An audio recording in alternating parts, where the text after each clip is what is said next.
What does that tell you, Joe? Does that tell you that Kyle Shanahan feels he couldn't win this game on Sunday against the Cardinals? I don't know what it tells me. Maybe we overestimated the injury. Maybe we underestimated, his healing power. I don't know. You're listening to 95.7 The Game, KGNZ FM and HD1 San Francisco and Odyssey Sports Station, in the home of the Golden State Warriors and Valkyries, always live on the Free Odyssey app, coming live from the Laughing Monk Studios.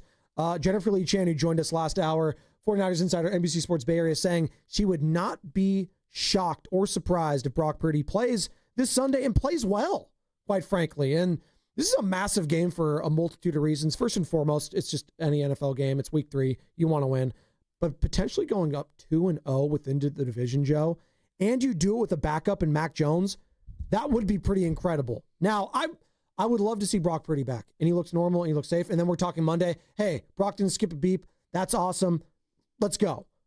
But that being said, it goes against what Baldy and Lo'Neal told me about this type of injury, that it's going to linger, and you can't practice with it, but he is practicing with it. And so you can't operate this way, but imagine the anger from Niner fans if Purdy goes out there and plays this weekend and for whatever reason underperforms or re-aggravates something. People are going to blame Shanahan. They're going to blame the team. They're not going to blame Brock. They're going to blame the team. You can't operate being worried about how people are going to react, but that is a real element. We got more from JLC and what she said, 888-957-9570, and how he looked yesterday, because she did say something interesting that you followed up with her on. Like, he wasn't really rolling out and running, which, again, a big part of all of this and why we're talking about it is the mobility factor with Brock. We got Circle of Trust coming up in about 18 minutes, Benoni Circle of Trust. We haven't done it in a while, and I want to do 49ers edition, so we'll do the Circle of Trust.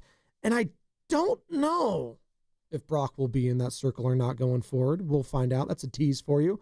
This is what JLC, Jennifer Lee Chain, had to say about Brock and how he looked at practice. Nope, he looked normal. Like when he did the drop backs, he looked normal. He just didn't do the rollouts. So walking, a little bit of jog, looks exactly like he normally does. So he wasn't limping at all, wasn't favoring that foot. But I think they're just being careful with those rollouts. It can be extra pressure on the toe. You don't want to re-injure or make it worse. So they don't want him to have any setbacks, so they're being careful.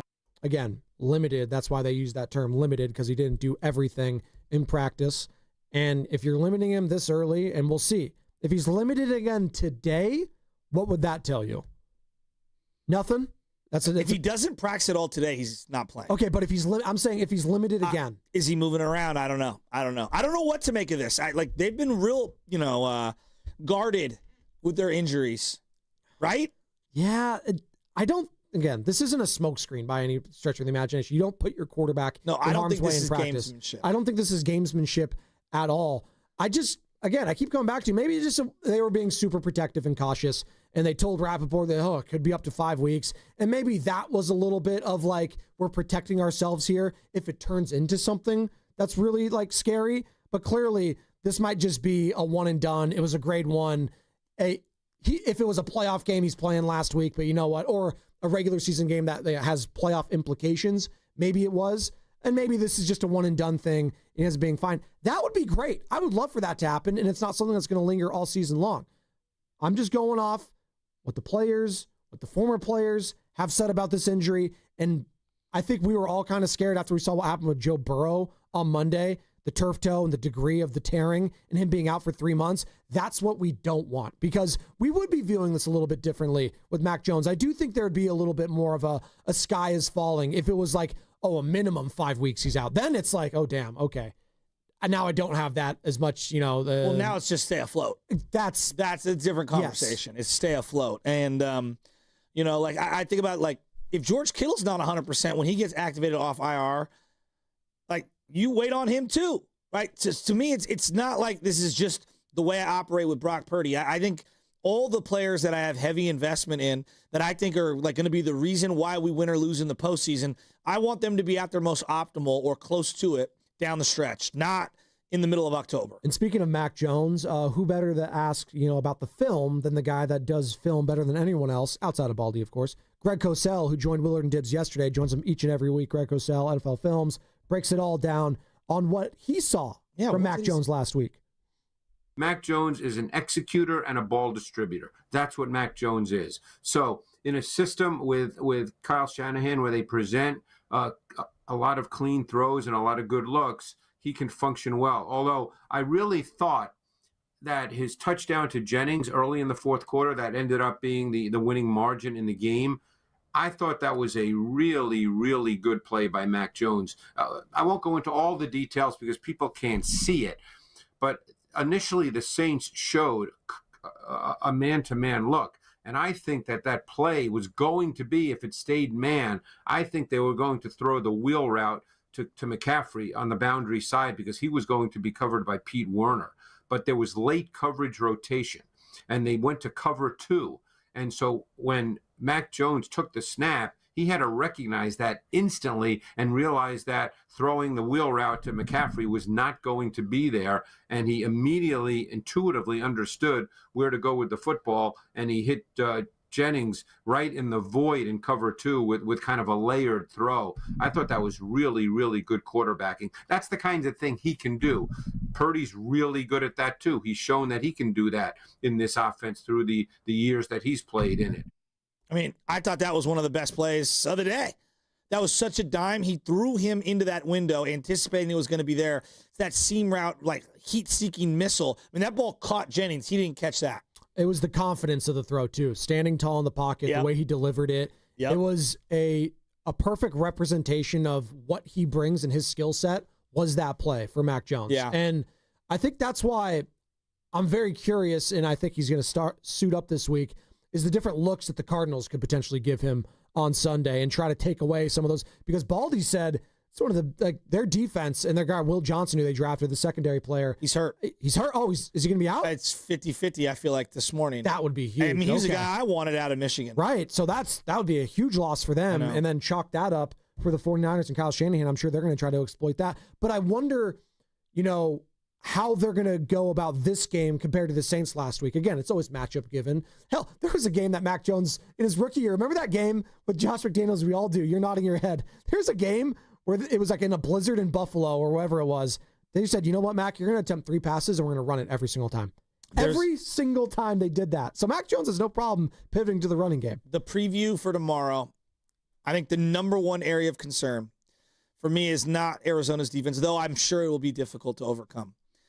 The mesh point play for the defense, that Kyler Murray, RPO, gun run, slowing down James Conner, him pulling it out and running, him pulling it out, rolling out, throwing.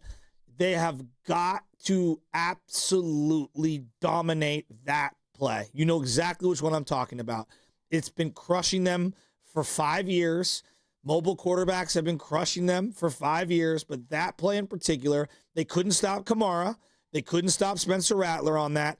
I think Connor and Kyler are going to be even better at that particular play. And so they've got to nail that. But whether it's Bosa, D. Winters, they've all failed biting on the running back when the quarterback pulls or not crashing hard enough and setting the edge to just stop that player. And Bosa spoke glowingly yesterday of Kyler. And Kyler's been pretty good. Again, 2-week sample size. Beating the Saints, beating the Panthers, big whoop. But again, they are NFL teams. You have to play them. It's early on in the season. 70% completion for Kyler Murray. 70.4 to be specific. 3 touchdowns, 1 pick. He has 38 of 54 and 383 passing yards. But the running for him, 14 carries, 70 yards. That is something that has just killed the Niners in the past. But they've been pretty good against Kyler. Last year with Standing Joe, which, again, it was a lost year. We can only go with what we've seen.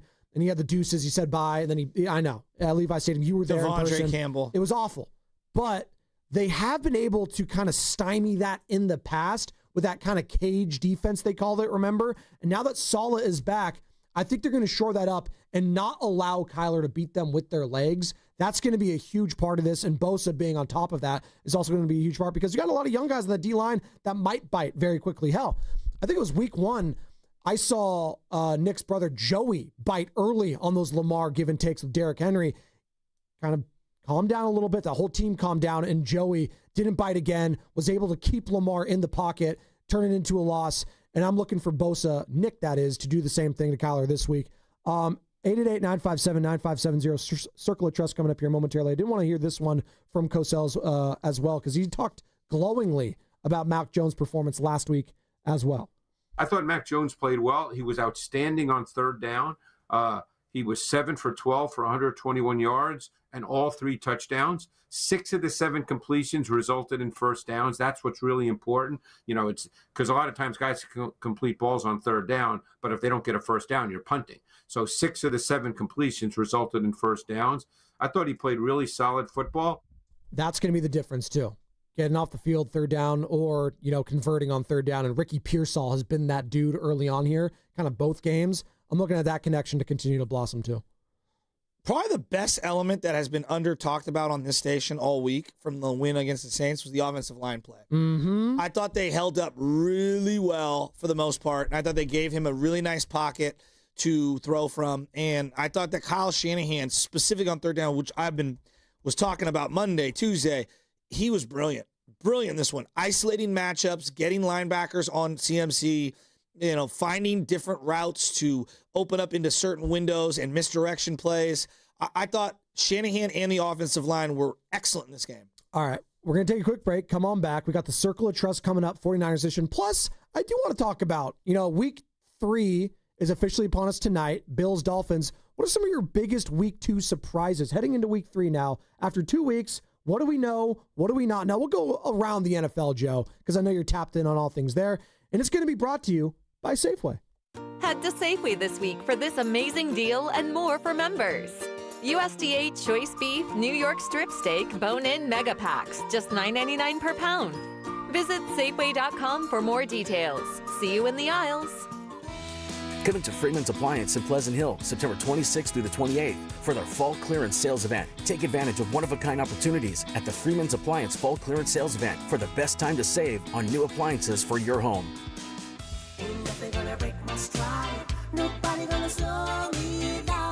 Don't let pneumococcal pneumonia break your stride. If you're 50 or older, you're at increased risk. So be proactive with Capvaxive pneumococcal 21-valent conjugate vaccine to help protect against invasive pneumococcal disease and pneumonia caused by certain types of pneumococcal bacteria. Capvaxive helps protect against the strains of bacteria that cause about 30% more IPD cases than any other pneumococcal conjugate vaccine in adults over 50, according to national-level CDC stats. Regional variations may exist.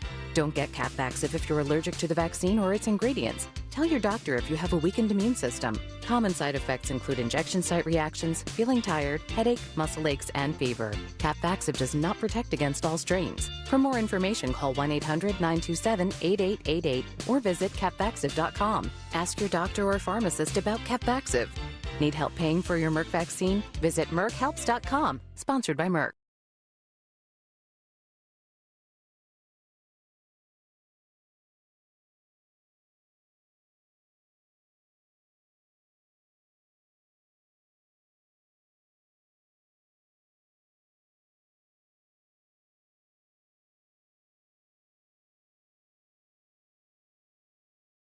The broken coffee maker? That one's still on you, which means you'll save hundreds for your business and get the fastest mobile service with 5G cellular and Wi-Fi hotspots on us. But hurry, this deal won't last long. Get a mobile plan and free up the budget to maybe, I don't know, fix that coffee maker? Get mobile on us for 1 year, you guessed it, on us. Comcast Business, powering possibilities. Ends 10/21/25. Restrictions apply. New mobile customers only with internet standard service or above. Limited to value of 1 unlimited intra-line applied via 12 monthly internet bill credits. 1 discount per account. Fastest mobile based on mobile Wi-Fi and cellular data and service series. Ookla Speed Test Intelligence Q1 to Q2 2025. Oh, could this vintage store be any cuter? Right? And the best part? They accept Discover. Accept Discover? In a little place like this? I don't think so, Jennifer. Oh, yeah, huh? Discover's accepted where I like to shop. Come on, baby, get with the times. Right, so we shouldn't get the parachute pants? These are making a comeback. I think. Discover is accepted at 99% of places that take credit cards nationwide. Based on the February 2025 Nielsen report. You hear that? That's the sound of your business losing money. Legacy phone systems weren't built for today's teams. Open Phone gives your business a smarter way to stay connected. Open Phone lets you manage calls, texts, voicemail, and contacts all in one place so that you and your team can deliver a seamless customer experience from ring to... Need to take calls on the go? Open Phone automatically transcribes, summarizes, and highlights next steps from every call, so you never miss a detail. Need insight into what closes a sale? With OpenPhone's AI call tags, you can instantly spot key topics like objections or pricing questions and use those insights to coach your team and level up every customer interaction. And yes, you can bring your existing number with you for free. Keep your team in sync and your customers happy with OpenPhone. OpenPhone. No missed calls, no missed customers. Try OpenPhone for free at openphone.com/sports and get 20% off your first 6 months. That's openphone.com/sports. openphone.com/SPORTS. Game day just got an upgrade. Whether you're gearing up or winding down, Westfield Valley Fair is your go-to spot. Hit the latest gear at Shoe Palace, grab bold bites at Shake Shack and Eataly, and catch the action on big screens at King's Fish House. From premium shopping to epic eats and entertainment, make every football Sunday legendary. Westfield Valley Fair, where football fans fuel up in style.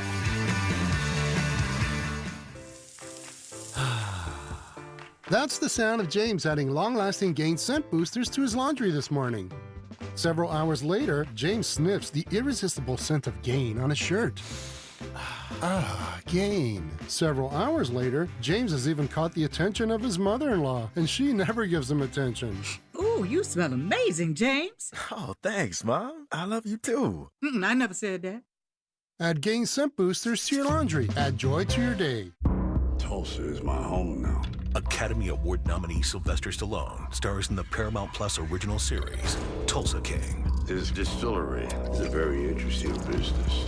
And we gotta know the enemy. From Taylor Sheridan, co-creator of Landman. What are you saying? I'm a rat!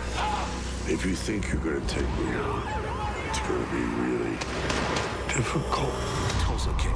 New season streaming September 21st, exclusively on Paramount Plus. This is the story of the one. As a maintenance supervisor at a manufacturing facility, he knows keeping the line up and running is a top priority. That's why he chooses Grainger. Because when a drive belt gets damaged, Grainger makes it easy to find the exact specs for the replacement product he needs. And next day delivery helps ensure he'll have everything in place and running like clockwork. Call 1-800-GRAINGER, click Grainger.com, or just stop by. Grainger, for the ones who get it done.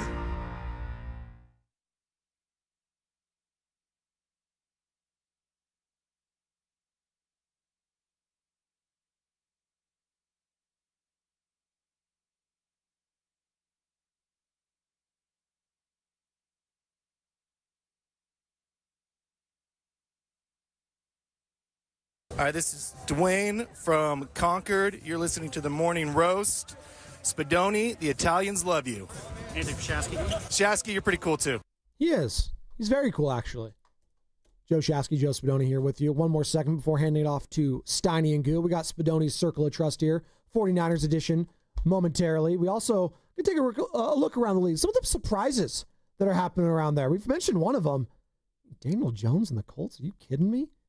I mean, is that Fugazi, though? Is that, not really buying it. I felt that way about Sam Darnold, the Vikings, last year, and then what happened? They just kept winning and winning and winning until I had to start buying it. And then Sam Darnold turned into Sam Darnold there late when the two most important games were on the line. He pooped the bed. But you know what?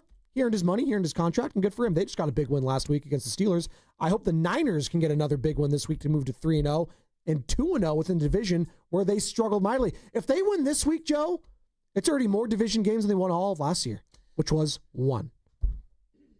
Who have you met more of? Real, true Colorado Rocky fans or real, true Arizona Cardinal fans? I think about this all the time. I think you do too. We're in lockstep here. I have never in my life met an Arizona Cardinals fan. I've been going to Niner games for my whole life. They've been in the division since 2002. I've probably been to 95% of the Niner home Cardinal games. They're usually cheapest tickets. Yeah, but when you have season tickets, they all cost a lot of money. That's true. Excuse me. The only ones that are tiered are the primetime games. That being said, I've never met a real Arizona Cardinal fan. I'm dead serious on this. Serious. I've met more people wearing Rocky hats because they like the hat and the color combination, but they're never Rockies fans. I was like, oh, are you like a Colorado fan? No, I just like the hat. I swear to God, every single time. I'm like in a college class or something. It's the same with the Does Devil he have Rays. a Rocky hat? I think he has the All-Star Game hat, actually. Who does? But Who? Evan, I think he has the All-Star game. He went to the All-Star game there a couple years ago. No wonder he's so why. surly He every went day. to the Rooting home for run the derby. Rockies will do that to What are you. you talking about? He had a smile on his face this morning because he got to actually have sleep, but he didn't have sleep yesterday. How'd that go with him yesterday? You guys talk a lot of stuff? Ooh, we were talking In-N-Out Burger because Fred Warner said that him and his now wife, their first date was In-N-Out Burger. So what did I do after the show? I went and got In-N-Out Burger for the family. What's the order? Come on. Well, Michelle wasn't feeling so good yesterday, Oh, no. so we got a grilled cheese animal style for her, grilled cheese for LJ, easy, 2 doubles for me. Okay.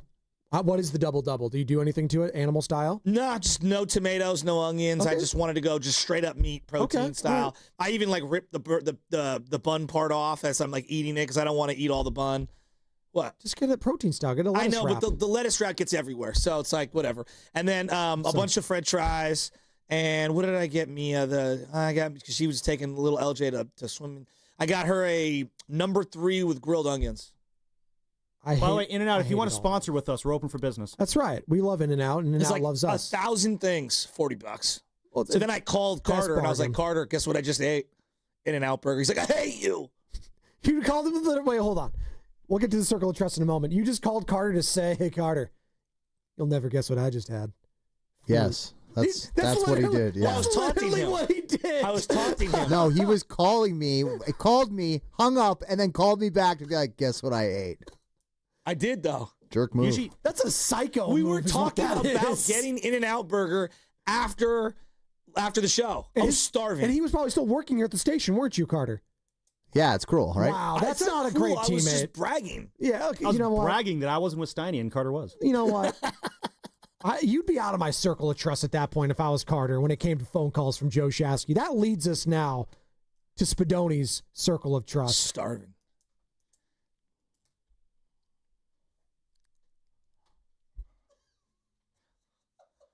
I totally forgot.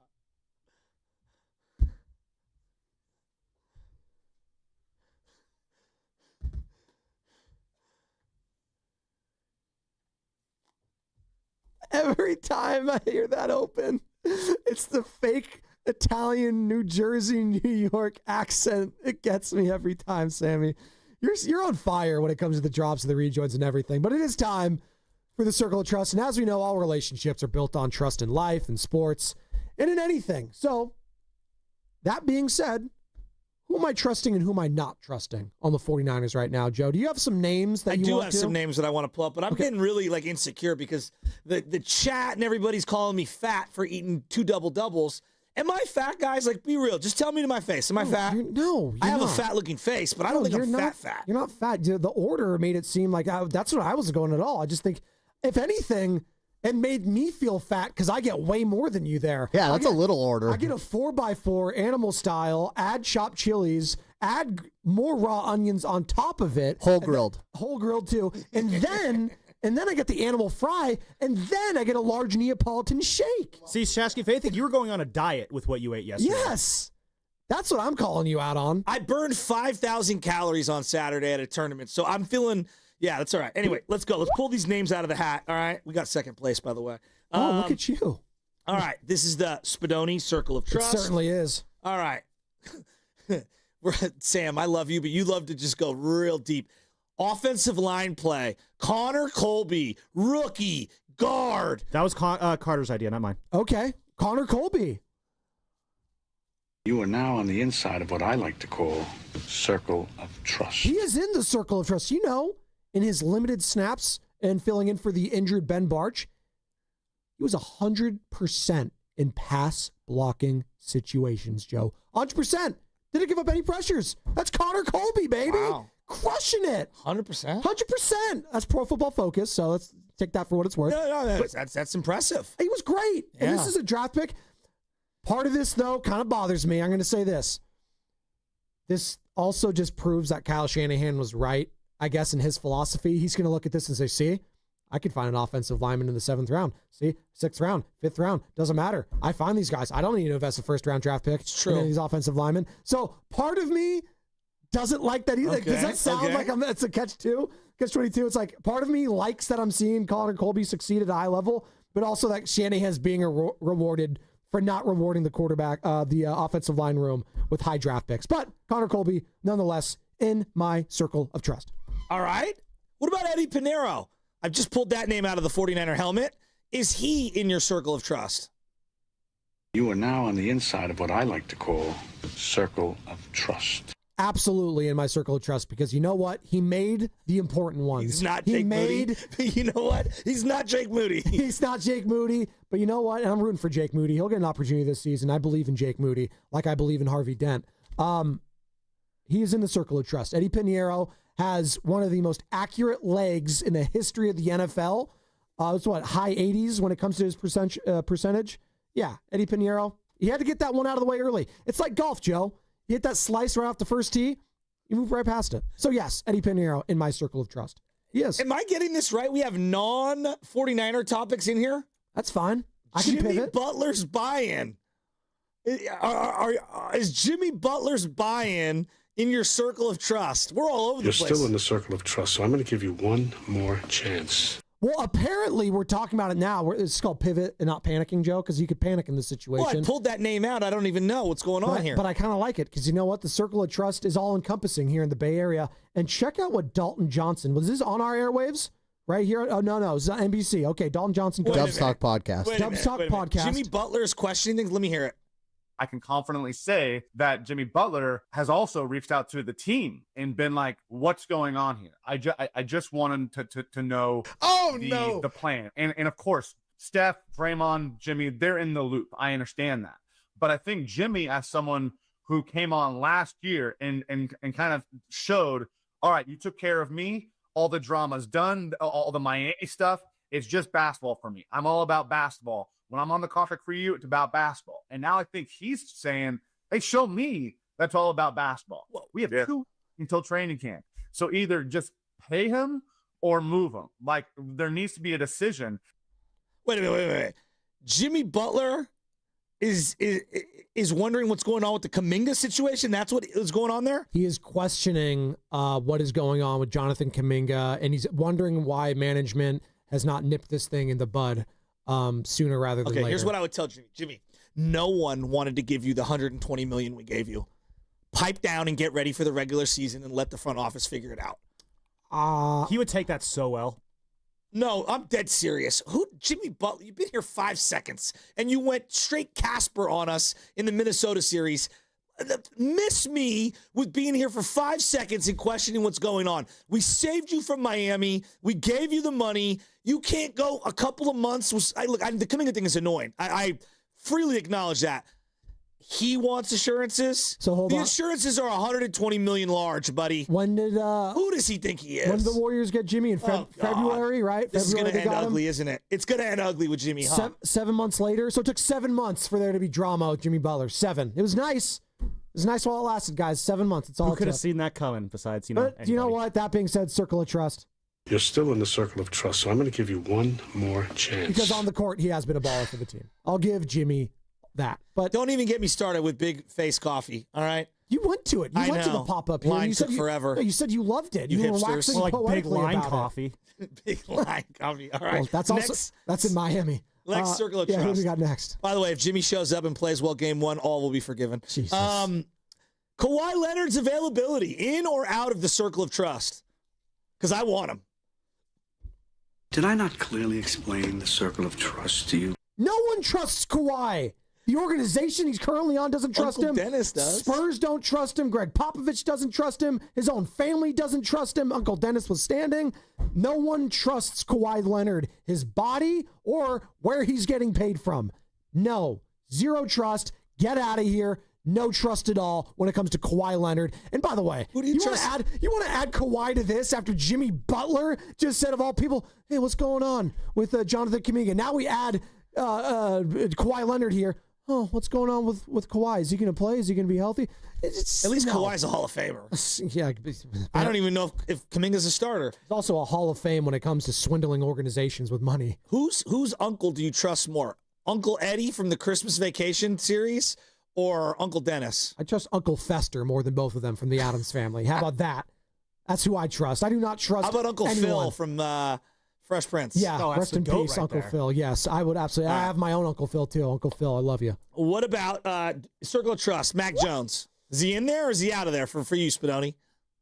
You are now on the inside of what I like to call circle of trust. He's in the circle of trust. How could he not be? When called upon, he balled out. He had one turnover, the fumble, and Kyle Shanahan kind of blamed himself on that play too, which again, I appreciate from my head coach saying, hey, yeah, should he have gotten rid of it early? But you know what? The play didn't react the way I wanted it to be. It was messed up already. But hey, I'll fall on the sword. That was my bad, not my guy Mac Jones. So you know what? Mac Jones, you are in my circle of trust. And you know what? Next Monday, we can play this game again. He poops all over himself, then he's going to be out of it. But it is fickle. What about Christian McCaffrey's ankles, his health, his legs, his Achilles? Do you trust them? You're still in the circle of trust, so I'm going to give you one more chance. I have to.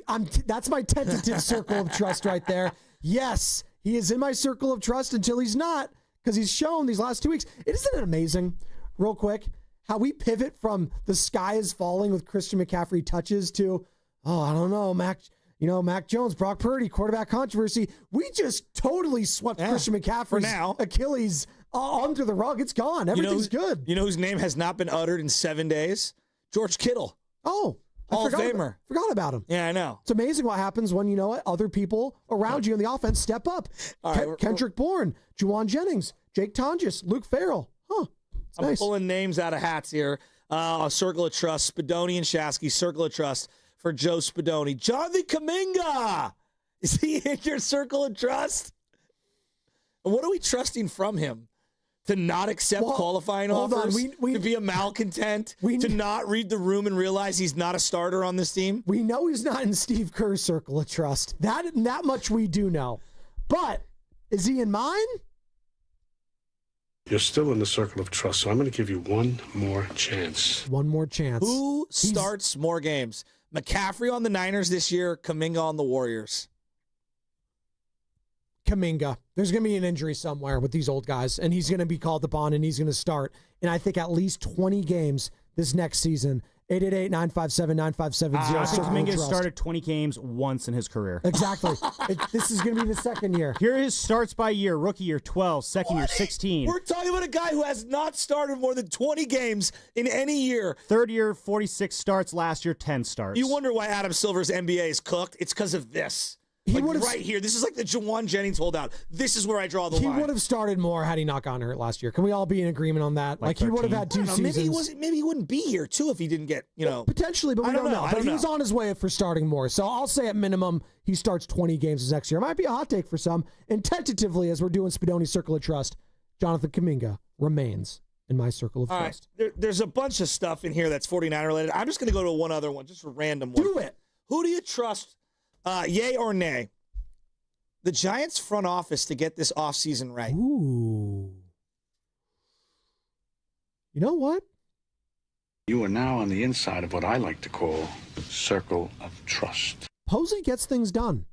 Now, it happened a little late in the season, and it sucks that it might come up short. They still have an opportunity to make the playoffs and right some wrongs here, but they landed Willie Adames. They landed Matt Chapman. They landed my guy, Rafi Devers. And you know what? They kept Robbie Ray. And if they make the playoffs, that ended up being a great move for them because we were all poo-pooing and said, you should have traded Ray. You should have traded Ray. And you know what? They still might. We'll see. He has 1 year left on his deal. Maybe they re-up him. Maybe they wanted to just tear up this current contract, keep Robbie Ray. That'd be great. I do have faith and trust that Buster Posey will get the job done. Now, the biggest question is going to be, and it's going to be the biggest domino after the season's over, is what do you do with the manager? And that's going to tell me a lot going forward about this team. But I have trust and faith in him that he's going to go with the right decision. If that's keeping Bob Melvin, I'll have faith in Buster Posey. If that's moving off of him, I'll have faith in Buster Posey. But this season was going off the rails, Joe, in a way where I think all of us were kind of being like, Buster, I don't know. We were questioning him openly in the beginning of August, Joe. We were. That's all changed these last couple months. And I think he has earned the right going forward here to make some more big-time decisions this offseason. He's going to need to. What do you say? Oh, of course I trust him. Of course. It's not no worries at all. Okay. Yeah. All right. Jeez. Yeah. All right. And we were ready to just question this guy a couple months ago. What if he keeps Bob Melvin?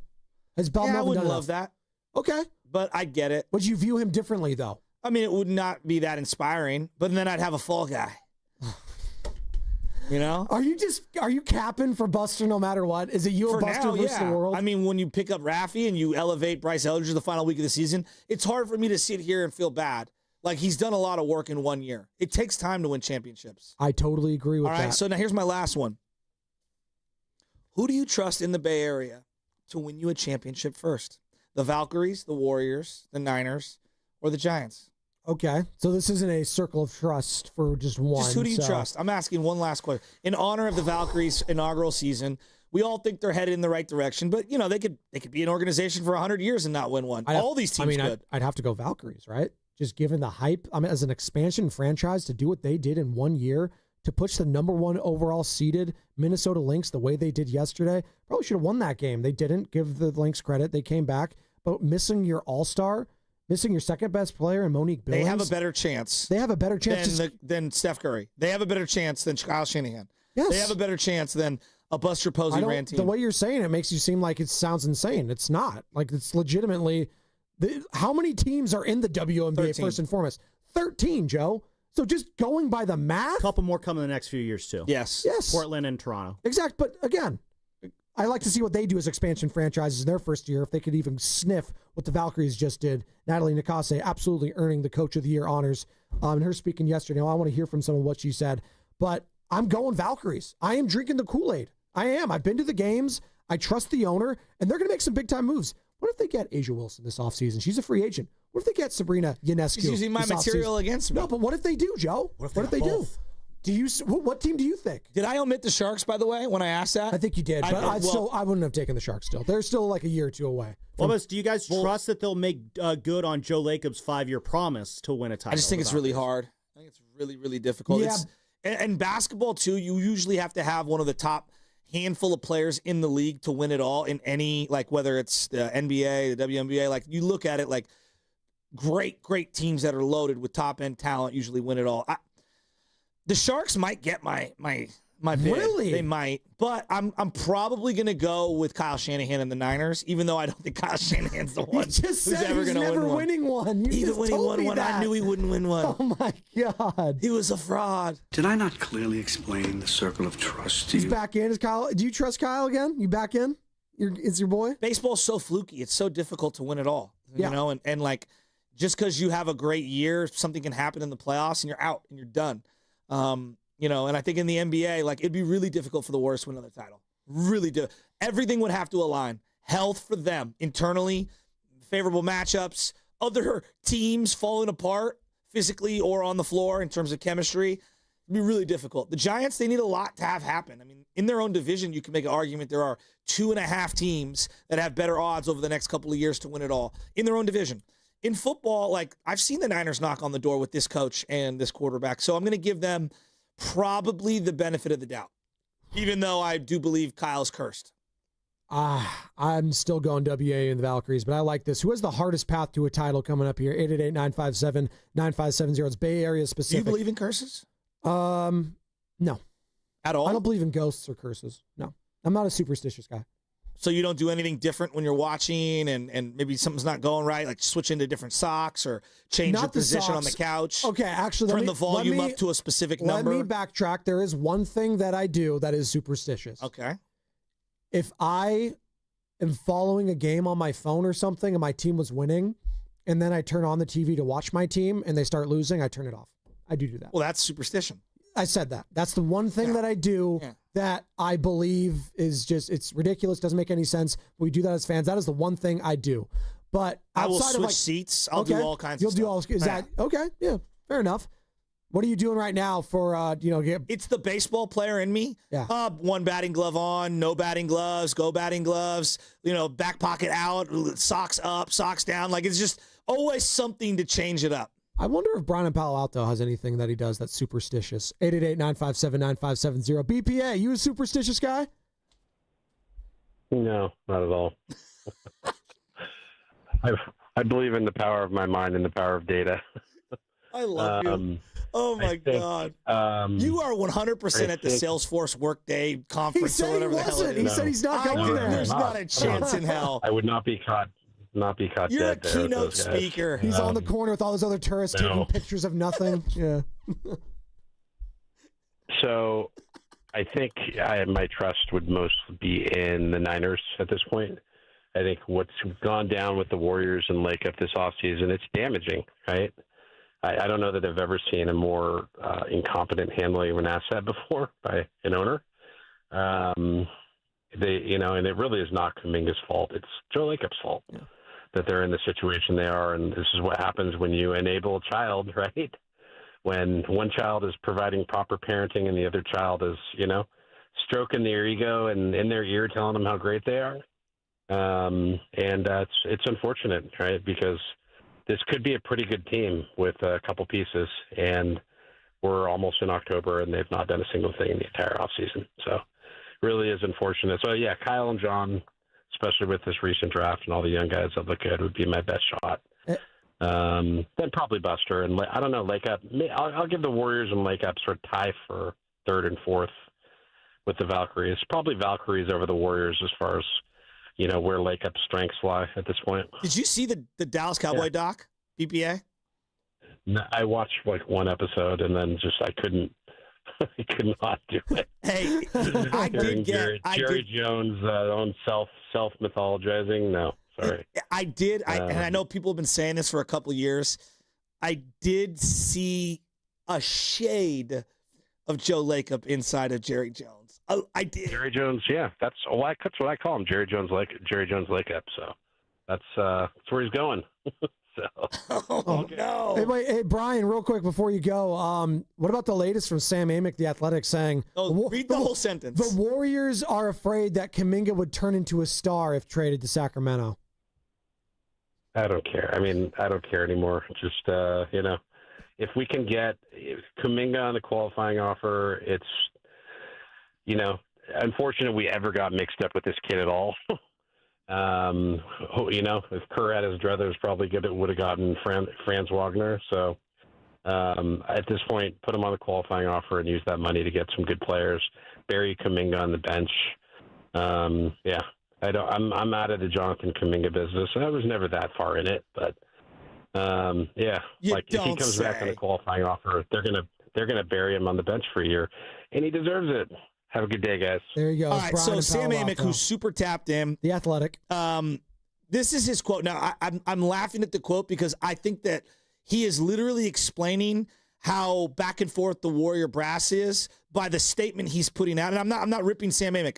I think this is a metaphor for how the Warriors brass feels and the tug of war that's going on. I'm going to read the sentence I'm sure it's from a podcast. Is that what this is from? There is a sense from some people involved that there's a real reluctance to not only finally quit him, but if you will, but also to see him go up the road to another team in Northern California, an NBA team. What if Kaminga blows up and becomes a total star? From a personal ownership dynamic level, there are some folks that feel like he could be playing a small part. Again, that's not really relevant, but because these other things are real obstacles, Joe, like a lot of owners, is very involved too. And here's the specific line. The Warriors may be a little reluctant to trade Jonathan Kaminga, partly because they fear he could become a star there, maybe, per Sam Amick. What a sentence. If you're worried about a player becoming a star somewhere else, and of all teams, it being the Sacramento Kings, then just give him the player option and keep him here. If you're that worried he's going to blow up in Sacramento, then just keep the guy. Stop pussyfooting around here. What are we doing? The Sacramento Kings have not had a true star player. And don't give me Sabonis. Do not give me De'Aaron Fox. Stop it. Stop. They haven't had a true star player since Chris Webber was there in the early 2000s. If you're afraid that if he goes there and balls out and becomes an all-star, every other year, then just keep him here in Golden State, if that's how you view the player. If you don't, then you shouldn't care if you move off. If he goes to Sacramento, Washington, Phoenix, whatever teams up it's linked to him. I am so sick of the Jonathan Kaminga speculation, the talk, the rhetoric, the what will he do? Give him the qualifying offer, give him the player option, or just move on. You know what I want to see? I want to see Draymond have Kaminga on as a guest on this podcast this week. That's the only way this story could get even high. And then have Jimmy G FaceTime in. Oh, I was going to say Jimmy Butler, have a 3-man week. Oh, Just Jimmy, do that too. Draymond, and JK, how are you feeling? I mean, Jimmy, wait, what are we doing here? Jimmy, we paid you. That's what we're doing here. We actually paid you the second most amount of money on the team. That's what we're doing here, Jimmy. So why don't you just get ready for the season and maybe show up when Steph isn't available? 8th most in the league. Jimmy Butler's the 8th highest paid player in the league. I'm pretty sure, yeah. And this guy, I'm questioning the direction of the franchise. I mean, he deserves it. Does he not? You guys just laughing at the guy. I mean, acting like he didn't come here and change the whole Warriors organization from a clinging 10th seed to all the way to the Western Conference semis. You guys laughing at Jimmy Butler? Who are you guys to laugh at James Butler? We're Warrior fans that have seen Steph Curry. That's it. Yeah. I also think it's more just how... Where'd Steph go? I think it's more just how predictable this all is, how Jimmy shows up, it's all great, but now it's like, this is what the Miami Heat went through, and I'm sure there are some people our friends down at 560 WQAM, I'm sure they're smiling reading all this. This actually sounds like he's being a great teammate. Sounds to me like he's having Jonathan Kaminga's back in all this, when a lot of players in organization feel like they don't. He doesn't have their back. So I'm actually with Jimmy on this one. He's like, hey, what's going on with JK? This guy and I can thrive together. I've said that. I've been on record. We could thrive together. Figure it out. Help him. Help the team. And let's move forward with this. I know, Jimmy's actually being a team player in all this. This would be like Brandon Ayuk chiming in on the Jawan Jennings contract extension. You know what I mean? Like, come on. We just paid you. Why don't you just... It's called being a great teammate. Having his back. That's what he's doing right now. And I'm with Jimmy Butler on this one. I think it's commendable for a guy that we all think is a toxic teammate, for him to come in here and showing the care and putting his arm around a young player like Jonathan Kaminga. We like Jimmy. What we're saying is like, just sit this one out. That's all. What if Jimmy's telling us right now and telling the organization, we need Jonathan Kaminga. We need JK here. So figure it out, give him the player option, and let's move forward. What if he says that? That's good, right? Look, on some level, we all agree with Jimmy. What are we doing? Like, on some level, we all agree. But just, I'm telling you, the last guy that I want to hear that from is probably him. Again, if you're just joining us... The messenger matters for me. If you're just joining us, Dubs Talk Podcast, Dalton Johnson, the latest on Jimmy Butler trying to get involved in the Jonathan Kaminga crisis. I can confidently say that Jimmy Butler has also reached out to the team and been like, what's going on here? I just wanted to know the plan. And of course, Steph, Draymond, Jimmy, they're in the loop. I understand that. But I think Jimmy, as someone who came on last year and kind of showed, all right, you took care of me. All the drama's done. All the Miami stuff.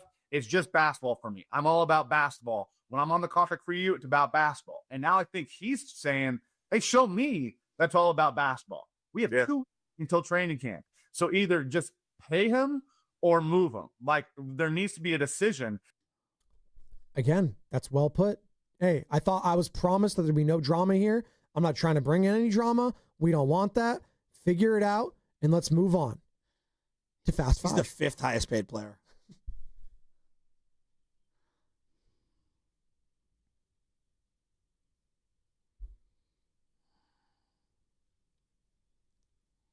Hey, you don't want Jimmy Butler, putting the Warriors outside of his circle of trust. That is something you don't want. We saw him tank a season. You better be careful. Oh, my goodness. You better be careful, Warriors. You better be careful. You wonder why the NBA, a lot of people roll their eyes. It's because of this. Like, you just give the guy $120 million to play the next 2 years. I mean, he earned Not $120 million for 5 it. or 6 years. $120 for the next 2 years. He's like, you got to prove to me that we're about basketball. It's like, dude, the checks are depositing, buddy. Like, just... Can we get to the season and then you can make your point? He makes more than Giannis. I mean, come on. I like Jimmy, but come on. He earned it. No one's saying he didn't earn it. Okay. But after you got broken off, maybe just, sit this one out for a couple of months. I appreciate him trying to be involved within the organization because it does feel like this is all management versus, Kaminga and ownership versus Kaminga. I would like for the players to have someone's back in this. And it sounds to me like Jimmy's trying to say, you know what? I'm with the player on this one. But isn't it quite clear they have Steph's back on this? Like, isn't all of the Kaminga stuff over the last few years rooted in, like, Steph? Like, as in, we're trying to win this 5th with Steph. I have no idea what Stephen Curry wants right now. I just think he just wants to win. And I think he wants to be left alone in the offseason to do his workouts, to do whatever it is he's got to do. And I truly believe that. I do. He's going to get called. He's going to be like, hey, where are we at on this? Then he's going to hang up the phone. Same with LeBron. Same with all these other guys. They're just going to be like, I'm doing my own thing in the summer. I'm my own brand. I'm my own person. I don't have time to be doing the politics during the summer of this organization. Figure it out. And I think we're getting so close to the start of the season, Joe, and it hasn't happened. Now the players are like, all right, I gave you all these couple months and you still haven't figured it out. Let's hurry it up here. I understand that, but again, I'm just saying, like, Jimmy just got here. We're just, come on. What's your final thought, Joey? My final thought is this. Tom Brady's getting $75 million for a couple games. Yeah, that's awesome. In this flag football league. It's awesome. It's capitalism. Think right of there, where baby. we were a couple years ago and the outcry on Phil Mickelson and, Bryson DeChambeau and John Rahm taking all the money. And now, just a couple years later, Phil crawled so Brady could run. And he's running all the way to the bank. How much money does Brady need?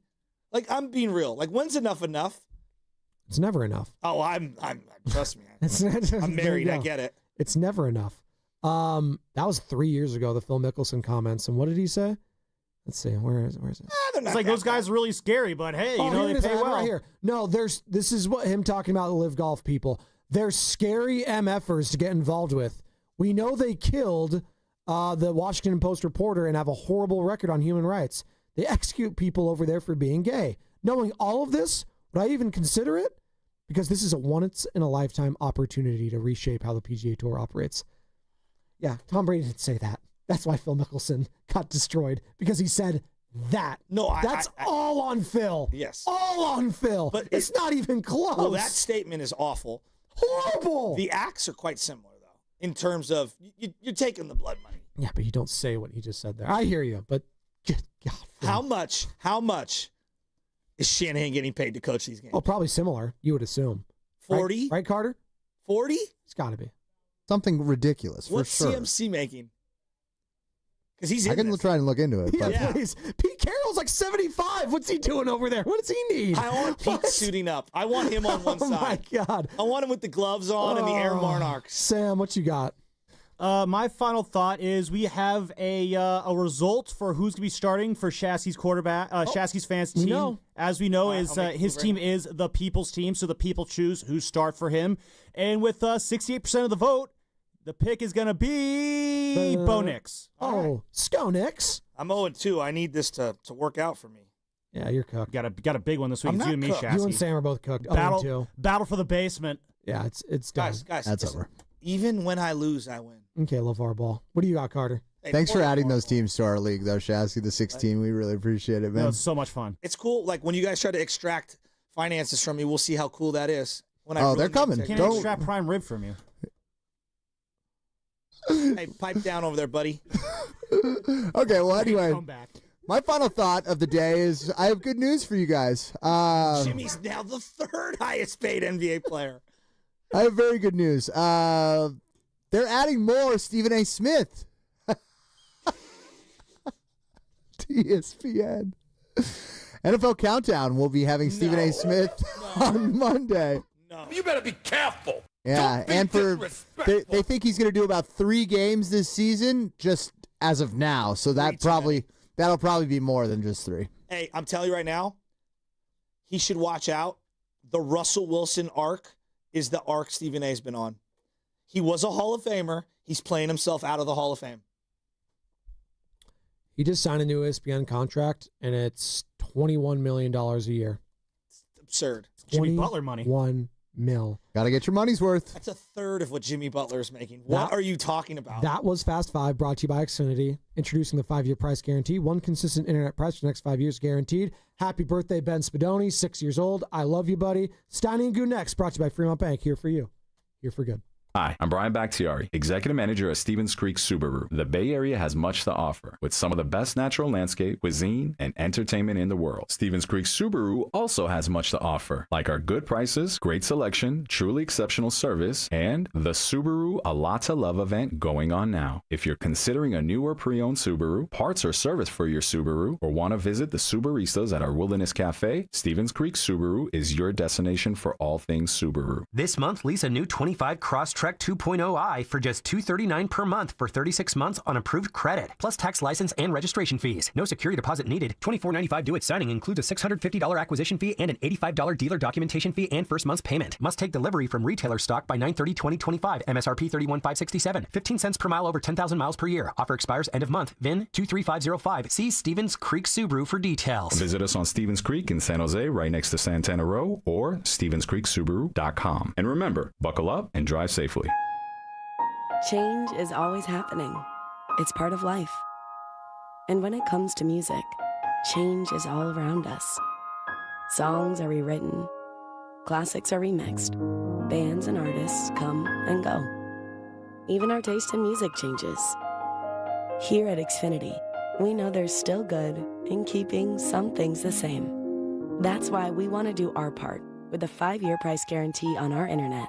It means no matter what changes, you get 5 years of the most reliable Wi-Fi with our best equipment included for a price that stays exactly the same. Surprised? Life is full of them. One internet price, 5 years, guaranteed. Learn more at xfinity.com/deals. Restrictions apply. New residential customers only. Taxes and fees extra and subject to change. Most reliable Wi-Fi based on OpenSignal Awards USA. Fixed Broadband Experience Report, August 2024. Coach, the energy out there felt different. What changed for the team today? It was the new game day scratchers from the California Lottery. Players, everything. Those games sent the team's energy through the roof. Are you saying it was the off-field play that made the difference on the field? Hey, a little play makes your day, and today, it made the game. That's all for now. Coach, one more question. Play the new Los Angeles Chargers, San Francisco 49ers, and Los Angeles Rams Scratchers from the California Lottery. A little play can make your day. Please play responsibly. Must be 18 years or older to purchase, play, or claim. At Shane Company, we've been engagement ring experts for almost 100 years. We have the largest selection of diamonds and gemstones in stock. You don't have to wait to compare them side by side. Find the one that speaks to you at shaneco.com or in store. Shane Company, your friend and jeweler. When your reputation's on the line, you don't leave anything to chance, especially your primer. Painters trust Kills primers for a smooth start, strong adhesion, and serious stain-blocking power. And now, the full Kills lineup is available exclusively at the Home Depot. Need it fast? Get same-day or next-day delivery, or order online and pick up in-store. Kills primers. Pro results, faster. The Home Depot. If you're a pro, you know. Let me tell you about this new Pretzel Cheddar Club. Hey, I'm Carlos. And I'm Ebony. And a little thing we love about the Chick-fil-A Pretzel Cheddar Club is the tangy Dijon with the pretzel bun. It takes it to a whole nother level. It goes perfectly with the chicken and the cheddar cheese and the bacon. Man, you know how much you love bacon. And I love the different varieties. Grilled, spicy, original. It gets you nice and excited for fall. Order the Pretzel Cheddar Club with cherry berry and Sprite for a limited time on the Chick-fil-A app. Real guests paid for their testimonials. Okay, Bay Area, I've got a bigger team for you to join. The team that donates blood. Hot Yoga Republic in Mill Valley is teaming up with Vitalent for a blood drive September 25th and 26th. Roll up your sleeves, give blood, save a life. Every 2 seconds, somebody needs it. Accident victims, kids in chemo, real people who need you. Let's do this, Bay Area. Find your spot at hotyogarepublic.com. That's hotyogarepublic.com. And a big thanks to Habas Law for backing this. Habas Law, always fighting to make it right. Jack here. My bonus Jack combo starting at $4.49 comes with fries, a drink, and a burger with 1, 2, or 3 patties. It's a meal that'll actually make you happy. Starting at $4.49. Get so much more. Welcome to Jack in the Box. Plus tax, limited time only. Price and participation may vary. Hey friends, I'm Sharon McMahon, host of Here's Where It Gets Interesting. Each week, I speak with authors, experts, and thought leaders on everything from American history and democracy to how to be a better person on the internet. And don't miss my extremely popular docuseries, which educate you on things you never learned in history class. Follow and listen to Here's Where It Gets Interesting on the free Odyssey app or wherever you get your podcasts. Hey, listen to this. All I needed was a new starter. Got a great deal on eBay. Did it myself. Yeah, that's cool. But how about the soft purr of an upgraded exhaust when it fits just right? For me, it's the little things, like these new windshield wipers from eBay I installed. From small fixes to big upgrades, eBay has all the parts you need at prices you'll love. Guaranteed to fit every time. eBay. Things people love. Eligible items only. Exclusions apply. Oh, could this vintage store be any cuter? Right? And the best part? They accept Discover. Accept Discover? In a little place like this? I don't think so, Jennifer. Oh, yeah, huh? Discover's accepted where I like to shop. Come on, baby, get with the times. Right, so we shouldn't get the parachute pants? These are making a comeback. I think. Discover is accepted at 99% of places that take credit cards nationwide. Based on the February 2025 Nielsen report. You're listening to 95.7 The Game, KGMZ-FM and HD1 San Francisco on Odyssey Sports Station and the home of the Golden State Warriors and Valkyries. Always live on the free Odyssey app and now coming to you live from the Laughing Monk Studios. He brings the passion. For what? I want to know now. I'm mentally invested. Don't tell me to pray and you don't say what for. He brings the perspective. Yeah, I think they both have great points. Get off me, text line. He's truly one of a kind. That is wow. Oh, my God. And he's doing a great job. I need you to man up and say what you really want to say. Simon, you're doing a great job. Hey, cool. And together, they're Steiny and Guru. Yeah. On 95.7 The Game. My neighbor's mad at me. Oh, no. For what? Yeah, baby. Hey, we need a new show open, too. Who's going to do that? I was thinking, who's got the wherewithal to do that right now? I know who has. Negan. Yep. He's good at that. We had a guy, Evan, you were on, and you did a fab job in the morning yesterday. Real quick, you did a great job holding it down with Shasky. We had a couple guys call in and say, this was the best show, not in the Bay, in the nation. He deserved it. So, like, Willard they must and not have Dibs, been listening to the last 15 minutes. But you get figured. We earn that to just mess up. But my point real quick before I throw it back to you, Steiny, Willard and Dibs, they're the most creative show. Like, they'll have people call in and say, that was a great question, and then they put that in their open. That's creativity. And we need to do that. We get a lot of compliments. I hate me. Give me some new stuff. I don't know. Anyway, how you doing? Why's your neighbor mad? Well, we started at 10:02. The show starts at 10. I was playing music a little too loud. She sent me a text. How did they contact you? A text? A text, but I didn't see the text till an hour later. She's like, my kids go to bed at 8:30. Do you mind turning the music down? And what did your partner say? I was with Dana. Oh, wow. He was singing. And I didn't look at it until 9:30, so there was an hour where she'd asked, and anyway, I told her to hit the pike. No, wow. Of course I didn't. What were you playing? Music. No, what, though? Lennon? I mean, Lennon. Your boy? A little bit of everything. Tupac? I don't know if we played him a little bit. R&B? Or not. Yeah, a little bit. Everybody relax. It's our show. We got 4 hours. We'll get to it. We need more of this. Yeah. Not just getting right to the, all right. I'll tell you what, I got one goal today, and that's not to get fired or suspended. Somebody talk to you. Or get a leave of absence. It's dangerous out here on these open mic. And I got a gripe at the 1 o'clock hour. Well, you better be careful. Better be careful about the gripe. I'm just saying. I've been thinking about life after this. I don't want to lose you. Well. You know what I mean? I thought I lost you. But you had a great show yesterday. You were great. I got to say this before we get to it. Last night about 10:32, I see the wife, because I'm a Ring camera junkie. I stay on Ring, the camera. Yeah. I see her go out, and it's dark, 10:32 at night, and she looks twice out, and I'm like, oh, man, we got stuff popping. Safe neighborhood. Sure. But I come running out like, hey, what were you looking at? She goes, I thought I heard something. So I go out, look. Go past the garage, look in the neighborhood, nobody there. I'm coming back in, partner, no shoes on. I'm ready for whatever, so I think. And I hear some scratching and look up. And it's a raccoon on my roof looking at me like. How far away? Dude, 4 feet. Oh, my God. And he really? was looking like I'm about it. And I ran, Steiny. I took off. Like wife kind of made fun of me, but I took off. Hell Steiny, yeah, he looked like Godzilla. And I ran. I just took off and closed the door, locked it. What were you going to do? Like, fight it? Yeah. Throw something at it. People calling me Detective Goo. I've thrown golf balls at raccoons. It doesn't do anything. Yeah, this one looked like he was about it. I threw golf balls as hard as I could at raccoons. And didn't move? One night, and they've got a very thick pelt, and they can't really feel it. But they were digging up my sod, and so I started lining tennis balls at them. And the first one that hit them, they like moved a little bit. And then when I kept hitting them, they didn't even. What if he would have came at you?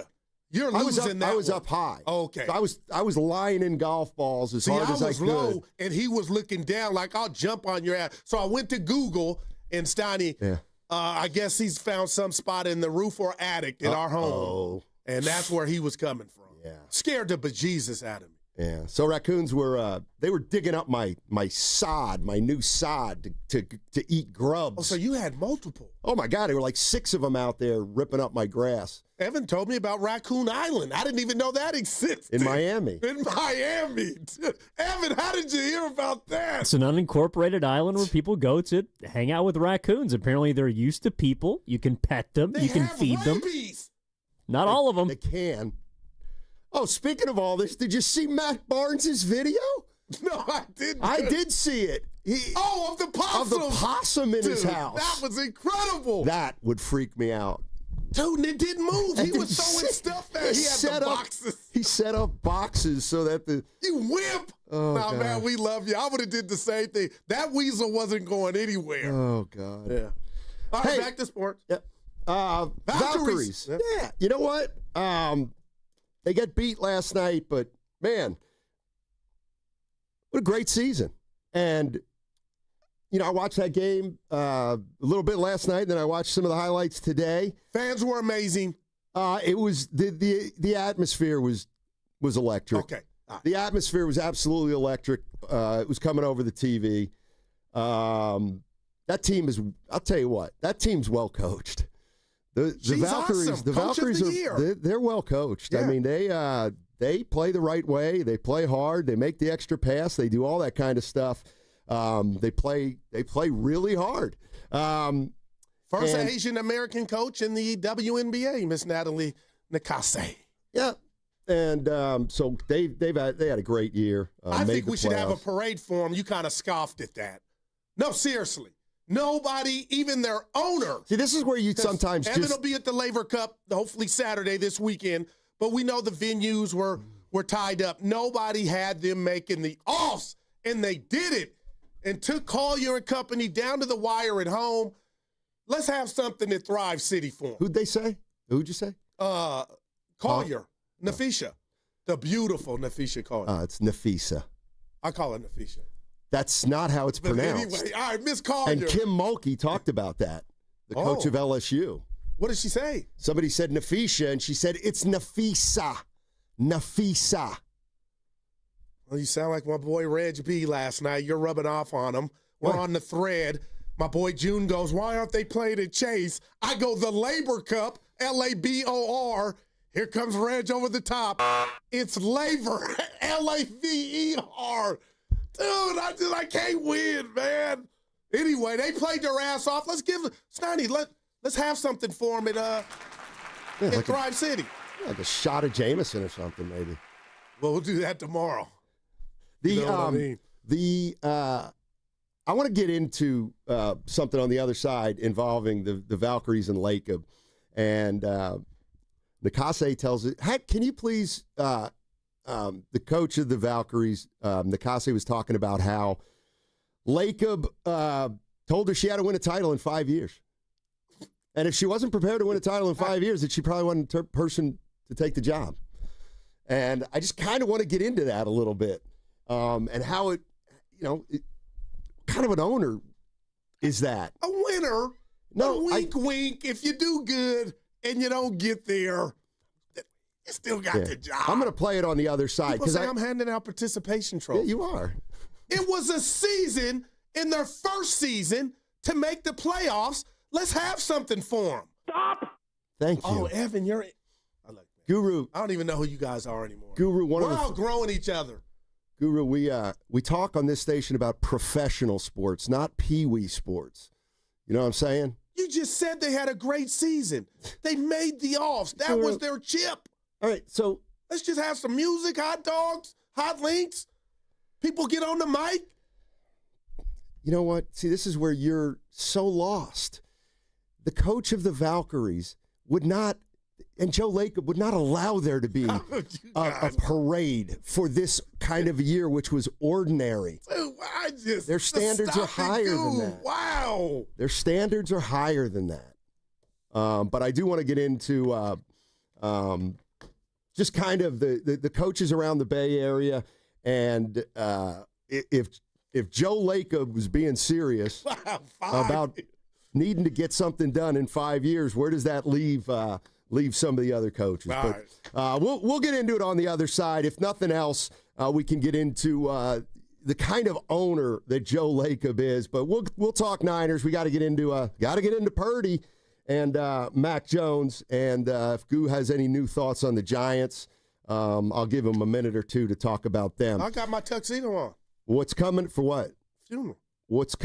Who wears a tux to a funeral? I meant to say suit. What'd you have? A truly? What's coming up on the game is brought to you by Fremont Bank, here for you, here for good. That segment was brought to you by Crystal Geyser, Alpine Spring Water. And that's what life's about. What makes Crystal Geyser Alpine Spring Water different? We always bottle our Alpine Spring Water less than 1.5 miles from the spring source. And all our bottles are made with 50% recycled plastic from our own recycling plants. Crystal Geyser, bottled at the spring source. Do you often worry you left the garage door open? With a LiftMaster garage door opener powered by MyQ, you'll never worry again. You can control, secure, and monitor your garage from your smartphone anytime, from anywhere through the MyQ app. As an authorized LiftMaster dealer, Ace's Garage Door Repair and Installation has smart openers designed for your needs, including belt drive motors for ultra-quiet operation, integrated camera for live video, streaming, and battery backup to let you in when the power is out. Trust Ace's Garage Door Repair and Installation for top-notch service and unbeatable reliability. Whether you need a quick fix, a complete replacement, or a brand new installation for your garage door or garage door opener, our skilled technicians are here to get the job done right. With competitive prices, a commitment to quality, and diamond certification, Aces has you covered. Call today at 855-588-2237 or visit acegd.com. That's acegd.com. Aces Garage Door Repair and Installation, where your garage door is our priority. You hear that? That's the sound of your business losing money. Legacy phone systems weren't built for today's teams. OpenPhone gives your business a smarter way to stay connected. OpenPhone lets you manage calls, texts, voicemail, and contacts all in one place, so that you and your team can deliver a seamless customer experience from ring to... Need to take calls on the go? OpenPhone automatically transcribes, summarizes, and highlights next steps from every call, so you never miss a detail. Need insight into what closes a sale? With OpenPhone's AI call tags, you can instantly spot key topics like objections or pricing questions, and use those insights to coach your team and level up every customer interaction. And yes, you can bring your existing number with you for free. Keep your team in sync and your customers happy with OpenPhone. OpenPhone. No missed calls, no missed customers. Try OpenPhone for free at openphone.com/sports and get 20% off your first 6 months. That's openphone.com/sports. openphone.com/SPORTS. Fall is the season for reinvention, and it's easy to do at Macy's Fall Favorite Sale. Come in and find your new favorite styles, like romantic ruffled dresses, chic trenches, cashmere sweaters, and textural fall layers, which are perfect for mixing and matching. All for 20 to 50% off. So if you're looking for your new favorite things, look no further than the Fall Favorite Sale. Today, only at Macy's. Savings off already reduced prices. Exclusions apply. Hey, it's your boy Guru. Every time we put a rat on the table during our show, it's brought to you by Atco Pest Control. Atco Pest Control is a family-owned local business proud to provide pest control in the Bay Area for over 35 years. Atco uses natural methods to give you a peace of mind and keep your family out of harm's way. Quality pest control doesn't have to empty your savings either. Don't wait. Go to AtcoPestControl.com for all your pest control needs. They got you covered. Come into Freedman's Appliance in Pleasant Hill September 26th through the 28th for their fall clearance sales event. Take advantage of factory direct prices, one-of-a-kind opportunities, special pricing on floor models, and convenient financing. Save on new appliances from trusted brands like Miele, Bosch, Electrolux, LG, and Maytag. Visit Freeman's Appliance in Pleasant Hill for their fall clearance sales event September 26th through the 28th for the best time to save on new appliances for your home. I'm Bob Burke, founder and chairman of Burke America Parts Group, a family of brands that includes RepairClinic.com, an appliance and HVAC parts solution company that's grown into an international brand. Before AmericanEagle.com, we partially launched a new technology platform developed by another firm. American Eagle helped take our technology to a whole new level with digital marketing, software development, and business insights into our key markets, appliances, HVAC, and outdoor power equipment, and did so both on time and on budget. AmericanEagle.com has the resources, experience, and talent needed to produce solutions. Our new technology platform, developed by AmericanEagle.com, has produced tremendous results with higher traffic, conversion, engagement, and online revenue. If you have any home repairs you need to take care of, check us out at RepairClinic.com. If you need a world-class website or technology project, then I would highly recommend AmericanEagle.com. Call AmericanEagle.com at 773-NETWORK. That's AmericanEagle.com, 773-NETWORK. This is the story of the one. As a maintenance supervisor at a manufacturing facility, he knows keeping the line up and running is a top priority. That's why he chooses Grainger. Because when a drive belt gets damaged, Grainger makes it easy to find the exact specs for the replacement product he needs. And next-day delivery helps ensure he'll have everything in place and running like clockwork. Call 1-800-GRAINGER, click Grainger.com, or just stop by. Grainger, for the ones who get it done. Nationwide is so much more than a great insurance company. They're one of America's largest financial services companies. Like how I'm more than just Peyton Manning. I'm also motivating Manning. When I say insurance, you say financial services. Insurance. Financial services. Insurance. Financial services. Now when I say Nationwide, you say is both. Nationwide. Is both. Nationwide. Is both. For your insurance and financial needs, Nationwide is on your side. Nationwide Investment Services Corporation, member FINRA, Columbus, Ohio. Since I've been in recovery, I could write a novel of the good things that happened to me. I finished college. I've held great jobs. It's never too late to recover from addiction. I am living proof that recovery is possible. Get treatment. It works. To learn more, visit livingproofsf.org.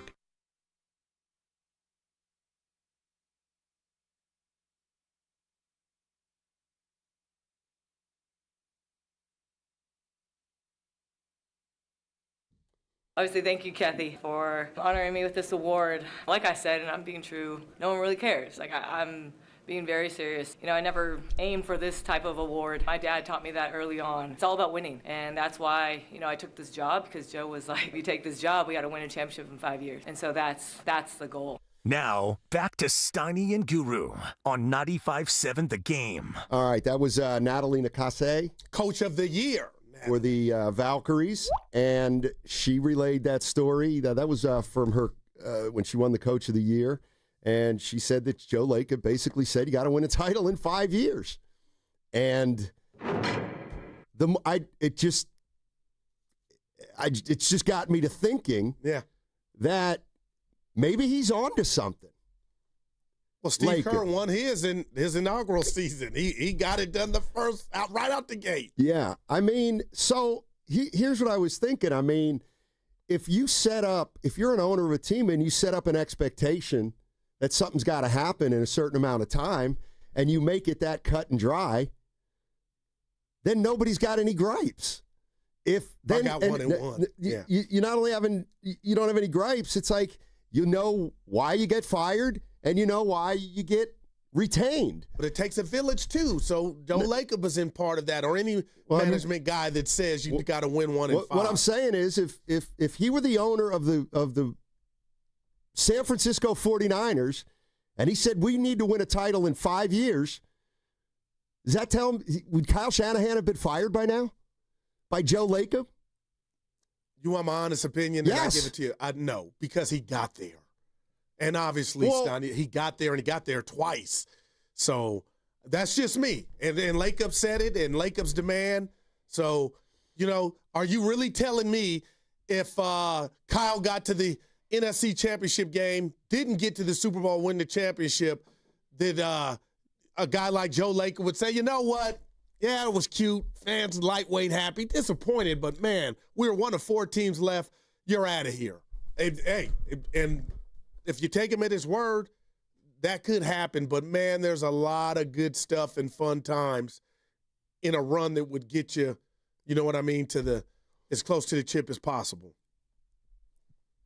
But the way I'm looking at it is, let's say Lacob would have said, or Lacob said, yeah, 5 years, we got to get to a Super Bowl. We've got to get to a Super Bowl in 5 years. Well, then I ain't mad at then that. He got to the Super Bowl. Yeah. So he did what you needed him to do. But it's just okay, here's what I was thinking about with Shanahan. And we do this all the time. Okay, Kyle Shanahan, he's been here 8 years. Let's talk about Kyle Shanahan. Okay, one side would be like, oh, the guy's an unbelievable coach. He's a great coach. He's gotten to 2 Super Bowls. He's gotten to NFC championship games, knocked on the door twice. Obviously one of the brightest minds in football. And, he's a great coach. Okay. And then there's the other side that says, actually, he's missed the playoffs 4 times in 8 years. And, they still haven't gotten it done. And he's had a hand in some of those losses, particularly in the Super Bowl. So if you set up an expectation when you hire a guy, then there's never going to be an issue if you fire him. But when you're going, when Steve Kerr leaves and they bring in who? Mark Jackson. Mark Jackson. They bring Mark Jackson back. All right, Mark, you got to get to the Western Conference Finals in the first 3 years. Okay, that's the goal. If you get there, you get an extension. If you don't, you're fired. Yeah.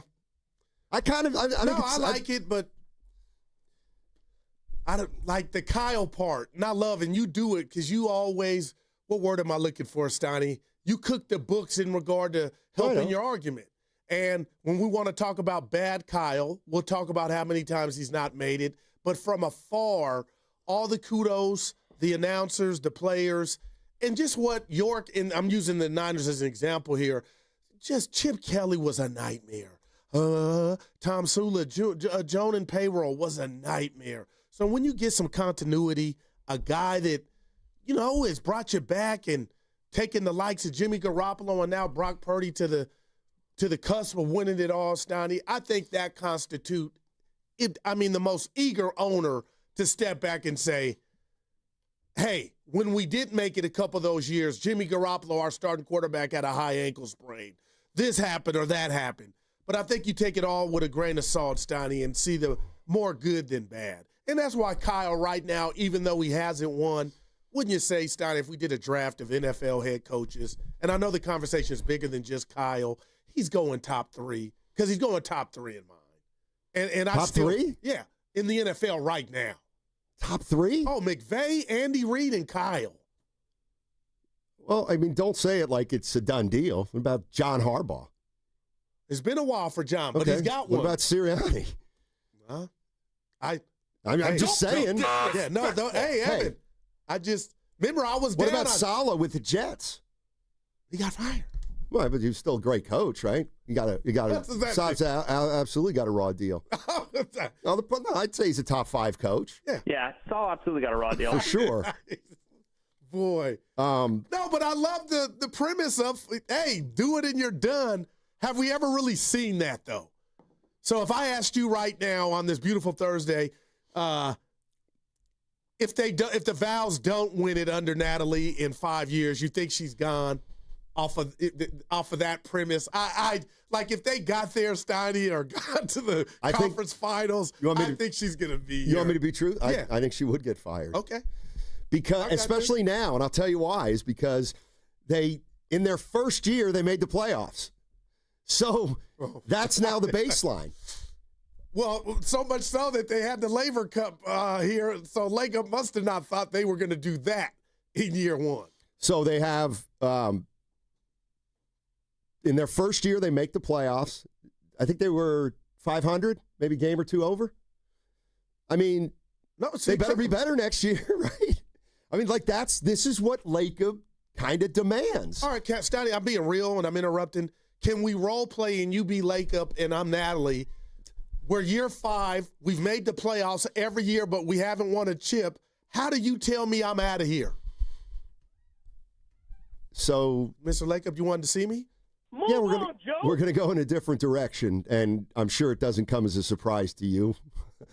The goal was to win a title in 5 years. We haven't done it. I'm going to get somebody in here who hopefully can do it. Well, I'm looking at these past draft classes, Mr. Lacob, and you haven't given me. I'm firing the GM too. Yeah, she's gone. I don't think you would. Steiny, stop. Some owners have standards, and Lacob has standards. I would if I were one. Dude, I think this season, you might call me crazy, and I really do love an appreciation day if we had it for the Valkyries. So if anybody's listening and can help and I can be a part of it, MC or what have you, they deserve that. But enough with that. Steiny, I think this bought her some time. How about just making the playoffs in year 1? I got you, but I mean, come on, man. That's private school standards of in 5 years you got to hoist a trip. And you're right, Kyle would be fired under that metric, right? He would be gone. Yeah, but he got there, had a 10-point lead. That's not enough to Joe Lacob. I wouldn't want that owner to be my owner. So I got to tell you, I'm talking to Spadoni and Lubman and Shasky had left because we got somebody in jail right now. Uncle Looney's in jail on the chat. Who? Uncle Looney. Yeah. Oh, that's right. He's in the pen. Apparently we got issues with the YouTube chat. And I did get some clarification from Lubman. I said, so some guys are banned from the chat. They're not. And he goes, yeah. And I said, well, who? And he's like, oh, a lot of people. I'm like, what do you mean? He's like, well, yeah. Well, he's like, banned from 6 to 10. I said, what about Uncle Looney? Okay. And of course, now every time we say that name, the boss just, he grits his teeth. I didn't know that. Yeah, because he's like, nobody knows who he is. Like, stop talking about him. Anyway. Well, you're not doing a show for just him. No, I know. You're doing a show for a lot of people. Exactly. No, I'm kind of with him. We can't harp on Uncle Looney. But free him, Stein. No, apparently Lubman said I said, why? He goes, yeah, he's just trying to do too much. Hold on. He was on Shasky too hard. 6 to 10, they're banned. We can unban them from 10 to 2. Oh, go ahead. I don't know how to do it. This is what we do. I don't know how to do it. No, but I'm just saying. Yeah, but if you come in with my teammates, you got to just in the interest of Uncle Looney in the pen. In the interest of clarity and transparency, according to Lubman, this person was doing too much, and he was all over Shasky. So you're banned. Who looked great today in pink. Pink coming back. And haters. And there it is again. Great. And there it is again. Pink coming back. I brought it back. The amount of people that are guys that act like they're not. Just huge. Tell us who the real Steinmetz is. I started the baggy shorts in 80, in 74. I did. Stop. Swag wasn't even around then. Please. But you did go to Rick James' concert. Plus, the Valkyries were hurt this year, too. Dude, that's another big part. Great point. That just sounded so goofy. I've never heard you say that before. Great point. I might need to slow down. Man. Evan, I'm in an extremely good mood. I don't know why, but boy. Does the raccoon have you feeling good about life today? You made it out alive? And I did look getting in the car this morning. It was daytime, but I was looking around my whereabouts like, all right, he's gone. So are you getting something patched up or? No, my wife's got a here comes a handyman, KK. He's at the house, so he'll go up there. Now, do you know him or is they went to they went to school together. Oh my goodness. But it bothers me because I've said it to some people. They're like, "Oh, really?" So what you're saying is, when he's over there, class may be in session. You're an ass. Hearing you say, "Wow." I might have, dude, oh my God. Just hearing you say that, whoa. Oh, boy. Oh, man. That'd be like Cal Ripken and Kevin Costner. Remember that? Cal Ripken was getting ready. The streets say Cal Ripken had his the streak going for straight games being played, and he showed up to the stadium and thought his wife might be doing something. It was with Costner, and he then left to go check the house to see what was going on. You ain't heard that story? Vaguely. You can Google it, but vaguely. What's it like a power outage or something? Somebody help, yeah. So sounds like it's an urban myth. No, I believe it might have been real. Anyway, nothing like that going on at the Johnson household. Is that one of the more fabricated sports streaks in the history of sports? I'm just saying, like, there's so many times when they would just have him start and then take him out in the second inning. Come on, quit finessing this. The game in the system. Iron Man. So, talking to Lubman and Spadoni. Why do I want to call the house right now? Wow. Don't. Don't. Hey. Check the ring. Check the ring. Yeah, they usually use the back door. That's a 5E. I mean, although the one thing hey guys, let's if the guy's climbing out the window, I don't think it's going to register at the door. Hey, I don't like this. Oh man. Oh boy. All right. Am I an idiot? Did I just miss something yesterday with Butler, Jimmy Butler, and people getting all excited about Butler calling the Warriors? And I loved it. I must have missed something. Did. So I didn't get it. Shasky didn't like it. It sounded like you didn't either. Well, he just got here. You got paid. Okay, he's being a leader. Who cares what? I mean, he's one of your better players. I guess I didn't realize that what maybe alarmed people is that that's how it starts with Jimmy Butler. Yeah, he goes into the fray. What? You want me to do something? What's going on here? That's being the Jimmy leader. Butler, 3 months into the Warrior 10. Hey, what's going on here, by the way? Joe, Jimmy Butler. Hey, Jimmy, how you doing? Hey, Joe, what's going on, man? Jimmy, what do you mean? He's trying to win. What's going on with Kaminga? Yeah, it's a negotiation, Jimmy. I appreciate your interest. And, hey, Joe, we got to win a title. You need to sign this guy, or you need to trade him. But we need some clarity. What is going on here? I loved it. I mean, yeah, Shasky. I don't like. Now, if Butler calls and goes, "Hey, anything I can do with the Kaminga situation?" Well, that's how I took it. Well, other people didn't take it that way. Well, they got bigger problems in Butler and Dre. I love seeing that though. It's go time, and they want to know what's happening. And again, this is Monty Poole put out a tweet this morning. NBC Sports Bay Area. We need to get him on, Steiny. It looks like Kaminga's camp may take this all the way to October 1st. I got a prediction. Let's go. It won't go till October 1st. But would you have a problem with me saying on the 18th of September, the fact that there's no decision yet feels like October 1st? Would you give me that? No. It's hijacked the whole offseason. Well, it actually hasn't. So there's been no offseason. Is Tito Horford going to be, that's his nickname, is Al Horford going to be at Media Day? Probably not. Wow, probably not. Think about that, Evan. Yeah, just a couple more days. I think something's going to happen in the next, week or so. I really do. Dude, did you hear Willard Dibs on your drive home yesterday? I got to give him credit. No. They were talking about Kaminga and how we're back here, but they used the Kaminga subject as drugs. So Dibs went into, when you go to a meeting, when you're kind of addicted to some substance. Right. And he did the whole, hi, I'm Dan. And then Willard went doing the nose, like, just because we're back here again, I was laughing my ass off. I got to give him kudos for that. I thought you were P1. Yeah, but just say you didn't listen. Don't be scared. I didn't listen, but I don't understand what. It was like a drug, the Kaminga subject, because we beat it up and we've used it so much. So, like, my name is Matt, and I'm a there we Kaminga go. addict? Yeah. Something like that? Yeah. That sounds funny. What? You had to be there. It was great. Yeah. We got to talk about.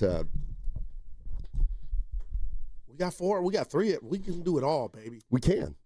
But I want to stay on the Kaminga thing till the break, and then we got to get into the Niners. Okay. 2-0. I'm going to try to keep us a little more streamlined, if you don't mind. But some people like when we veer off. Yeah, but I don't like missionary. Oh, we're going to do this, then we'll do that. Like, give me some excitement. But if one thing I know, like if we can streamline the show. But you control it because you're the quarterback. I'm the wide out. And if you fumble the snap, we're screwed. You know, I can do something. You tell me where to go, and I'm going to go, Steiny. But if that's what you want to do, I'm here, baby. Hop one. No. Now I'm stuck. Yeah, and I messed you up. I'm totally stuck right now. Go ahead. This is where, like, and I'm going to, like, Evan's got a point, and Hegan's got a point. What did they say? You know, sometimes we pop around, pop, and we don't immerse ourselves in something deeper. And I didn't hear that. They didn't say that to me. The Higgins never said anything to you like, you guys were all over the place today. Yeah, he has in the past. Yeah, that's like I don't think he's talking about a great show. When they walk us out, they're walking you and I out. You know what I mean? So let's do it. However, don't look back. Let's go. And don't second guess yourself. You call a play, let's go. Right. So I shouldn't have said anything to your point about, you know what, I want to be more streamlined. Let's do it. All right, let's do it. Let's get into the 49ers. All right. And there's one guy that I want to get it into it. And I have to bring Evan in here. We're talking about why? I'll take because the conversation he's already in here. The conversation is nuanced, and it's about Christian McCaffrey and if he is back in prime form. Oh, okay. That's it. Like, is he the player he was 2 years ago? Are we happy with how he's come back because he's the player we remember him as? So, Evan, what if I say, and I'll ask you too, Goo. Yeah, but go Evan because he was on with Shasky. Well, that's kind of why. That's kind of why. Was a phenomenal because conversation. It's nuanced. Yeah. Is Christian McCaffrey, how do I want to put it? Because that's important too. Christian McCaffrey back to being Christian McCaffrey, Evan? He's all the way back, right? I haven't seen it yet. Okay.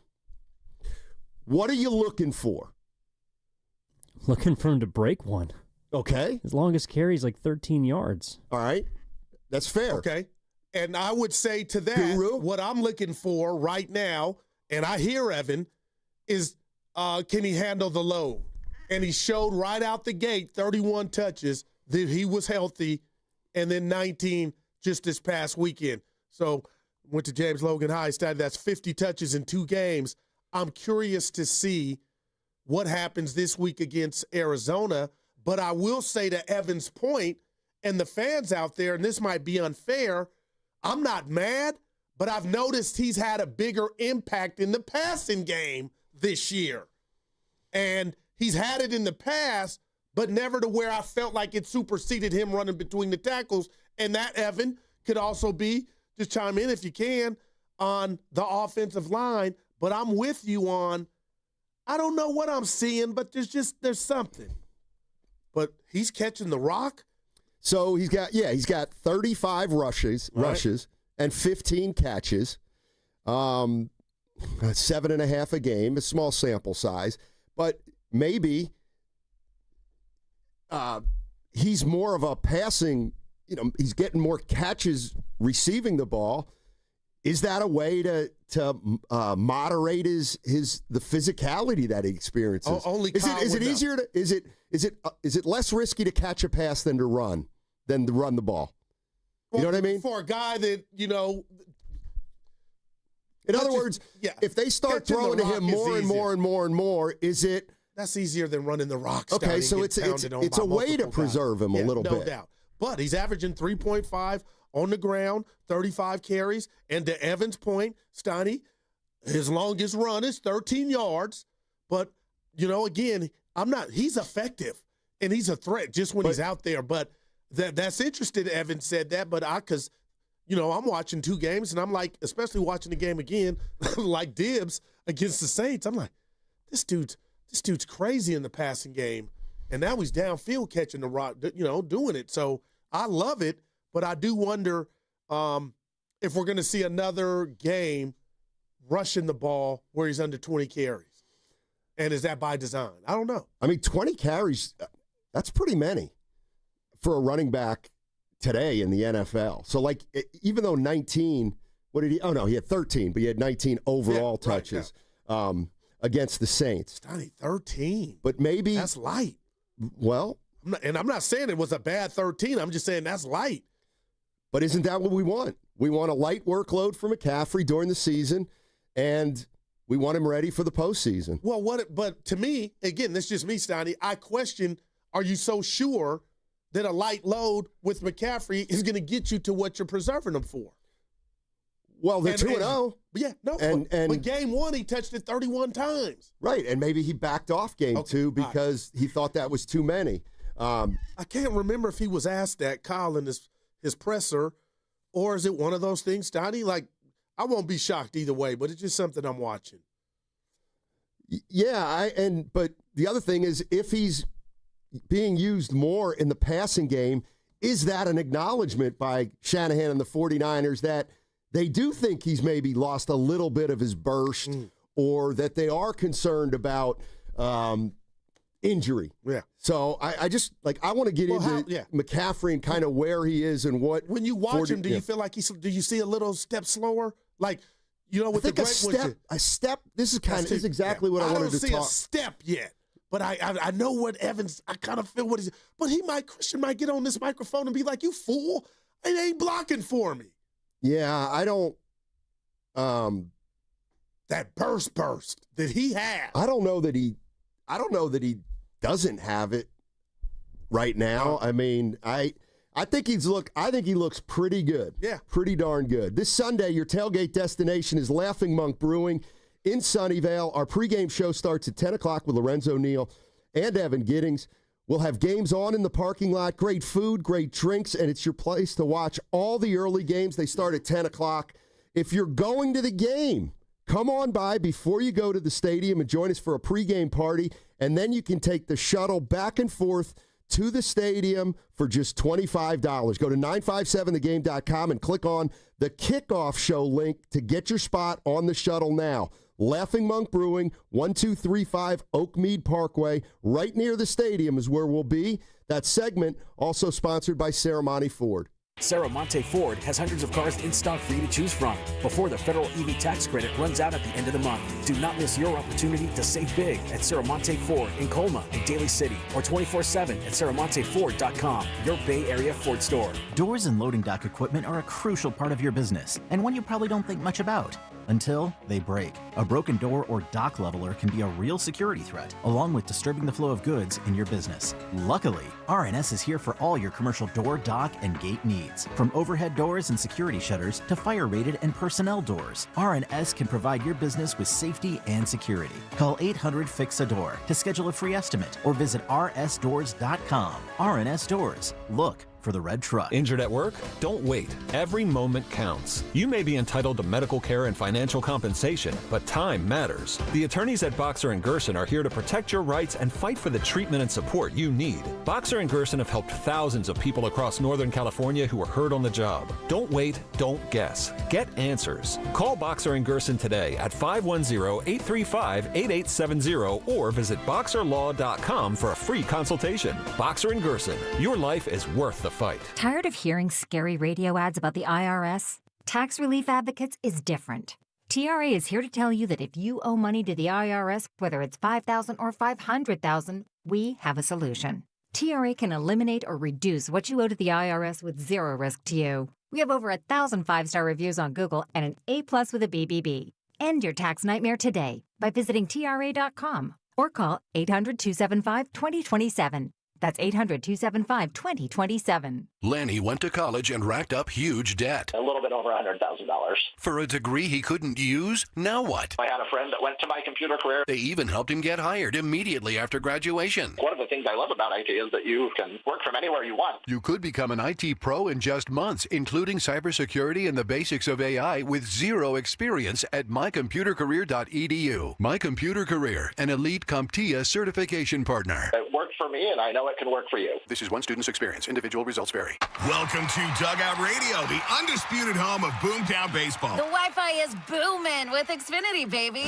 Our next caller is Stacy. How do you stay locked in on every pitch and play? We stream it all live on Xfinity Internet with low lag, 99.99% network reliability, and speeds faster than a base runner beating the throw to home plate. I stream on my TV, tablets, even my smart fridge. Smart fridge? With all those games, we gotta refuel. Stream live baseball with Wi-Fi built for the biggest moments. Xfinity. Restrictions apply. Actual speeds vary, not guaranteed. When your reputation's on the line, you don't leave anything to chance, especially your primer.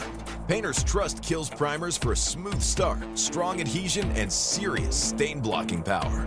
And now, the full Kills lineup is available exclusively at the Home Depot. Need it fast? Get same-day or next-day delivery, or order online and pick up in-store. Kills primers. Pro results, faster. The Home Depot. If you're a pro, you know. 1-877 Cards for Kids. KARS Cards for Kids. 1-877 Cards for Kids. Donate your card today. 1-877 Cars for Kids. KARS Cars for Kids. 1-877 Cars for Kids. Donate your car today. Ready to get rid of that old car? Donate it to Cars for Kids. Call 1-877-CARS-FOR-KIDS to reach a friendly live agent. Donation's super easy, and your car can be picked up as soon as tomorrow. Call us now, 1-877-CARS-FOR-KIDS. That's Cars with a K to donate your car today. 1-877 Cars for Kids. Donate your car today. Did you know you can donate real estate too? Go to carsforkids.org. That's carsforkids.org. I'm Jordan Robinson, host of the new podcast, The Women's Hoop Show. Each episode, I'll be joined by a rotating group of women's basketball experts to talk WNBA, college hoops, the new Unrivaled League, and the shifting landscape of the sport. The game is growing, and so are we.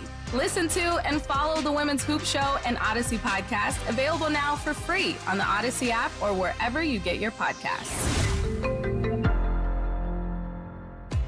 If you're 55 or older and into that whole saving money thing, T-Mobile has an exclusive phone and internet bundle just for you.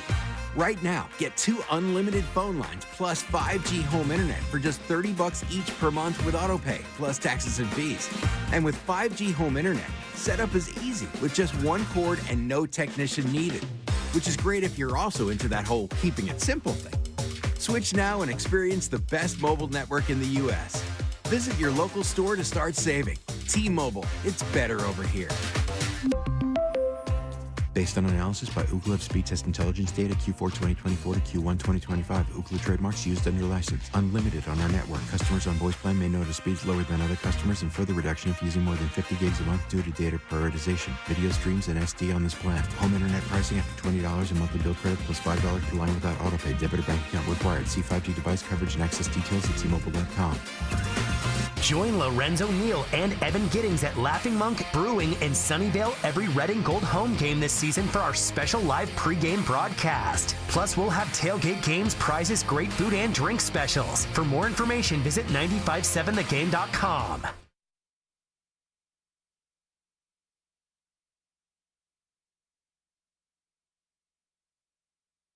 I will never get duped again. It's the Guru, Steiny Guru, Steiny Guru, Steiny Show. Let's go.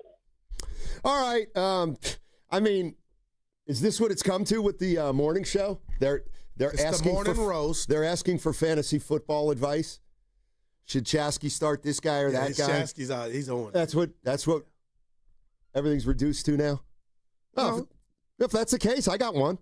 Should I play Jawan Jennings or Stephon Diggs this week? Stephon Diggs plays Ron Jennings. Yeah, I'm with you, Evan. 100 yards last week. Diggs plays almost versus Pittsburgh. Yeah. I'm going Juwan. Really? Yeah. Home opener. Had a big game last week. Yeah, I know, and I missed it because I had Diggs in. Diggs was okay, but I lost some points. I won. Yeah, you're undefeated. I won. We're talking about Christian McCaffrey and how he's being used. There's only been 2 games, obviously, but he's got 50 touches, 35 rushes, 15 catches, and we're trying to figure out, where he is in terms of his comeback. Essentially, he only played 4 games last year. Does he look like the guy he looked like 2 years ago, or is it a little too soon to tell? If you're of the school that, boy, he looks about 80 or 85, does that mean you think this is who he's going to be, or could he still be knocking rust off right that now? Very well could be the case. And if I'm a Niner fan or I'm on the coaching staff, to hell with the numbers. The fact that he's surviving 8 quarters of football and he's available, that's the win right now. But, Steiny, I will say this. If that average per carry after 80 carries is still at 3.5 or maybe lower and the long is, 15 or 14 yards, then I think it'd be fair to revisit the conversation about how long are you giving him for that? 5-6 games? A couple more games, because I just think the fact that he's out there and he survived the 31 games, and what I want to know and I'll never be privy to is, was that by design that he only touched it 19? And I totally understand it if he only touched it 19 times after 31 times the first game. So I've been shocked since we were at the summit and we said, there's something going on with his calf. Shows up, give me the ball, student body left, student body right, made me look like an idiot, and I wasn't by myself. But, I was thinking about this. I just didn't see the light load this past week. And I know it was the Saints, but still was a close game. I look like, no matter how many touches McCaffrey gets, isn't it part of the design? You know what I mean? By Shanahan. However, it's never been that way before. What do you mean? Kyle's always told us, I don't care about the pitch count stuff. If the guy's out there, I'm going to use him. Right, but maybe this game plan called for him wanting to use McCaffrey less for whatever reason, right. Whether it's to save him, whether he thought that he could get more production going in a different direction. A couple good, real good texts here from the Boxer and Gerson Work Injury Attorneys text line from the 510. CMC is used more in the passing game because the Niners are so thin at receiver right now, and defenses are loading up to stop the run and force passes. But to Evan's point, it's about when he's running, what he looks like when he's running, burst-wise. And Baldy spoke on it, too, when he was on with Shasky and Spadoni. Here's another comment. Maybe using McCaffrey in the passing game more is an acknowledgement that the O-line can't control gaps. Very interesting. How much is Kyle Shanahan, do you think, not concerned, but how much does he monitor what Christian McCaffrey's workload is? I'm being honest. I have no idea. And we'll never know until idea. Somebody asks him and he's honest and being transparent. But the bottom line is, up until the touches last Sunday in New Orleans, I would have told you he does it. So now we get another game this Sunday, the home opener, and Steiny, another, curiosity or itch will be scratched in regard to when it's all said and done.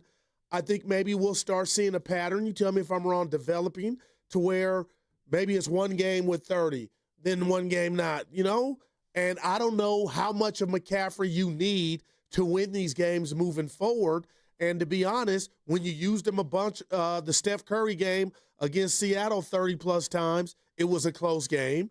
And then when you used him, who's 19? Bernie Kosar, 19 times when he touched it, it was a close game. So we'll see what you need against the Cardinals and Calais Campbell.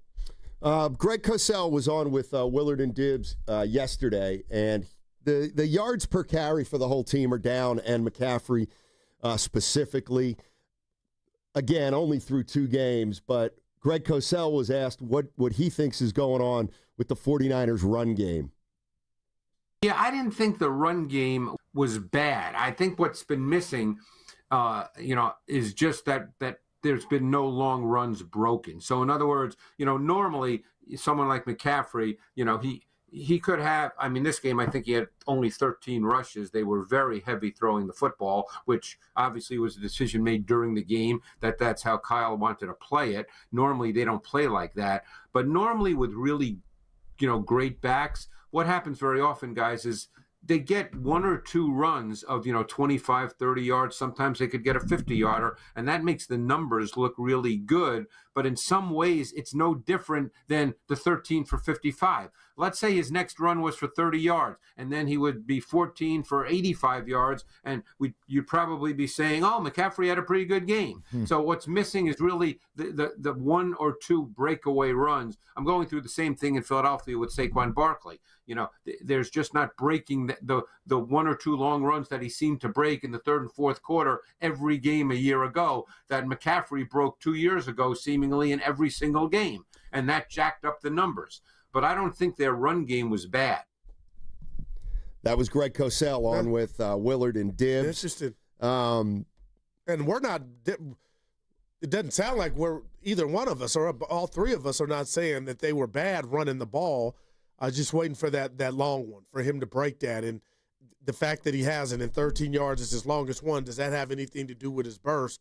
But if I'm playing the Niners right now and I'm playing Mac Jones as my quarterback and McCaffrey's back there, Steiny, I'm loading the box. And the reason I say that, and we saw Seattle do it, had 9 or 10 dudes in the box at one time, they're basically saying, even with Brock Purdy out there, we want you to try to beat us through the air because we don't want this dude to be able to take it to the house. Yeah, it sounded to me like Cosell was saying that maybe with Mac Jones as the backup quarterback,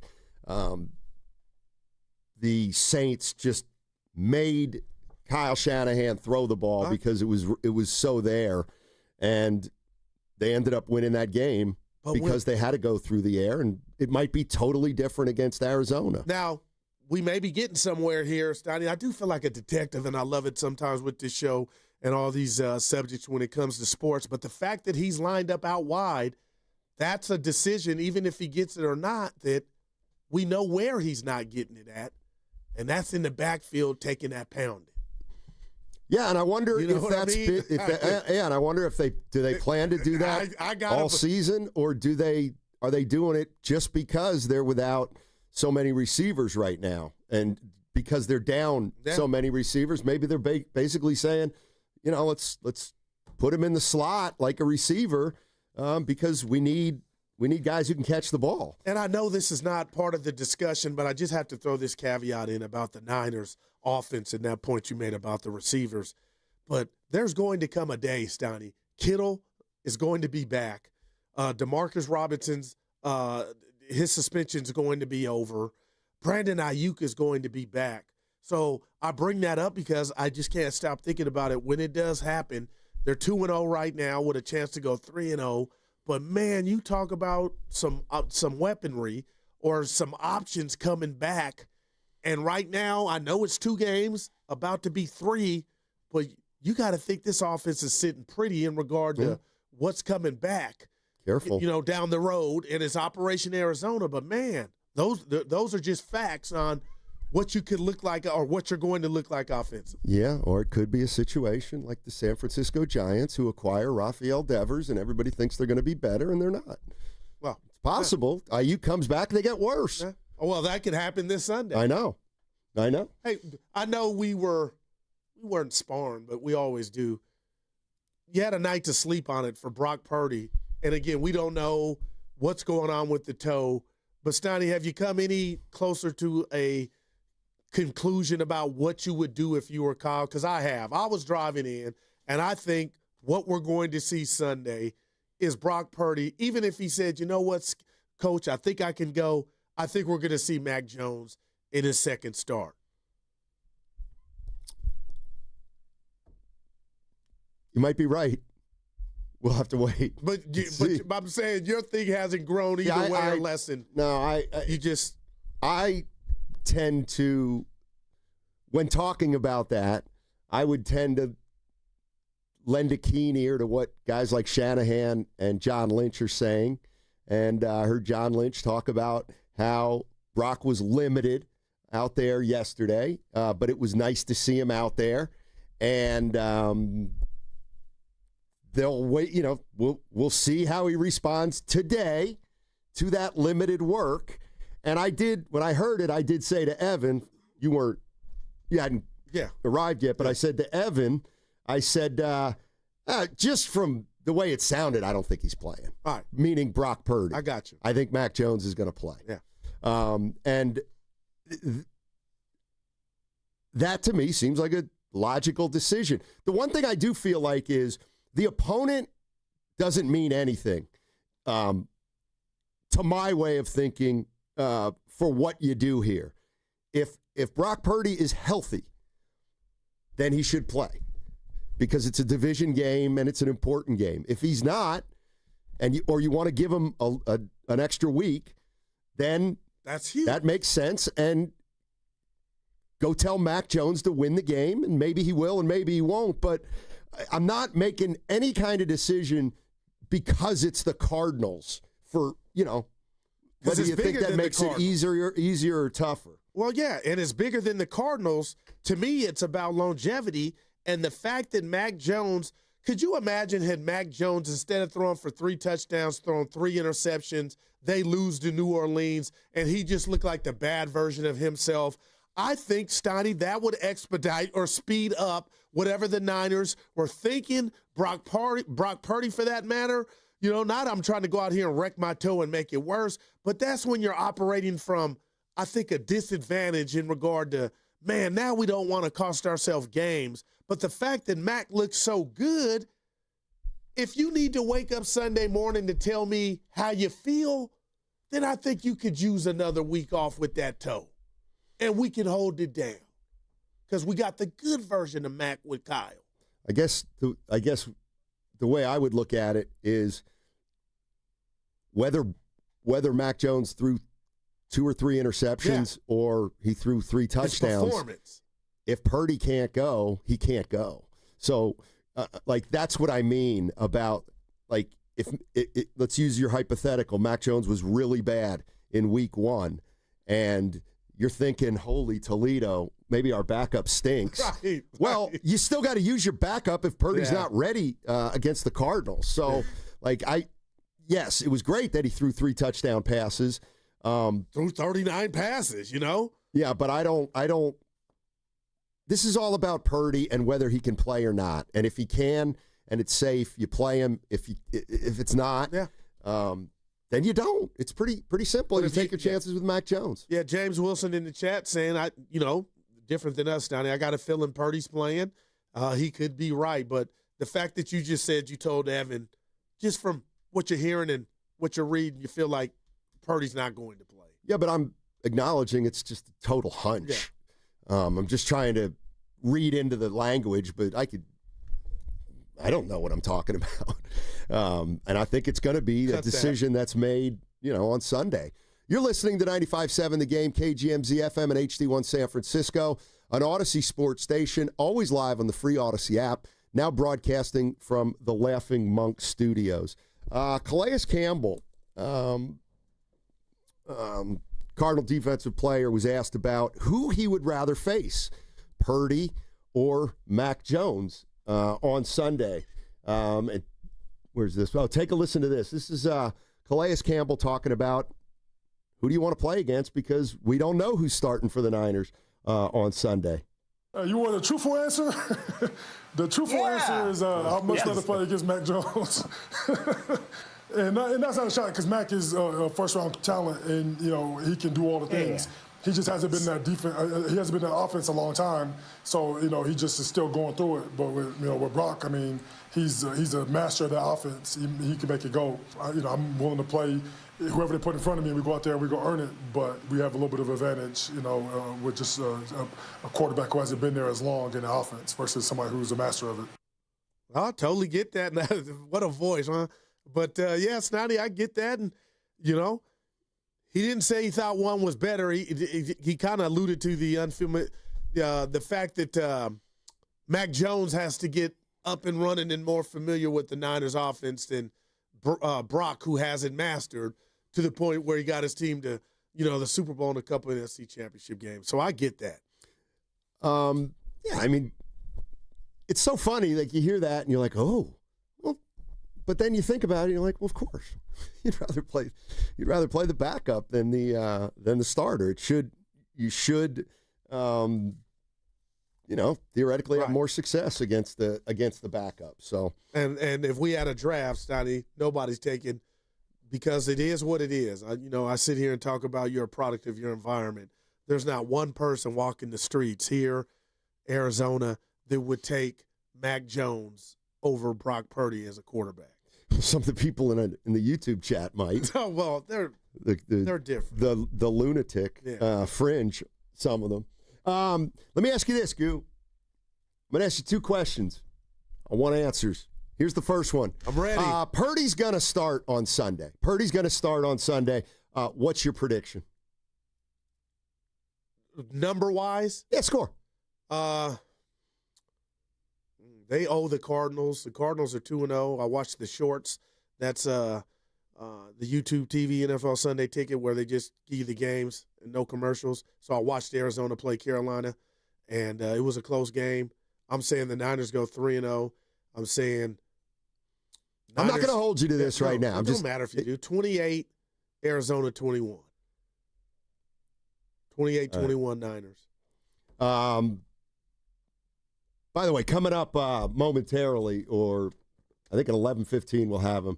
Adam Amin, he's on the call for that game. We got him now? No, okay. All right, now I'm telling you that Mac Jones is starting. Does it change your prediction? No, that's interesting. And I'm a fan of Mac Jones, and especially more of a fan in this system. Steiny, I'm sticking by 28-21 Niners. Yeah. Mac Jones will be 2-0. Now, we've had some callers have fun, call this station, if Brock was not to be available for multiple weeks, what's going on? All right, let's have a conversation with Adam Amin, courtesy of the River Islands guest line. He's going to do the play-by-play for the 49ers, Arizona Cardinals. You can also hear him on the MLB on Fox, and he also does the Chicago Bulls. Adam, thank you so much for joining us. Really appreciate it.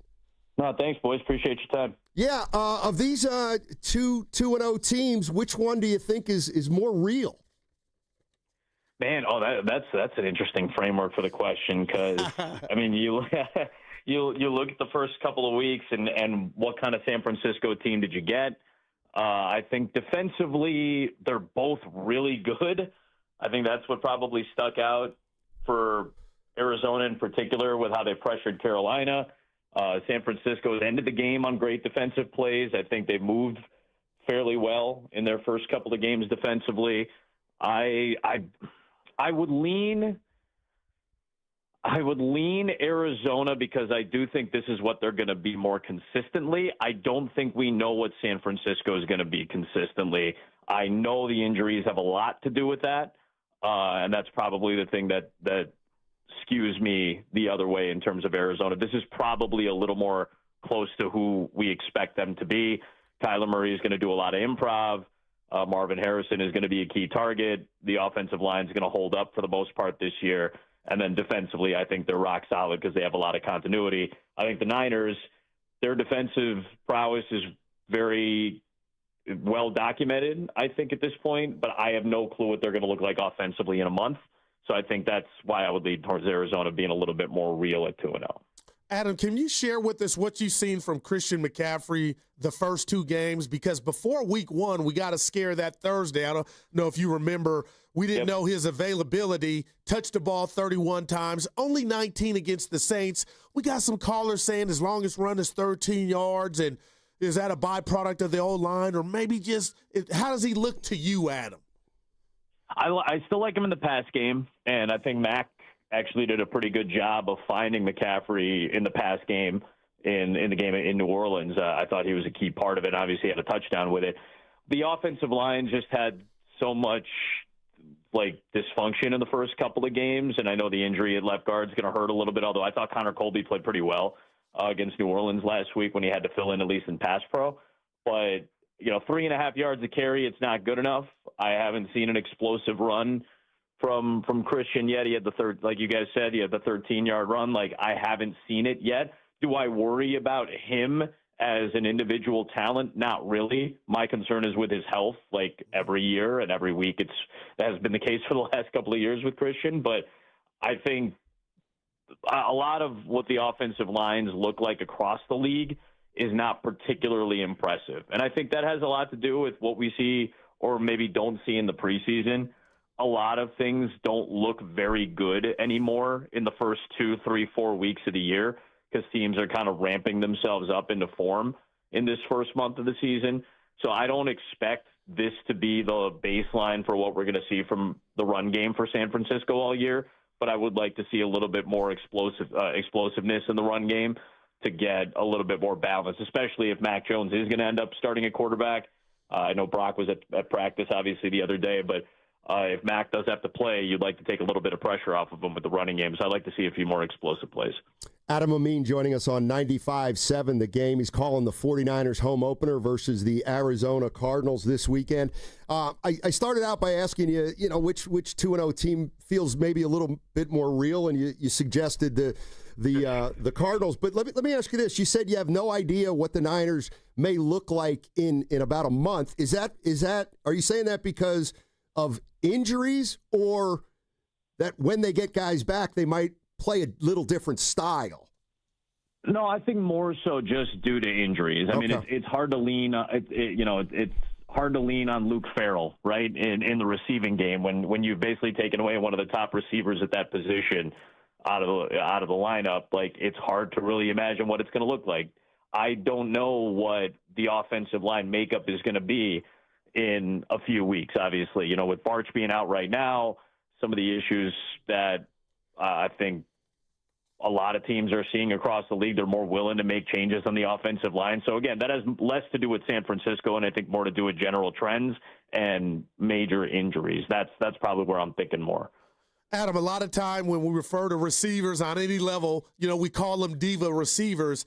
And I saw this interview yesterday with Kyler Murray, and it had me thinking, is going to have any impact on this current game. But he was talking about his receiver, Marvin Harrison Jr., and his lack of targets. And Kyler said, you know what? Some days Marvin's going to have 10 catches or 10 targets, and some days he's going to have 3. And I'm just a guy sitting on my couch with the remote. But I thought to myself, do you voice that? Or can you share with us what you thought of that? And is there going to be any impact on Kyler, when he's dropping back to pass to kind of feed his guy? We had Arizona early last year. I think it might have been week 2. And it was almost the same story because Marvin Harrison made his debut the week prior, didn't really get a whole lot of run, got very few targets, maybe 2 targets or 3 targets that whole game. And then he got heavily involved in the following week. I almost think it's like trying to get Marvin a little bit motivated. Not that he needs it. I actually think he's one of the best young self-motivators that we have in the league. But I do understand where Kyler is coming from because the expectation is, well, we're going to force feed Marvin Harrison Jr. the ball. I don't think that is necessarily the game plan that Drew Petzing is thinking about because when you have a guy like Marvin who is so, like, he's the prototypical X, right? Outside, big body receiver, is going to run the outside route, is going to make contested catches. I think Kyler Murray, as he gets older, is trying to force less and less. He's trying to force fewer and fewer throws. And I think we have a tendency to assume that, well, the X is just going to win all the time.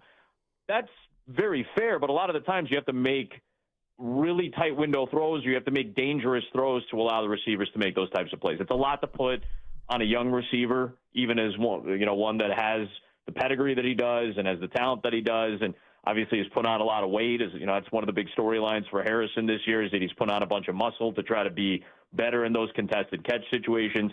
But I understand Kyler Murray not wanting to force stuff. And that also has a lot to do with, I think, how teams perceive what Arizona is going to do.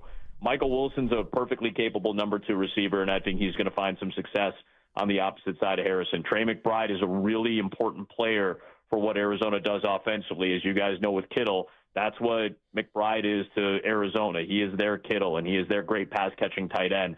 And they want to lean on their run game the same way San Francisco does. They want to be able to run the ball with James Conner and use Trey Benson and DeMercado and some of these younger guys. So I imagine it has more to do with the bigger picture than it does specifically to Harrison. But I do think there is – I can imagine why you'd be able to read into some psychological stuff. And knowing Kyler Murray, I do feel like there is a little bit of psychological stuff in there too, you know? Adam Amin joining us on 95.7 The Game. You can hear him on Sunday calling the Cardinals 49er game. Adam, when you watch a game like last week and you see the 49ers backup quarterback, Mac Jones, play well, 3 touchdowns, no picks, what does it make you think of Kyle Shanahan when you see a backup play like that? You know, I think the easy narrative to latch onto, and it's not an incorrect one, is that this guy runs a pretty good offense, and he's a pretty good play caller, and he's a pretty good sequencer. And I don't think that's a shock. That's not shocking to hear that, people respect Kyle's prowess as an engineer of an offense and then a sequencer of an offense. But it's a nice stark reminder of it, too. You know, I think to be able to sequence games is one of his strengths. He grew up in this. You know, you guys, I don't even have to explain this to all of you. You guys know this better than I do. He's grown up in this, and he has a real feel for this. And, there have been plenty of blips, or plenty of blemishes, I should say, on the resume, right? Going back to his time in Atlanta as the offensive coordinator, the Super Bowl issues at times, the playoff issues at times that we've seen late in games or in second halves. He's got some blemishes on the resume, but I think that's situational. A lot of that has to do with just having the opportunity to be in a playoff game. I think overall, big body of work, you're looking at one of the better, if not the best engineer of an offense across the league. So I think you have to give him a lot of respect for it. I go back every year and we do maybe 1 or 2, maybe 3 49er games a year. And I always end up changing over my notes over and over again with new players and new backups. And it's just the turnover on this roster over the last several years has been pretty kind of jaw-dropping at times, in particular on the back end defensively. But even with the running backs that have had to play, the guys that you've had to rotate in at tight end and wide receiver, different offensive line signings over the course of the last couple of years. So with all these different elements, I do think that the consistency has been Kyle. And more often than not, this ends up being one of the better offenses in the league. And even with some of the injuries and depth issues, I think they still produce at a pretty decent level, or at the very least with backup guys stay competitive in games. So I think all those things probably play into the general big picture about Kyle across the league, which is he is one of the better offensive minds that we have in football. Yeah, Adam, and I got to be careful with this next question, but now he has his running mate running his defense, and that's former Jets head coach Robert Saleh. And, Adam, it's 2 games. I need to slow down, but one of my biggest fears, and a lot of 49er fan fears, were how are these rookies going to mesh with Warner and Bosa in the rest of the game? How are you going to replace Greenlaw? And through 2 games, there have been some ups and downs, but more ups than downs. I'm looking at Saleh, Robert. I don't like Aaron Rodgers. I'm not a big fan, so I think he got a raw deal. But if this were to keep up, and this defense, which Fred Warner looks like a stud that he is, and Bosa making game-changing plays, would you be shocked if Saleh's name after this season, if this keeps up with the defense and they're a pleasant surprise, if his name is being surrounded by possible, head coach openings around the league? I think obviously it's opening dependent. He's probably not on my list of my top 5 guys coordinator wise around the league, but he's probably in the top 10. And I think the Jets hangover has something to do with that. And I agree that it's a raw deal. And I do think that eventually that goes away. Todd Bowles had that same issue. He had to go back to, I know he ended up staying and succeeding Bruce Arians, but he was a name that people were looking at when he got back as the defensive coordinator in Tampa Bay and found success again. And I think people were like, it's the Jets, and that seems to be the general consensus about a lot of things when it comes to the Jets. It's the Jets. They've got organizational dysfunction. They've got personnel dysfunction for the most part. It feels like that's been the case for the better part of 10 years since, my broadcast partner stopped being the quarterback there and got shipped off. So I feel like Robert's probably going to be right in the thick of things for the next 2 years. A good season this year probably gets his name a little higher on those lists. I would probably lean to some of the younger guys around the league. But if you get 2 great defensive years in San Francisco, and what I think is a fairly tough division right now. Like Arizona's on the rise, obviously. Seattle's a consistent team that has a lot of good new pieces, and the Rams are who they are. They're still the defending division champs. So I feel like playing in this division and being good defensively for a 2-year period probably gets Robert's name very high on the list. And if it's 2 great years in San Francisco, I would imagine there's a head coaching opportunity for him somewhere in 2027. Hey, real quick, Adam, the pre-production meetings. I mean, how much information is shared there in those things, and how valuable do you consider them as, obviously the broadcaster of the game? I find them to be important for personality, like to see what a quarterback is like, what a coach is like. I think you do get a lot about their demeanor and their thought process. There's very little, I think, and again, this is very coach dependent.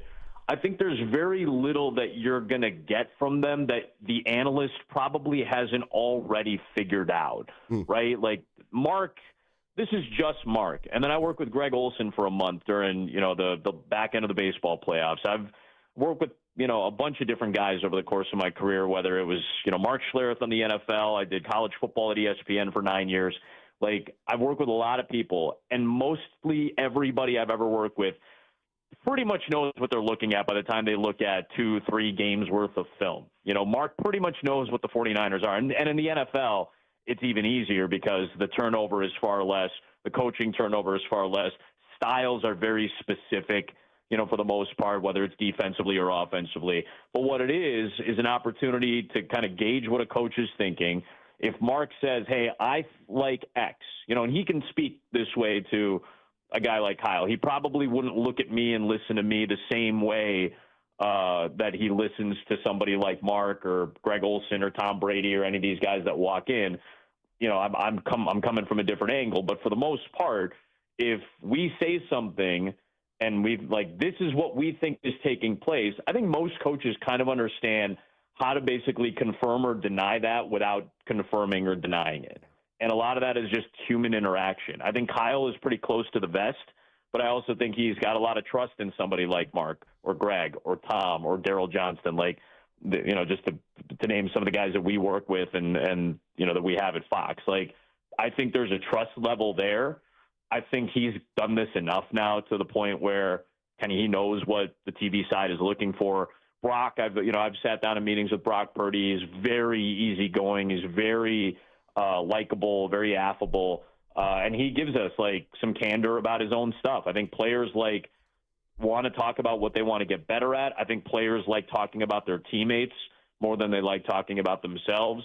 And I think coordinators really do want to give you a sense for what they're thinking, especially if they're on their way to eventually becoming a head coach.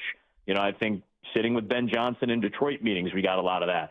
Sitting with DeMeco Ryans a few years ago before he got the head coaching job in Houston, we walked away thinking that guy's probably going to be a head coach. And sure enough, he got the Texans job the year later. So I think you get a lot of different things. You don't get the same stuff in every meeting. It's very coach, player, human dependent. But I do think there's a lot of value that comes in, especially if you come in with an idea about what the team's going to do anyway. Cool. Hey, Adam, thank you so much for joining us. Have a great call on Sunday, and enjoy the Bay while you're here. Absolutely, guys. Appreciate you. All right. That's Adam Amin. He'll be on the call on Sunday from Levi Stadium. 49ers home opener against the Arizona Cardinals. Who are also 2-0. Yes, sir. Yeah, winner of this will be 3-0. And I heard Bosa talking, Steiny, about I guess they got some special plan for Kyler, who's got, he's gotten busy against just like a party? No, a plan in regard to spy, quarterback spy, and we've seen over the years. I won't blame Where'd you get that nugget? NBC Sports Bay Area, but we've seen Bosa call out coordinators, and now he's happy. Now let's just say that he's happy with Saleh being back, and he said they got some special plan. So let's see if we see Bosa crashing down like we have in the past with running quarterbacks, Mahomes, and guys that are mobile. But man, Adam feels like it's going to be a good game. Hey, who you like better, Kyler Murray or Brock Purdy? Well, if you're asking me, who you taking? Whose career's been better? I'm saying you have to take one of them to quarterback your football team. Kyle's my coach. No, you don't have a coach yet. I'm taking my man in Arizona, Kyler Murray. I still believe in him, Steiny. I think he's got more weapons, natural weapons, than Brock Purdy. But as far as just what's on the Carfax report or the resume, I mean, it's not even close.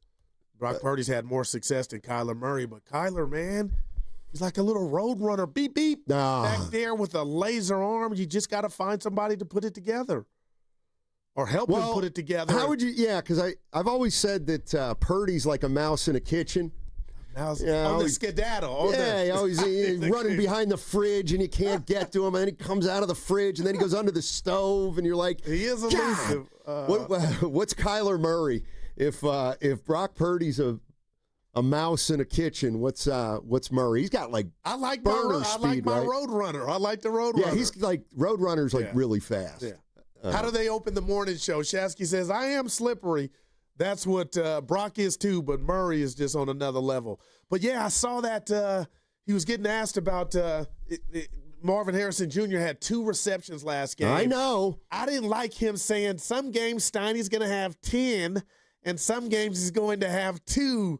I just, as a receiver, I'm like, this mofo, if that's the case, let that be the case organically. You don't go say that, because now I feel like you go into some games like, you know what, you got 8 last front, Steiny. That's when you get 2 or 3. I didn't know if he should have voiced that. Just my 2 cents. He might. 888-957-9570 is the number. Thanks to Adam Amin. Anything Adam say, catch your attention. And what are we doing at quarterback? I'll entertain that question. That segment on 95.7 The Game was brought to you by the California Office of Traffic Safety and Caltrans. My mom, my papa, my daddy. Where's the Caltrans? On the freeway, right next to speeding cars. Please be careful. Be alert. Be work zone alert. Brought to you by the kids of Caltrans. What time is it? Game time. What time is it? You know what time it is. It's football season, and it's the big fella, Lorenzo Neal. Join me and Evan Giddings every home game for the kickoff show, live at the Laughing Mock Gastropub, Sunnyvale, right around the corner from the stadium. We're talking Niner football and hosting the best game day tailgate in the Bay. Laughing Mock Game Day is the faithful's first stop, with games, prizes, free parking, and a shuttle straight to the stadium. Righteously brewed in San Francisco and faithfully brewed for the fans. One of the greatest bands in rock history, The Who, present The Song Is Over, the North American Farewell Tour. See Pete Townsend and Roger Daltrey, The Who, live in the Bay Area, performing at Shoreline Amphitheater September 21st. Get tickets now at livenation.com. The Who, for the very last time. This song is over. For more, visit thewho.com. Do you often worry you left the garage door open? With a LiftMaster garage door opener powered by MyQ, you'll never worry again. You can control, secure, and monitor your garage from your smartphone anytime, from anywhere through the MyQ app. As an authorized LiftMaster dealer, Ace's Garage Door Repair and Installation has smart openers designed for your needs, including belt drive motors for ultra-quiet operation, integrated camera for live video, streaming, and battery backup to let you in when the power is out. Trust Ace's Garage Door Repair and Installation for top-notch service and unbeatable reliability. Whether you need a quick fix, a complete replacement, or a brand new installation for your garage door or garage door opener, our skilled technicians are here to get the job done right. With competitive prices, a commitment to quality, and diamond certification, Aces has you covered. Call today at 855-588-2237 or visit acegd.com. That's acegd.com. Aces Garage Door Repair and Installation, where your garage door is our priority. All right, team, it's game time. Blue 42, California Ace scratch right on 1. Wait, what play is that? Keep up, man. He said play scratchers for the California Lottery. Oh. With the new Los Angeles Chargers, San Francisco 49ers, and Los Angeles Rams scratchers, it's always a great call. For sure. On one. Ready, set, right. Play the new Game Day Scratchers from the California Lottery. A little play can make your day. Please play responsibly. Must be 18 years or older to purchase, play, or claim. Comcast Business High Five Hotline. What's the state of your excitement? I signed my business up for the 5-year price lock guarantee, and I can't stop high-fiving people. High five! Okay, deep breath. You're in a good place. You signed your business up for 5 years of gig speed internet and advanced security, all on our ultra-reliable network. Gig speeds and advanced security? I'm so stoked. Yep, and you get it at a great rate that's locked in for 5 years. Woo! The high five is just your body's way of saying, I'm winning. So this is natural. High-fiving everyone you see in a state of business savings enthusiasm? Totally natural. Sweet! Thank you! Thank you! High five, everybody! High five! The Comcast Business 5-year price lock guarantee is back, but only for a limited time, so sign your business up today. High five! Comcast Business, powering possibilities. Ends 9/21/25 for new customers with qualifying bundle. Current customers may be eligible depending on services and area. Guaranteed rate applies to monthly service charge, excluding taxes and fees. Other restrictions apply. Come into Freeman's Appliance in Pleasant Hill, September 26th through the 28th for their fall clearance sales event. Take advantage of factory direct prices, one-of-a-kind opportunities, special pricing on floor models, and convenient financing. Save on new appliances from trusted brands like Miele, Bosch, Electrolux, LG, and Maytag. Visit Freeman's Appliance in Pleasant Hill for their fall clearance sales event September 26th through the 28th for the best time to save on new appliances for your home. This is McGruff the Crime Dog, and I need you to help me take a bite out of crime. Another teenager, victim to fake pills bought from social media. This doesn't seem like a drug deal, but it definitely is. Should buying prescription pills be that easy? Many fake pills contain fentanyl, and an amount small enough to fit on the tip of a pencil can be lethal. So listen, before buying pills from social media, think again. Learn more at mcgruffpsa.org and go for real. Brought to you by USPTO and the National Crime Prevention Council. The John Deere Gator XUV lets you cut, pack, drive, scout, weld, stack, feed, pull, load, tow, spray, and haul, all in a single day. Because with the highest cargo box volume in its class, customizable features, and a towing capacity of up to 4,000 pounds, it gets the job done. You just have to get in the seat. Learn more at your John Deere dealer or visit johndeere.com/Gator XUV. Oh, could this vintage store be any cuter? Right? And the best part? They accept Discover. Accept Discover? In a little place like this? I don't think so, Jennifer. Oh, yeah, huh? Discover's accepted where I like to shop. Come on, baby, get with the times. Right, so we shouldn't get the parachute pants? These are making a comeback. I think. Discover is accepted at 99% of places that take credit cards nationwide. Based on the February 2025 Nielsen report. This Prime Big Deal Days, October 7th and 8th, you can get a great deal on a new foot spa, transforming you into the queen of kicking it. Wait, this has bubble jets. Okay. Get up to 40% off with Prime Big Deal Days, October 7th and 8th. It's O-Rewards Member Appreciation Month at O'Reilly Auto Parts. Up to $100 in bonus rewards available at O'Reilly Auto Parts. O'Reilly Auto Parts. At Shane Company, we've been engagement ring experts for almost 100 years. We have the largest selection of diamonds and gemstones in stock. You don't have to wait to compare them side by side. Find the one that speaks to you at shaneco.com or in store. Shane Company, your friend and jeweler.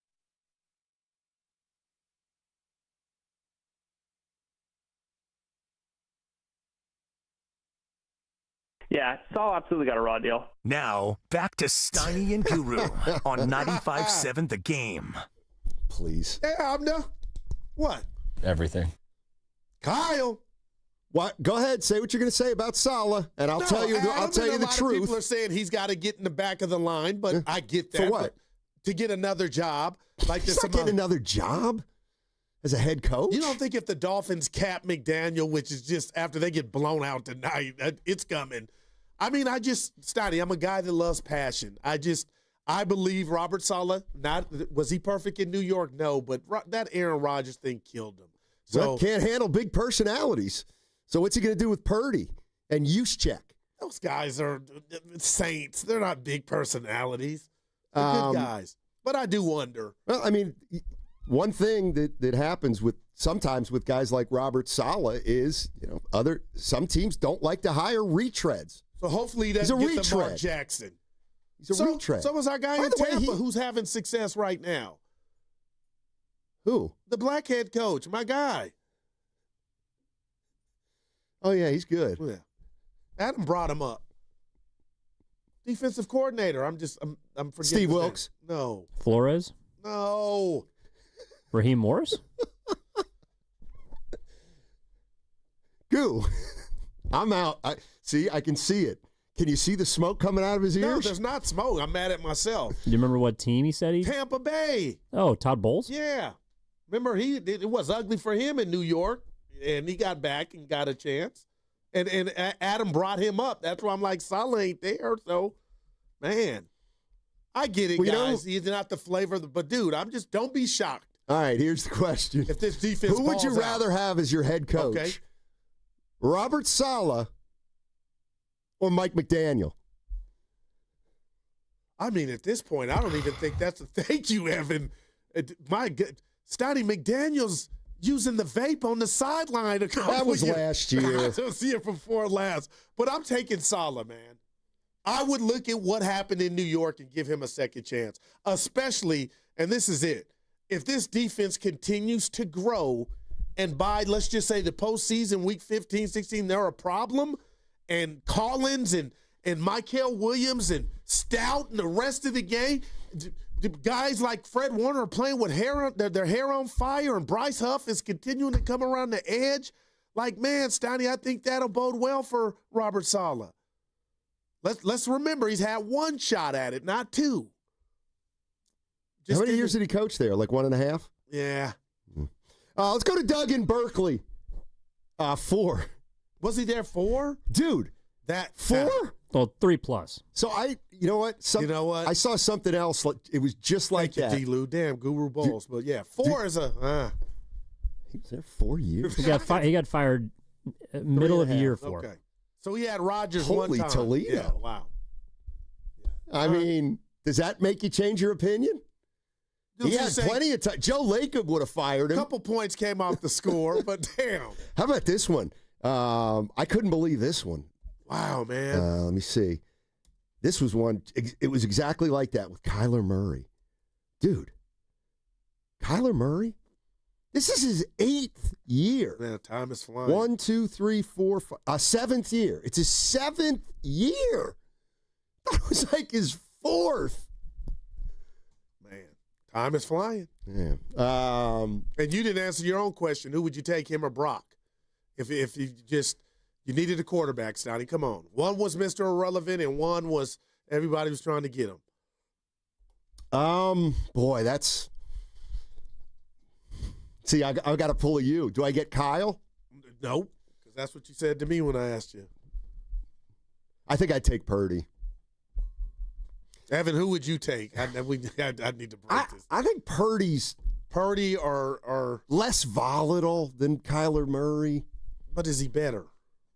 Well, he's less talented for sure. He can't throw the ball as far. He's not as fast, but I think Brock Purdy makes better decisions than Kyler Murray does. There's no doubt about that. But I would say this to that, Evan, and anybody listening.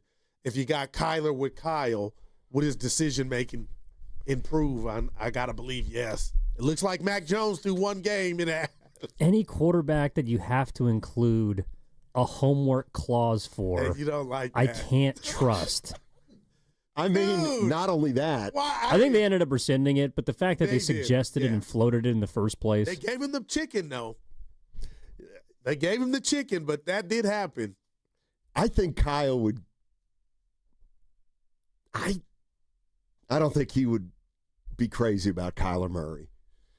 Like, they would constantly be debating whether Murray should have gone off script or not.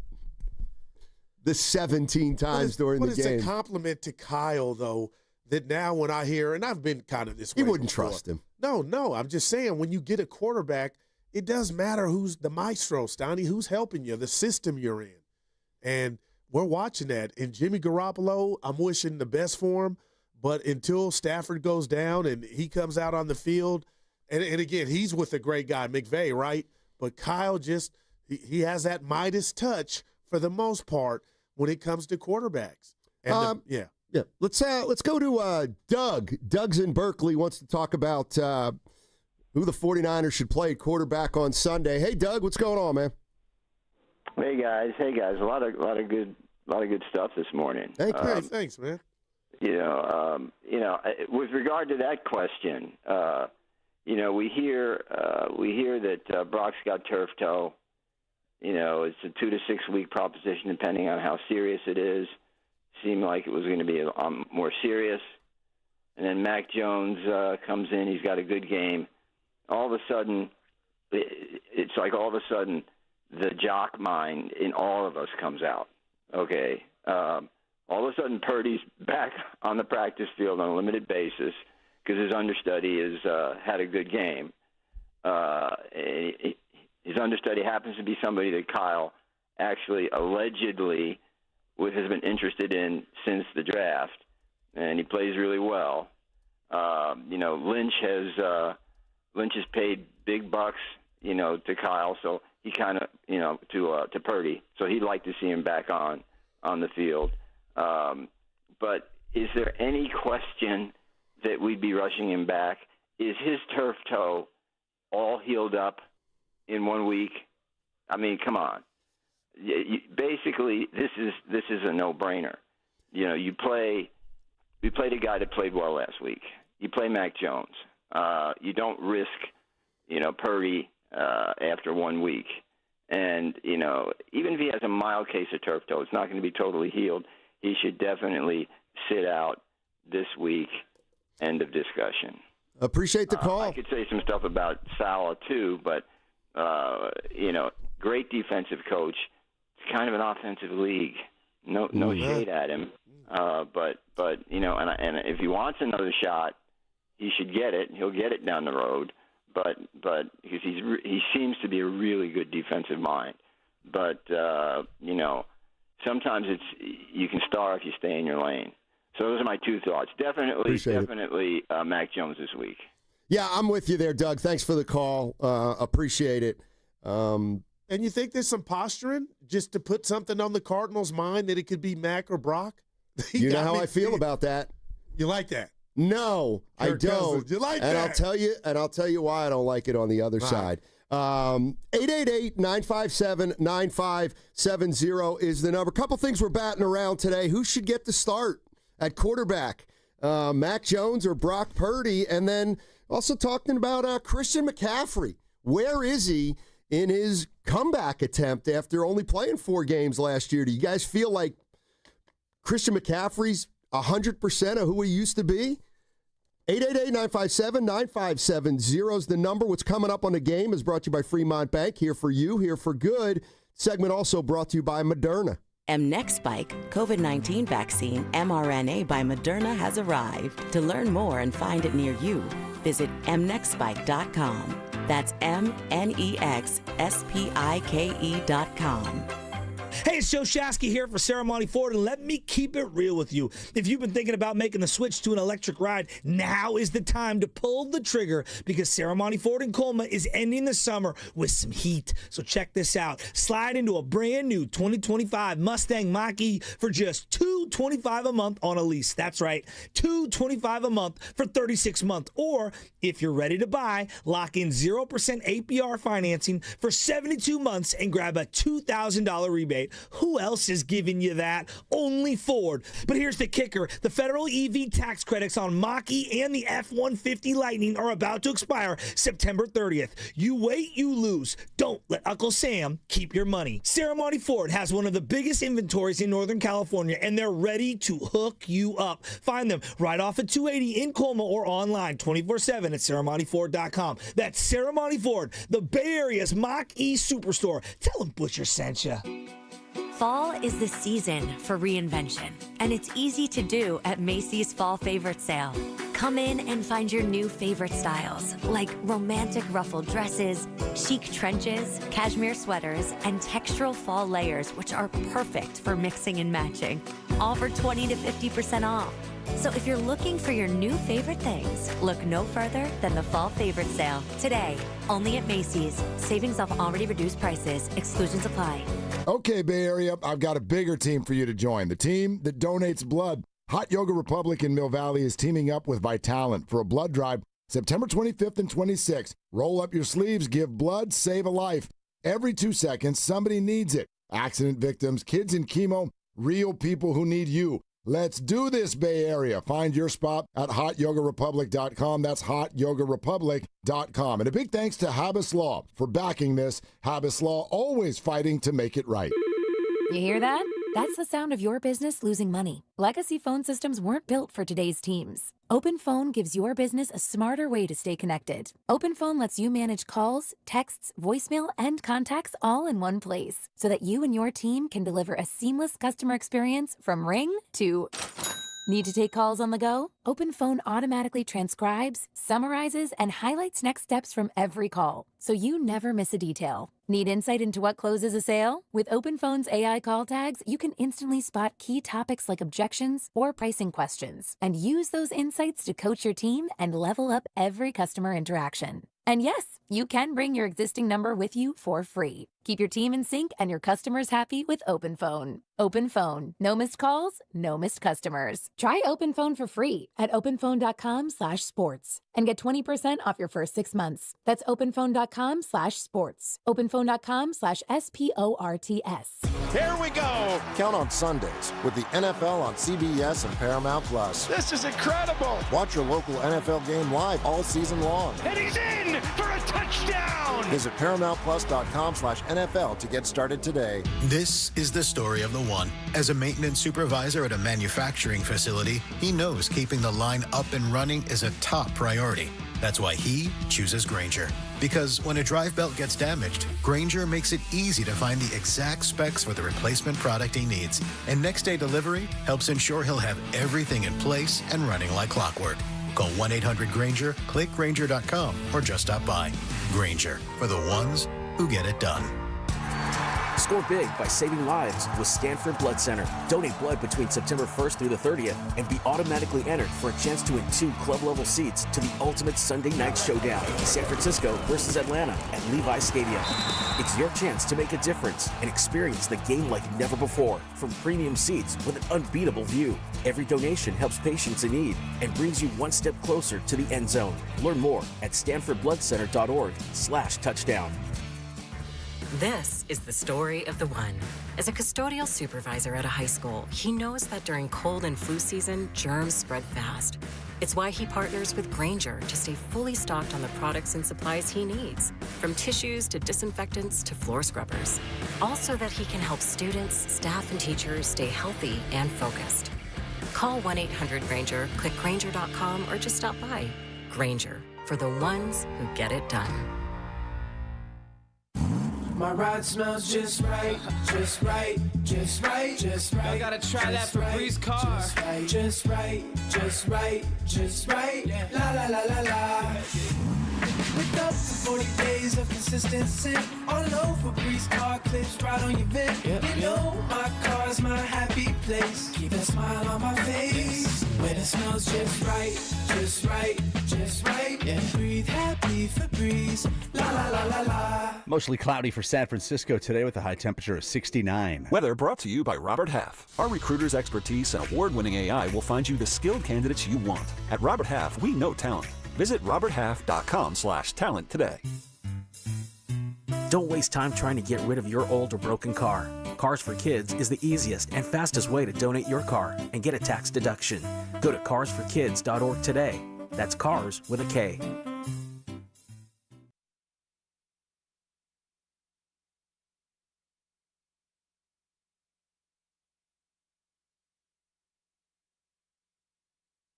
I have a new favorite Giant, and I'm not ashamed to say it. His name is Raphael Devers. Now, back to Steiny and Guru on 95.7 The Game. Hey. How about Kenny that? in the house. Where's he at? He's over there eating Miami Dolphins hat, Met tattoos. Mets are winning right now, by the way. Nemo. You thought he was up, and it was Rerun Pete over. Alonso. I'm like, Nemo's left-handed. Yeah. That's all right. Yeah. Couple things. Ooh. You got to pay off what you don't like this posturing if they're, hey, man, Brock might play. Okay. I like that caller. I You mean, asked come on me. now. There he is. Is that Nemo? Yeah, There's Nemo. So remember when the Giants looked at him in free agency about 3 or 4 years ago?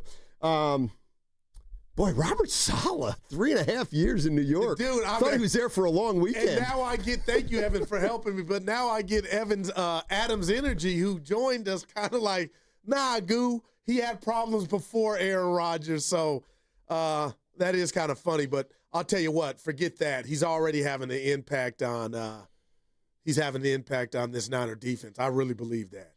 Okay, so you asked me yesterday, Kyle Shanahan said it was possible that Purdy may play, and we'll find out. Yeah. And you said to me, "Do you think Kyle's posturing?" And I said, "I'll tell you on the other side." Yeah, 'cause boy, you were adamant, like almost like you didn't like it. Here's the way I'll put it. I have too much respect for Kyle Shanahan to think for 1 minute that his idea of strategy or gamesmanship would be playing a game with his quarterback and trying to set up a situation where we don't know who's going to play, even though he knows. You know what that does, though, to your opponent? It does nothing. No, stop. And you've always asked me this. What didn't I like about Mark Jackson? That's what he did. That's what he did. No, they don't all do it. They don't all do it. Gamesmanship. It's you know what? Yeah. It's stupid. It's stupid. Am I facing Steve Young or Montana? Like, that matters. They're going to do both. You're facing neither. You're working harder. My point is when an hour before the game, when you'd ask Mark Jackson who was starting, he'd say, "I'm not telling you. I don't want to get out of my secrets." It's just like, you're a buffoon.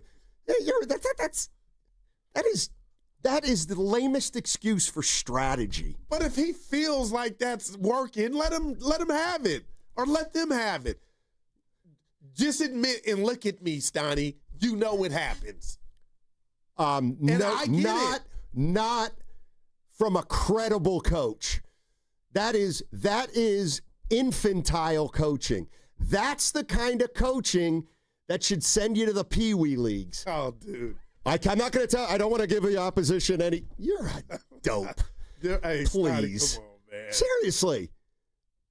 I disagree with you. It's done all the time, and you just want the other team to work harder. If that's for it may not help you on the field, harder. But hey, they're working harder. Mac. It might be Brock. And what's the compare contrast? Yeah, exactly. To the defensive coordinator for Arizona. Oh boy, I'm sure there's some. What a game plan difference. Well, now they're boy. You try to fry him upstairs. Yeah, that's like they know if Brock's playing right now, Sunday. I disagree. Like who? The 49ers or the Cardinals? The Niners. Because even if Brock says, "Hey, I'll tell you tomorrow," dude, you ain't playing. We ain't risking the biscuit, and you're the biscuit. We just paid you. We got a capable backup. Arizona's 2-0. I get it. Played some close games. They won. But damn it, we can win if Mac Jones gives us what he gave us in New Orleans. Just rest one more week. And who's to say it's not 2 more weeks? The bottom line is they check the box. It looks like we got a viable backup quarterback in Mac Jones under the tutelage of mine. In my system, and me being Kyle Shanahan. So, do we know what's the line? Of that, I don't know. Do we know if the Niners are favored or not? I focus on they the are. days. They are favored. 1.5. 1.5. Carter's saying it moved to 2.5. It moved to 2.5 when Purdy became possible. I got you. Okay. 2.5. That doesn't seem like a lot. That tells me that people think the Cardinals ain't bad. Well, I've been fading the Niners, like betting on them, and I've won twice, so they've covered twice. That 2.5, Steiny, with Mac or with or without Brock, your boy's taking. I just need some bets. Yeah, you know it's funny. I guess I'm going to go against myself. They ain't losing a home opener. Yeah, but you know what? See, this is why I love talking sports sometimes. Not all the time, but sometimes. Okay, so oh, my man. If you're telling me the line's 2.5, right? I'm telling you right. Like I thought, Here's the deal. Okay. If you're telling me it's 2.5, I would absolutely jump on the Niners if I knew Purdy was playing. I would not bet on the 49ers if Jones is playing. Like, it would come down to that for me, that particular bet this particular weekend. So let me act like I'm your psychiatrist. Are you with me? I'm about to tell you why I am and why I'm not. All right. And you tell me if it's fair. So with that mindset, it sounds like Mac Jones didn't sway you much on what he did Sunday. Not necessarily, Goo. Because it sounds that way. Nope. I think it's more the respect I'm giving the Cardinals. Who are undefeated, by the way. Yeah, I think the Cardinals are better than... But they beat the Saints and the Panthers. And the 49ers beat the Saints and the Seahawks. Seahawks beat Pittsburgh. Okay, and Pittsburgh stinks. No, they don't. Evan thinks they're a fluke. Not a fluke. Evan thinks they're a little overrated. And Evan's got good takes. I would not take the Niners to cover with Mac Jones. Huh? I wouldn't. You know, and I hate to do this, but I do agree with him. And I don't bring his name up very much. You guys do. But this is where Bonte is right. No, division games are just different. They just are. You know, when he first said that, I was like, that's a great line, Bonte, great line. And then over the course of a couple of years, I was like, yeah, he's right. It's always been that way. No, it hasn't. It hasn't been that way. I never wasn't wanted to that way tell him, until Bonte said it. He's right. No, but I'm telling you the truth. I think he's right. the line, and it's his line, but he stole the line. Division games are tough in the NFL. I don't know. He said different. Yeah. They're different. Right. Which means tougher. No. And we saw now, that why would with you try Seattle. to take a shot at him right now when I'm giving him a compliment? I talked to him this morning. That's my guy. Look at you stealing Bonte's material. I got to tell him. What time is it? 11, but that's, like, honest to God, that's why. I hear you. That's why, because it's the Cardinals, it's a division game. That's why I would not. I think the difference between a backup quarterback and a starting quarterback is kind of the difference between the 49ers winning the game or losing. Yeah, and I know a lot. Against a team like that. Yeah, and a lot has happened since last year. But the bottom line, Steiny, is this team came in, Arizona did, with an upright Brock Purdy and beat you. They laid the L on you in your yard last year this time. And now they're off to a good start. So we'll see how it goes down. But, Steiny, I'm afraid that if it's 2.5 or 1.5 with Mac Jones regardless, I just think the Niners are off to a great start. It's one game at a time. And if somehow you can get this game against another division foe, you've already surpassed your division win total through 3 weeks as you did all last year. You're undefeated. Then it's about, are they real or not? You know, we're going to get that. That's the next phase. Are the Niners real or not? And you got a defense that's growing, led by some OGs. You got a middle linebacker to go with Fred, who I'm excited about in winter, Steiny. So right now, things look good for the red and gold. They just do. Hey, Sports Talk on 95.7 The Game is presented by Paramount Plus. Sylvester Stallone is back in the original hit series Tulsa King. This season, Dwight faces his most dangerous adversaries yet, forcing him to fight for everything he's built and to protect his empire. Stream the new season of Tulsa King on Sunday, September 21st, exclusively on Paramount Plus. Sly. Yeah. Adrian.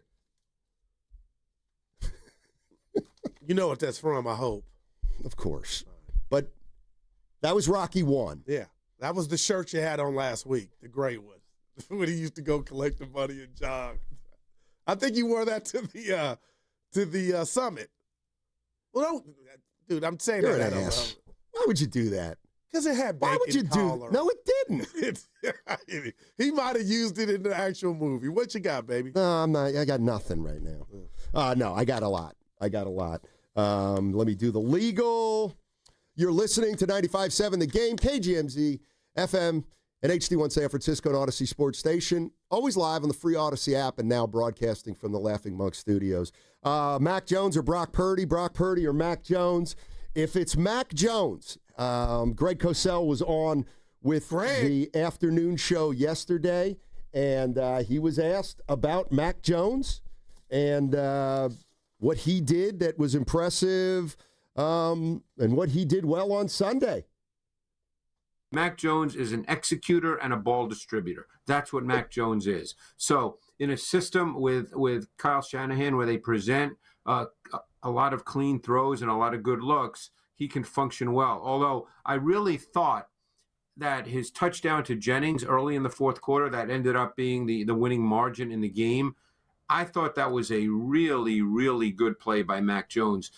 I won't go into all the details because people can't see it, but initially the Saints showed a man-to-man look. And I think that play was going to be, if it stayed man, I think they were going to throw the wheel route to McCaffrey on the boundary side because he was going to be covered by Pete Werner. But there was late coverage rotation, and they went to cover 2. And so when Mac Jones took the snap, he had to recognize that instantly and realize that throwing the wheel route to McCaffrey was not going to be there. And he immediately, intuitively understood where to go with the football, and he hit Jennings right in the void in cover 2 with kind of a layered throw. I thought that was really, really good quarterbacking. That's the kind of thing he can do. Purdy's really good at that too. He's shown that he can do that in this offense through the years that he's played in it. Oh, my God. All that on one play. Yeah, and it was a beautiful play. It was a big play. And Juwan Jennings, Steiny, I saw him at junctures in that game like, oh, boy, is he hurt? Is he not going to finish? But he showed up and showed out, and that was a great throw by Mac Jones. Yeah, Steiny, I thought all his touchdown passes were fabulous. And also, too, that one to McCaffrey in the corner of the end zone, that was another laser. And that's why I'm just saying, personally, Mac Jones is a failure when you look at the team component to it all. But he's led a team to the playoffs his rookie year. He's had some good moments in the league. And now I just think he's in football heaven with Kyle Shanahan at the helm. And, hey, he may have to return to glass slippers already if Brock plays this Sunday, or maybe he gets another week at it. But I'll say this moving forward. Last year, if Brock Purdy had went down and it was out for the season, it's over. Finito. I don't feel that way about this year's Niners, and knock on wood, hopefully nothing happens to Brock Purdy.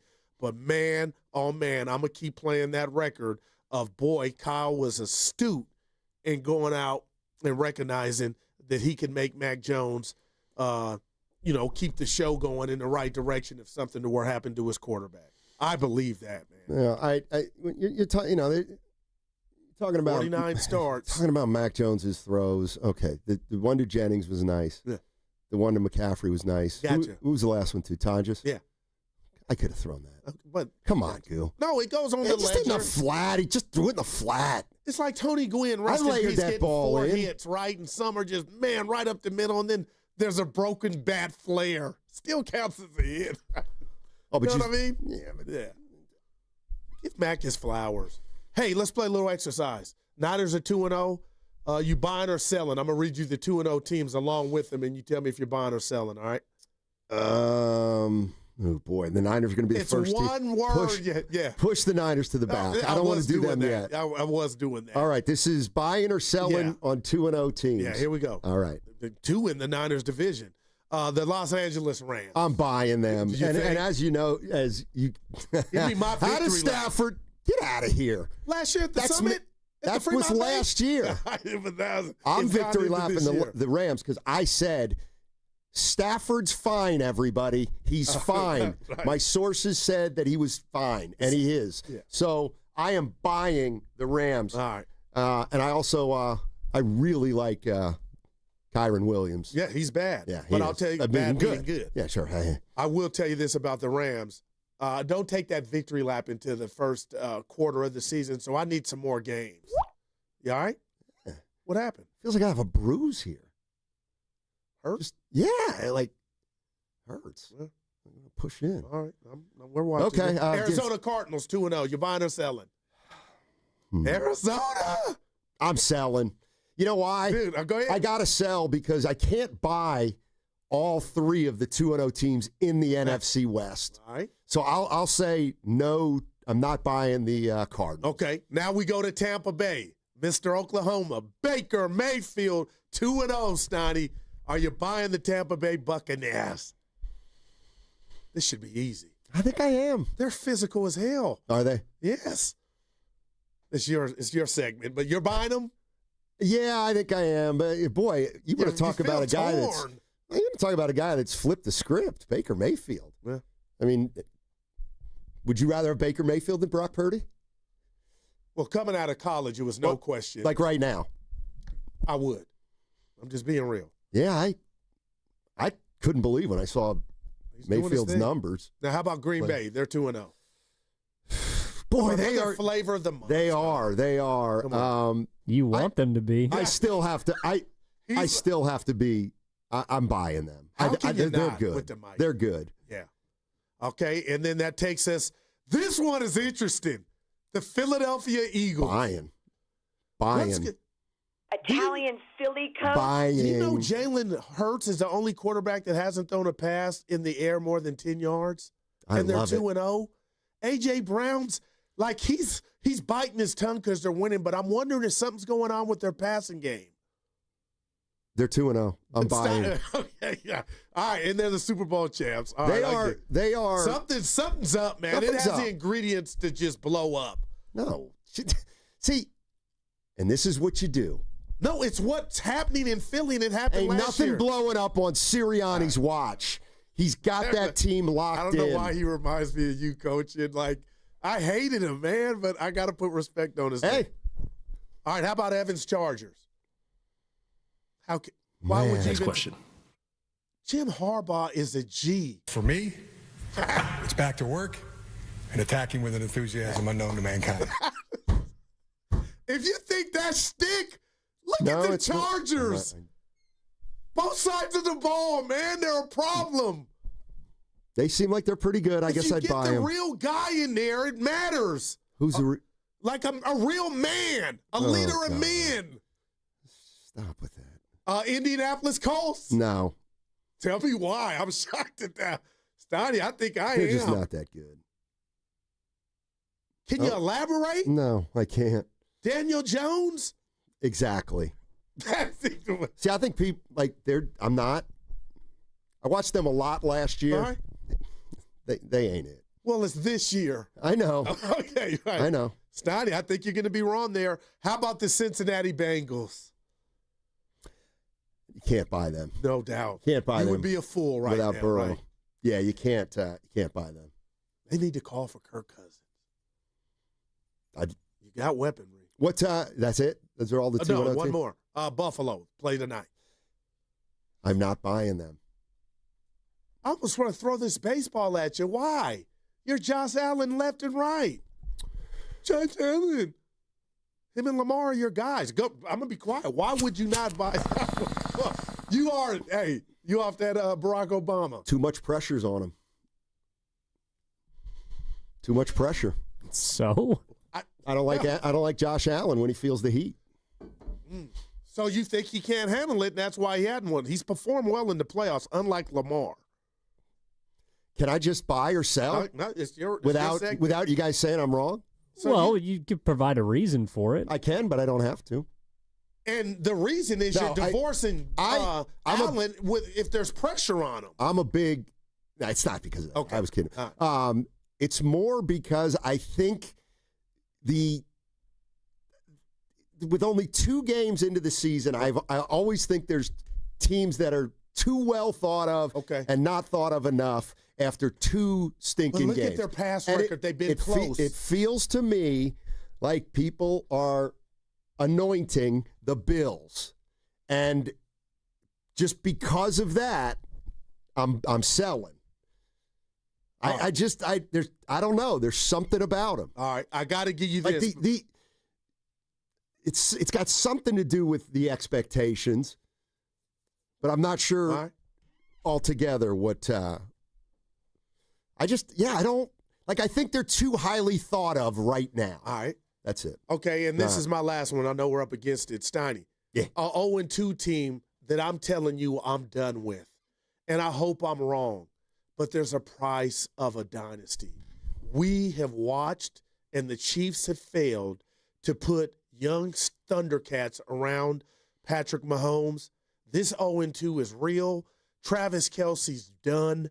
He's Taylor Swift's husband now, and you just saw him drop that pass and cost him the game. I say that to say, Steiny, the Chiefs are done. Are you buying the 0-2 Chiefs, or you still think they got action? Well, first of all, did they get married? Well, they're about to. Yeah, you said they got married. Well, they're not married yet. But no, they've just announced their intention. He's a celebrity so now. a lot can happen. Well, he's her spouse. That's what. No, he's not. no longer the greatest tight end in the game, and he fell off. No, but you last said year. they're married. They're not married. But They haven't gotten married No. yet. So there's a long time. Huh? This thing is not played out You think yet. she's got a handyman at the house? Oh my God! But tell me, the Chiefs. I think they're done. I don't and think I they're think done. Patrick is punch drunk. Oh. Like he missed some throws to where when you're up there, Steiny. He's taking a beating, man. And they do miss Worthy. I know they got some injuries, but wait, I'll take the L if they come back. I'm rooting for them. I'm not selling the Chiefs. Chiefs. Okay, you're not out on. No. Give me some other 0-2 teams, and we'll do that. Cleveland Browns. Flacco. Wacko. I told you, why would you start a dude 100 years old? Gabriel comes in and throws a touchdown. Oh, by the way, the game was over. Start one of him or Shador. That's who you guys have been. Go with the youth, the future. For them to pick Flacco, that's just stupid to me. That's Cleveland. All right, one more 0-2 team. We did Kansas City. I think Miami, you're out, right? It feels like they're in disarray. He is doo-doo. It feels like they're in disarray. McDaniel, EDD, fill it out now. Just fill it out. Steiny, Tua, have you heard him after some of these games? He's saying stuff, and the reporters are like, what did he just try to say? Like, he's done. Tyreek Hill is available. By the way, that's right. You know who thinks Draymond Green doesn't think Josh Allen's that guy? What did he say? How did I miss this? He said he's not. He said he's not that guy or something like that. You got to be kidding me. Evan, you know what I'm talking about? Why would he pick? Hey. No, but if he did say that, now I think even more that Josh Allen is the guy. Like, I come down his road, Evan. That dude is performed. Draymond Green doesn't believe Josh Allen will ever be the guy. Hey, I would love to. Maybe I'll read it during the break. I'm shocked. Wow. By the way, he's also weighed in on the Kaminga situation. Well, right now. He weighed in on the Kaminga situation like Magic Johnson tweets. He said it is negotiations, and a lot of times things get done at the end.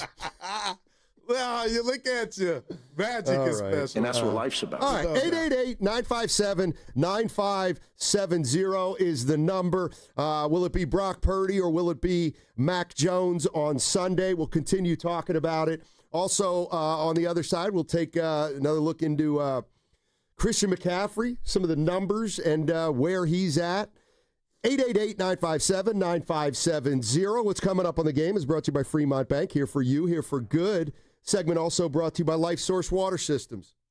Do you really know what's in your tap water? LifeSource believes your water should support your health, not work against it. Upgrade your home with a LifeSource whole house system. Clean water from every tap. No salt, no hassle. Call 1-800-WATER-99 or visit lifesourcewater.com. Now it's time for the closer of the week. Presented by LiftMaster and RNS Doors. Turn your garage into the envy of the neighborhood. Visit rnsdoors.com. This week's closer comes from Edwin from Pacifica. Dale and Clay serviced our chemical storage bunker and dock doors in our commercial warehouse. They were highly professional and thorough. Thank you, RNS, for outstanding service. Recently, my garage door opener was not working. I was in need of a closer. I was put in touch with RNS Doors, and they hooked me up with a brand new garage door opener from LiftMaster. With LiftMaster's MyQ connectivity, my garage door opener can be controlled right from my smartphone. You'll know when a door or gate has been left open and can close it with a tap, no matter where I am. Be one of the first 10 callers and receive 20% off a LiftMaster garage door opener. Call 1-800-FIX-A-DOOR. That's 800-FIX-A-DOOR. Or visit rsdoors.com. R&S Doors. Look for the red truck. The following is an attorney advertisement. If you get sidelined by your workplace injury, the workers' compensation attorneys at Boxer and Gerson can help you get back in the game. Our team of skilled attorneys will fight by your side for the treatment and compensation you deserve. We care about justice for injured workers. That's what makes us Northern California's premier workers' comp law firm. Call Boxer and Gerson at 510-835-8870 or visit boxerlaw.com for a free consultation. Boxer and Gerson, your life is worth the fight. Change is always happening. It's part of life. And when it comes to music, change is all around us. Songs are rewritten. Classics are remixed. Bands and artists come and go. Even our taste in music changes.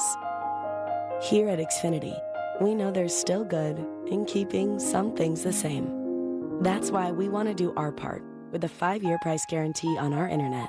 It means no matter what changes, you get 5 years of the most reliable Wi-Fi with our best equipment included for a price that stays exactly the same. Surprised? Life is full of them. One internet price, 5 years, guaranteed. Learn more at xfinity.com/deals. Restrictions apply. New residential customers only. Taxes and fees extra and subject to change. Most reliable Wi-Fi based on Open Signal Awards USA. Fixed Broadband Experience Report, August 2024. A strong heart. A steady stride. A life full of milestones. El Camino Health is here for you. From advanced heart and vascular care that keeps you on beat, to expert orthopedic treatments that keep you moving, and innovative cancer care that fights alongside you. With expert care for women, men, and new moms, supporting you through every chapter of your health, because every life we touch is built on trust and compassion. El Camino Health. Our strength, your health. Hey, it's Bonte. Just back from a fall visit to River Islands where the schools are back in session. There are 3 top-rated K through 8th grade academies within the community, and construction just started on Academy number 4. River Islands High School students are busy in the classroom and on the sports fields of their phenomenal new campus.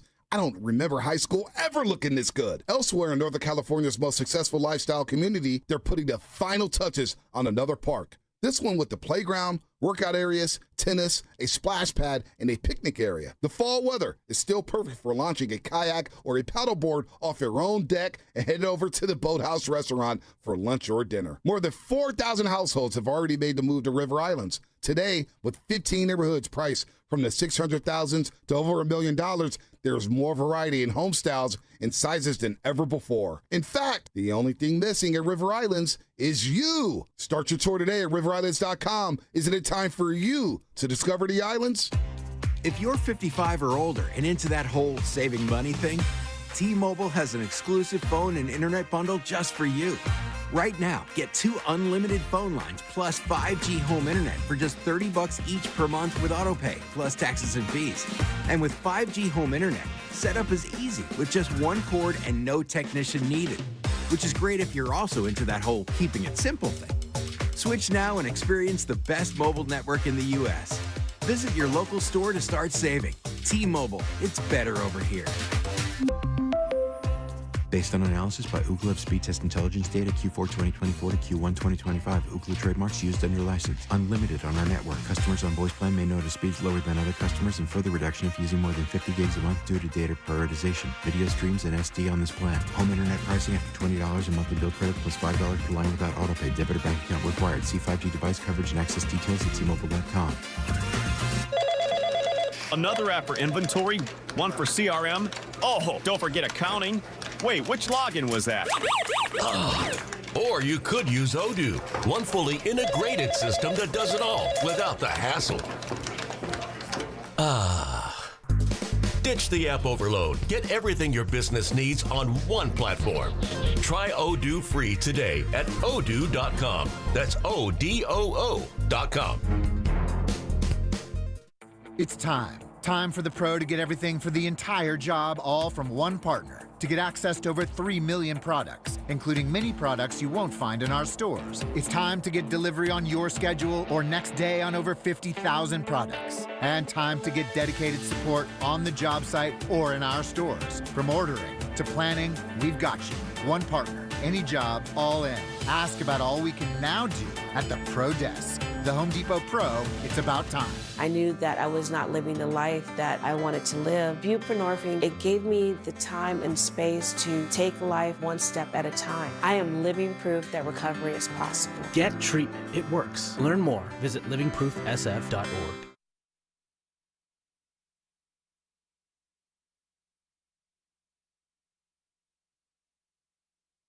Sports, man. I'm done discussing sports. Now, back to Steiny and Guru on 95.7 The Game. All right. So far, so good. We're a little over halfway into the show, and I'm not aware of any firings here yet or suspensions.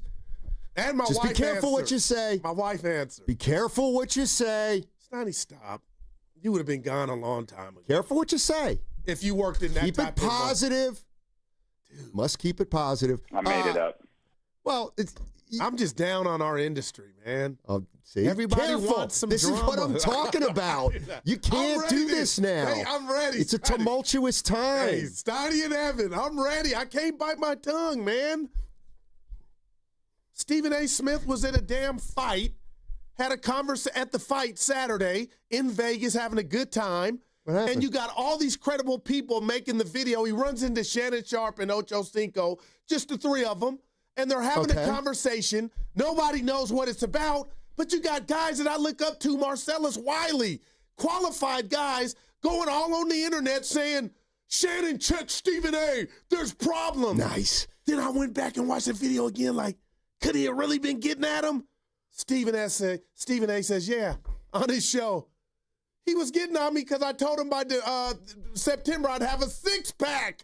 So they were talking about him not having the six-pack, but people just running with drama. I don't like that stuff, man. You live for that stuff. What are you talking about? You live for that stuff. I work with you. Every morning, I am inundated with texts and with images of you, like with, do you hear what happened to Joy Taylor? What about Shannon and the young girl? Hey, what is going on with Molly Querum? That's reporting the news and forwarding it. That's not me making it up. That's different. It's the same. Shannon and the young girl. Anyway. I get all the controversies mixed up. Yeah. I don't know who did what or to whom. All right. People ask them for Marcy, but they're going to be disappointed. Oh, God. You butchered that. I didn't. Yeah, you did. Hey, Goo, I'm going to be honest with you right now. You got to be careful. We know who the real soldiers here are. At the You got to be careful here. Don't bite their tongue. You've got management. to be careful here. Jennifer Lee Chan, NBC Sports Bay Area, was on with the morning show. And who's going to quarterback this weekend for the Niners? I wouldn't be shocked, no, because Brock is just one of those guys. I mean, watching him yesterday, he didn't do the rollout, but he was kind of doing it light on air. And my favorite story about Brock Purdy is back in high school, he contracted mono, and they wouldn't let him practice because he lost a ton of weight. But he did everything on air. So he is one of those guys who is thoroughly prepared, even if he's not in practice. He's just one of those guys that is a worker. And so even if he can't do the reps with his teammates, he's going to do it on air just to be in like motion, in practice, body memory. And so I wouldn't be surprised if he starts, and I wouldn't be surprised if he goes out there and looks like he did in week one. So she thinks Purdy's got a shot at playing. Jennifer Lee Chan of NBC Sports Bay Area. Well, this is what we do know, and this is how I live my life, and I'll share it with you all. Something's going on with the toe. The degree, I have no idea, but I do know it kept him out of one game.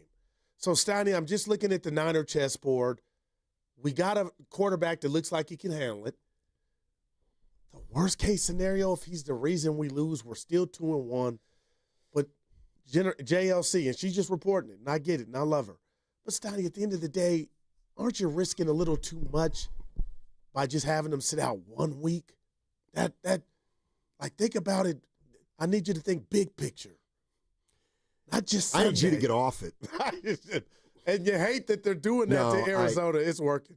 Come on. This is perfect Steiny. See, this is what you do. You throw in it's working. You have no clue what's working and what's not working. It's Thursday. I don't know if they know who's under center. They're either going to have a limited quarterback who's pretty fast or a limited quarterback who's slow. That's who they're playing.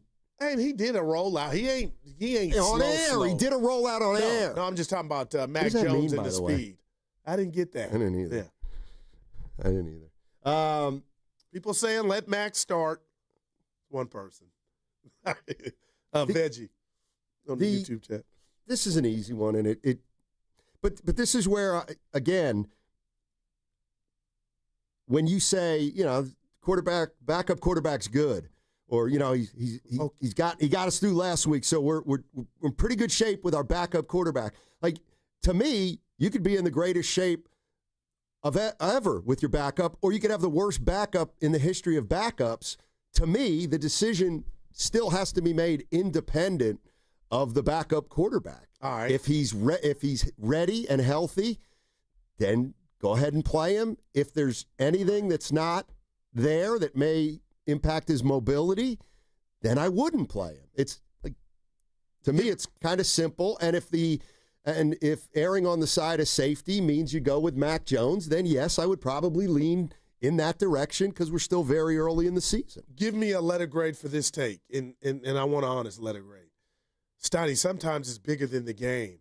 If Brock Purdy goes out there and re-aggravates that toe and then misses 2 to 4 or 4 to 6 weeks, then what are you thinking to yourself about how you handled the situation? Can't live that way. I can just tell you the way I view it, and it's very frustrating to me to discuss this thing, is because you crashed out. It's very frustrating at times for me to discuss this because who is the person or persons determining how much time is the right amount of time? I think it would be Brock because it's a pain tolerance issue, right? But what if his mobility's limited? Okay. With a turf toe. You can't play him. If he's limited mobility-wise, I'm not going to play him. Okay, I'm with you. Okay. So I feel like now I would bet you now that Mac Jones, I felt it in hour one. Now I just hearing you say that, Steiny, there's no way in hell Brock's going to go out there.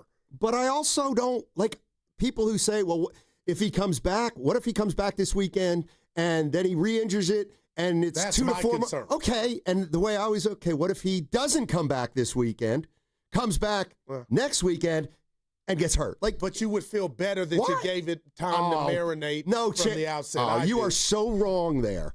Have you ever heard of the word rush? Here's why I believe you're wrong. Rush? If Brock Purdy plays Sunday and gets hurt, Shanahan's going to take a beating. No doubt. And I'm telling you right now, if Purdy misses 4 games and comes back on game 5 and gets hurt, he's going to get hammered.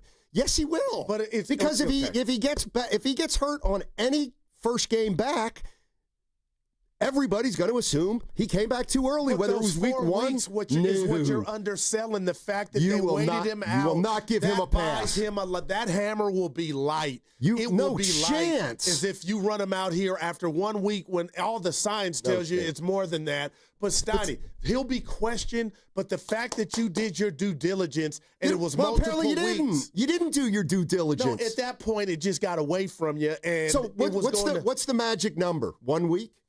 No. What's your magic number? I thought it was 2 to 5. I'm going 2 to 4, 2 to 6. Ian Rappaport, Brian Baldinger, Lo Neal. Guys that have had that injury, that have played the sport on the NFL level, have said, this thing is tricky. So that's all I'm telling you is I think if he waited 3 or 4 weeks, people would be like, it was inevitable then because at least you guys took 3. That's a long time to not play ball. And he re-aggravates it. It's one of those, it's like Durant. If Purdy gets hurt it's gonna go. On his first game back and it's a turf toe, you are absolutely going to kill Kyle Shanahan or the doctors or somebody. Is this after 4 weeks of him being off? Let me be clear. You don't know if Brock Purdy gets hurt in his first game back, whenever that is, you will hammer Shanahan. Not if he misses multiple weeks in between. Well, it doesn't matter. whether he comes back this week and gets hurt or comes back in 6 weeks and gets hurt, they were both too soon, apparently, right? Yeah, but Okay. 1 week to 4 weeks is now the blame game. I think goes out the window because you proceeded with the right caution amount of caution. No, I disagree with that. Evan, can you help us? I'm just, even if you disagree, but if Purdy comes back this week, 1 week off, re-aggravates it, I'm sure people are going to second guess. But if they kept him off 4 weeks, he comes back 5 weeks and gets hurt, I think it would be less.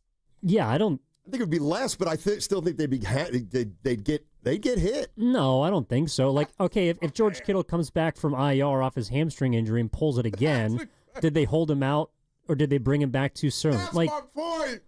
You know what I mean? I do know what you mean, but I just don't. I think in reality, I don't think it would come down like that. Because, I mean, I know. Because the IR you got to miss 4. No, I get that. Yeah. I get that. And as of right now, we're not talking about Brock Purdy on the IR, right? We're just talking about should he play this weekend, next weekend, or the next. I'm telling you right now that if he gets hurt in his first game back, then whether it's this upcoming week or in a month, people are going to be upset. But do you remember the crossover Willard Dibs yesterday? You were adamant about just Ian Rappaport possibly, getting this thing wrong.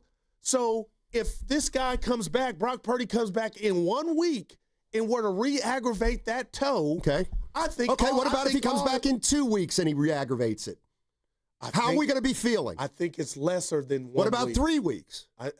Again, I tell you, I'm not saying it's not going to be lesser, but I don't think for a minute if Purdy, misses 3 games and then comes back, because I'll just say, well, maybe why didn't they rest him 4 weeks?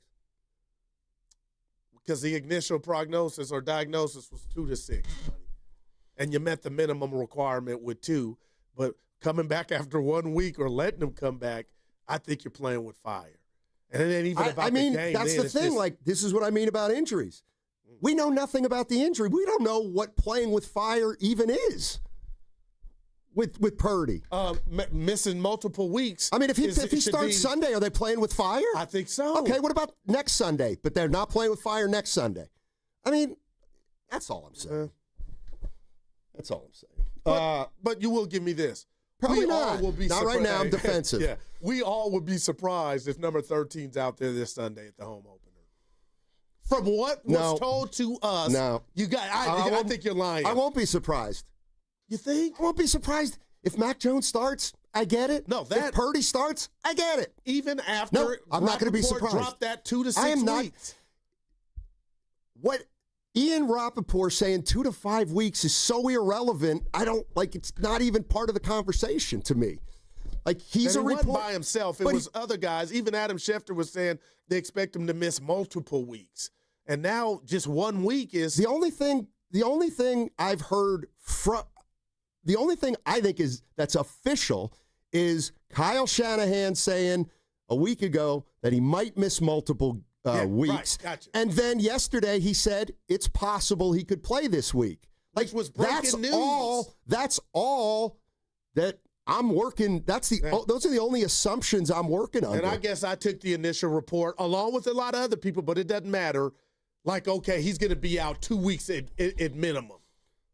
Well, that's what it should mean when you say a guy's out 2 to 5 weeks. Right. And it may be should mean that he'll be out at least 2. Yeah. And then David Hernandez in the chat saying people heal faster than others. I get that. But I believe you're playing with fire if you allow him to miss 1 week and come back. So what if he gets hit? What if he gets hit in week 3? No, hit on the toe. Something happens. He's going to. Oh, I'm just telling you. Okay, so and that's what I'm getting at. If in 3 weeks somebody falls on his toe and gets hurt, like if he can't play, on the side of caution to have him miss 3 weeks. I think maybe one extra, maybe 4 weeks would have been the magic number. Like I just have no idea what the magic number is. But where are 49er fans right now? But no, in terms of the general feeling, it's yes, I would just knowing what I know, which is nothing at all, I would probably start Mac Jones on Sunday. Right, That's what I would do. So we're on the same page. Acknowledging that I have no knowledge of anything. But I would start Mac Jones. Is that important? No, you kind of said everything that you're kind of not wanting to say with that. When it's all said and done, Matt Steinmetz is going to err on the side of caution and give this guy another week off. Yeah. Yep. So we're on the same page. No, we're not. We're on the same page. We're not. Yep. No, we're not. Because let's talk more about Brock Purdy. This is more Jennifer Lee Chan. She was on the morning show. Nope, he looked normal. Like when he did the drop backs, he looked normal. He just didn't do the rollouts. So walking, a little bit of jog, looks exactly like he normally does. So he wasn't limping at all, wasn't favoring that foot. But I think they're just being careful with those rollouts. It can be extra pressure on the toe. You don't want to re-injure or make it worse. So they don't want him to have any setbacks, so they're being careful. He's not playing. He's not playing. Do you think that the toe is wrapped up? Is there something on it? You know what? Can you do me a favor? I know you're no Can doctor. you, if you're going to ask those serious, kind of, can we? Well, I'll be happy to introduce Ken or Evan into the show. You are such a great questioner.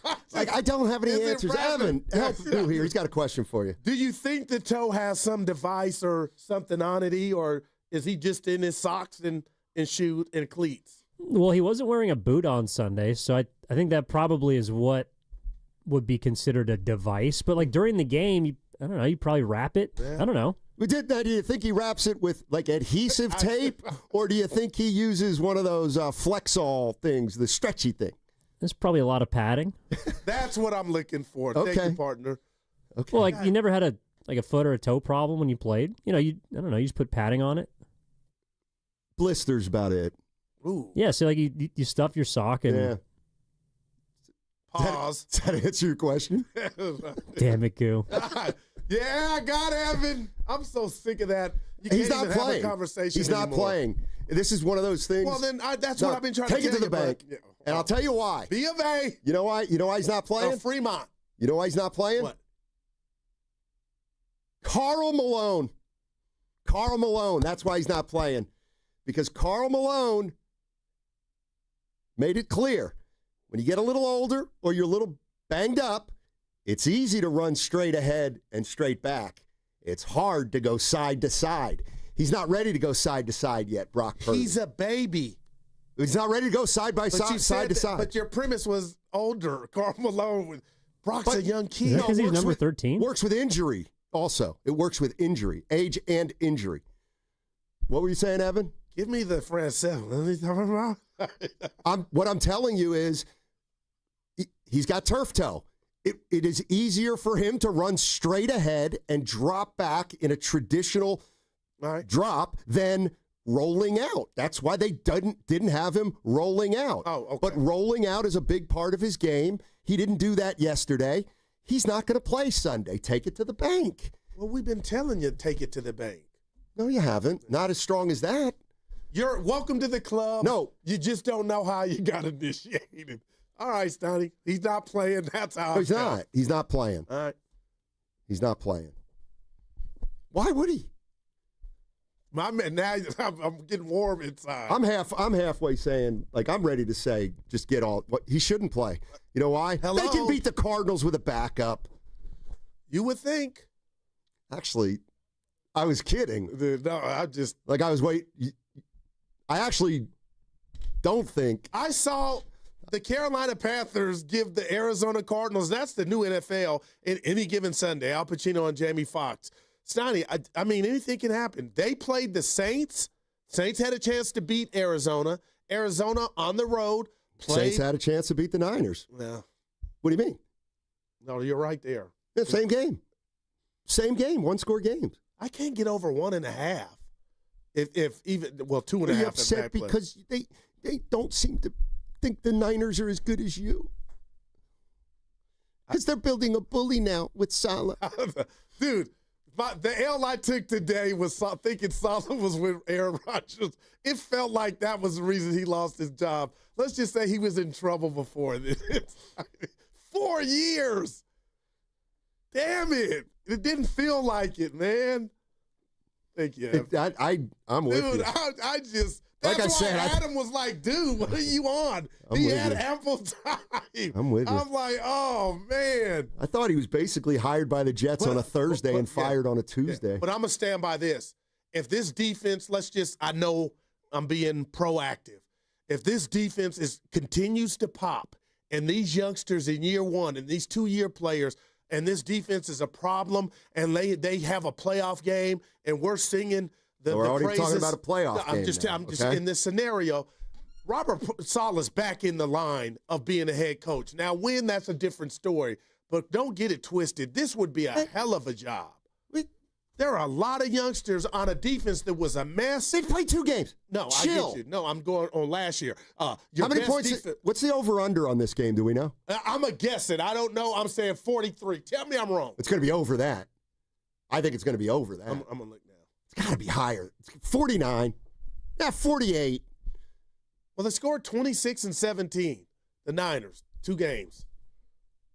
26 against the Saints, 17 against Seattle. Remember when the 49ers apparently had a thing with mobile quarterbacks? Is that gone away now?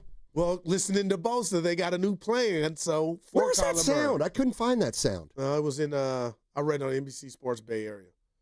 I was like, let me see what Bosa said today. And I was kind of excited. Well, that's something that I know we've only been working together for 8 years, but that's something that if you found that interesting, you could point Evan in that direction or yourself, and then I could push a button and we could actually hear. I sent you a personal text with that. What? With the Bosa stuff, just to say, hey, do you want to get into it? And you were in one of your moods, and everybody knows what that means. No, I don't know what you're talking about. And we all. Hey, I'll tell you what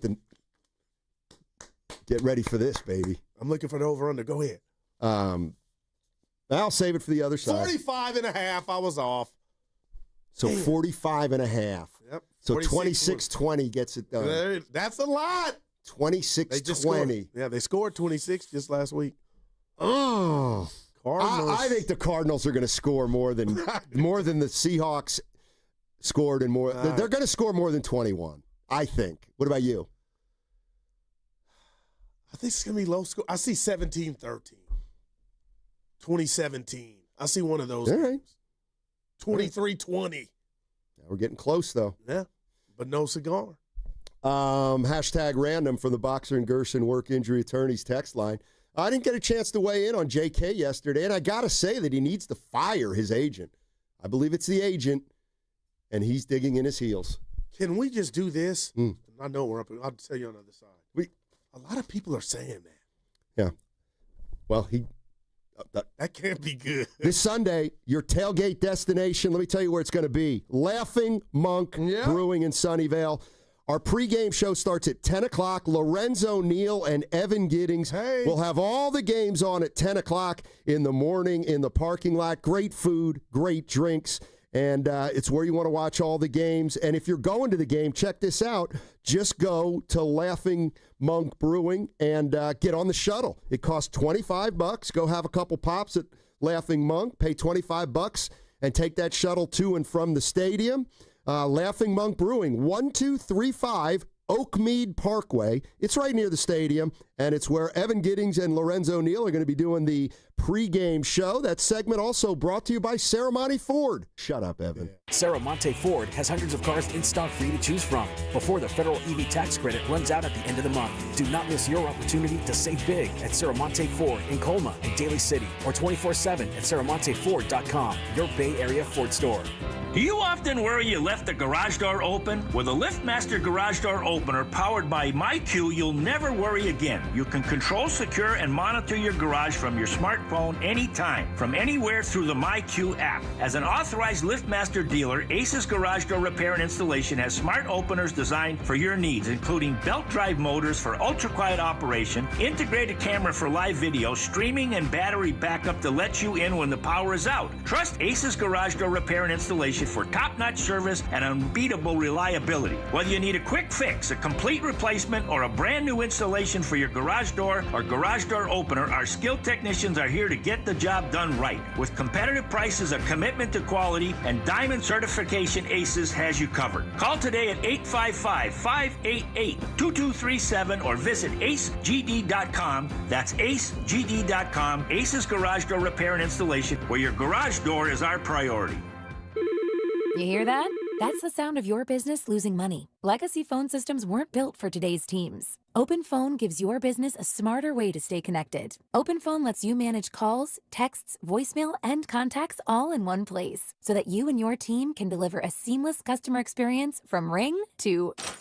Need to take calls on the go? OpenPhone automatically transcribes, summarizes, and highlights next steps from every call, so you never miss a detail. Need insight into what closes a sale? With OpenPhone's AI call tags, you can instantly spot key topics like objections or pricing questions, and use those insights to coach your team and level up every customer interaction. And yes, you can bring your existing number with you for free. Keep your team in sync and your customers happy with OpenPhone. OpenPhone. No missed calls, no missed customers. Try OpenPhone for free at openphone.com/sports and get 20% off your first 6 months. That's openphone.com/sports. openphone.com/SPORTS. Tired of hearing scary radio ads about the IRS? Tax Relief Advocates is different. TRA is here to tell you that if you owe money to the IRS, whether it's $5,000 or $500,000, we have a solution. TRA can eliminate or reduce what you owe to the IRS with zero risk to you. We have over 1,000 5-star reviews on Google and an A+ with a BBB. End your tax nightmare today by visiting TRA.com or call 800-275-2027. That's 800-275-2027. When your reputation's on the line, you don't leave anything to chance, especially your primer. Painters trust Kills primers for a smooth start, strong adhesion, and serious stain-blocking power. And now, the full Kills lineup is available exclusively at the Home Depot. Need it fast? Get same-day or next-day delivery, or order online and pick up in-store. Kills primers.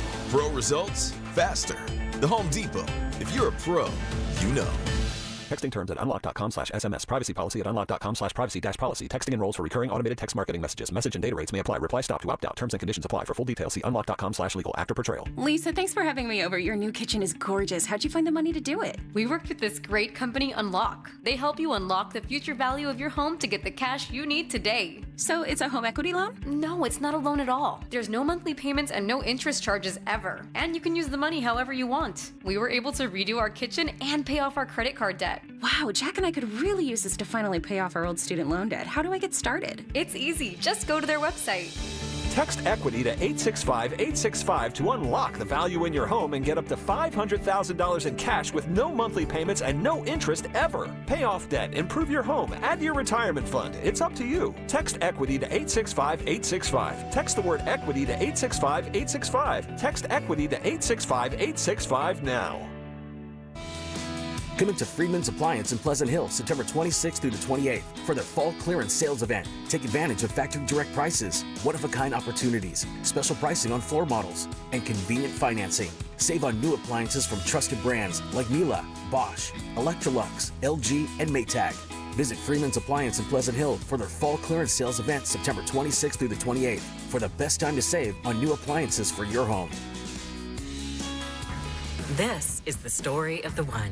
As a custodial supervisor at a high school, he knows that during cold and flu season, germs spread fast.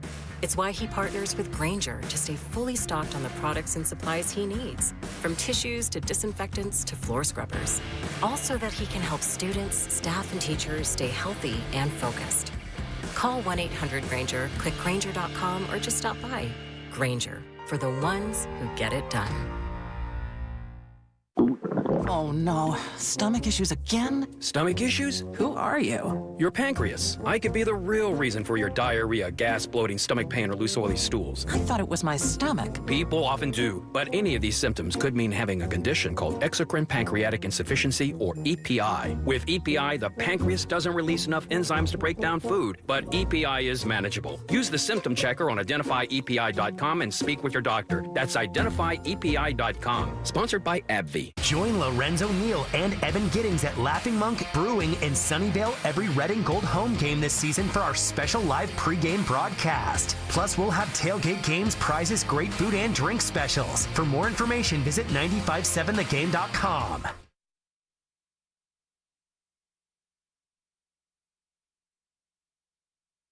I'll get somebody else to ask these questions. It's not your job. I'm not kidding you. Call it like you see it. Now, back to Steiny and Guru on 95.7 The Game. All righty. Afternoon, everybody. Steiny along with Guru. Ooh. Yes, sir. Yeah. This, how I ended the last segment. We can talk about this for a minute or two. I didn't get a chance to weigh in on JK yesterday. This is courtesy of the Boxer and Gerson Work Injury Attorneys text line. I didn't get a chance to weigh in on JK yesterday. Got to say, he needs to fire his agent. I believe it's the agent who's digging in his heels. I disagree. I disagree wholeheartedly, 707. If for no other reason than the Warriors have upped their offer. Right. I mean, he had a 2-year, $45 million offer a week ago, and now they're saying the Warriors are willing to go 3 for $75. So who's to say a week from now he might not get 4 for $100? But he's looking at it like you just want that $25 million slot. That's what I am to you. You don't want me. The Golden State Warriors. That's a lot of money to scoff at. Oh, no, Steiny. There's no doubt about it, but he's scoffing. And I just wonder, I don't know, you're not an agent. You know some, your boy Schaefer. But I got to say this. It feels like, just from where I'm at, I don't know if Turner's been great at his job advising Kaminga. Well, I don't know that we know yet. For example, I remember last summer, a lot of people talked this way about Brandon Ayuk's agent. Well, I got news for you. Brandon Ayuk's agent did a great job. All right. Did a great job. Right. And Aaron Turner might be close to doing a great job. Real quick, I got to read his side. He says his agent's working for show. They want that player option. And what if they were to get it? Then we got to be. I got to tell you, I can't believe I'm saying this, but I'm starting to think the Warriors are getting a little bit panicked here. Believe it or not. Anything to do with Dre and the no. that has nothing. Tell me why. Then no, trust me when I say Draymond's irrelevant. You have to be panicked. I wouldn't say. Well, I did say panicked. I just mean they are uncomfortable. What? 2 or 3 days ago, I said there's no way they give this guy a player option. I'm less inclined to make it that definitive anymore. I really am. Well, then do it as soon as possible if you're thinking about it. Man, Steiny, why would it matter? This is from the Boxer and Gerson Work Injury Attorneys text line. Why would it matter who holds the option? Yes, don't the player. I think that's what's at the heart of this. I think Jonathan Kaminga has been here 4 years, and he's super frustrated. And I think he definitely is entertaining the thought of playing somewhere else.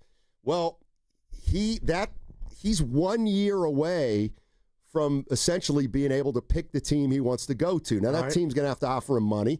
There's going to have to be mutual interest.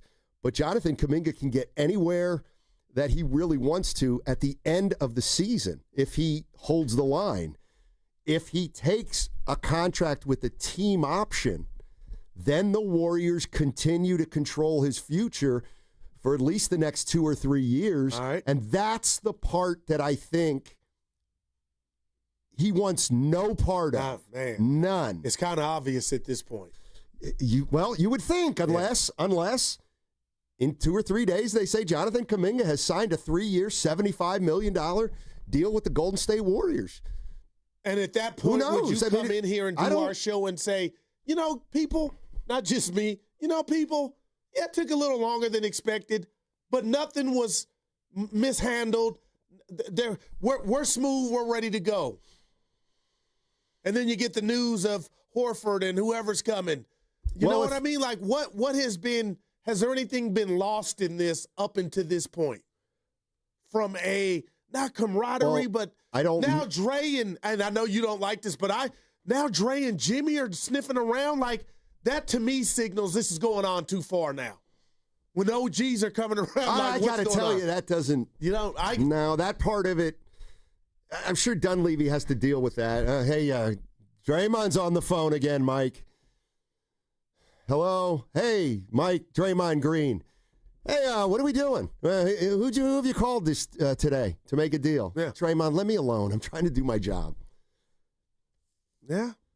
But if you said Joe Lacob's a killer, Steiny, then he's not getting that option.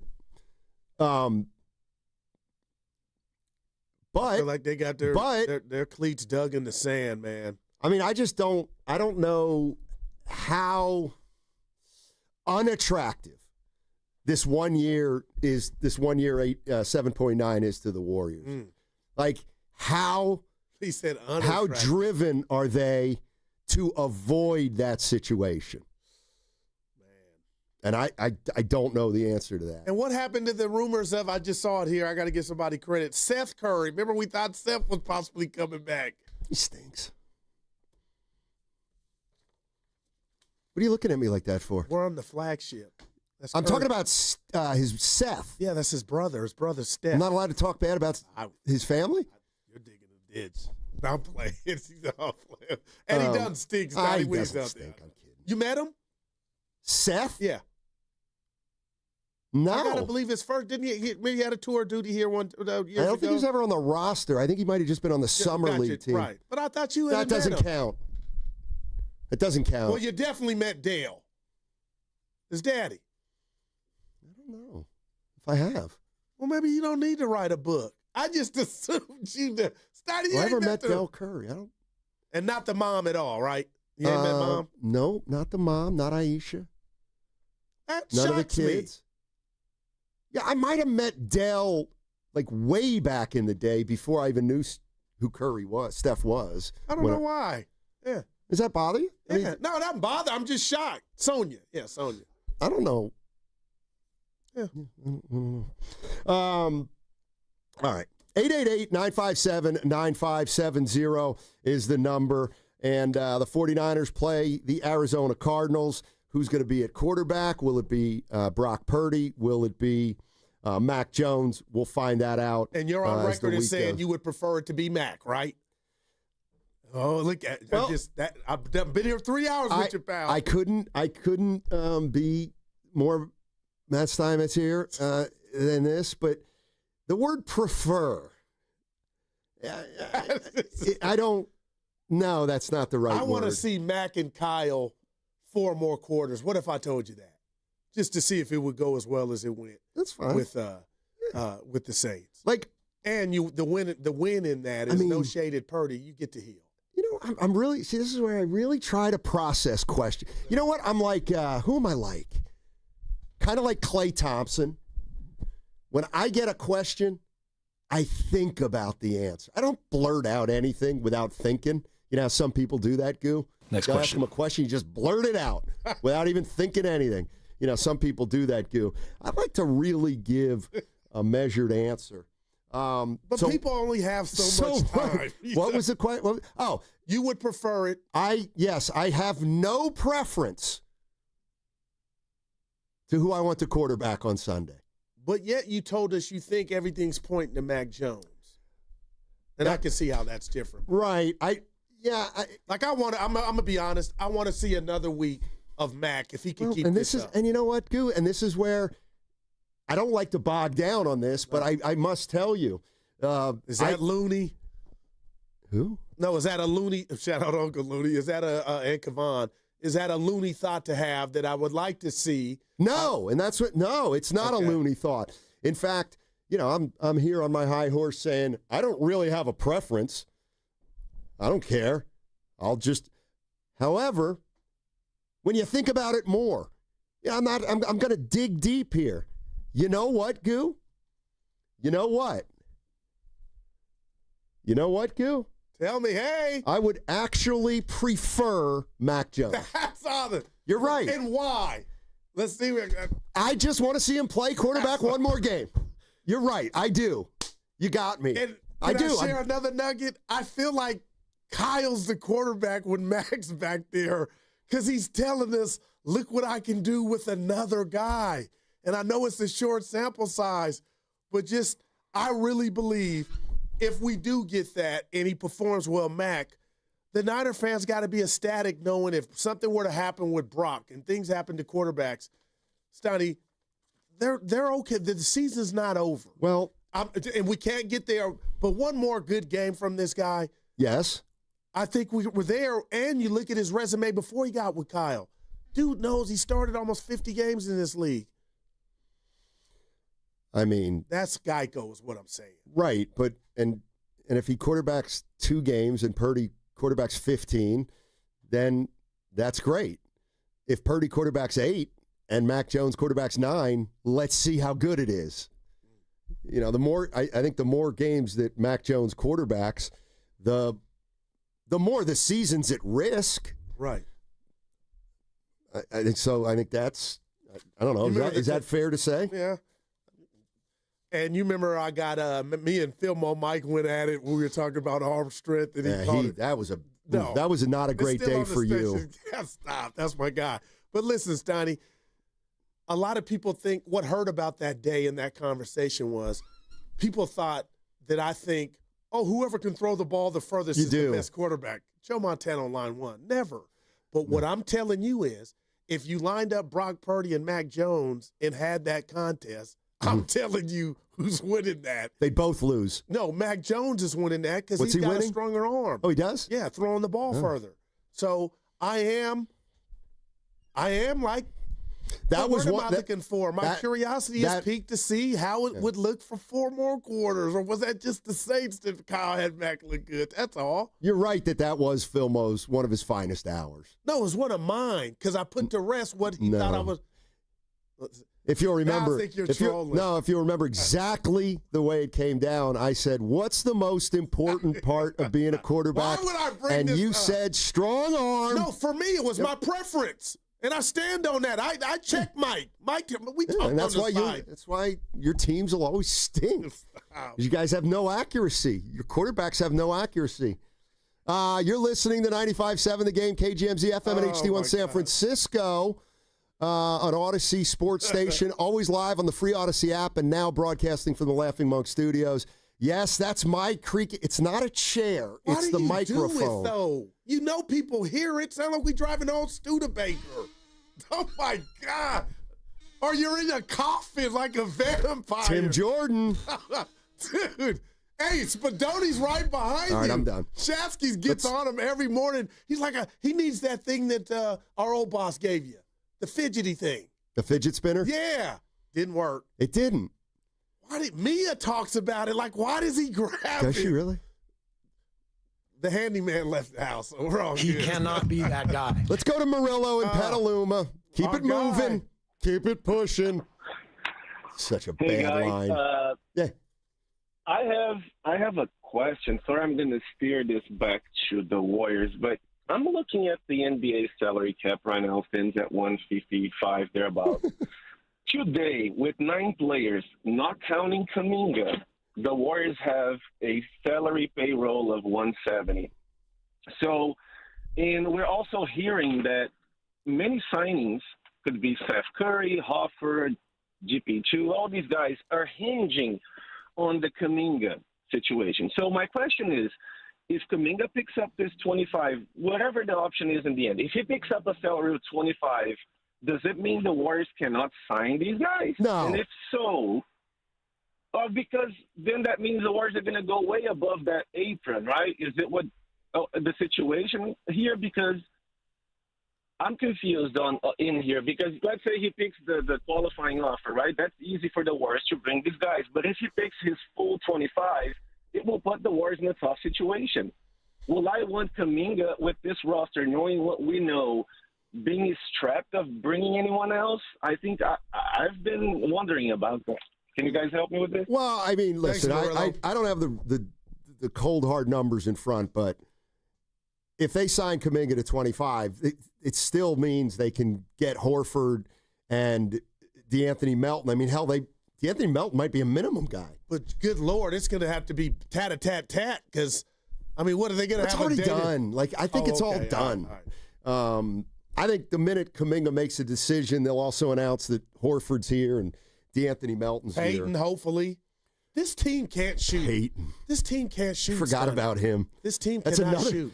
Peyton. I forgot about Peyton. What'd you have? I know. Gary Payton II's another guy that plays in front of Kaminga. Another lineup we're still in. He eats for free in the Bay. Who? Peyton.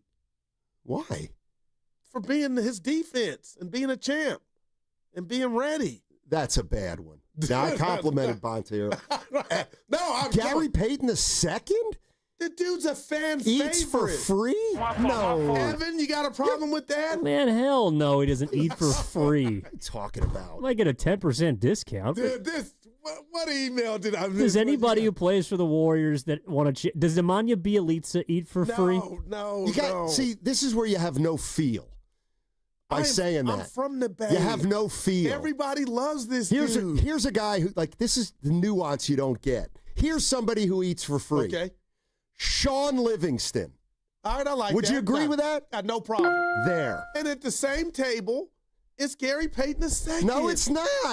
Why? Because tell us.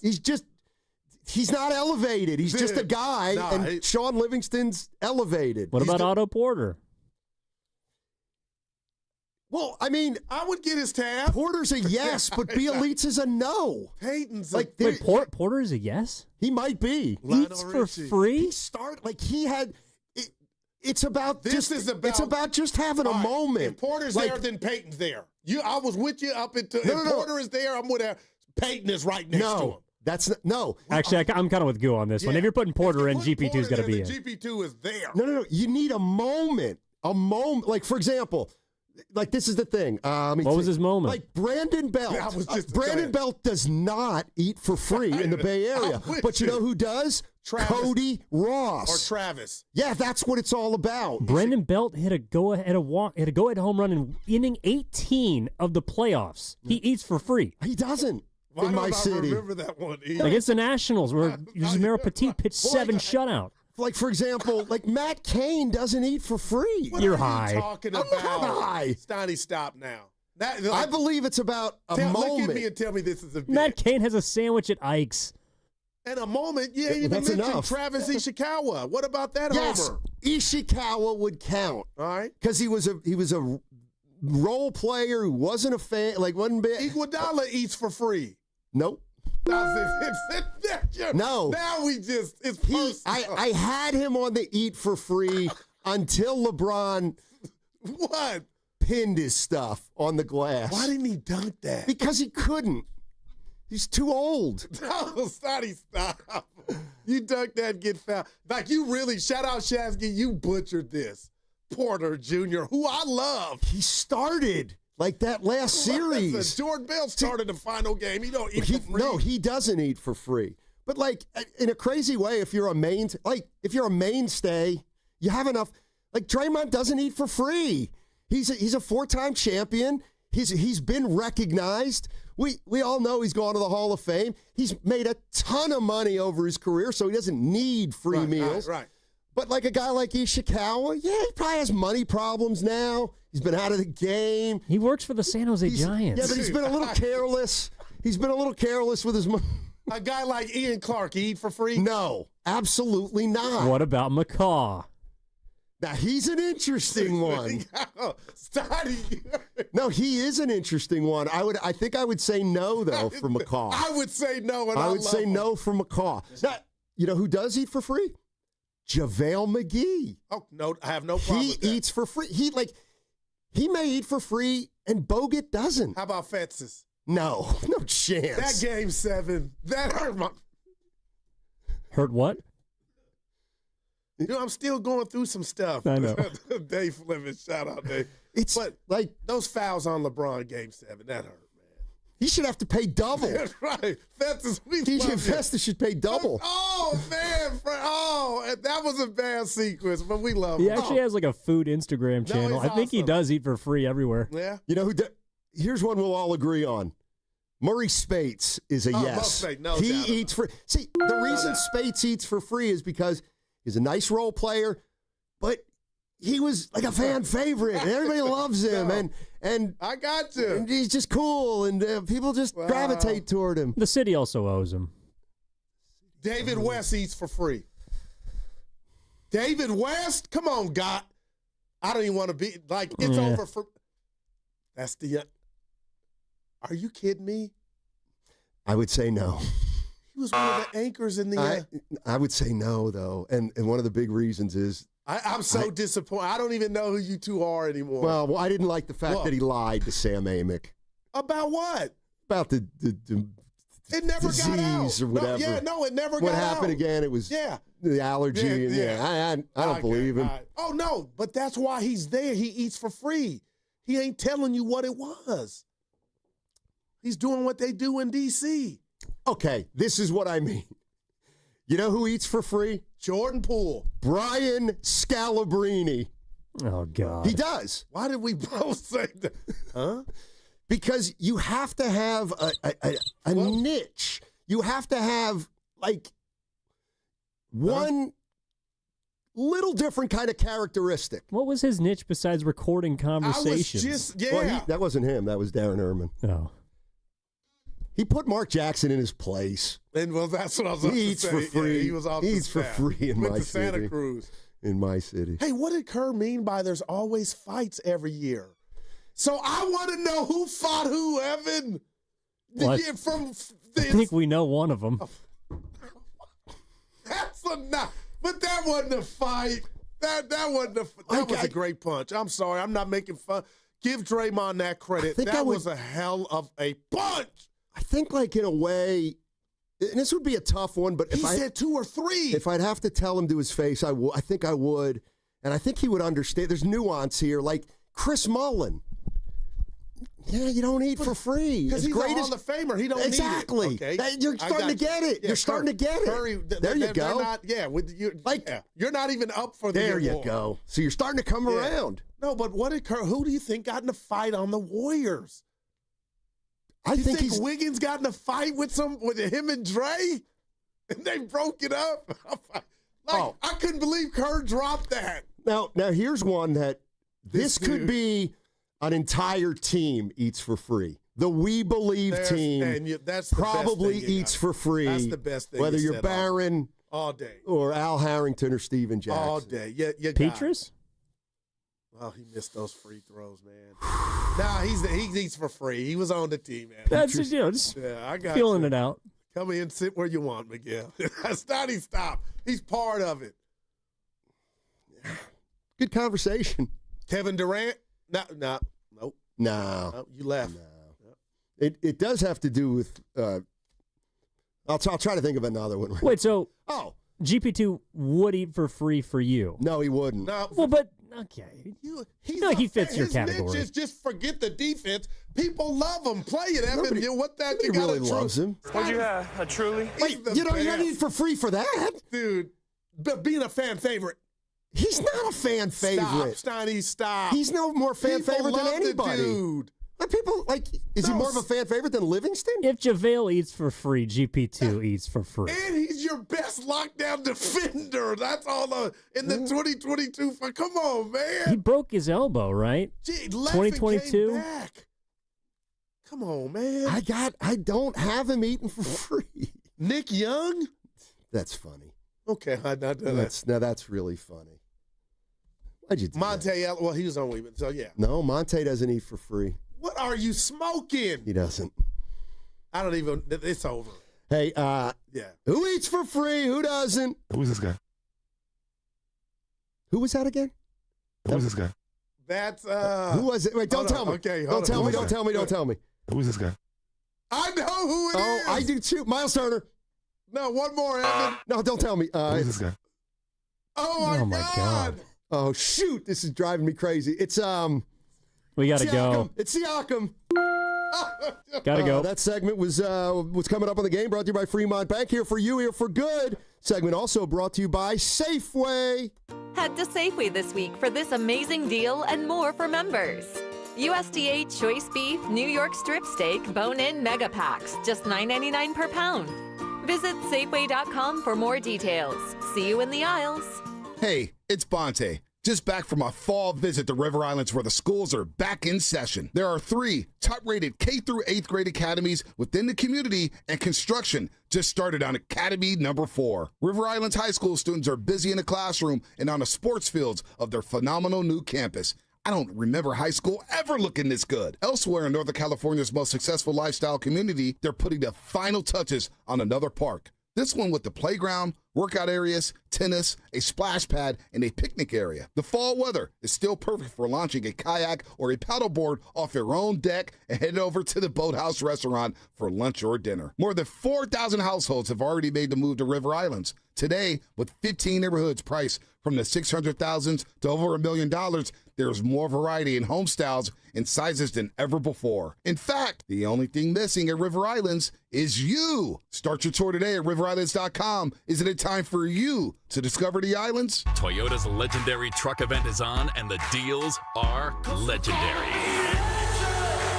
Just announced, get low APR plus 500 bonus cash on 2025 Tacoma, or get low APR or an incredible 3,000 cash back on 2025 Tundra. Get to your Toyota dealer now, because this truck event is gonna be Toyota. Let's go places. Offers available through TFS to buyers with premium-ready credit cashback available through TMNA and cannot be combined with other offers since 9/30/25. Oh, could this vintage store be any cuter? Right? And the best part? They accept Discover. Accept Discover? In a little place like this? I don't think so, Jennifer. Oh, yeah, huh? Discover's accepted where I like to shop. Come on, baby, get with the times. Right, so we shouldn't get the parachute pants? These are making a comeback. I think. Discover is accepted at 99% of places that take credit cards nationwide. Based on the February 2025 Nielsen report. This year, the Valley of Hearts Delight fundraiser shines brighter than ever with our theme, Legacies Under the Lights. Step into History Park, glowing with restored historic neon signs from the History San Jose collection, and enjoy an unforgettable night of dining, live music, and celebration. All proceeds support preserving the stories and landmarks that make our valley unique. Tickets are now on sale at historysanjose.org. Join us for Legacies Under the Lights October 9th and help keep history shining for generations to come. Welcome to Dugout Radio, the undisputed home of Boomtown Baseball. The Wi-Fi is booming with Xfinity, baby. Our next caller is Stacy. How do you stay locked in on every pitch and play? We stream it all live on Xfinity Internet with low lag, 99.99% network reliability, and speeds faster than a base runner beating the throw to home plate. I stream on my TV, tablets, even my smart fridge. Smart fridge? With all those games, we gotta refuel. Stream live baseball with Wi-Fi built for the biggest moments. Xfinity. Restrictions apply. Actual speeds vary, not guaranteed. When your reputation's on the line, you don't leave anything to chance, especially your primer. Painters Trust kills primers for a smooth start, strong adhesion, and serious stain-blocking power. And now, the full Kills lineup is available exclusively at the Home Depot. Need it fast? Get same-day or next-day delivery, or order online and pick up in-store. Kills primers. Pro results, faster. The Home Depot. If you're a pro, you know. Just hearing the word IRS can make people break out in a cold sweat. No one wants to deal with the IRS, and now you don't have to. The good news is Legal Tax Defense has been successfully negotiating with the IRS for more than 15 years. It doesn't matter how much you owe, whether it's $5,000 or $5 million. You deserve the best in the business on your side, and that is Legal Tax Defense. Even if you're working with someone else and just want a second opinion, there is no cost or obligation to call. They can prevent levies, liens, wage garnishments, even file back tax returns. And the best news about Legal Tax Defense is they won't take your case unless they know they will reduce or eliminate your tax debt. Call Legal Tax Defense right now for a free no-risk consultation. 800-284-1238. 800-284-1238. You have nothing to lose but everything to gain. 800-284-1238. This is McGruff the Crime Dog, and I need you to help me take a bite out of crime.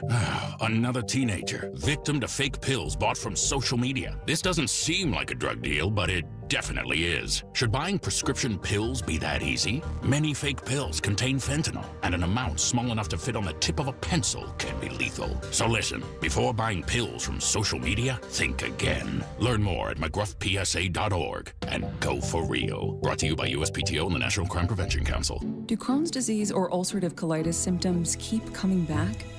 Tremfya guselkumab may help, with rapid remission achieved at 12 weeks and lasting clinical remission at 1 year. Some even saw visible improvement of their intestinal lining at 12 weeks and 1 year. Tremfya is a prescription medicine used to treat adults with moderately to severely active Crohn's disease and adults with moderately to severely active ulcerative colitis. Serious allergic reactions and increased risk of infections and liver problems may occur. Before treatment, your doctor should check you for infections and tuberculosis. Tell your doctor if you have an infection, flu-like symptoms, or if you need a vaccine. Healing is possible with Tremfya. Approximately 3 out of 10 patients were in endoscopic remission at 1 year, based on areas visualized on colonoscopy, which may not represent the deeper bowel layer or entire GI tract. Individual results may vary. Ask your doctor about Tremfya today. Call 1-800-526-7736 to learn more or visit tremfyaradio.com.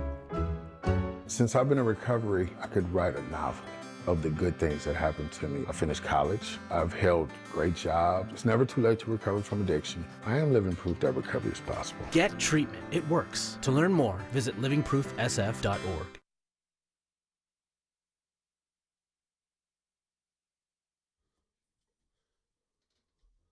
Let's welcome in Casey Johnson, writes for the Chicago Tribune, also works for NBC Sports Chicago. What's up, Casey? How you doing?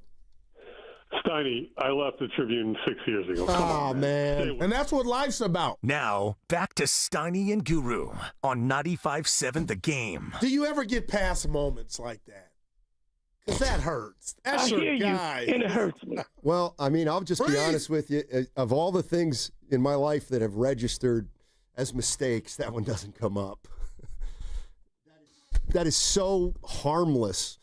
And what about when we had John Shea on and then you talked about a book title that was like 4 books ago? No. Look, I'm trying to rub it in. I just submitted the study. That one was pretty good. Nah, the worst one was me telling Kevin McHale? Two of my heroes I butchered.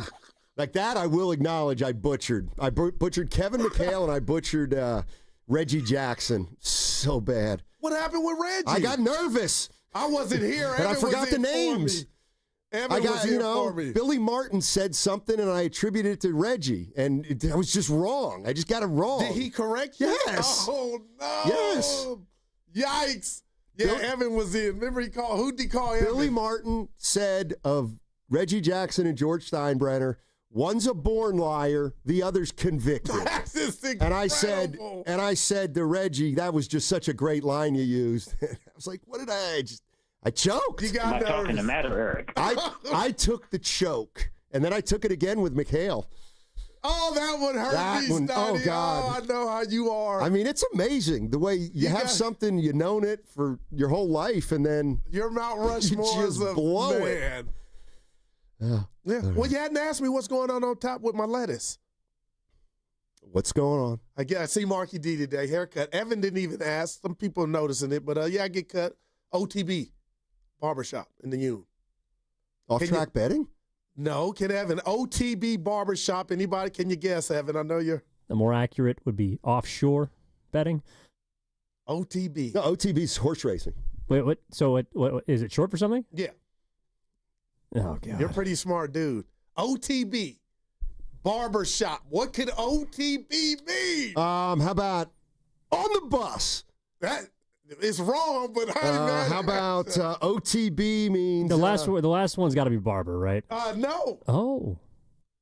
Tell me when we're bored. Hold on. OTB barbershop. What could they be telling you? On the Bay is a great one, but that's not it, Kitty. I give up. Only the best. That stinks. Hey, that's great. Oh, OTB. Oh, come on, OTB. Well, what else could it have been? I do like On the Bay by Kitty. That's not. Yeah, only the best. YouTube chat saying on the bench. Nice one, they got Veggie. some heat rights in there, man. My guys. All right, let's go to Ray B in San Francisco. Ray B? Some people have apparently, they're getting on me for who I'm determining eats for free. Yeah, that was imbecile. bad. What's up, Ray B? On the bus, on the Bay, Monte Ellis was one of the greatest Warriors of all time. I'm telling you guys right now, for all y'all listening. Monte. I met Monte in Fisherman's Wharf. Wow! Right when we were making that the Dream Team run. Mm-hmm. We believe. What was it called? We believe. We believe. I sent Chris Cohen the letter. No, I wrote it and then I never sent it. But what's it called? I met Monte. He was way bigger than Mississippi Missile. This guy was way. You would see him on the court. He was the littlest guy out there. In person, he was huge. He was my Steph Curry, dude. I almost cried when that happened. He doesn't get enough credit for how good he was at the game. Monte was a problem, man. In high school, he broke the record in Memphis. He scored like 78 in a game in high school. Steiny. He was better than Patterson. Man. Patterson scored what for about 75? And don't forget Bonte. Yeah. Thanks, Ray. Appreciate the call. Don't forget Bonte also had a really serious injury in high school. Bonte or Monte? Did I say Bonte? Yeah. Monte. Oh, yeah. Because Monte Ellis had a. What happened to me? I think he had a bad injury his junior year. Dude, he was smooth as all out. Quick as a cat. Mid-range. Steiny's put some respect on it. I can hear Fitz now calling Monte. Like, that doesn't just go away. It's been replaced with Curry, Dre, Steph, and everybody else. But I'd say it's been erased. I'd say it's been what has it been put to shame? Fitzy for free? Please. No announcers. Actually, that's not true. Oh my God, you are Steiny. You might want to just unplug your. I'll do it all right now. We are spoiled here with announcers. Once Fitz is retired, Dwayne Kuiper eats for free. What about Kruko? No. Why? Kruko does not eat for free. And this one is a really hard one to describe, but it has to do with you need to do a good job. Their careers as players. Kruko was okay. And I did, and you know what? Here's the other thing. And you know what? Bring it on, Kruk. Kuiper's a really nice guy. I really like Dwayne. He came up to me and plus I have a little family tie with Dwayne. Yeah. So that's it. Oh, do you? Yeah. He knows. So you ever been at like a dinner party with him? Social outing? Hey, Dwayne, how you doing? Hey, yeah, one. Evan and I were on the field, Pirates Giants. I had the Stargell jersey. He comes out of nowhere. You wore. Oh my God! No, you didn't. You wore a Pirates jersey in like the club in the press box. No, it was on the field before the game. That's even worse. But anyway, he came up and said, Evan, he said, nice jersey. Who did? Kuiper. He wears 88 here all the time. You never give him crap for that. Wait, say that again? 88, like Irvin. Yeah. I'm not a mascot. That's not part of the job description. I don't eat for free. Not even close. In Philadelphia, maybe. He'll brag about picking up everyone's tabs. Whoa. That wasn't me. Let's go to... You know we're playing, right? No, I did. You have truly... This might be one of your worst segments. This eat for free. If you're really believing what you're saying. Hunter Pence eats for free. No chance. Evan? No, you just... Listen, you need a hook. Like you need a hook. Gary Payton II is a fan favorite, and he's your best defender. That's not enough. He left and came back. His daddy's in the Hall of Fame. From the Bay. He's from the Bay. This is what I mean. In Steiny's world, Christian Koss eats for free. And there we go. Oh, my God, This should be called, in Steiny's world, that should be a segment. Kai Wei Tang eats for free. No, he doesn't. God, but I'll tell you, like Jake Moody, Brian Cardinal. Brian Cardinal eats for free. He does. And Larry Smith better be on that same list. That's not a bad one. He might. He was the Brian Cardinal before Brian Cardinal. Do not compare Larry Smith to Brian Cardinal. They were hatchet men, dudes that would get dirty. Larry Smith was more than a hatchet man. Well, that's how I got my nastiness from. Let's go to John in San Diego. Jake Moody. So parachuting in out of left field here, picking up on a previous caller's praise for Monte Ellis. Yeah. I believe Matt was present for one of the greatest moments of Monte's career, which was the tunnel over the head, backwards swish after practice. I remember the viral video. Could you tell us a little bit about how that went down? And I will take your comments off the air. So I was at practice. It was the arena. And Monte, always something, people like Curry's gotten a lot of acclaim for these long shots. Monte actually started it. I couldn't believe that. Go ahead. And he would go into a tunnel, and he would just, after practice, throw the ball over his head, trying to make a shot. Yeah. And, he'd make one like every week or two. It's really. So it went long. Oh, he did it for a while. Yeah, I mean, like, it wasn't one. Yeah, he did it a lot. Oh, God, I remember this brings back some bad memories. The job I was working at the time. You were covering an NBA team. Yeah, I was also covering the San Francisco Zoo. What happened? I can't. We had a video. Were they flip phones or whatever? Yeah, look at it. And they were like, "Hey, go to practice and take all the video you can." And I was like, "Okay," and I was there, and he made it, and it was a great shot. Sure, Monte eats for free. Yeah, I'm telling you, that was my favorite Warrior, man. I mean, Chris Mullin and all those guys were, but Monte, man. Who was his, before Steph, who would you say his best teammate was? Who? His best Warrior teammate? Baron Davis. Baron Davis was not Antoine Jameson? Scored 50 a couple times. He was a pure scorer. Take a look. Antoine could score the ball. If you take a look at Baron Davis's numbers in the We Believe playoff season, he was unbelievable. I saw it. Unbelievable. Like, you want to talk about a guy whose numbers went up in the post. He was. That's incredible. Let's go to Walter in San Jose. Walt. Hi, first-time caller. Love your show and love this take. Oh, thank you, But man. you just mentioned, Baron Davis. I think he deserves to eat for free. Me too. I'll take here. Thank you. Oh, thanks, Walter. Now, I'm going to be honest. I thought his profile was higher than him eating for free, like Baron, when you're in that caliber. But you know what I mean? Like, I didn't have, I'll tell you who should be on this list real quick. This year's Valkyrie team. Coaches, everybody, you eat for free. I don't care what happened. Evan, you'll be the deciding factor. The Valkyrie team this year eats for free in the Bay. You couldn't even. I'll go down the whole roster.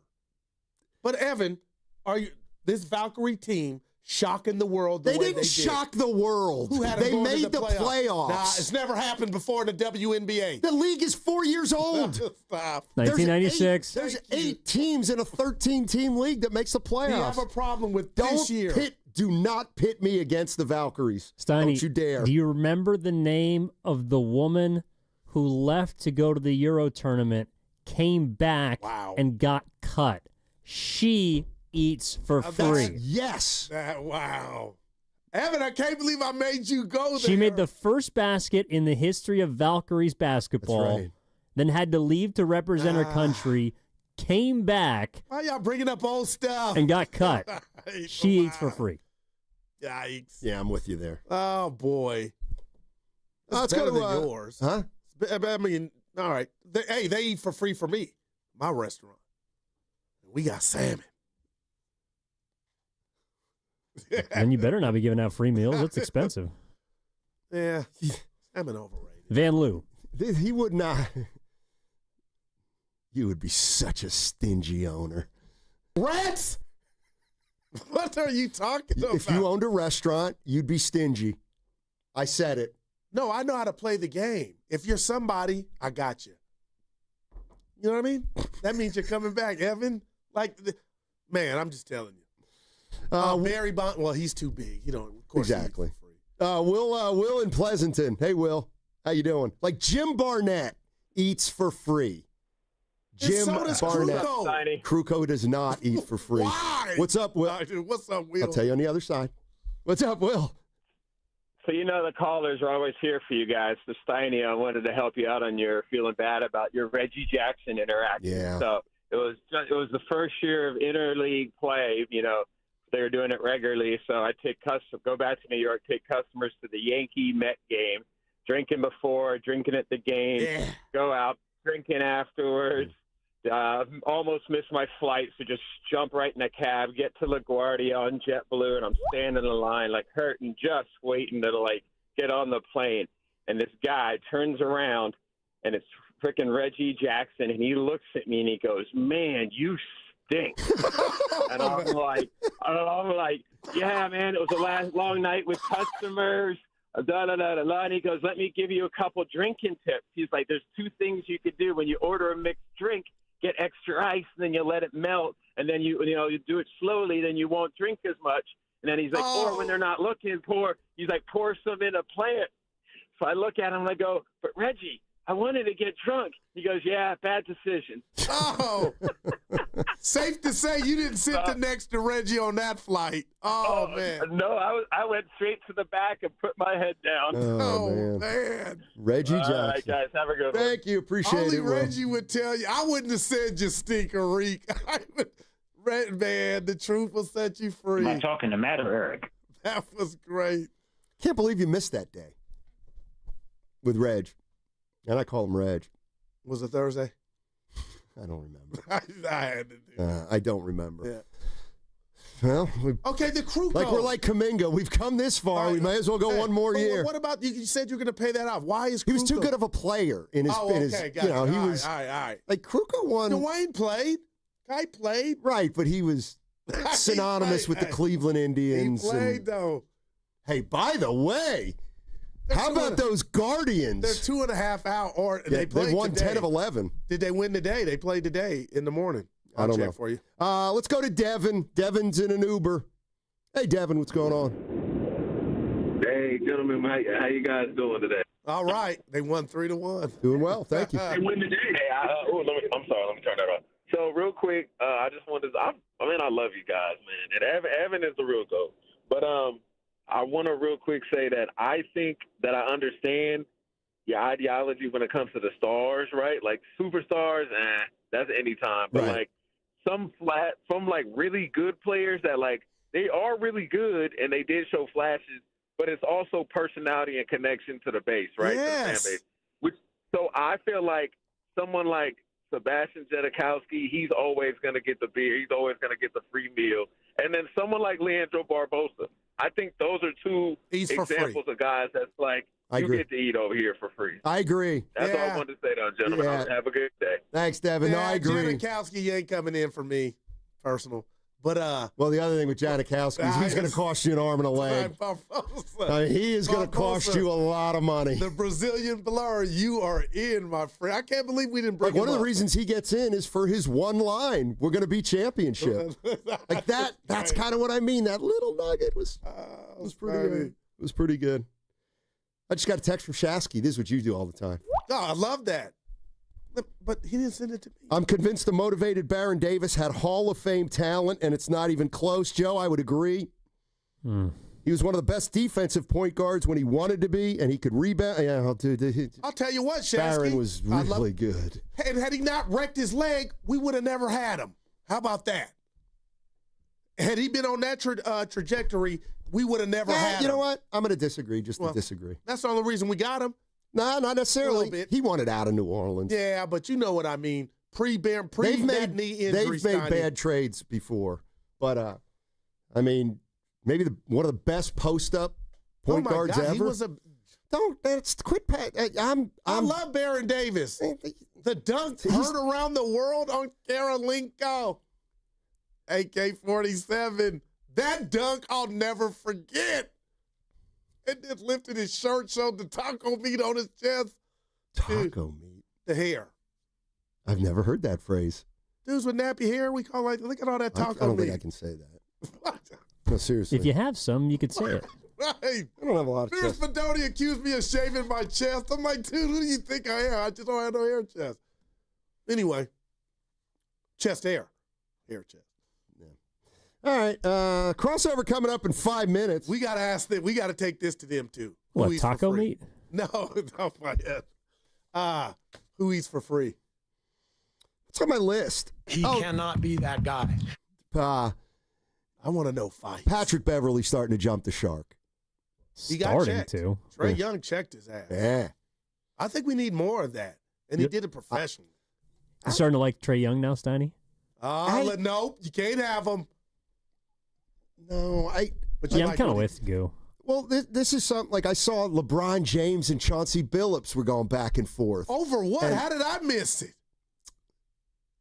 Billups said what? something. Wow. I Billups guess I said can something, Google it. and then LeBron clapped back. I can't believe I just said He's clap at his back. sensitive stage And right LeBron now. James said something like, dude scored 15,000 points telling me who scored 40,000, 4 MVP, just ran out his resume.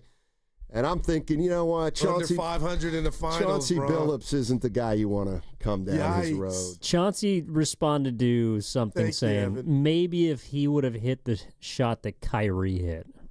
That's right. And LeBron said, stay in your lane. Oh, wow. Wow. Bro, everybody's listening, Steiny. I wonder what the context was in that. Like, Billups must have been asked, so is LeBron, one of the greatest players? Yeah, maybe if he would have made that shot. People take points away that Kyrie took that shot. They take him away from LeBron? Yeah. Yeah, and we've seen that with Steph Curry, with his travails making game winners over his career. Well, this is how I know I'm a real one. Game 6 against Toronto here, the Klay Thompson injury game in the finals. That was a beautiful play drawn up by Coach Kerr. Draymond, Draymond, he played tight end. Tough Saved shot. that ball from going out of bounds. It's a tough shot. And when we see him again, we're going to bring it up. Well, he doesn't think makes he's ever that- should miss any shot, so that's what he's going to say. He makes that in his sleep. I've seen him. Well, he didn't. No, he didn't. That would have sent us to game 7 in Toronto. Well, and Oh, my God. What I'm getting at is if you're holding it against LeBron for not making clutch shots, it's like. But I never hold Steph's got the same reputation among some people. But there's some numbers that say he's made in late games. Not a lot. No, if you do 30 seconds or 40, you know how you manipulate, you cook the books to make it. Steph's up there. I'll get it. I'll bring it in. I'm not doing this now. Well, you can't. I know. We're up against it. So, yeah, you're right. Steph. Guardians won again today, 3-1. I told you. It's like 11 of 12. Big Detroit, too. Scoobs. They beat Scooble. Dude, they did. He was on the bump. They going to get in? Nope. I think they are. Dude, there's only 4 games left. How come you didn't do that with the There's Giants? 9. What's that? Giants were 1.5 back. You never said they were going to get in. Saturday beat me down last Saturday. I like the Guardians pitching. Yeah? Can you name one? Yeah. 2? A few. You're the best. A few. Truly, All right. you are, man. You're 141. We're out. All right. Well, now we're getting close. Now No, we're getting do your close. job and get us out. I still have a minute to kill. Seriously? I don't. Evan, how hard is this break? Is it 142 hard? Well, It's they a call it s- hard out. It's a soft break. Okay. Kind of like Purdy's turf toe. It's just soft. It's not a hard toe like Joe Burrow. All right. Poor Joe. Oh, God. Like, can seriously, you believe dude. a football player got injured? No, it's the Oh, same. my gosh. It's the guy that keeps getting hurt. That's terrible. Who? Joe Burrow. He was healthy all last year, wasn't Like, he don't just have injuries. He has He wasn't? collisions. It's How many like, games did he play last year? well, I thought that was the thing. He had a good year, but their defense stuff. Well, then we'd have to look at the year before and the year before. Like, I feel bad for him. Just say that. Take us out. Nah. Yeah, okay, I feel bad for him. That segment brought to you by the California Office of Traffic Safety and Caltrans. There are children, friends, and families walking, riding, on paths and roads every day. Remember, they're real people with loved ones who need them to get home safely. Protect our cyclists and pedestrians, because they're people too. Go safely, California. From the California Office of Traffic Safety and Caltrans. One of the greatest bands in rock history, The Who, present The Song Is Over, the North American Farewell Tour.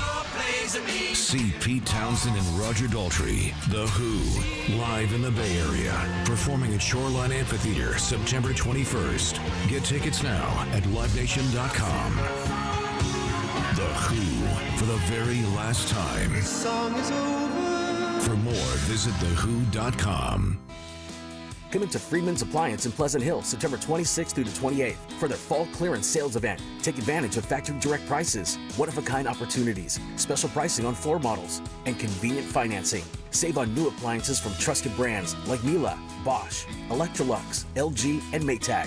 Visit Freeman's Appliance in Pleasant Hill for their fall clearance sales event September 26th through the 28th for the best time to save on new appliances for your home. Change is always happening. It's part of life. And when it comes to music, change is all around us. Songs are rewritten, classics are remixed, bands and artists come and go. Even our taste in music changes.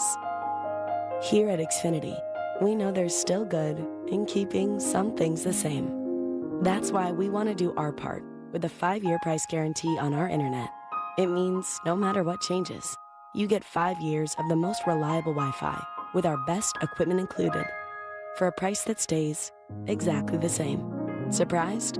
Life is full of them. One internet price, 5 years, guaranteed. Learn more at xfinity.com/deals. Restrictions apply. New residential customers only. Taxes and fees extra and subject to change. Most reliable Wi-Fi based on OpenSignal Awards USA. Fixed Broadband Experience Report, August 2024. Hi, I'm Dallas, your friend and jeweler at Shane Company. You know she loves her Shane Company engagement ring, but you also want to surprise her for her birthday, anniversary, or just because she deserves it. Why not get her a bigger diamond with our Easy Trade-Up program? We'll give you the full credit of your original natural diamond purchase toward a new one. Her new diamond only has to be $1 more. You only pay the difference. How's that for an easy trade-up? Visit us in-store or at shaneco.com. Because a friend wants you to win the gifting game. Shane Company, your friend and jeweler. Injured at work? Don't wait. Every day you delay can mean lost wages, delayed medical care, and more stress for your family. At Boxer & Gerson, we fight for people just like you. Construction workers, delivery drivers, factory workers, restaurant staff, hardworking folks who get hurt just trying to earn a living. We won't back down. We get results. You work hard, you deserve real help. Call Boxer & Gerson now at 510-835-8870 or visit boxerlaw.com. The consultation is free, but waiting could cost you. Boxer & Gerson. Justice for workers. You hear that? That's the sound of your business losing money. Legacy phone systems weren't built for today's teams. OpenPhone gives your business a smarter way to stay connected. OpenPhone lets you manage calls, texts, voicemail, and contacts all in one place so that you and your team can deliver a seamless customer experience from ring to... Need to take calls on the go? OpenPhone automatically transcribes, summarizes, and highlights next steps from every call, so you never miss a detail. Need insight into what closes a sale? With OpenPhone's AI call tags, you can instantly spot key topics like objections or pricing questions, and use those insights to coach your team and level up every customer interaction. And yes, you can bring your existing number with you for free. Keep your team in sync and your customers happy with OpenPhone. OpenPhone. No missed calls, no missed customers. Try OpenPhone for free at openphone.com/sports and get 20% off your first 6 months. That's openphone.com/sports. openphone.com/SPORTS. At Straight Talk, we get it. You say no a lot. Mom, can I get a tarantula? No. Coffee? No. So we're giving you more reasons to say yes, like a free 5G phone with real unlimited data with select plan activation. Can I use the free phone? Yes. See? Doesn't it feel good to say yes to more? Absolutely. Face tattoo? Absolutely not. Available at straighttalk.com and Walmart. Taxes and fees apply. In-store activation of Gold Unlimited plan or higher required. For network management practices, visit straighttalk.com. Tulsa is my home now. Academy Award nominee Sylvester Stallone stars in the Paramount Plus original series, Tulsa King. This distillery is a very interesting business. And we gotta know the enemy. From Taylor Sheridan, co-creator of Landman. What are you saying? I'm a rat! If you think you're gonna take me out, it's gonna be really difficult. Tulsa King, new season streaming September 21st, exclusively on Paramount Plus. Oh, could this vintage store be any cuter? Right? And the best part? They accept Discover. Accept Discover? In a little place like this?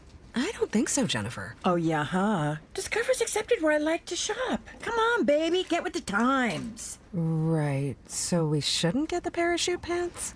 These are making a comeback. I think. Discover is accepted at 99% of places that take credit cards nationwide. Based on the February 2025 Nielsen report. Now at Whole Foods Market, save 20% on bone-in beef short ribs with Prime through September 23rd. As always, there are no antibiotics ever. Make a Korean-inspired meal with a banchan spread. While supplies last, shop in-store or online. Terms apply.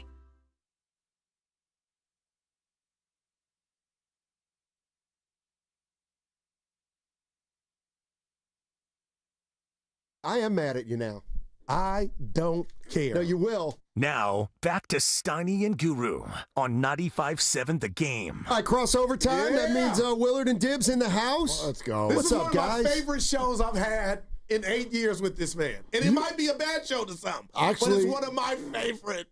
And what a great lesson, because I think that so much in our life has to do with the mood that we're in when we arrive somewhere. And you said it right off the bat. You're in a great mood. I saw a raccoon last night at 10:30 on our roof looking at me. Oh, wow. I ran in the house frantic, but somehow I don't know if I got a second chance in life and I'm just taking advantage of it. Usually the raccoon is as afraid of you as you are of it, except for when you get the rabid raccoon. Yeah, they can be aggressive. And our Ring app, there's a group chat in the Ring app, and they said, be on alert for aggressive raccoons. I'm like, who cares? I never see him. So when I saw him, he was looking at me on the roof. I was scared. You don't ever see him? I swear to God, they're on. I mean, it might be where we live. I mean, like you can just count on it. They're on your driveway every Miami, single night. They have now a Raccoon Island where people go to pet them. Raccoon Island? Yeah. People go to pet them. People are with them. Yeah, I haven't turned us on to that. I'm Miami. out. Yeah. How weird is that? I'm out. I don't know about weird, but like things that are not on my bucket list. Raccoon petting would be among them. Can't do it. Sitting on a porcupine would be up there as well.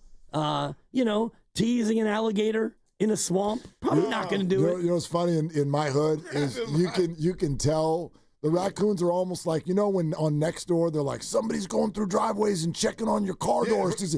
Well, the raccoons do that to the trash cans. And you can go down the street and it's like can down, can down, can down. They go through the whole neighborhood and knock all the cans down. Can down, can down. That's right. Very good. That's a 4. Do that, though, huh? Oh, yeah. Well, that's how they get them to open, because we all have the wraps over the top of the can so that they won't open. Wow. And they're like, the only way we're going to jar all that delicious food out of there is we're going to knock it down.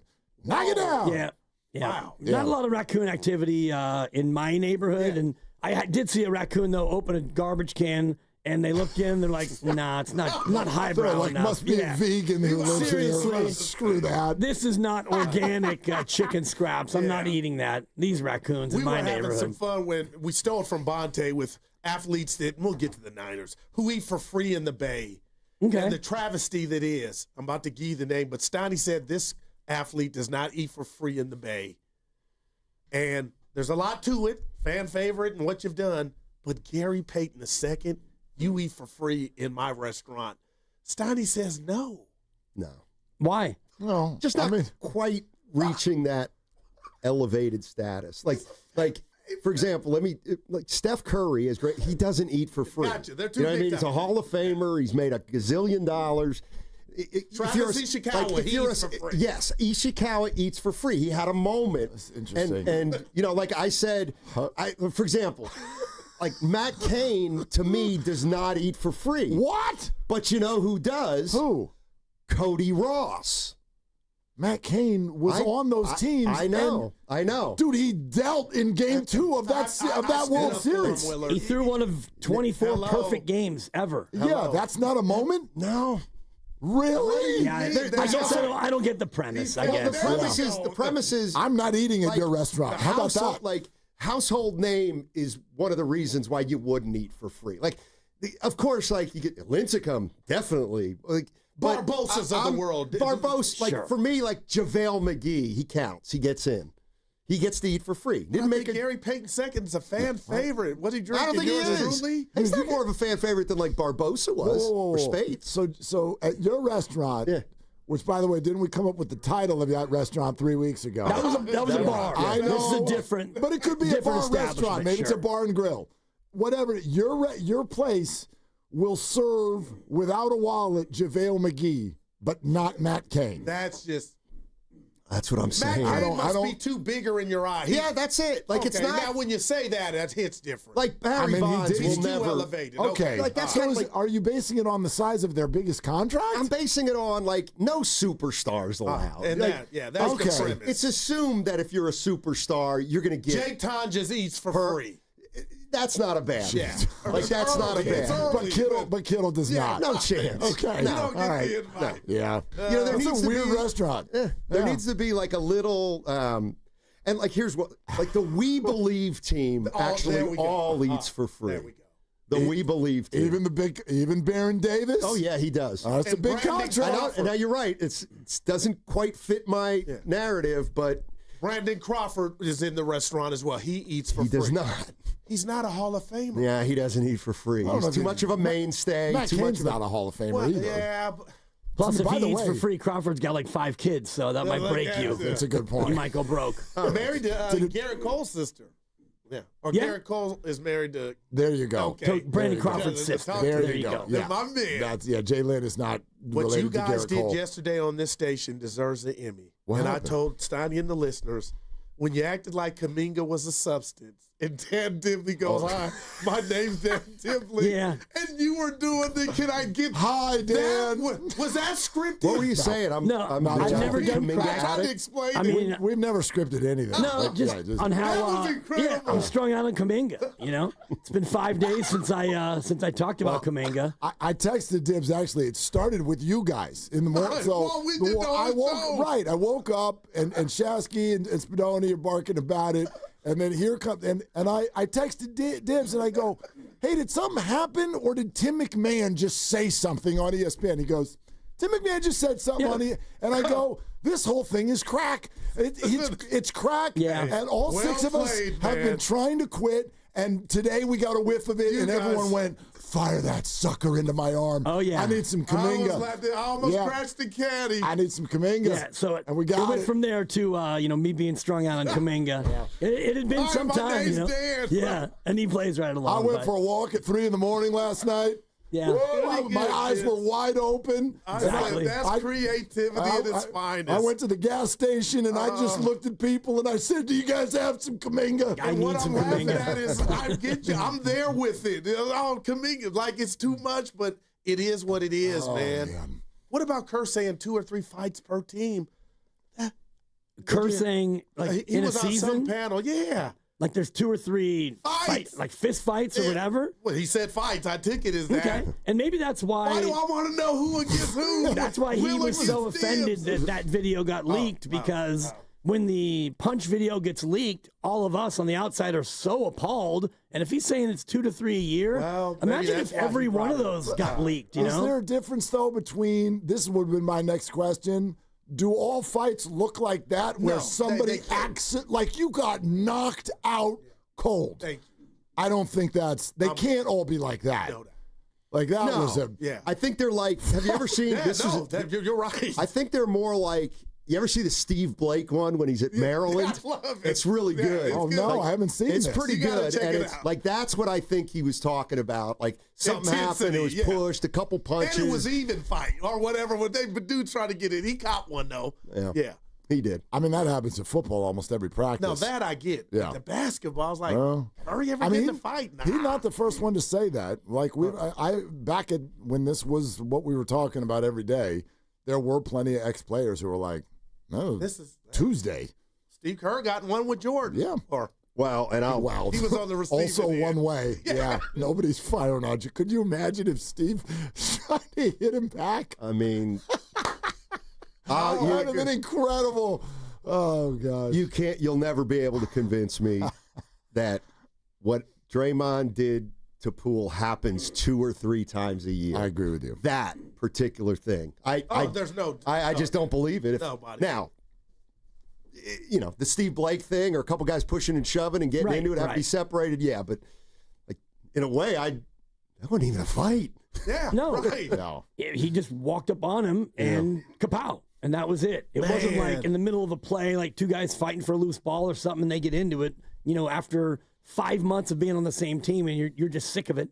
That was a totally different thing for sure. How about the Valkyries last night? I watched some of that game, and gutsy effort. Atmosphere was electric. Got to give them that. It was. Yeah, that's incredible. It is. Shout out to everybody who either, it was your first chance because you don't make the pilgrimage from the South Bay to Chase, or did you make the pilgrimage from somewhere else around the Bay to San Jose yesterday, or what have you? But man, they showed up. Yeah, the players did too. You wouldn't know the difference if you were just watching on TV. Dibs, your boy came at me because, and I really mean Who's to my stand boy? on this, Steiny. Oh, okay.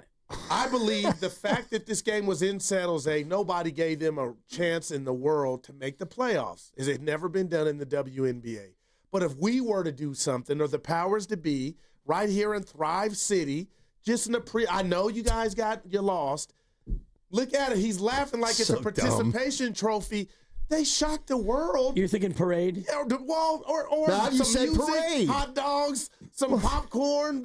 Like a postseason party? Yeah, you get Grandy, get on the mic. Like team party? Yeah. No, he's talking about like hand out the awards. Players be there.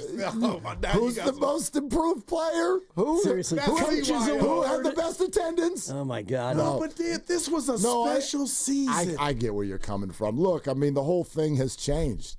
The women's sports, the WNBA, the Valkyries have changed.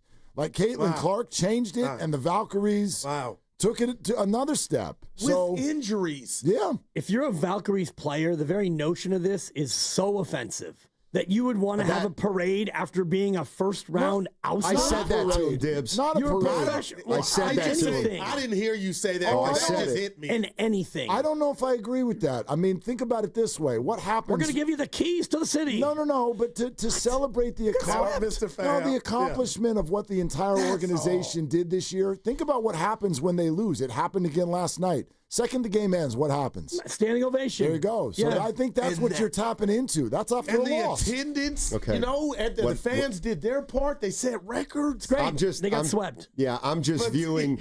It's bigger than that. It's pro sports, right? Knowing Joe Lacob like I know him, he would want no part of that. Maybe, but there's you think Natalie Nakasi would love to show up and wave to the crowd? She's furious. She's like right Greg now. Popovich. She would be like, I don't want to know. I think a week from now they might. There's nuance guys. here. Yeah. There's nuance here. Y'all putting it on thick about come up and get this. There's achievements going on here that are bigger than the outcome of their game. This is not to be compared with the NBA and the NFL and Major League Baseball. It's just not. It's not the same thing right now. No doubt. Give them the Joe Lacob 5-year plan. See what they think about it. You're listening to 95.7 The Game, KGMZ FM and HD1 San Francisco and Odyssey Sports Station. Always live on the free Odyssey app. And now broadcasting from the Laughing Monk Studios. Lacob said to her, you got to win a title in 5 years. And I just was thinking, how literal does he mean that? And I am a little fascinated by the idea of somebody gets hired and they basically say, look, you got 3 years and we better get to a Super Bowl. Or I'll tell you what, we better get to the NFC Championship. And you set that expectation and then, you just fire a guy or rehire a guy. If they meet whatever that Kyle thing would be fired with that premise. And in a literal sense. In a literal sense. Even though he went to 3 conference championships and 2 Super Bowls, so it depends on what you put as the parameter. Like, if Joe is saying to Natalie and Ohema, the GM, all right, I'm giving you 5 years, 1 down, 4 to go, or else, well, I mean, that's a tall order right there. With this one out the gate to shock the world, even though you got swept, but you made it. With that, I told Stein, I feel like that's buying you some more time. I don't even know if that's the bar, but I think it's up to the organization to take the roster this year, which wasn't that great, and now go out and make it better. And if you really are the preeminent organization in the league, go get some free agents this year, assuming the whole league's not locked out, which it will be. I mean, oh man, I forgot about that. Yeah, it's coming. It's fine as long as that. If that premise is if you're aware of that before you take the job. You know what I mean? I would not call that fair if you said it after you hired somebody. Right. Like, you're the person for the job. Come on in. And okay, I signed my contract. By the way, you're fired if you don't win a championship in 5 years. But we role played. Hold on a sec. Kyle, he got there, didn't win it. You ain't telling him, hey, you got close, that close. You're out of here. No way. But this is why, and again, I'm just viewing this from a literal sense because it probably wouldn't have happened. But when we talk about Kyle Shanahan, it's just the way it goes. It's great coach, great play caller. He's been to four NFC title games, 2 Super Bowls, everything, but he hasn't just won the big one, but he's a great coach. Okay, and I'm on the other side saying, well, he's missed the playoffs as many times as he's made the playoffs, and they haven't won the big one, and he's made some big mistakes in big times, and you know what I mean? Like, you can kind of argue from whatever point of view you want, but if you had... if Jed York said, you got to win a Super Bowl in 5 years, period, and you didn't, then there'd be no discussion. Would Jed York even want there to be no discussion? I think that, and Dibs and I end up having this conversation all the time. It's a process versus results conversation. I'm a process person. I'm comfortable as long as I feel good about mine and the people around me, the process that they use. The results, sometimes that is to a degree out of your hands, right? Like, so therefore, I'm going to hold it against Kyle, just as one example. You're flying through the playoffs. You arrive at Philadelphia. You feel good about winning a conference championship, and your quarterback's arm flies off. And now I'm going to hold it against the coach? That's the break. That's tough. I agree. That's tough. I agree. No, for me, as a results guy, I look at, what you said is true. 4 playoffs in 8 years, but the first 2 years, the first year in particular, you took over an absolutely abhorrent roster. So I'm not going to just wipe that away because it counts. It was a year. The following year, you had Jimmy Garoppolo that you had just acquired the year before, and he gets hurt. So there's nuance to it, as Mark was saying in one of your favorite words as well. But I look at what he's done in his 8 years, and the results are pretty spectacular, even though he hasn't gotten that final hurdle. I'm with you. And we had Adam Amin on earlier today. He's doing the game. And like that game on Sunday against the Saints with what Mac Jones did, that's what makes Kyle Shanahan this coach that most people talk about as a incredible play caller. Like, that was on display. To me, like, Mac Jones is the epitome of kind of like just a guy at quarterback over the course of his career. He's been fine. Has he been terrible? I guess not. Has he been great? Certainly not. So you just put a vanilla guy in there, and it looked like that. Like, that's Kyle Shanahan. 100%. Well, it was a high draft pick, though. Don't forget that. So some people thought that he could do it coming from Bama.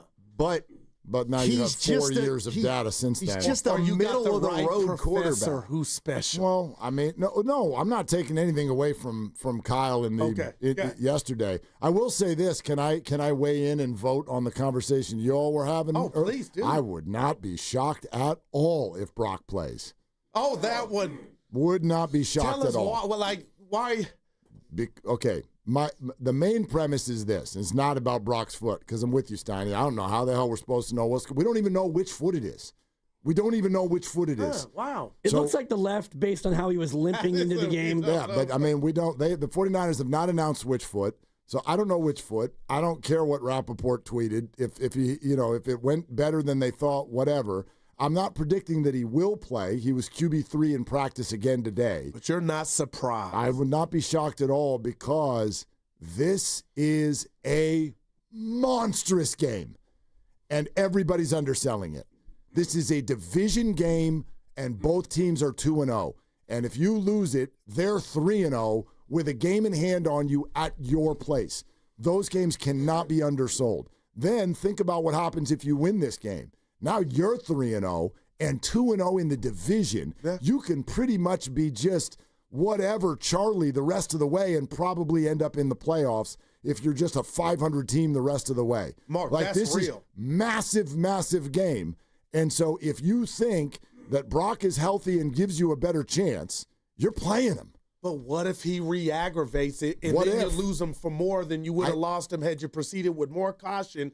I mean, you know how this works. People will be like, Rappaport, he's no doctor. But why would you rush him back? Because it would feel rushed. Because it's football, and they know that like they don't feel it's rushed if a doctor says he's ready to go. Like, has Kyle proceeded with caution based on what fans have thought about before? Not with 31 Christian touches by McCaffrey left McCaffrey. practice, and 2 days later had 31 touches. So, like, I just think that's the way a football coach brain works. It's robotic. You ready? It's a big game. Yeah. There's no doubt. You know, Trent Williams was supposed to not play in New Orleans. Then he got there, got inspired, and played. We didn't even talk about So, that. Game 2, week 2, he played. So I guess like you and me may have a disagreement here because the one thing I think is like the game itself doesn't matter in terms of like I'm looking at it as if he's healthy and can play and he's not limited, he should play. If he's limited, he shouldn't play. And it has nothing to do with the fact that we're playing the Cardinals. It just has to do with it's week 3. I don't disagree with you at all. I agree with you. What I'm saying is I want to debunk the idea that I hear a lot of people say of like, it's only week 3. I agree with. Well, let's just give him an extra. You know what I week. mean? If you're 2-1, it's all good. It's like no, it's not all good. I do not think it's all good if you're 2-1. Though, Mark, is you're saying without saying it, the injury is not that serious. No, But I'm it not could saying be. anything. I have no idea. I'm not saying he should play. I just am saying I wouldn't be shocked if he does. I don't know. I don't know how the hell. I don't know what's going on in that. I know he practiced again today. Did he roll out? We don't know what he exactly did, but I'll say this. He's set to speak in the next hour or so. If Brock Purdy speaks today, he's going to play on Sunday. That's my prediction. Damn. If they decide that he's not going to speak, maybe they don't have to have the quarterback talk. They like to make him available on Thursday. If he doesn't speak, but Mac Jones does, then Mac's going to play. If neither one of them speaks, then we still don't know. That, to me, will be the determining factor coming up here in about an hour and a half. Yeah, maybe even a little less. What did they ended up saying last week? Brock was scheduled to talk, and no one talked, and then Mac talked the next day, right? That's exactly what happened. All right. Yeah, and that happened because, we're here. you know, they weren't totally sure. And I don't think that you have to alter the game plan either way. And you guys had a good conversation earlier about subterfuge or intentionally trying to mislead the opponent. If they were different kinds of quarterbacks, like if it was Lamar Jackson or Mac Jones, well, now as a defense, you got to prepare different. If you're Arizona, there's not much that they're going to do different with Mac as opposed to Brock. There might be, a quarterback run that's designed if Brock plays and not if Mac plays. So I don't think that drop-off is not. And I agree with Steiny that Shanahan doesn't roll like that. And if you do that as a coach, you're admitting weakness. That's the way I look at it. I kind of do too. Yeah, I bet they already have a pretty good sense of who's going to play. Joe hear Calais Campbell say, we talked about openly, it. And openly. that was honest. I think it's interesting. We have that sound up there. Yeah, we got a minute. Yeah. I wanted to ask you, Evan had mentioned, not that McCaffrey hasn't had the burst, but his longest run in rushing is 13 yards. And for me, I'm looking at it like, dude, you've lasted 2 games, 8 quarters. That's the win. But Evan was just like, I can't put my finger on it. We asked Adam, we had him on. He talked about the 13-yard run. Do you put that on the O-line, or are you not seeing the super-duper burst from McCaffrey? Because I'll say this before you guys answer. He's made his stuff in the passing game more than I believe in the running game through 2 games, but I've yet to say he looks slow or not like the old McCaffrey. I think it's more O-line related, but I don't think the best answer is for me at least is a collective. I just think the running game is just slightly out of sync, and it's been fine. Like Christian averaged over 4 yards a carry last week. 4.2. It's been fine, but yeah, they're missing the huge chunk. I know Kyle spoke about this. Was it yesterday, Dibs, where he said he's like, we're close. Yep. We're close. Like we're close to breaking 1 or 2. And that's what Greg Cosell said as well. And, his long run so far this year is 13 yards. He's gone 35 for 124, so he hasn't had that big one yet. Also, put some respect on both defenses they faced. Seattle is a good team and a good defense. But the Saints were. New Orleans plays with a 5-man front, and they were absolutely devout in trying to shut down the run, and they did a good job of that. And are the Niners going to see more of that? Because if I'm playing them, that's what I'm trying to do. Stop McCaffrey. Maybe some of this has to do with circumstance too. We had somebody on the text line say they're down receivers. Like they don't have a lot of receivers, and that's one. Like McCaffrey can catch the ball, so you line him out, you line him up at slot a little bit more, and he's had 15 catches in 2 games, and maybe that. And I don't know the answer to this, but maybe they feel like that protects him a little bit more than a run up the middle. If you're a defensive coordinator and George Kittle is out, you circle whose name and say, I'm not letting that person beat me. Exactly. I think we got our answer. Yeah, of course. I mean, that's the way people have been defending the Niners for, quite frankly, the entire Kyle Shanahan era. And we'll ask Herm Edwards today. You got Herm. Hello. Coming up here in about 15 minutes. Yep. Yeah, so we'll ask him his thoughts. He's working for ESPN again, doing the You play to win. He's got to be proud NFL of Live Pearsall, show. right? Oh, yeah. We're going to talk a lot about Ricky. We'll talk about Ricky now. And we'll also, and Brandon? Yeah, that's always my favorite. Yeah. Mark and I started doing that like around the clock, and it's really addicting. We'll see if he's on the phone with Jaden Daniels, and we can click That's in, pretty good. which happened last year. But Jaden's hurt, so maybe not. I don't know. All right, Chance, we'll bring it home. I know you will, and you're going to bring it home right here on 95.7 The Game. Are they the smartest show in the Bay Area? You guys are an intellectual feast for the smart sports fan in the Bay Area. Wow. You're pretty much the smartest guys on the radio. I agree. Good Lord, how big is your ego? Are they the funniest show in the Bay Area? Give it a laugh. Come on. You're a funny guy. Come on. Give me a laugh. You are funny, dude. Hit that S again. Are they the coolest show in the Bay Area? And no white boys. They're cool. That's what people are saying. You guys are phenomenal. This is one of the most perfect ways that I could end my day, getting a chance to talk to Mr. Mark and Dan, you know? We'll let you be the judge. Oh.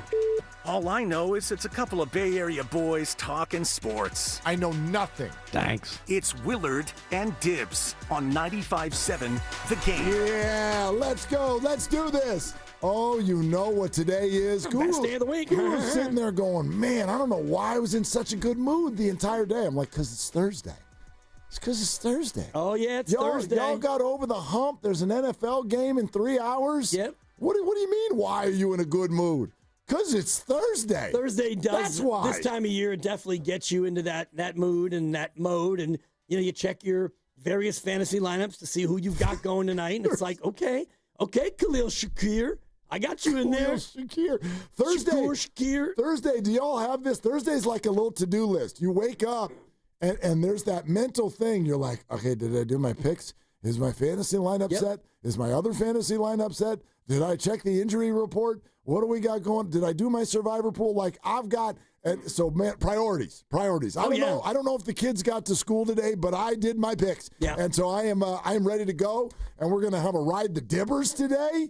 9-1. Yeah. 9-1. 9-1. I mean, in a way, aren't you kind of glad that you got the one out of the way? I know it'd be fun to be 10-0, but now you don't have that pressure. You can just try to be like really, really effective all year long. Yeah, I'm trying to be more like you in that the process. I'm not trying to think too much or overthink it. What I've done so far, and I'm 22-10 overall, all picks, because I'm in that spread confidence pool. I won week 1. I won week 2. It's a 23-person thing, so I'm good for the year. But I'm just going to try to stay with what I've been doing. So, yeah, the pick is in. We can do that as the show gets rolling here, but the pick is in for Thursday Night Football. Herm Edwards in 15 minutes. JT O'Sullivan in exactly 1 hour, and then a whole lot of you at 888-957-9570. I thought that was a good discussion there in the crossover with regard to this idea. Yeah, I'm not saying that you let the opponent and what week of the year it is determine whether or not you should start a player. I want to be very careful there. I'm not saying that the Niners could, should, or would push Brock because of its divisional opponent.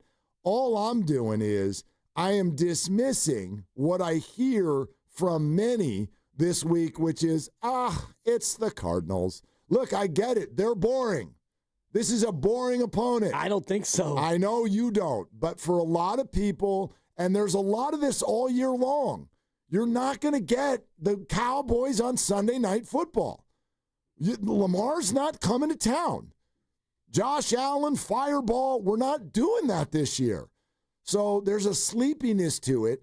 And because it's week 3, I hear this from a lot of people. Hey, man, don't press too hard. It's okay if you're 2-1. It's just week 3. And by the way, if you're using last week as a barometer and your thought is, hey, I think Matt can win the game, then that's fine. That's fine. Sure, Matt can win the game. That's allowed. I personally think Brock Purdy's a better quarterback and therefore gives you a better chance, but it doesn't mean you don't have a chance without Mac. My point is I just want to try to wipe clear this idea that, A, it's only week 3, and B, it's only the silly Cardinals. So, whatever, don't push it. Those are bad reasons. And those are not real reasons. I mean, you can have them be your reason, but it's not their reasons and it's not his reason and stuff. He goes by one thing and one thing only. You've said it many times. You good? You're playing. Right. You not good? You're not playing. And that's just the way that's going to go. And it has nothing to do with Mac. It has nothing to do with Brock or Arizona or the calendar. It has to do with one man's toe. And if the toe is good enough, then the toe will go. And if the toe is not, then the toe's a no. And it doesn't matter divisional game. It does matter that it's week 3 as opposed to the wild card game, for example. Okay, sure. If we're talking playoffs or a win and in situation, totally different. So week 3, yeah, you have time to make up for a loss if you lose, and you can be precautionary if you don't think he's quite there. Shanahan's going to look at it and say, are you good enough to be able to go out there and do Brock Purdy things? And if the answer is yes, then he plays. I agree with you 100%. What I just think is hard for fans to sort of process, and I understand why, because we are just beings who want to be entertained. I get that, but understand that an NFL team, let's say this week it was Sunday night football at Levi's Stadium, and the Eagles were coming to town. Oh, yeah, Grandy. Rev it up. You understand? Thank you. I can tell. Let's go. Here comes A.J. Brown, and he brought his book. Jalen Hurts threatening to pass for over 92 yards in this one. And also, Sirianni and his spit will be on the other sidelines. Big gross. Dom right there on his left and his right. Against Kyle Shanahan, Christian McCaffrey, Brock Purdy, and the San Francisco 49ers throw the records out in this newly minted rivalry between the two. Understand that's a smaller game than when the Cardinals come to town at 1 o'clock on a Sunday.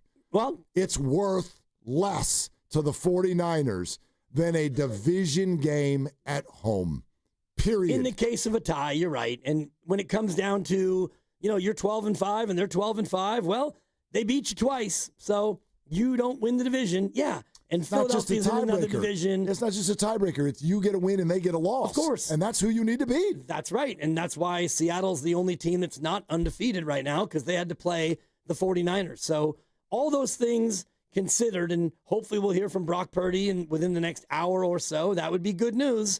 And if he's good enough to play, he goes out there and he plays. Doesn't mean that they're going to win automatically. And we get more into Arizona. I've been doing some film study, looking at the Cardinals. No, really? You got it. Film study? Yeah, not deep like all 22. But yeah, did you get the tape somehow? No, What'd you call? You try to watch as much of the team you're going to face as you can. And the thing that I look at with Arizona on defense is this is a good defense. You think? Yeah, not elite, but they're good. Then why the Panthers run up and down the field on them late? Well, I mean, run up and down on them late in the second half, no doubt. Right, late in the game, sure. I'm looking at it here, and it's 27-9. Yeah, with 7 minutes left. Sure.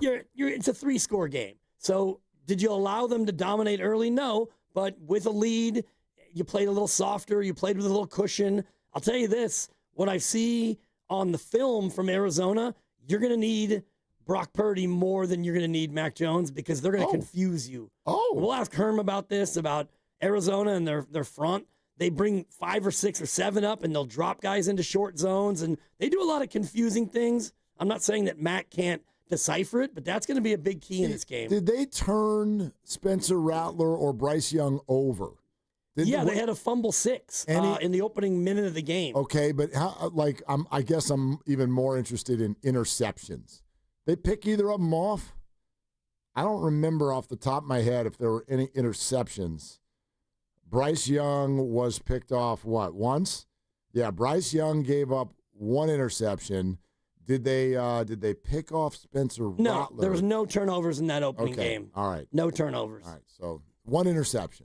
Yep, and a fumble recovery for a touchdown. Fumbles which was on a sack. Yeah. I mean, fumbles are fumbles, but when you have three guys on top of the quarterback and one of them pops the ball out, you get credit for it. Yeah, for sure. For a good defensive play. I just mean that idea of confusing you, that's sort of like, in my mind at least, led me to believe you're talking about, a defender being somewhere that Mac Jones didn't think he would be or whatever and throwing the ball into coverage and picking him off. So they've got one so far. Yep. And they have not played very sparkly quarterbacks as of yet. And the Niners played the same quarterback. Right. And, New Orleans got 107 yards on the ground against Arizona, and I think they got a little bit more against the 49ers. New Orleans did. Yep. Then they held Carolina to 49 yards. I'm not going to say that Carolina's a juggernaut offensively, but Chuba Hubbard's good back, and he had a couple of chunk runs in this game. But I think that Arizona, and we'll get more into their defense as we get closer to Sunday, but they got a lot of good athletes, especially up front. Okay. Fast defense. Okay. So now you want Brock Purdy to play. It's not that I don't want him to play, but it's not anything I'm worrying about. His toe's either good enough or it's not. Right. And so. Well, but okay, maybe I should ask it this way, because famously for the entire week, you and I had conversations last week with regard to how much you believed Mac Jones would come in and play well. And you believed. And I was like, I don't know why you would believe. Like, maybe he will, but I've watched him play a lot in the NFL, and it's not all that great. And then he came in, he had a very nice game. Yeah. That's one game. You gave him an A+. I did. Randy gave him an A. I gave him an A-. You're like he's a backup quarterback. How could you ask for more than that? Not much more. Fantastic. 3 touchdowns and no picks. He had 2 fumbles and lost one. But is your faith not the same this week after watching Arizona defense film? It's still there. I think that Matt can come in and play well. I'm more concerned with Connor Colby making his first start of his career because Ben Barch is on IR, so he's gone for at least 4 weeks. And so you're going to have Trent Williams, who is still probably nursing a something. Dominic Pooney's been knocked down a few times, and now you've got a rookie at guard, and you've already struggled as an offensive line a little bit. A little bit. I mean, there was a high pressure rate in Seattle. Yep. I thought last week was largely pretty good. McGlinchey gave up a sack that resulted in a fumble. Yeah, Burford is hurt too. So Austin Pleasance might be active for this game. That to me is more of a concern than Mac Jones having to step in again. The offensive line, and Jawan Jennings he's nursing a shoulder, and he had something with his lower leg, and I know today he was limited. He was on the side. Juszczyk was in the blue jersey. Right, so he's moving in through the protocol. He's taken at least one step through the protocol. Yeah, probably a couple by now, which is good. So I'm not totally panicked by those injuries, but the offensive line is one that I'm going to be definitely keeping an eye on. And the other factor, and we can get more into this as we get through it, Kyler Murray is a problem. And I'm looking at this Carolina game. It can be. A couple times they had him absolutely dead to right sacked, and he scrambles for 47. Yeah, no, you don't ever have him dead to right sack. He's not a great quarterback, but boy, he hard to catch. Yeah. He's hard to track down. Last year he had that 50-yard touchdown against the Niners. Yeah, he did. Well, in the game that actually mattered. Absolutely disgusting defense. But anyway, this Sunday, your tailgate destination is Laughing Monk Brewing in Sunnyvale. The pregame show at 10 a.m. Low Neal, Evan Giddings will be there. We're going to have games out in the parking lot, great food and drinks. This is your place to watch all the early games as well. And if you're going to the game, come on by before you go to the stadium and then join us for a pregame party. By the way, you can take the shuttle back and forth for just $25, and you can get your spot on that shuttle by going to 957thegame.com. Click on the kickoff show link. Laughing Monk Brewing, 1235 Oakmead Parkway, right near the stadium, is where we will be. We'll see you there. We're also sponsored by Moderna, and Herm Edwards is going to join us now. He's joining us next on Willard and Dibs. mNEXSpike COVID-19 vaccine mRNA by Moderna is now available and easy to find near you. To learn more, visit mnexspike.com. That's mnexspike.com. What time is it? Game time. What time is it? You know what time it is. It's football season, and it's the big fella, Lorenzo Neal. Join me and Evan Giddings every home game for the kickoff show, live at the Laughing Mock Gastropub, Sunnyvale, right around the corner from the stadium. We're talking Niner football and hosting the best game day tailgate in the Bay. Laughing Mock Game Day is the faithful's first stop with games, prizes, free parking, and a shuttle straight to the stadium. Righteously brewed in San Francisco and faithfully brewed for the family. Score big by saving lives with Stanford Blood Center. Donate blood between September 1st through the 30th and be automatically entered for a chance to win 2 club-level seats to the ultimate Sunday night showdown, San Francisco versus Atlanta at Levi Stadium. It's your chance to make a difference and experience the game like never before from premium seats with an unbeatable view. Every donation helps patients in need and brings you one step closer to the end zone. Learn more at stanfordbloodcenter.org/touchdown. Attention. Have you racked up $10,000 or more in credit card debt? Are you barely getting by making minimum payments? With credit card debt reaching all-time highs, National Debt Relief is notifying consumers about significant debt relief options currently being made available to help those with overwhelming credit card debt. These options may reduce a large portion of credit card debt for those who qualify.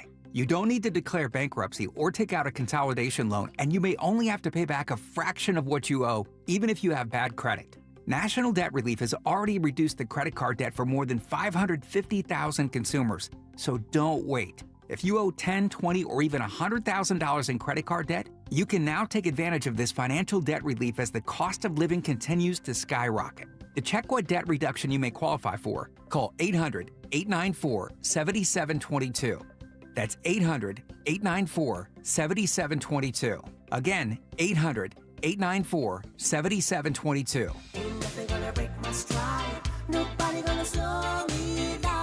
Don't let pneumococcal pneumonia break your stride. If you're 50 or older, you're at increased risk. So be proactive with Capvaxive pneumococcal 21-valent conjugate vaccine to help protect against invasive pneumococcal disease and pneumonia caused by certain types of pneumococcal bacteria. Capvaxive helps protect against the strains of bacteria that cause about 30% more IPD cases than any other pneumococcal conjugate vaccine in adults over 50, according to national-level CDC stats. Regional variations may exist. Don't get Capvaxive if you're allergic to the vaccine or its ingredients. Tell your doctor if you have a weakened immune system. Common side effects include injection site reactions, feeling tired, headache, muscle aches, and fever. Capvaxive does not protect against all strains. For more information, call 1-800-927-8888 or visit capvaxive.com. Ask your doctor or pharmacist about Capvaxive. Need help paying for your Merck vaccine? Visit merckhelps.com. Sponsored by Merck. A lot of Bay Area banking customers are faced with a choice. Which financial institution best fits what they're looking for? It might make sense to consider a bank's history. Take Fremont Bank. For 60 years, we've provided stability and consistency with an emphasis on relationships. We've grown one customer at a time, not through mergers or acquisitions, because that's how you can do business when you're independently owned and community focused. Fremont Bank. Here for you, here for good. Some people just know you can save money on car insurance by checking Allstate first. Like you know to check if they're going for it on 4th down, before going to the concession stand. Yeah, give me 3 hot dogs, 2 jumbo touchdown, baby! What? Hey, buddy, you want cheese with those? Yeah, checking first is smart. No. So check Allstate first and see what you could save. You're in good hands with Allstate. Potential savings vary, including based on how you buy, subject to terms, conditions, and availability. Allstate North American Insurance Company and affiliates, Northbrook, Illinois. It's time. Time for the pro to get everything for the job delivered. Large orders of lumber, doors, windows, paint, plumbing, anything the job needs, all from one partner. Get it today with same-day delivery. Get it tomorrow with next-day delivery on 50,000 plus products. Or get it on your timeline with scheduled delivery on everything from framing to flooring. It's time to get your whole job, all your jobs delivered. Ask about all our new delivery options at the Pro Desk. The Home Depot Pro, it's about time. If you're 55 or older and into that whole saving money thing, T-Mobile has an exclusive phone and internet bundle just for you. Right now, get 2 unlimited phone lines plus 5G home internet for just $30 each per month with autopay, plus taxes and fees. And with 5G home internet, setup is easy with just 1 cord and no technician needed, which is great if you're also into that whole keeping it simple thing. Switch now and experience the best mobile network in the U.S. Visit your local store to start saving. T-Mobile, it's better over here.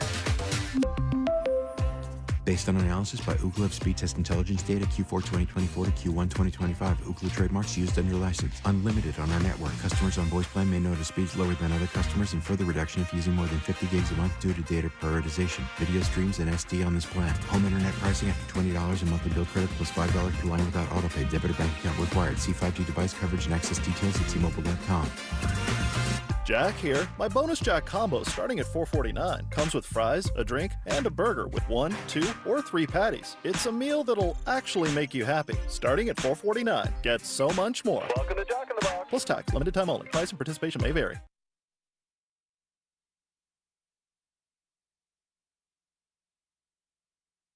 Now, back to Willard and Dibs. Well, I was on hold and waiting for you guys to talk to me. Jaden Daniels is FaceTiming me, so I had to tell him, I got to go on this show. I'll get back to you when I get off this show. So come on, Coach. On 95.7 The Game. Well, let's find out who he was talking to 5 minutes ago. Was it Jaden again? Was it Ricky Pearsall? Was it Brandon Ayuk? Or, I don't know, door number 4? Never know. I don't know. There's only one way to find out. Joining us again here for the first time this season on Willard and Dibs on 95.7 The Game, the coach, Herm Edwards, who, by the way, has recently signed on to do more time with ESPN, which is good for all of us because we get to watch him talk on football. Congratulations, Coach. Well, thank you. My wife keeps putting me to work. She says, no, you can't retire yet. Just go on back to work. I said, okay, if that's what you want me to do. Got to be careful about sitting around that house with nothing to do, right?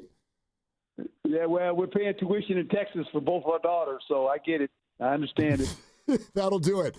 Joining us here on the River Islands guest line, it is Coach Herm Edwards. Coach, love your perspective on all things, and but let's start with just kind of an overall initial thought on what you see with the 49ers, considering all of the adversity they've faced with injuries, including one to their quarterback so far.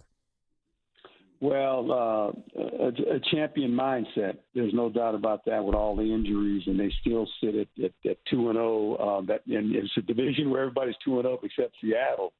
And it's looking to be, this is going to be a really nice division, a competitive division. But you said it, when you think about all the injuries going into it, and obviously Mac Jones just playing outstanding, but he had almost 300 yards passing, 3 touchdowns, no turnovers. And, and I can't say enough about the runner. It's always McCaffrey. I mean, when you get him going, that offense seems to play well. And defensively, they've done a nice job. Salah's back there now, and I think they're comfortable with him being the defensive coordinator. I think that gave this team a spark, especially on the defensive side of it. So they're sitting good. They got to get healthy, but hey, when you're 2-0 and you don't have all your players, that's good football. One of your former players is still out, Brandon Ayuk, and another one, Ricky Pearsall, has absolutely been flashing here early on in the season. What have you thought of Ricky here in his second year? It doesn't surprise me. I mean, he's a workaholic, and I told John and him that. I said, hey, you got to protect Ricky from Ricky. I said, because he's full speed every day in practice. He just loves to compete, and you got to protect him from himself because he has that mentality of how he plays and how he practices. I mean, he practices like it's a game. He's that kind of kid, and you love the success of all those guys. The guys that I had over at Arizona State. Chase Lucas was there too. I don't know if Chase is still on there on the team or not, but he was another guy we had. He was one of the defensive players that we had on that side of the ball. Indeed, he is still with the 49ers, Coach. Yeah. And do you talk to either of them still? Have you had any recent conversations with Ricky or Brandon? I have not. I've kind of left them alone. I don't bother them during the season. If I see something, obviously, I give them a little call. I got guys all over the place. I heard in the commercial before that it was Jaden, and it's interesting. It says you got a lot of guys. We had a lot of guys on that football team, a lot of good players. Jack Jones, obviously, the other corner that played the opposite of Lucas was, he's in the league. I mean, we had a lot of good guys on that football team, and I'm liking their success in pro football, and it's fun for me to watch them. Herm, the Brandon situation is a tricky one. After everything over the last 12 months or so, obviously contract negotiations that were difficult, an almost trade, now a major injury, and he's very high priced. But then there's Ricky there as well. Like, how do you sort of foresee this going later on in the year once he comes back? Well, I mean, again, he's the guy that loves playing football.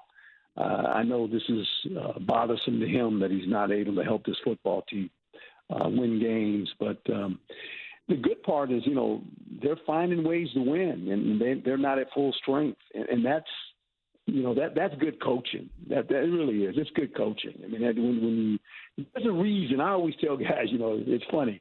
And I've been in the NFL a long time. I said, there's a reason guys are starters. It's not because you're pulling them out of the hat. They're your best players. And when you lose those guys and you can still win, that says a lot about your organization. And it says a lot about your coaching staff. Because you can make an excuse when you start losing guys, say, well, we're playing with the backup guys. Well, let me tell you something. In the NFL, you're going to play with some backup guys because guys get hurt, and when you lose some key guys, can you still win? So that just provides energy. Winning provides energy. And when you can do it, you're not at full strength and you're going to wait till these guys come back. Because, this league is it's a league right now when you think about it, guys. There's 10 teams that are 2-0. There's 10 teams that are 0-2. And there's 12 teams that are 1-1. But, I mean, that's the National Football League. Now, 4 weeks from now, okay, then all of a sudden it starts separating. The teams start separating. You can start figuring out who's who. How tough are these division games, especially this early in the year? The Niners already had Seattle. And now you've got Arizona. Yeah. You got that familiarity with players and systems. How much tougher does it make this game having to be early in the year against a divisional team? Well, it makes it tough in the sense in the fact that you're not at full strength. That's the tough part. And this division is very competitive. I mean, we know who the Rams are, right? The Cardinals are the sneaky one. I talk about them a lot. I say, that Cardinal group over there, they're kind of sneaky, man. They're a hard out. I mean, they got a good runner, and that Connors fella, and then they got Benson and Kyler Murray. He's hard to tackle, man. He's hard to get on the ground. He's a shifty little guy. He runs around and makes plays. Defensively, they do a nice job. So this is a team that, because they're in Arizona, the Cardinals. You know about Seattle, okay, the Rams. These guys used to be in the East. This is the St. Louis Cardinals. They played in the NFC East back when I played, and now they're in the West, right? So, and I get it, they're in Arizona, but they're a team that you don't talk about the Cardinals a lot, but they're a good football team. Herm Edwards joining us here, the coach on 95.7 The Game, Willard and Dibs. Herm, I'd really love to explore sort of the mind of a coach as you approach game day with questionable players. Like, my perception of Kyle Shanahan is that they're not looking at this Brock Purdy injury through the lens of, well, it's a division game, or it's only week 3, or let's be cautious. Is it more just a robotic thing? Hey, doctors, tell me if he's good or he's not, and if he's good, he's in. Is it that simple for the coach? How do you guys do it? Yeah, well, the coach and knowing Coach Shanahan and John there as a GM, you're going to protect players from themselves, right? Because you don't want them to come back too soon. Because there's a lot of football left. And it's important. This is a division game to get all that. But there's a lot of football left. I mean, you got a lot of football left. So you want to make sure that you protect the players from themselves. And if a guy, I always say this. I used to tell players this. There's a difference between being hurt and injured. When you play in the National Football League, last time I checked, you're hurt all the time. You're always hurting. Your body hurts. It don't feel good. It never feels good. It feels good when you go to training camp and you've got all summer off and you've been running around, you feel good. And then all of a sudden you start playing football, your body hurts. So when a hurt player can play, injured player can't play because the injured player can't protect himself. And there's that fine line you look at, is he hurt or is he injured? And that's the conversation you have with the physical, with the physicians and the doctors, and that's what you talk to the player about. Hey, man, are you injured or are you hurt? There's a difference. Yeah, and it is a fine line, especially with something like turf toe, which is apparently what he has. And if it's getting better, is it better enough? And As a coach, Herm, how do you go through that preparation week where your starter is a maybe and your backup's good to go? How do you split the reps and how do you devise the game plan not knowing? Well, you figure that if the guy is hurting, he's probably not going to play the whole game. You got to protect him from himself. And so he's going to be limited. How many reps can I get out of this guy? Is he a situational player all of a sudden? Now I got to get the other guy ready, right? And that's what you do. And it's just you got to find that fine line in between how many reps do I give him? Situational football, that's what he's going to be. I'm going to get him in. If I can get him in the game, 20 plays, 20-plus plays. And then you got to get the other guy ready. So the other guy's taking most of the reps. The veteran guy ain't taking that many reps. Because why? You don't want to wear him down. You want to get him to the game, right? And then you'll see if the game plays on, obviously, you see how he feels, and you want to make sure he can protect himself. Coach, I'm interested in your thoughts on Mac Jones after that performance. And you know how public narratives work. And so the idea this week is, wow, yet another example of put somebody with Kyle Shanahan and you're going to get the best version of that quarterback. But maybe it's only one game. Like, what did you see, and do you believe that Mac would be consistently a better player than he's been under Kyle Shanahan? I'll say this: when I heard that he was going there, I went, really? Right? I mean, there's probably some other people that said, really too. Really? Okay. and then you say, well, you're going to be the backup. Then all of a sudden he had to play. And you go, oh, and now he's played. You go, oh, okay. Well, look, I talked about this earlier. I was on a couple shows earlier today. I said, the failure of the quarterback, when you think about quarterbacks, and you think about our league, it's a league of resilience and resurrection for a lot of quarterbacks. They go to other places, and all of a sudden you go, really? The one I think about and I laugh at every week is Baker Mayfield. Baker Mayfield. Last year, this guy threw 41 touchdown passes. They couldn't wait to run him out of Cleveland, right? And all of a sudden, it's Baker Mayfield. Every time I turn around, he wins a game. Last week, he has the ball at the end. I said, he's going to find a way to beat these guys, and he wins again. And a lot of it has to do with the quarterback and who's the play caller. You might have all these plays on this list. You had that long list of plays. And I used to laugh at the offense. I got all these plays, situation. And I used to tell those guys before the game started, I said, Coach, just call the good ones, okay? Just call the ones that work. Right? Coach, no. Just call the good ones that work. That's all you need to do. And then call the ones where the quarterback can be successful. Every quarterback's different. And how you handle them, and Kyle's done a fabulous job, says something.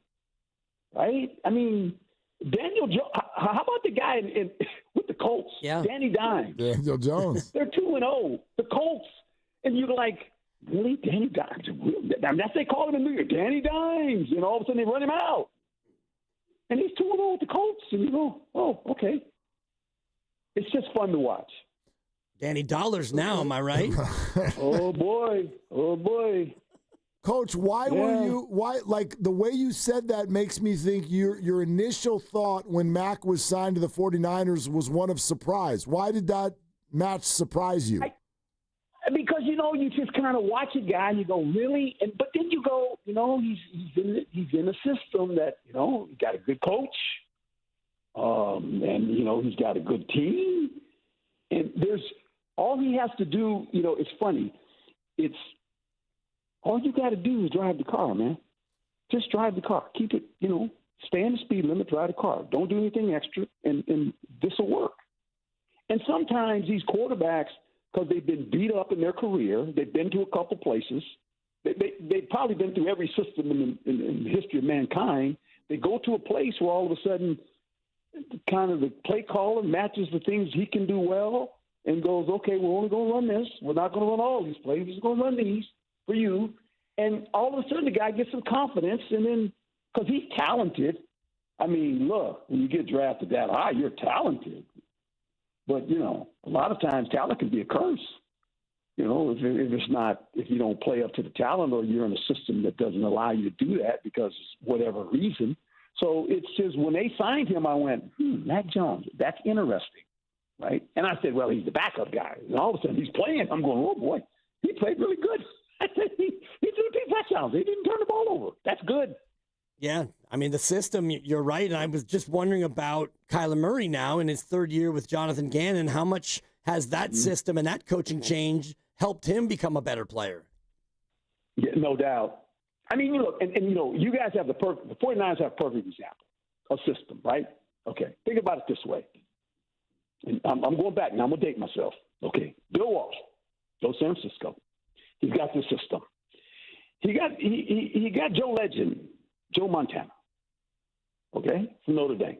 Right? Joe Montana gets in the system, and he goes, oh, man, wow, look at this. He's bam, bam. But then they got this other guy on the bench that eventually takes Joe's place, and I know this because Joe comes to us when I'm a coach now at Kansas City.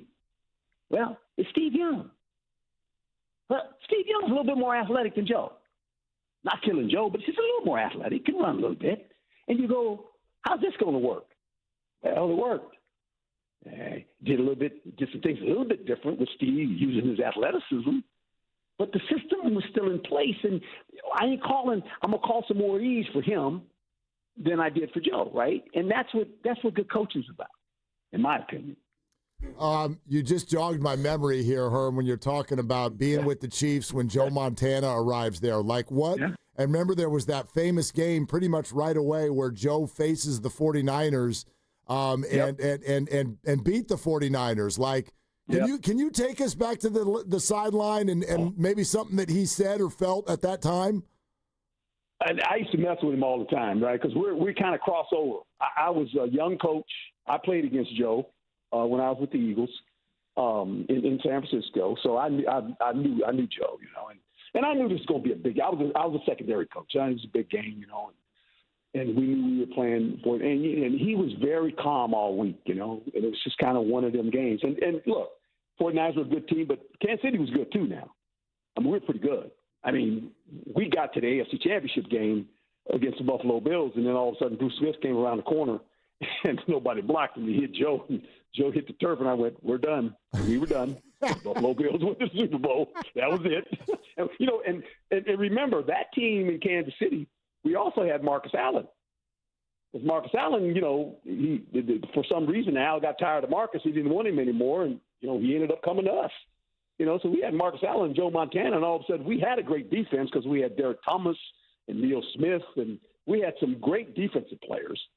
You know, but we had an offense that was kind of okay. But then all of a sudden we got Marcus Allen and we got Joe Montana. We said, "Oh man, we got a shot." And we had a shot. I mean, just hearing you talk in the old days, so and the old ball coach comes out of you, Herm. What do you miss the most about doing it? I know there's some things I'm sure you don't miss at all, but what do you miss the most about being a football coach? Just being with the guys, right? Because when I was a coach, and look, coaching is great, but nothing matches playing, guys. Nothing even. Not even close. Not even close. Playing, when you're in the huddle with the guys, oh boy, you know. And I was in the huddle for 10 years with those guys in Philly now. That was like, man, this is really good now. And the next step, you know, if you want, I'm indebted to football. And I knew when I got done, I said, I'm giving back the knowledge I have to football, to the players I want to coach. And that's the fun of it, watching guys grow as players. And you know, when they walk in the room and, you know, you've played, and there's a sense of when you talk to them, it's like, hey, man, you need to do this. They kind of listen to you a little because they go, yeah, he played. Not saying you know more than the coach that didn't play, but when you've played and you've actually played on the grass at that level, they kind of look at you like, okay, I got it, coach. I said, just do this, right? That was the fun for me. It's nothing like coaching now. I mean, it's a blast, but nothing comes close to playing, guys. There ain't nothing come close to playing. Tackle football? Oh, man, ain't nothing come close to playing. Coach, how soon after you said you play to win the game did you know that something that was like viral, memorable, one of the most famous quote, like how soon did you know play to win the game, that this was going to stick? Yeah, I had no idea, guys. Here's the funny story about this whole deal. So our first year, we get in the playoffs. I'm with the Jets. second year, we're struggling. And I make the quarterback change, and we got a press conference on a Tuesday. And, the players aren't there on Tuesday. They're off. You got a press conference. And somebody was getting ready to ask me the question of, basically, is the team going to quit, right? And before they could even get to that, I said what I said. And I've only said it one time, to be quite honest. I said it that one time. I've never said it again. When I started, say it on TV. No, I said it one time. I don't have to say it anymore. Everybody else says it now. I don't have to say it anymore.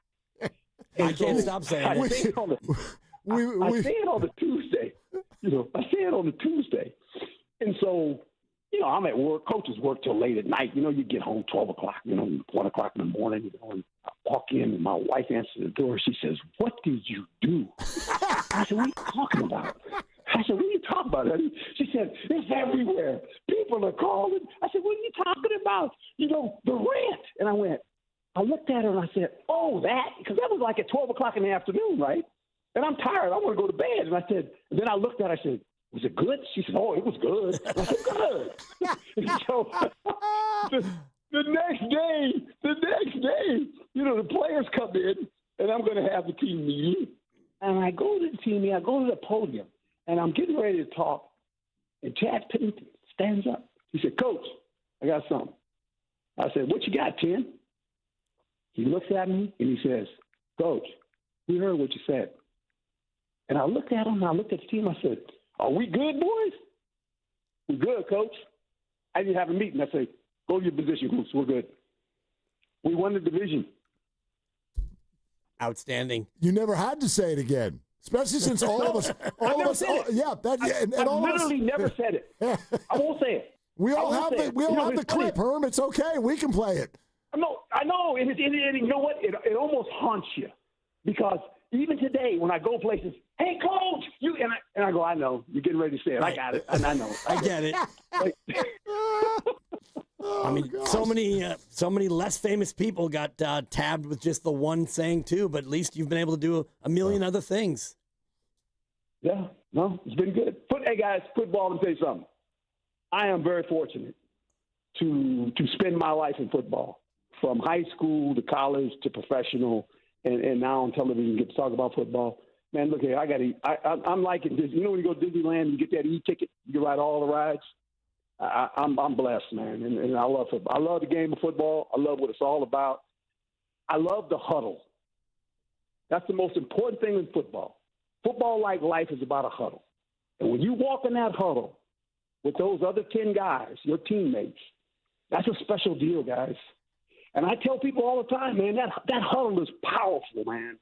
And it's powerful in life, too. The friends you choose and the people you associate with. I said, that's your huddle, man. And make sure you're in a good huddle. Because when you're in a good huddle, there ain't nothing like it. I'm ready to go play. I don't know about anybody else. I'm ready to just fly through my computer right now. Coach, great to listen to you, man. Thank you for doing it. I appreciate you guys. God bless. Herm Edwards, right here on 95.7 The Game. We'll react to that. JT O'Sullivan in 20 minutes. We're brought to you by Fremont Bank, here for you, here for good. Also sponsored by Frontier Ford. Hurry to Frontier Ford. Lease the all-electric Mustang Mach-E for $225 a month, or buy with 0% APR. 72 months with a $2,000 rebate. Federal EV tax credits on Mach-E and F-150 Lightning expire September 30th. FrontierFord.com. This is Willard and Dibs. You play to win the game. Coach, the energy out there felt different. What changed for the team today? It was the new game day scratchers from the California Lottery. Players, everything. Those games sent the team's energy through the roof. Are you saying it was the off-field play that made the difference on the field? Hey, a little play makes your day, and today, it made the game. That's all for now. Coach, one more question. Play the new Los Angeles Chargers, San Francisco 49ers, and Los Angeles Rams Scratchers from the California Lottery. A little play can make your day. Please play responsibly. Must be 18 years or older to purchase.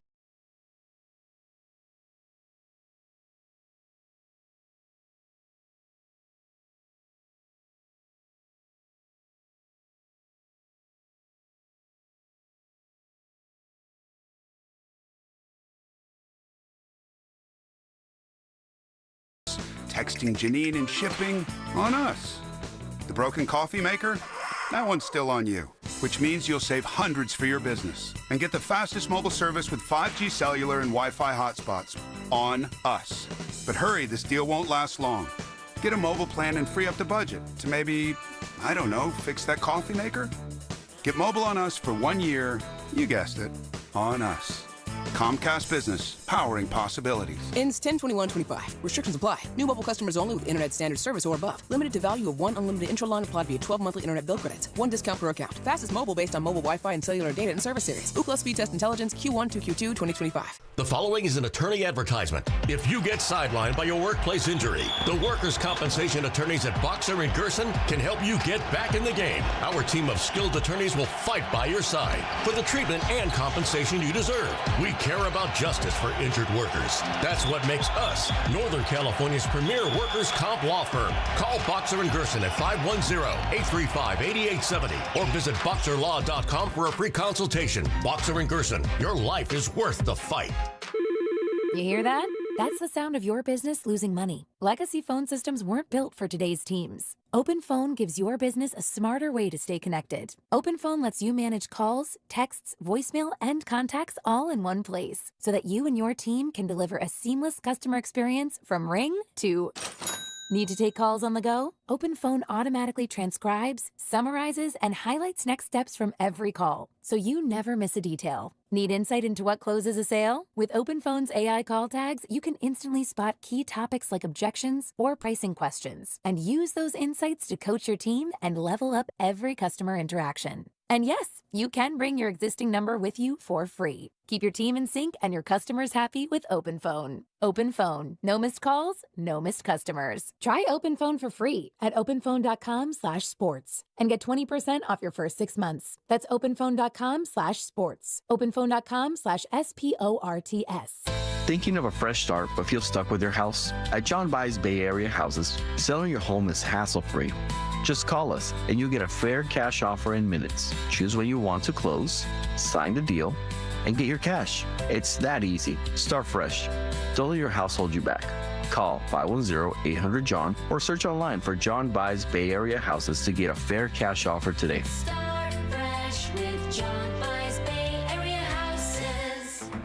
Partner with the business that's ready to work for yours. The Home Depot. We supply the support your job needs with the level of service your business deserves. Streamline operations and get more done with the Home Depot. How pros get more done. Today we're constantly taking photos and videos to remember our favorite moments. But what about those captured before the smartphone? What about the memories tucked away on aging VHS tapes, film reels, or in fading photos? These cherished memories are fading away with time, vulnerable to threats like heat, moisture, and mold. But fear not, there's a solution to safeguard your legacy. Hi, I'm Adam. And I'm Nick. Together we founded Legacy Box over a decade ago with one mission, to bring your memories into the 21st century. It's time to bid farewell to old tapes you can't watch and faded photos. Legacy Box transforms them into digital treasures, ready to share with a click. Just like magic, your shoebox of memories is now safely stored in the cloud or on a thumb drive. Over 1 million families have trusted Legacy Box, so you can rest assured your priceless moments are in good hands. Don't let your childhood fade away on old tapes. It's time to digitize those priceless moments. Fast forward into the digital age. Visit legacybox.com/value and unlock 50% off your order.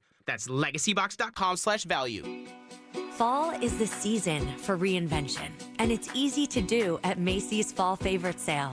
Come in and find your new favorite styles, like romantic ruffled dresses, chic trenches, cashmere sweaters, and textural fall layers, which are perfect for mixing and matching, all for 20 to 50% off. So if you're looking for your new favorite things, look no further than the Fall Favorite Sale. Today, only at Macy's. Savings off already reduced prices. Exclusions apply. Considering making a career change? Know someone looking to make change? Explore careers at Alameda County, a community of team members dedicated to improving lives every day. Whether it's a career in health services, protecting public safety, or tackling social justice issues, the work at Alameda County strengthens neighborhoods. Plus, with career growth, flexible schedules, and unbeatable benefits, you'll have the support to thrive. Ready to make a difference? Explore careers at Alameda County. Apply now at acjobs.org. Alameda County, our community, your purpose. You're listening to 95.7 The Game, KGMZ FM and HD1 San Francisco on Odyssey Sports Station and the home of the Golden State Warriors and Valkyries. Always live on the free Odyssey app and now coming to you live from the Laughing Monk Studios.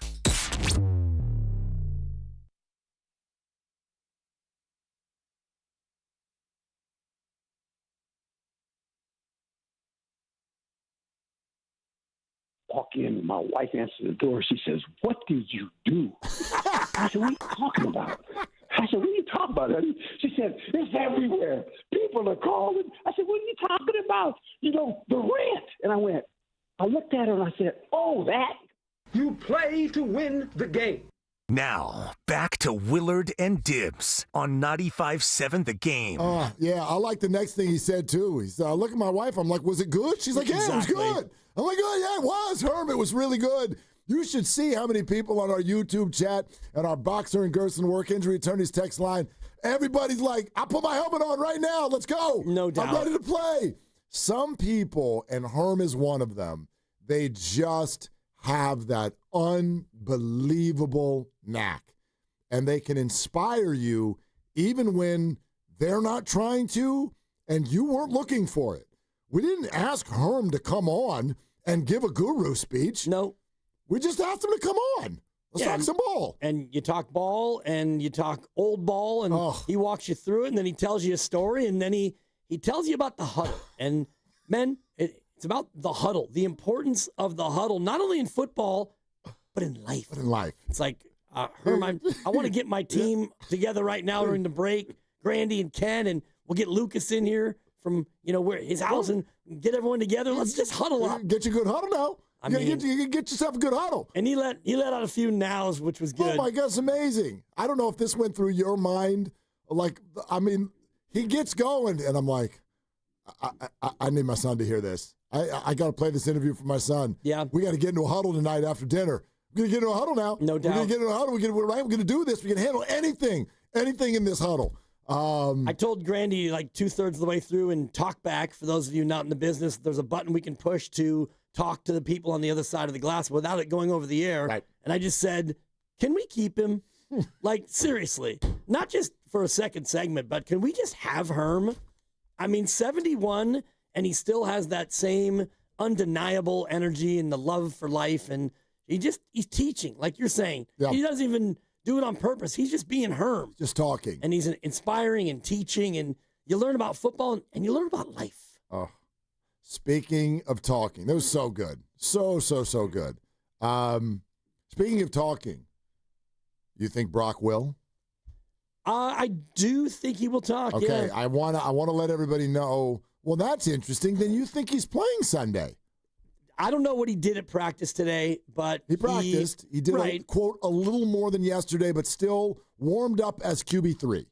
More okay. He warmed up as third in the process. Honestly, I'm torn. Yeah. It's Thursday. They may do what they did last week, which is nobody talks today, and then give Brock one more day. Although tomorrow is just a glorified walkthrough, so I'm really up in the air on this one, Mark. Because all along I thought no, he's not going to play, but he was able to go through limited yesterday and a little less limited today, I'm sure. And so he might be trending toward playing. I want to let everybody know what we're talking about in terms of Will Brock talk. So on Thursdays, the quarterback and the defensive coordinator are among those who speak to the media. And it all starts, somewhere between 2:45 and 3. Grandy, have they started yet? Has anybody talked yet? Has Saleh talked yet? Yeah, Saleh has talked, and Kubiak is currently talking. Kubiak is currently talking, which means next up is the quarterback. ... Maybe. They say that Brock is scheduled to talk. Usually the, quote, starting quarterback talks on Thursday. Last week they said he was going to talk, and no one talked. And then instead, Mac Jones spoke on Friday. He became the starting quarterback. So it's not so much that we're like freaking out about what's Brock going to say. It's kind of just a curiosity over who is about to speak, who is about to take the podium. There are 3 options: Brock, Mac, or no one. I don't know. But for some, this feels like a clue or some sort of significance. So we want you to stay right here with us because we're going to let you know as soon as somebody takes the podium. And then, obviously, we'll let you hear what that person had to say a little bit later on the show. Yeah. JT O'Sullivan, former Niner quarterback, is going to join us in 10 minutes. But I'm very curious to see who walks up and starts talking to people here shortly. And now that I've thought about it a little bit more, it's probably like last week where it's a nobody and they just kick the can down the road till tomorrow because they're not obliged to do it. They're not obligated, rather, to do it. It is something that they just do. Teams do that. I don't think you're fined if your quarterback doesn't speak. No. So you just kick the can down the road one more day, and if by tomorrow you have your decision on who the quarterback's going to be, then you let that guy speak tomorrow. I do want to remind everybody, though, and it comes to mind a conversation that we all had on, I think this was Friday, before the game against the Seahawks.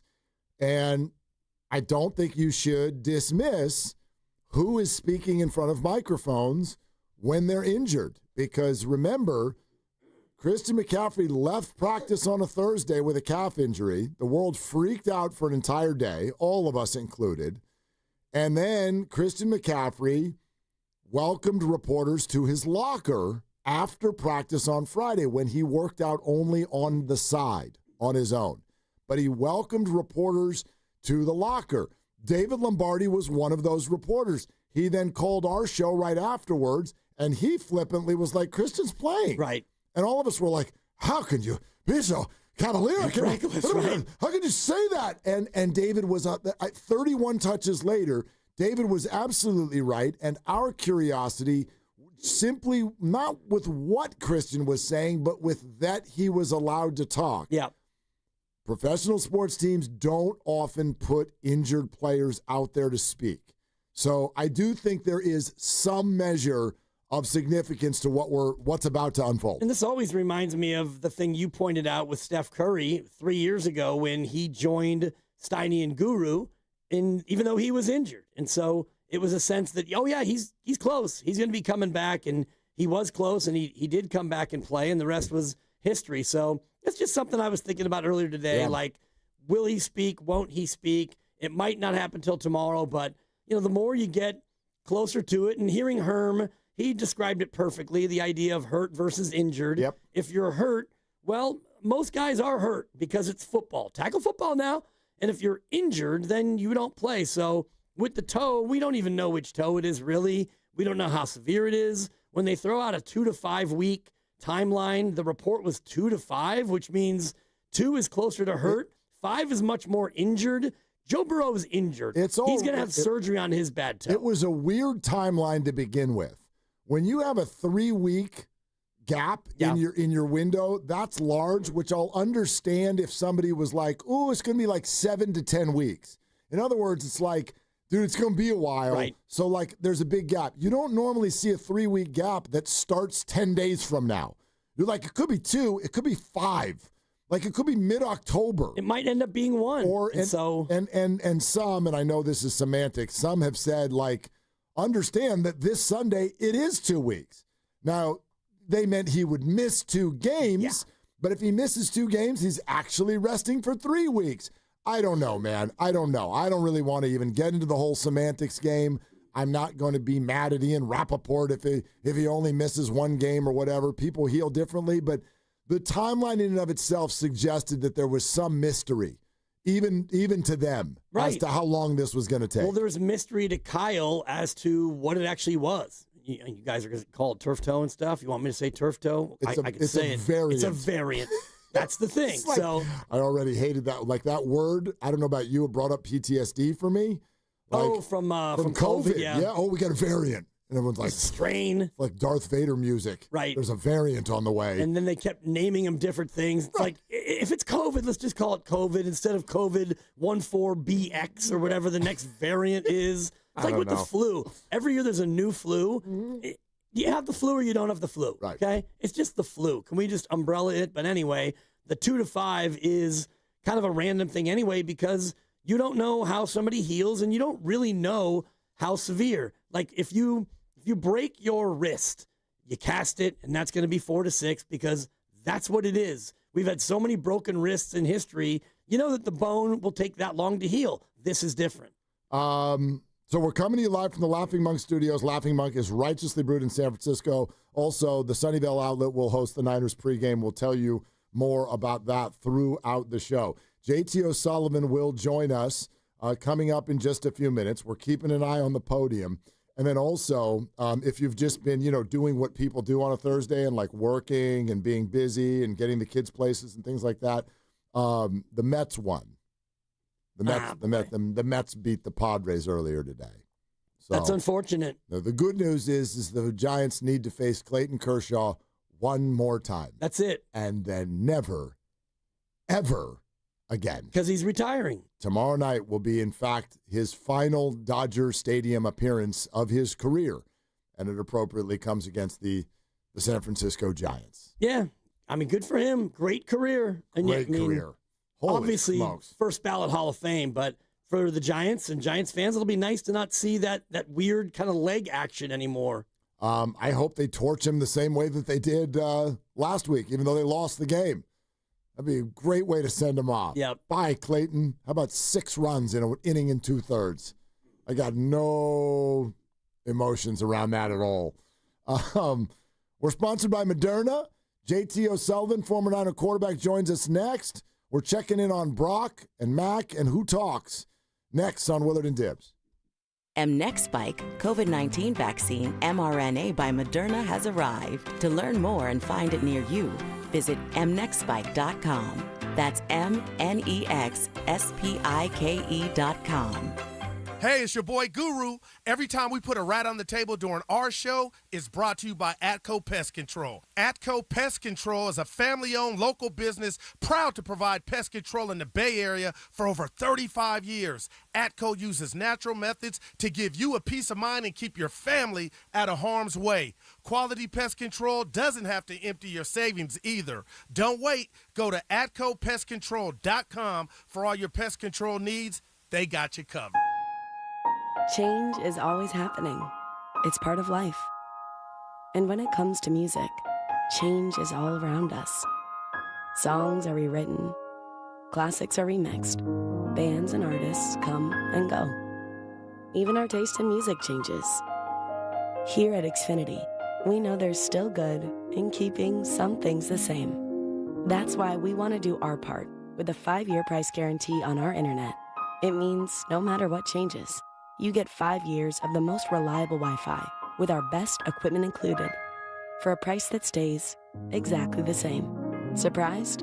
Life is full of them. One internet price, 5 years, guaranteed. Learn more at xfinity.com/deals. Restrictions apply. New residential customers only. Taxes and fees extra and subject to change. Most reliable Wi-Fi based on Open Signal Awards USA. Fixed Broadband Experience Report, August 2024. Come into Freedman's Appliance in Pleasant Hill, September 26th through the 28th for their fall clearance sales event. Take advantage of factory direct prices, one-of-a-kind opportunities, special pricing on floor models, and convenient financing. Save on new appliances from trusted brands like Miele, Bosch, Electrolux, LG, and Maytag. Visit Freeman's Appliance in Pleasant Hill for their fall clearance sales event September 26th through the 28th for the best time to save on new appliances for your home. Hey, it's Bonte. Just back from a fall visit to River Islands where the schools are back in session. There are 3 top-rated K through 8th grade academies within the community, and construction just started on Academy number 4. River Islands High School students are busy in the classroom and on the sports fields of their phenomenal new campus. I don't remember high school ever looking this good. Elsewhere in Northern California's most successful lifestyle community, they're putting the final touches on another park. This one with the playground, workout areas, tennis, a splash pad, and a picnic area. The fall weather is still perfect for launching a kayak or a paddleboard off your own deck and head over to the Boathouse restaurant for lunch or dinner. More than 4,000 households have already made the move to River Islands. Today, with 15 neighborhoods priced from the $600,000 to over $1 million, there's more variety in home styles and sizes than ever before. In fact, the only thing missing at River Islands is you. Start your tour today at riverislands.com. Isn't it time for you to discover the islands? 1877 Cards for Kids. KARS Cards for Kids. 1877 Cards for Kids. Donate your car today. 1-877 Cars for Kids. KARS Cars for Kids. 1-877 Cars for Kids. Donate your car today. Ready to get rid of that old car? Donate it to Cars for Kids. Call 1-877 Cars for Kids to reach a friendly live agent. Donation's super easy, and your car can be picked up as soon as tomorrow. Call us now, 1-877 Cars for Kids. That's Cars with a K to donate your car today. 1-877 Cars for Kids. Donate your car today. Did you know you can donate real estate too? Go to carsforkids.org. That's carsforkids.org. Let's go! You've still got it, but your immune system weakens as you age, making it harder to fight flu, pneumococcal pneumonia, RSV, and COVID-19. Ask your doctor or pharmacist which vaccines you need. Sponsored by Pfizer. Hey, football fans, it's Brian Baldinger here with It's Your Journey, presented by Hyundai. We have another great matchup in Week 3 as Detroit goes to Baltimore in what will be another great matchup. Both teams have aspirations of making it deep into the playoffs, but the journey begins here. Both teams have solid defenses, but which quarterback will be able to overcome and lead their team to a win? It's Your Journey is brought to you by Hyundai. The Hyundai Getaway Sales Event is going on now. Get deals so right, it almost feels wrong. Don't miss out. Visit your local Hyundai dealer today. This is the story of the one. As a custodial supervisor at a high school, he knows that during cold and flu season, germs spread fast. It's why he partners with Grainger to stay fully stocked on the products and supplies he needs, from tissues to disinfectants to floor scrubbers. All so that he can help students, staff, and teachers stay healthy and focused. Call 1-800-GRAINGER, click Grainger.com, or just stop by. Grainger, for the ones who get it done. This Prime Big Deal Days, October 7th and 8th, you can get a great deal on a new foot spa, transforming you into the queen of kicking it. Wait, this has bubble jets. Okay. Get up to 40% off with Prime Big Deal Days, October 7th and 8th. We asked parents to share their journey of adopting teens. They changed who I am because I can't see life without them in it. Visit adoptuskids.org to learn more. Brought to you by Adopt US Kids, the U.S. Department of Health and Human Services, and the Ad Council.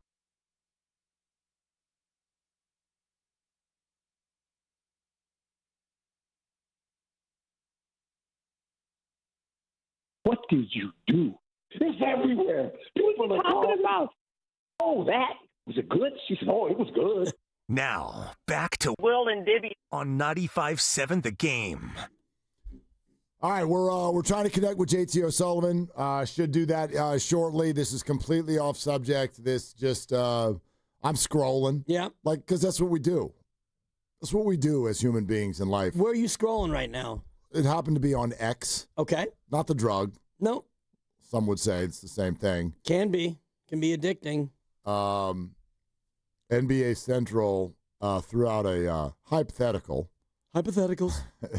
And wrote, how far could this team go realistically if it happened? And it's a picture of 5 players in Kings uniforms. Okay. Actual pictures or silhouettes or? No. Pictures of the players. Okay. Because 3 of them are already on the team. All right. And 2 more might be. Domantas Sabonis, DeMar DeRozan, Zach LaVine, Russell Westbrook, and Jonathan Kaminga. Jonathan Kaminga. Right. So how far could this team realistically go if this happened? Now, Wes Goldberg is our friend who used to cover the Golden State Warriors. I think now he covers the Miami Heat on a different beat. But he quote tweeted the picture and wrote 30th in defensive rating. Yeah.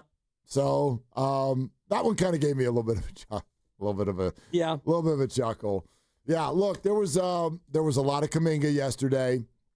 The only thing that I heard today, which I do find interesting, and we'll get back to the Niners here shortly, but I do find it interesting.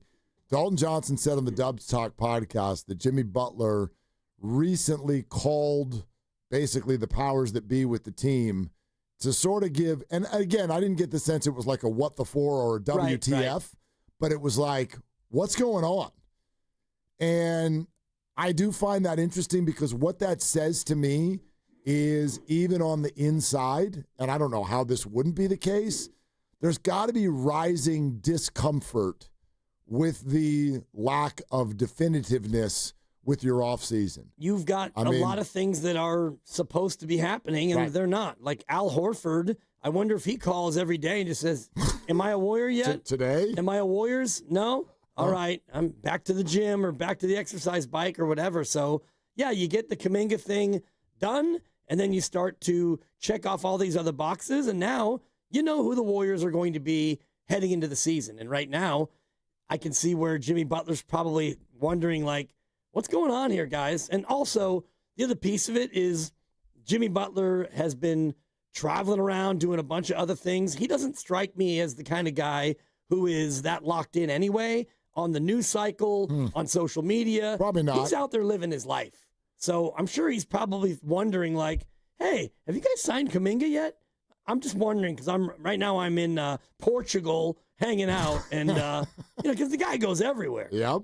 Now the other thing that did develop since yesterday, if you want to call this a development, but one of the Warriors sort of blogosphere sites tweeted out or tweeted directly at Draymond Green, just tweeted directly at him and said, hey, you got any thoughts on this JK thing and the contract stalemate?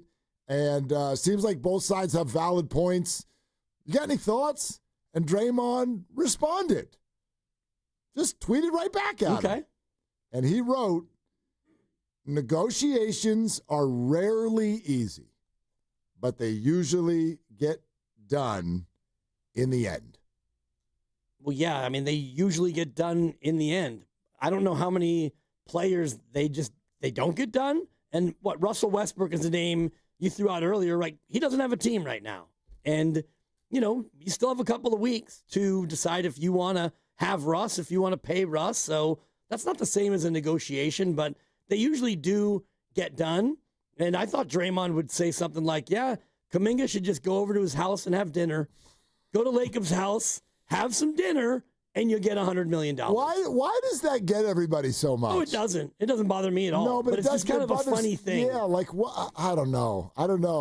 Because the thought is he shows up with a bottle of wine, and hey, come on in, Draymond, and they're sitting around, and they're having a little Chardonnay or whatever, and they're just chopping it up and telling stories. And Draymond, after a couple of glasses, says, "Hey, Joe, how about you give me $100 million for 4 years?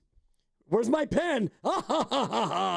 More dessert?" It just seems so like it's almost like people think that he cut the line, or that it's like, I mean, or was Greg Cosell there? Or the implication is that somebody got Joe drunk and like he offered a deal. Yeah, like no, I don't know, man. No, I don't think that, but that's what I believe the narrative is, and it wasn't like any negotiation that I've had, which is your representation talks to the company's representation, and they go back and forth, and it wasn't like you're going out to dinner. There might be a meal involved. No, but I think a lot of times people, even if you've got representation, you at the very end, like when it gets to the end, you're like, let me just talk to you, and let's see if we can find common. The one that pops to mind is Aaron Judge.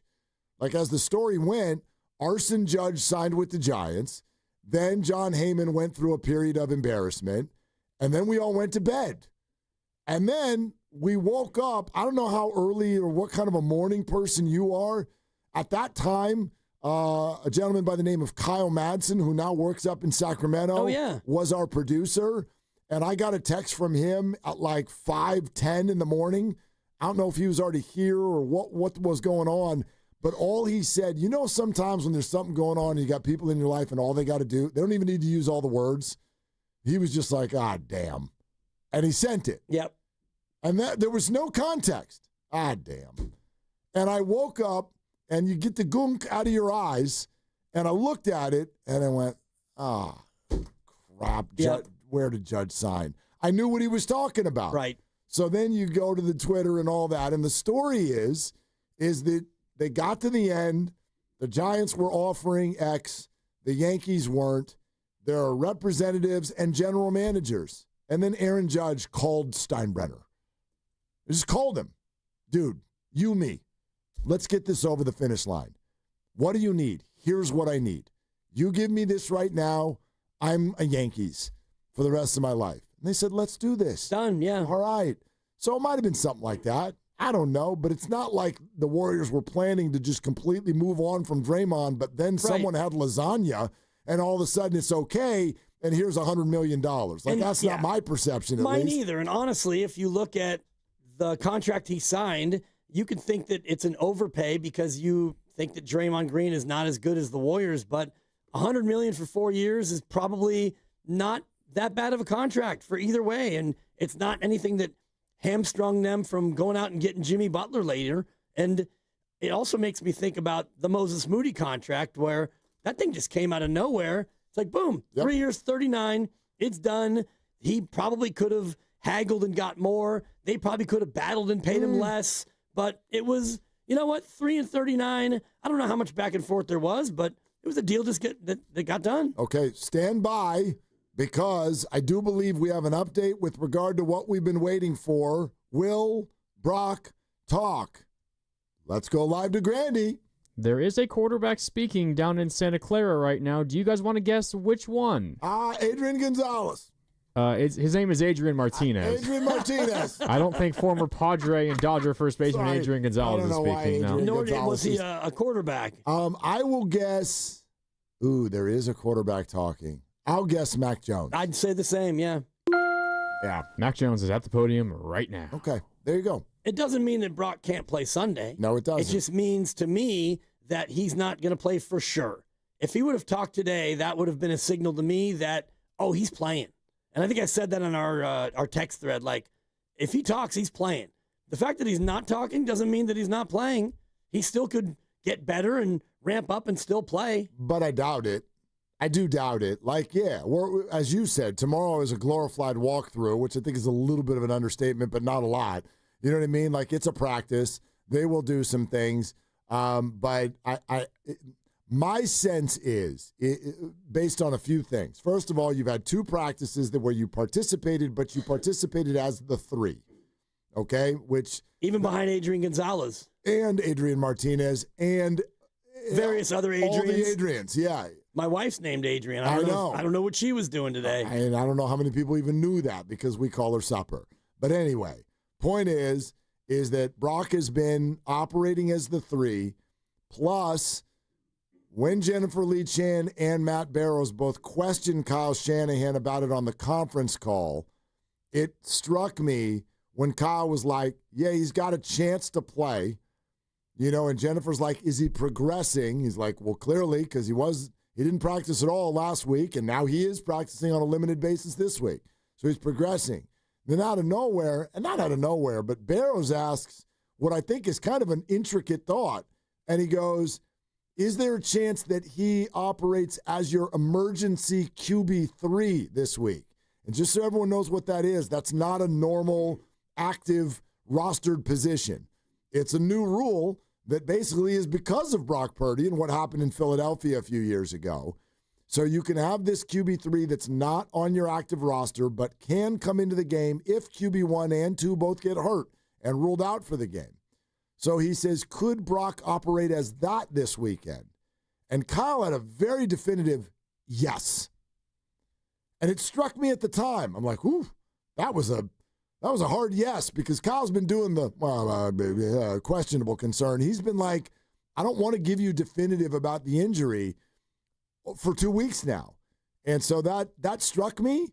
And when you start watching them operate as the 3, then operate as the 3, then Mac takes the press conference, that's my guess. That would be. That he actually dresses, because he didn't dress in New Orleans. Correct. He was there, and he had clothes on, but he didn't have his uniform on. So it would have been a bigger story if he didn't dress. Would have been. Yeah. And, Brock naked on the sideline might have been a distraction, but if you do dress 3, it doesn't. I guess you have to determine it before the game, right? Yes. You have to designate a guy. That's correct. As and he the cannot QB3. play unless 1 and 2 are both basically ruled out.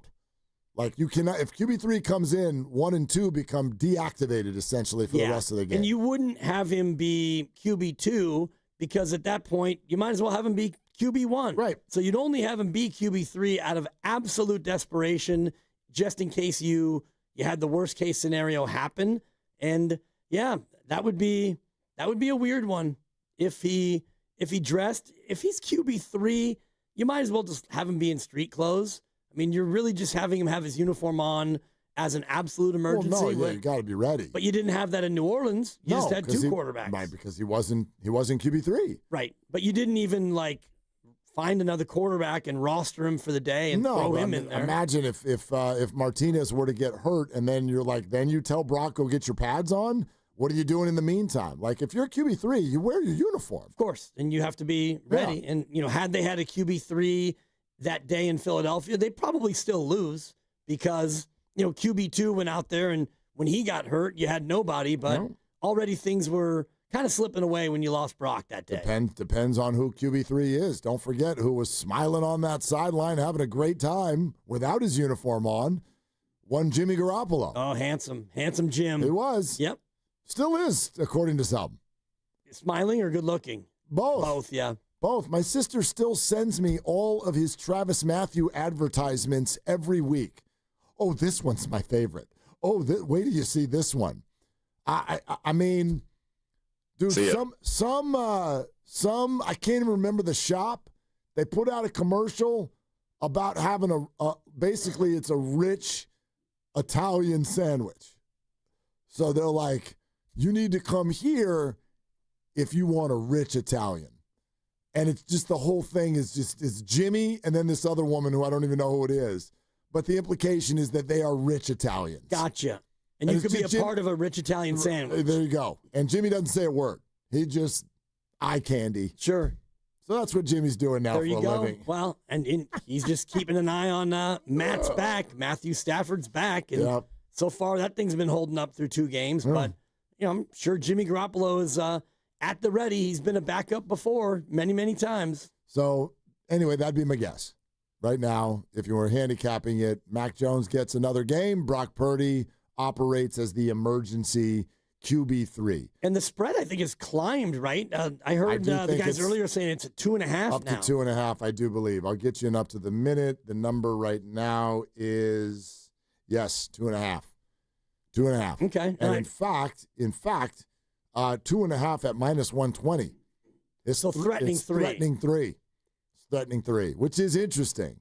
Especially, I think that number's been climbing in part because Brock's been out there running around doing things. And so maybe after today, and I don't know what Mac is going to say, and I don't know what comments will come out of practice today, but the word might be that Mac Jones is going to go ahead and start, and he will be QB3. That number might trickle back down a little bit. It could, or this is actually a climb that's based on money coming in on the Niners at 1.5, based on the idea that Mac performed pretty damn well last week, and the public maybe has more confidence in him than Vegas thought they would.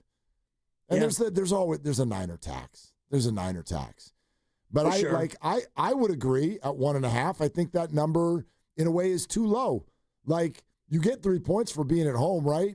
So what you're saying is Kyler Murray versus Mac Jones on a neutral field, the Cardinals would be favored, which is really?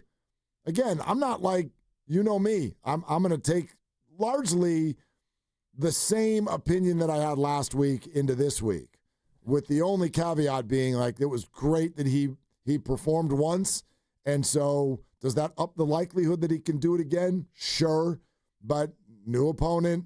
Now they're looking at tape from last week. All of these things. I'm not going to suddenly act like Mac Jones just automatically means 280 yards and 3 touchdown throws. No, of course not. Hey, I hate to interrupt you guys. We do have an update because Mac Jones did speak at the podium. Yes. Guess who followed him at the podium? Would that be Brock Purdy? Brock Purdy. At the podium. So we'll get this cleaned up and we'll try to play at least a good chunk of it back for you coming up in a little bit. Spread climbs to 3.5. Well, and maybe they're going to go the old 2-quarterback system. When you get a series and you get a series, and we're just going to trade off. It's so high school. Can I tell you something else that's a completely different observation now on this?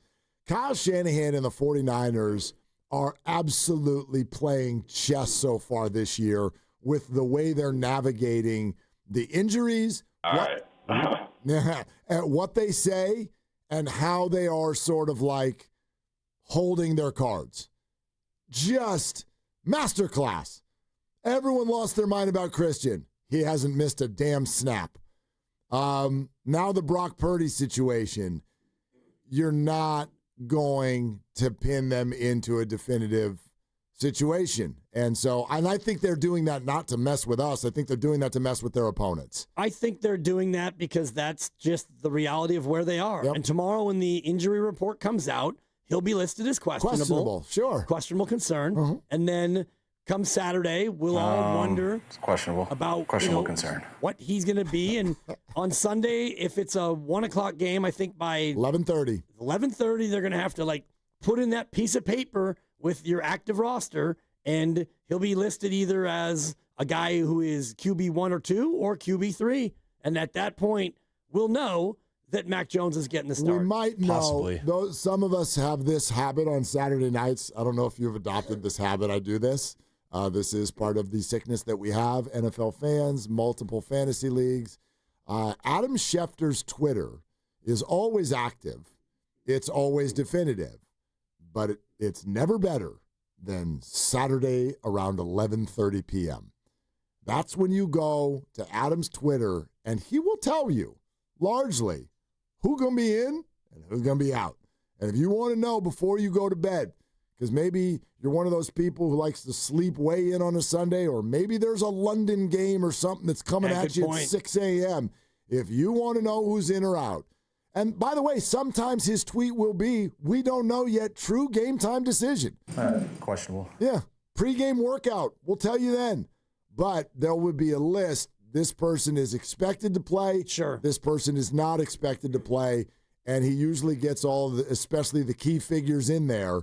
And this is a key figure. And my God. Well, beyond. we've got, and the other quarterback, there's at least one more that's maybe unsettled. That would be Jaden Daniels. Jaden Daniels is unsettled. We know that both the backups are playing in the Minnesota-Cincy game. Correct. And we know that Tyrod Taylor's playing for the Jets. Right. Other than that, you have the two situations, and Jaden Daniels and Brock Purdy. And so, 11 o'clock, 11:30, Adam Schefter. Oh, that's good to know. I've never actually done that. Yeah, do it. Do it. Get on Twitter at 11:30 p.m. I'm usually asleep at 11:30 on a Friday? On a Saturday night. On Saturday night? Yeah. It's been a long time since you've had a toddler, right? Yeah. Yeah. Well, I got some people who act like it sometimes. Fair enough. Yeah. But, you don't want to go too deep into the night any night. I hear you. You wake up tired, and the toddler doesn't care how hungover you are, how tired you are.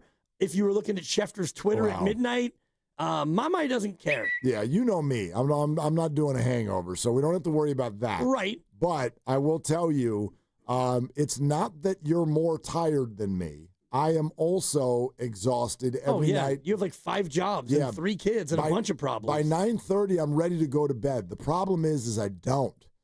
And I don't know where your second wind hits. Mine hits at 10:45. If I try to go to bed at 9:30, I'm going to go to bed at 10:30. But right at 10:30, I'm like, bing, I'm awake. Wow. Yeah. And so Adam Schefter's Twitter, man, that's where you go get the final analysis, and then a little screen time and get a little drowsy again, and then night. Yeah. I like to know before I go to bed, so that when I wake up in the morning, it's just a quick confirmation sensation or otherwise, and then we can set our lineup and start making unhealthy food. That's the process. And then you yak in on Red Zone at 10 o'clock. 7 hours. Yeah, here we go. And this Sunday's another great one where I think it's another nano box, 9 in the morning. And this is my favorite when there's a ton of games in the morning, Red Zone, and then just the Niners. You focus on the Niners in the afternoon, and this is one of the 2 or 3 best games of the week. You've been hyping it up, and I'm glad, because it's the only battle of 2-0s, I believe. It's a divisional game. Correct. Yep. And it's a close, tight spread. So I'm not trying to hype it up in terms of I'm going to make this sound like something that's more entertaining than you think it is. It's not that. I just think it's more important than y'all think it is. And what Steiny said is right. I don't think that has anything to do with forcing Brock Purdy to play if he's not ready. You don't play if you're not ready, and you do if you are, no matter who the opponent is.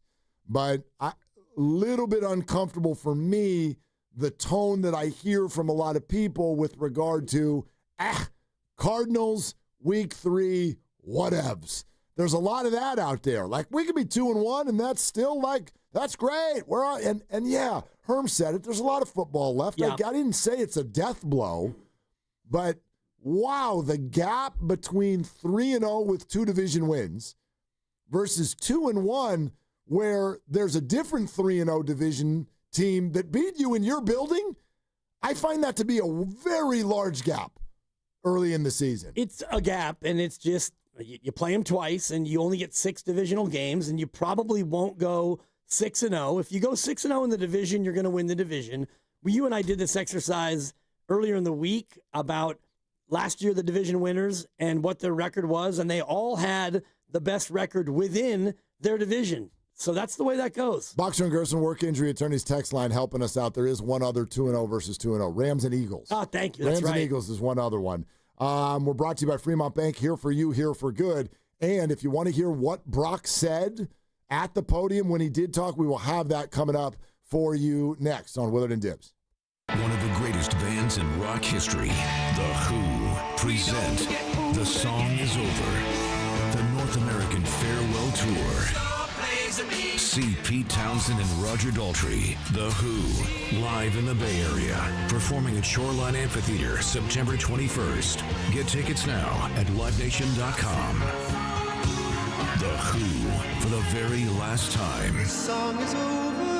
For more, visit thewho.com. Hey, it's Joe Shasky here for Ceremony Ford, and let me keep it real with you. If you've been thinking about making the switch to an electric ride, now is the time to pull the trigger because Ceremony Ford in Colma is ending the summer with some heat. So check this out. Slide into a brand new 2025 Mustang Mach-E for just $225 a month on a lease. That's right, $225 a month for 36 months. Or if you're ready to buy, lock in 0% APR financing for 72 months and grab a $2,000 rebate. Who else is giving you that? Only Ford. But here's the kicker. The federal EV tax credits on Mach-E and the F-150 Lightning are about to expire September 30th. You wait, you lose. Don't let Uncle Sam keep your money. Ceremony Ford has one of the biggest inventories in Northern California, and they're ready to hook you up. Find them right off at 280 in Colma or online 24/7 at ceremonyford.com. That's Ceremony Ford, the Bay Area's Mach-E Superstore. Tell them Butcher sent you.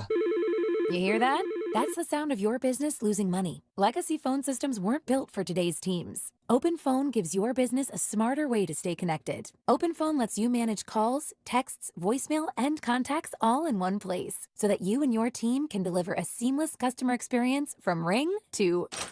Need to take calls on the go? OpenPhone automatically transcribes, summarizes, and highlights next steps from every call, so you never miss a detail. Need insight into what closes a sale? With OpenPhone's AI call tags, you can instantly spot key topics like objections or pricing questions, and use those insights to coach your team and level up every customer interaction. And yes, you can bring your existing number with you for free. Keep your team in sync and your customers happy with OpenPhone. OpenPhone. No missed calls, no missed customers. Try OpenPhone for free at openphone.com/sports and get 20% off your first 6 months. That's openphone.com/sports. openphone.com/SPORTS. Do you have 3 ex-wives and your current trophy wife wants a life insurance policy 3 times the size of the policies you had to purchase for your previous mistakes? If so, you need to call Big Lou at Term Provider, 800-700-6898. Big Lou is intimately familiar with your problems, and if you're 50 or 60 years old and in reasonably good health, a $1 million policy should only cost about $100 to $200 per month. Big Lou may have a solution for your previous policies as well. You may even save enough money to lighten the load on your new $1 million policy. Remember, call Big Lou. He's like you, except he's only on number 2. Call Term Provider at 800-700-6898. That's 800-700-6898. For $1 million in term life insurance that you can live with. Call Big Lou at 800-700-6898. 800-700-6898. Football is back, and so is your shot at big wins. With DraftKings Pick 6, the official daily fantasy partner of the NFL, your game day instincts can score you real money fast. Here's Here's the play. Just pick more or less on 2 or more player stats, from breakout rookies to elite QBs, and unlock the upside every snap brings. The better your calls, the bigger your payout. New DraftKings customers get $50 in bonus picks with just a $5 entry. This season, play your player instincts. Download the DraftKings Pick 6 app now and use code THEGAME. That's code THEGAME. Play just $5, get $50 in Pick 6 bonus picks. Make the call. Ride the upside. In partnership with DraftKings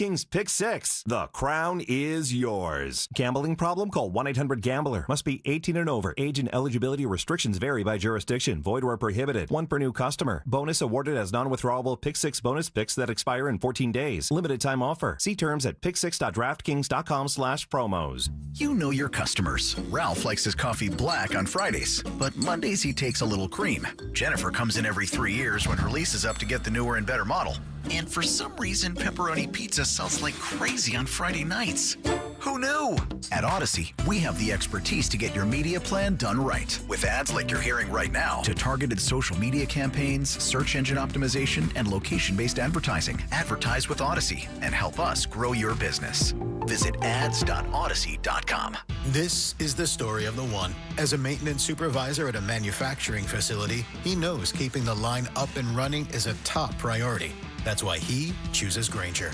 Because when a drive belt gets damaged, Grainger makes it easy to find the exact specs for the replacement product he needs. And next day delivery helps ensure he'll have everything in place and running like clockwork. Call 1-800-GRAINGER, click Grainger.com, or just stop by. Grainger, for the ones who get it done. Tulsa is my home now. Academy Award nominee Sylvester Stallone stars in the Paramount Plus original series, Tulsa King. This distillery is a very interesting business. And we gotta know the enemy.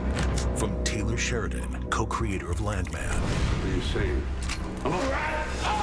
If you think you're gonna take me on, it's gonna be really difficult. Tulsa King, new season streaming September 21st, exclusively on Paramount Plus.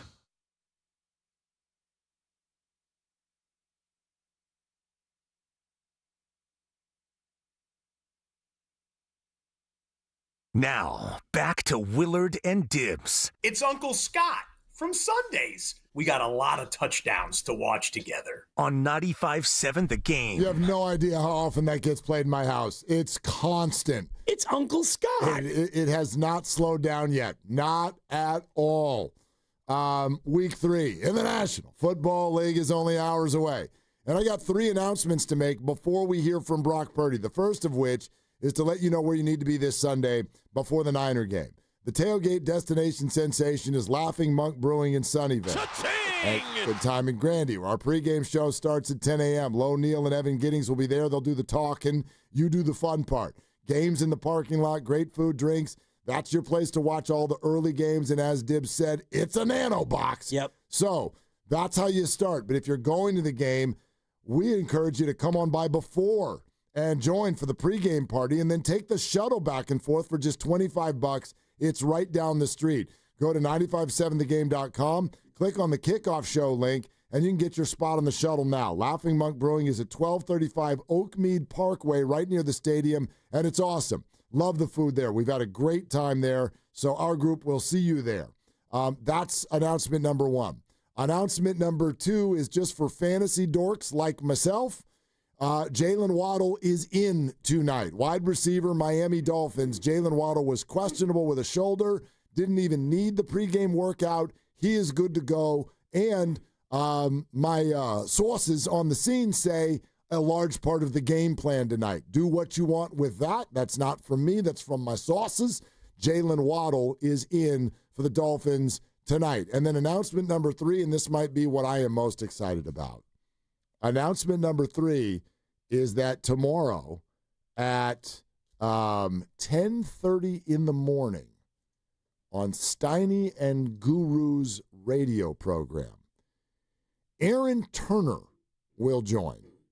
And I bet most of you went, who dat? Yeah, right. Wow. Big deal. Aaron Turner is Jonathan Kaminga's agent. Oh, hello. Aaron Turner is Jonathan Kaminga's agent, and he will be on 95.7 The Game with Steiny and Goo at 10:30 tomorrow morning. Man, I hope they take questions from callers because I'll be on hold. Let's go to Dan, having the bag. I believe that the Willard Dibs, can you lay out for a second? You're damn right we can. We'll be laying That's out. That's fair. Yeah. I already told Grandy, I go, we're going to have a hard time making best of tomorrow night. But that's okay. That's all right. That's going to be appointment radio, man. Right there. That's appointment radio. A birdie on the street tells me that Aaron agreed to do the interview because he's tired of callers saying that it's malpractice on his part to take the QO.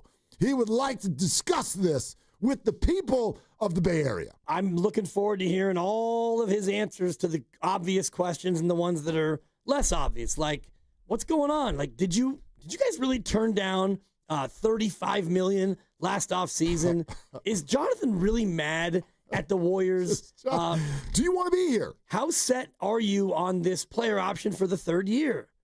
How many teams were really interested in him in the offseason? I will say this, okay? And this is, you know me, I love to, maybe I'm the nerd on this, but I love to dive into not just are people talking, but why? Yeah. Why are you talking?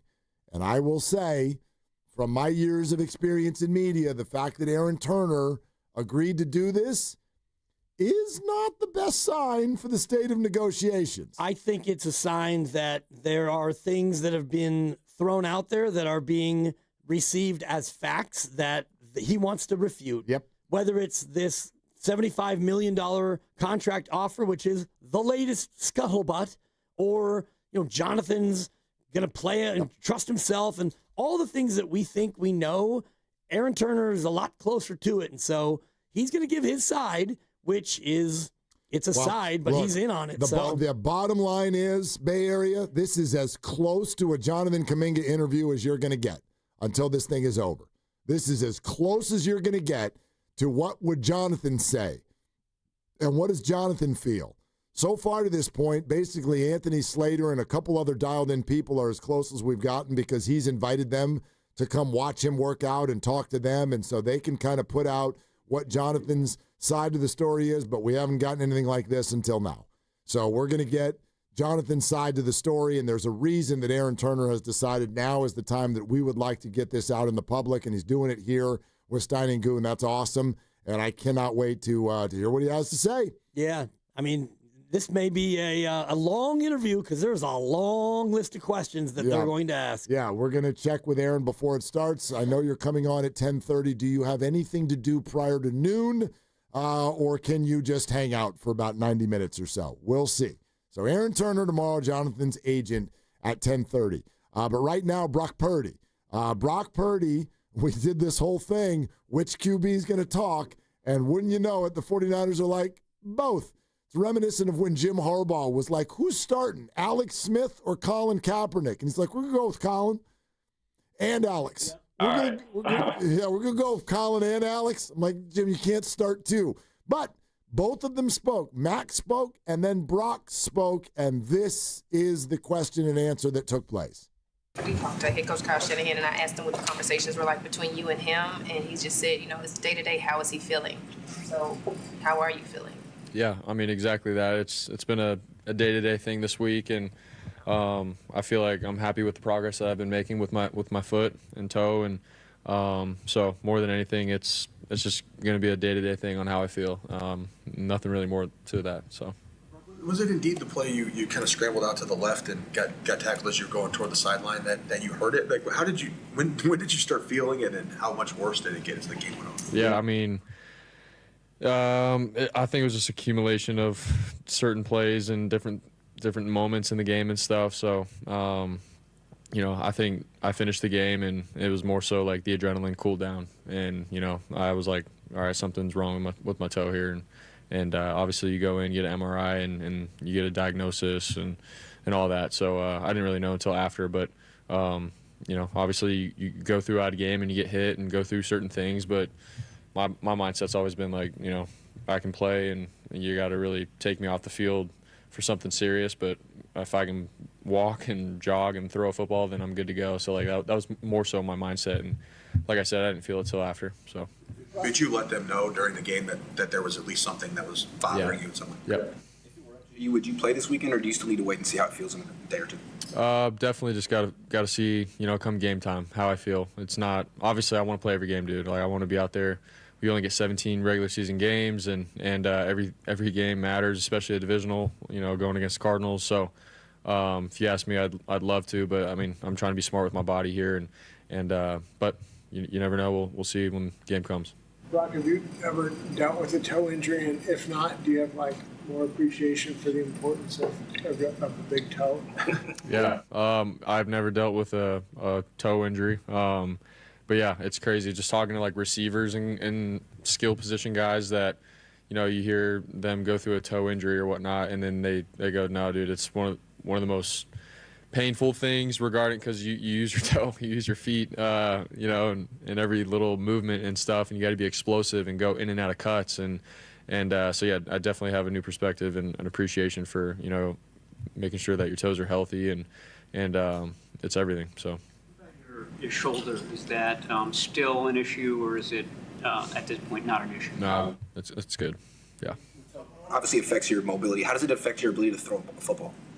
Yeah, I mean, obviously, it's dropping back. I went back and watched film and just saw, how explosive you really need to be at quarterback. You don't really think about it, but getting back from the line of scrimmage and your drop, your handoffs, carrying out a fake, bootlegs, and scrambling, obviously you need your toes to be able to go in and out of those cuts, and it's something that you can't really mask. You got to be all in and healthy to be able to play the position of quarterback. So now I realize that.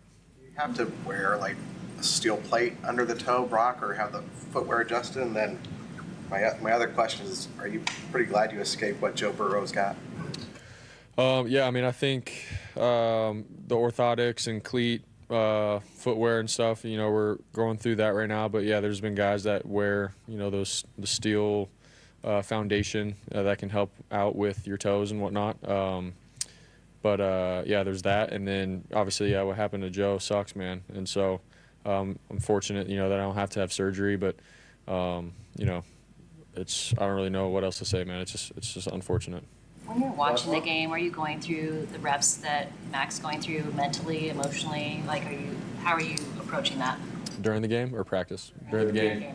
Yeah, obviously I'm in tune to every single play call, and last week it was. I'm on the sideline, yes, but how can I help my team, and be a guy there for Mac, helping him with, what he saw on the field when he comes off the sideline, or talking to other players about the play and stuff. So it's just handling all that, but obviously being in tune and seeing what he's what he's seeing out in the field. It's tougher when you're on the sideline, but I understand his shoes and him going through reads and trying to handle the emotions of a game. It's not easy, and so.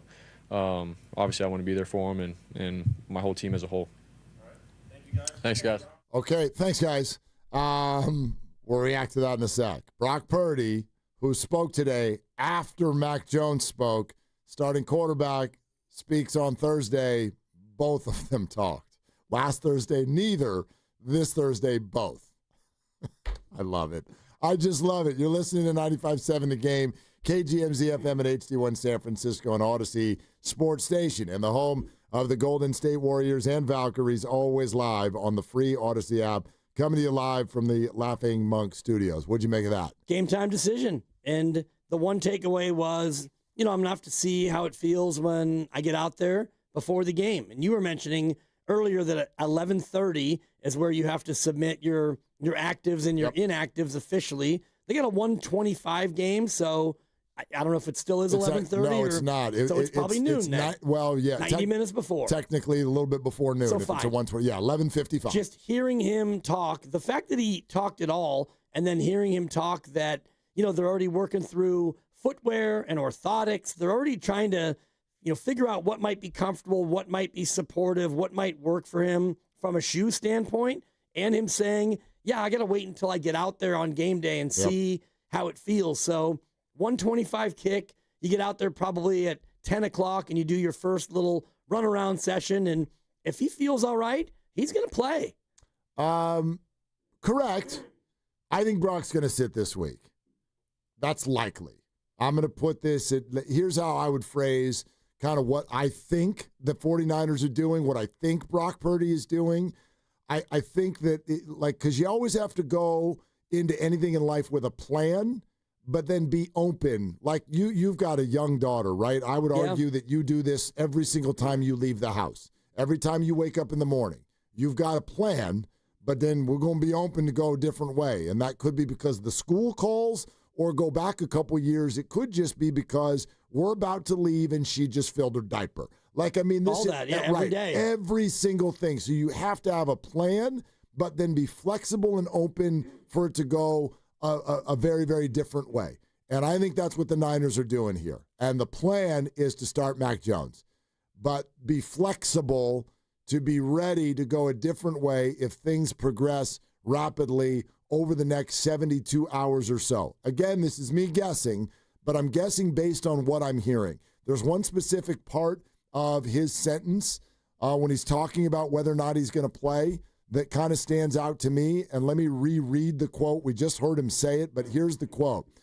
Just got to see come game time how I feel.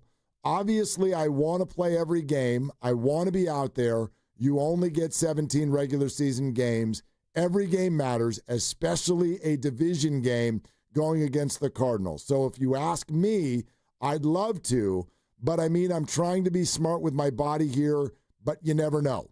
We'll see when the game comes. The sentence that stands out to me is, first of all, the one that includes the word but. Like, yes, every game's important. I want to play, but. Got to be smart with your body. And then goes on to say, you never know. You never know is what we say when you buy a lottery ticket. Yeah. You never know. Got a couple for tonight. Do you? Yeah. Okay. You never know. But a super double, probably not. Well, and in this one, you definitely kind of do know. You kind of do. You're right. Right. You never know is something that you say when something is pretty unlikely, I think. Those three words, you never know. It's what I say, like lovely Christy and I do this every single weekend. The way I watch our fantasy games, if you're down, that stupid little percentage deal, Leo? Yep. Where you're like, I've only got an 18% chance. And she'll be like, I'm not going to win. I'm done. And I'll be like, you never know. Like your person on Monday night might go off. It's like the Giants in this wild card thing. You never know. You never know. Yeah. Like they could go and win their last 10 and the other teams can spit the bit. You never know. But I do think that this one's more likely than your standard you never know because I'll agree, but it's less than 50-50 to me. Yeah, but it's not 90-10. And last week was 100-0. Mm-hmm. He didn't even have his uniform, so he wasn't playing. This one, he's practicing. He's taken QB3 reps, I guess. He might be getting more reps than, Adrian Martinez, who really knows. Right. But ultimately, as a coach, you have to go into it thinking it's going to be Mac Jones. It's Thursday. We don't know about Brock. You never know. But you do know that Mac Jones is going to be healthy. And so he's going to be the starter until Brock shows himself to be so healthy that you can go the other way. Can we listen to it again? Just that specific answer. And then you tell me if you hear anything, not definitive, because I don't think there is anything definitive, but if you hear something that makes you kind of lean a certain way. Definitely just got to see, come game time, how I feel. It's not, obviously I want to play every game, dude. Like I want to be out there. We only get 17 regular season games, and every game matters, especially a divisional, going against Cardinals. So if you ask me, I'd love to, but I'm trying to be smart with my body here, and you never know. We'll see when the game comes. Okay. That's yeah. It sounds the same to me as it does when I read it in print. And he says before that, he says, you got to be smart with your body, but you never know. So maybe he will be a little bit hampered and he won't be smart with his body. And, No, I think what they're trying to get to is when do you arrive at the point where a doctor will look at you and say, no, playing also fits into the concept of let's be smart. Because playing Brock Purdy is also smart. If he's healthy. Yeah, but this to me goes to what Herm Edwards was saying earlier in the show about hurt versus injured. Sure. So if he's out there practicing and he can wear orthotics and they're figuring out if a plate in his foot or in his shoe would actually help him, would it help stabilize it? He might just be hurt. He might not be injured. I think he's right on that line between the two. I agree with you, but for me, I don't even know if that's not what I would be focused on. I would not be focused on can Brock function, because I bet he can function. You know, it was interesting to hear him talk about the second half against Seattle. Yeah, the adrenaline. And he was just like adrenaline takes over. And this is typical for a lot of different injuries, then you sit down, then you go get on a plane or you get in a car or you have a night's sleep and you wake up and you're like, why is that twice the size of what it was yesterday? And it hurts 10 times more and all of those things. So I get that. But as he's sitting there talking, the question that I would be asking if I'm the 49ers, what are the chances that this kind of an injury can be aggravated to the point where it gets a lot worse? And you can't sort of define that with all injuries. Anything can get worse if you're playing football. Yeah, you're playing tackle football. Right, but you know what I mean by that. There are certain things, for example, Kevin Durant's calf. Like, okay, dude, like this is a super risk, but it's the NBA Finals. So it's a super risk. And he wanted to play. And he blew his Achilles. So yes, this is an indicator that you can make this worse. Other things I think are just, they're in the healing process, and playing football for 3 hours probably isn't great on them, but it's like, the chances, in other words, if I play, am I risking turning this into a burrow? Or is it just going to hurt a little bit? Kind of a thing. And yes, there's no way to perfectly define that, but that's what doctors will do. And that's the question I would be asking. Can this be made worse just by playing, or is this just a pain management thing? And if you're taking a risk of making this a season ender, well, then the answer's hard no. Well, of course. The answer's hard no. There's no way that you can honestly determine that. And even if he waits 2 to 5 weeks, he waits 5 weeks and his toe is perfectly healed, it can happen again. And he said that it happened on a number of different plays where, the toe, he did it once, he did it twice, and it could have gotten worse and worse and worse, but anything can happen at any time. And I don't know if the turf toe, the variant, is one where, it's necessarily more susceptible than other things to suddenly getting worse. Well, it's a ligament. It's a ligament situation. Yep. So, let's go to George Kittle's hamstring. Hamstrings, as we know, calves are tricky. Like, those types of injuries are the ones that you really run the risk of re-injuring and making them worse, right? Now, if you've got a bone bruise, though, it'll hurt like hell, but it's not like, if somebody hits me there, it's going to snap in half. Now, I accept what you're saying. It's football. So, quite frankly, there's quite a large risk no matter what. You can be 100% healthy. Right. Right? And there's a huge risk because you're playing football. So there's no way to perfectly pull out a Sharpie and answer this question. But I do think a doctor would have a pretty good sense on, is this type of injury, like what's the risk level of really taking the current injury I have and amplifying it and multiplying it into the really bad version of this injury versus is it just going to kind of hurt more if I turn the wrong way and aggravate it? No perfect answer, but that's what I would be asking if I were him. If I was talking to the team doctors, that's what I would want to know. Well, I'm sure the team doctors have already weighed in with that, and I think that if it was more severe, he wouldn't even be out at practice. I think that the fact that he will be 2 weeks removed from the injury on Sunday tells me that it's gotten better pretty fast, and it wasn't all that severe. The 2 to 5 week proclamation or the report, it was obviously much more on the 2 than on the 5 if he's able to already be back at practice. And so practicing against your own team is different than playing tackle football against other people who are coming for you. But if the toe is already in a spot where he can go out there and play in practice, then yeah, he could get re-injured, but anything can happen to anybody. Sure, of course, absolutely. There's no escaping that. That was true week 1 when he was fully healthy. Obviously, something did happen. I thought this was an interesting answer because we think of the toe and we think of his mobility, but you also have to push off. And so he was asked how the injury affects his throwing.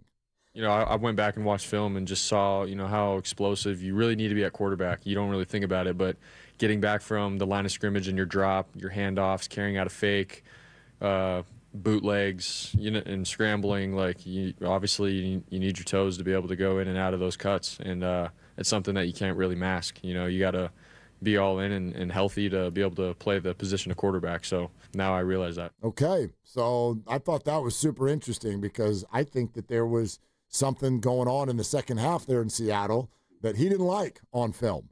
And it wasn't great. The Niners weren't moving the ball great. He threw one of his 2 picks. He threw the touchdown pass, and it was a weird one that he got away with. His receiver had to help him out there, even though he was on the move. That's I take from that, again, it's another indication that he's like, this needs to be better for me to go out and succeed at quarterback this weekend. Yeah, and he said in that little interview there, the press conference, that he did tell the sideline that something was going on and that it was hurting, and it wasn't so bad that he couldn't continue to go out there and play. And he even mentioned how, if I'm able to go out there and do it, I'm going to go and keep playing as long as I possibly can. And that's what he did, and then the adrenaline went away, and he realized he had himself a problem. All right, we're sponsored by Cache Creek Casino Resort. We have not yet played for you what one Arizona Cardinal opponent on defense said when asked, would you rather play Mac Jones or would you rather play Brock Purdy this weekend? We'll have that for you. Lots more to do as we maneuver through the day. Brock Purdy and Mac Jones both speak. We'll be playing some of that commentary for you as well. 888-957-9570. How do you want the Niners to play this? We'll take your phone calls right now. It's Willard and Dibs. Celebrating 40 years of extraordinary rewards. Join us as we celebrate 4 decades of excellence. Cash in at Cache Creek Casino Resort. Okay, Bay, it's Willard, and I got a bigger team for you to join, and this one really matters. The team that donates blood. Hot Yoga Republic in Mill Valley is teaming up with Vitalant for a blood drive, September 25th and 26th. We're getting close. We really want you to roll up your sleeves, give blood, and maybe save a life. Every 2 seconds, somebody needs it. Accident victims, kids in chemo, real people who really need you. So let's do this, Bay Area. Find your spot at hotyogarepublic.com. That's hotyogarepublic.com. And then a very big thanks to Habas Law for backing this. Habas Law, always fighting to make it right. Come into Freeman's Appliance in Pleasant Hill, September 26th through the 28th for their fall clearance sales event. Take advantage of factory direct prices, one-of-a-kind opportunities, special pricing on floor models, and convenient financing. Save on new appliances from trusted brands like Miele, Bosch, Electrolux, LG, and Maytag. Visit Freeman's Appliance in Pleasant Hill for their fall clearance sales event, September 26th through the 28th, for the best time to save on new appliances for your home. Grab the keys to a new Toyota. Fall's calling. Time to own every mile, every trail, every turn. Take on California's wildest outdoor adventures with Toyota's proven reliability backing you all the way. Get a low-cost lease on the dynamic 2025 RAV4 or shop the industry's best lineup of fuel-efficient hybrid SUVs like the 36 MPG Grand Highlander Hybrid and the 38 MPG Toyota Crown Signia. Toyota, let's go places. Offer available through TFS to buyers with premium rated credit as 9/30/25. Fall is the season for reinvention, and it's easy to do at Macy's Fall Favorite Sale. Come in and find your new favorite styles, like romantic ruffled dresses, chic trenches, cashmere sweaters, and textural fall layers, which are perfect for mixing and matching. All for 20 to 50% off. So if you're looking for your new favorite things, look no further than the Fall Favorite Sale. Today, only at Macy's. Savings off already reduced prices. Exclusions apply.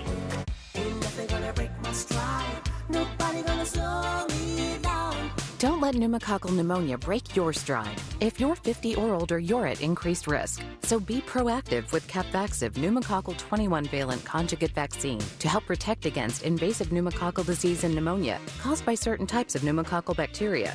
Capvaxive helps protect against the strains of bacteria that cause about 30% more IPD cases than any other pneumococcal conjugate vaccine in adults over 50, according to national-level CDC stats. Regional variations may exist. Don't get Capvaxive if you're allergic to the vaccine or its ingredients. Tell your doctor if you have a weakened immune system. Common side effects include injection site reactions, feeling tired, headache, muscle aches, and fever. Capvaxive does not protect against all strains. For more information, call 1-800-927-8888 or visit capvaxive.com. Ask your doctor or pharmacist about Capvaxive. Need help paying for your Merck vaccine? Visit merckhelps.com. Sponsored by Merck. Change is always happening. It's part of life. And when it comes to music, change is all around us. Songs are rewritten. Classics are remixed. Bands and artists come and go. Even our taste in music changes. Here at Xfinity, we know there's still good in keeping some things the same. That's why we want to do our part with a 5-year price guarantee on our internet. It means no matter what changes, you get 5 years of the most reliable Wi-Fi with our best equipment included for a price that stays exactly the same. Surprised? Life is full of them. One internet price, 5 years, guaranteed. Learn more at xfinity.com/deals. Restrictions apply. New residential customers only. Taxes and fees extra and subject to change. Most reliable Wi-Fi based on Open Signal Awards USA. Fixed Broadband Experience Report, August 2024. Want to interact with the hosts but can't call? Text the Boxer and Gerson Work Injury Attorneys text line at 888-957-9570. Boxer and Gerson, Northern California's premier workers' compensation law firm, helping injured workers get their lives back for over 40 years. eBay has reinvented vehicle buying. From click to curb, everything's covered. Ever try to buy a car online and end up in a parking lot with a stranger and some blind trust? That era is over. Now with Secure Purchase, eBay isn't just where you find your car. It's where you buy it, start to finish. Title, financing, registration, delivery, it's all built in. This is the modern way to buy your next ride on eBay. eBay. Things people love. Secure Purchase is powered by Caramel Dealer Services, LLC, an eBay subsidiary. Transforming your land with a John Deere compact tractor is as easy as connect, latch, load, haul, spray. Cutting grass is as simple as roll, click, mow. Box blading is as effortless as hook, lock, grade. And backhoeing is as convenient as turn around, switch, dig. Because when you've got the versatility to tackle just about any job and dealer support in your own backyard, you just have to get in the seat.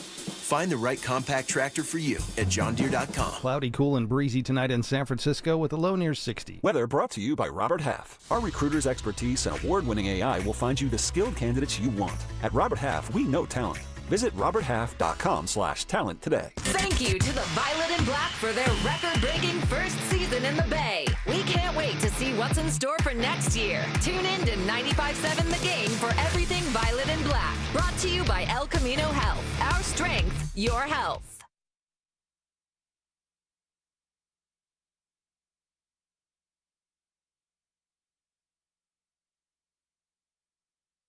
Definitely just got to see, come game time, how I feel. It's not, obviously I want to play every game, dude. Like, I want to be out there. We only get 17 regular season games, and every game matters, especially a divisional, going against Cardinals. So if you ask me, I'd love to, but I mean, I'm trying to be smart with my body here, and you never know. We'll see when the game comes. Hey, it's Joe Shasky from the Morning Roast, and you're listening to Willard and Dibs. And if you want to see their beautiful faces, you can check them out on YouTube. Search 95.7 The Game right now.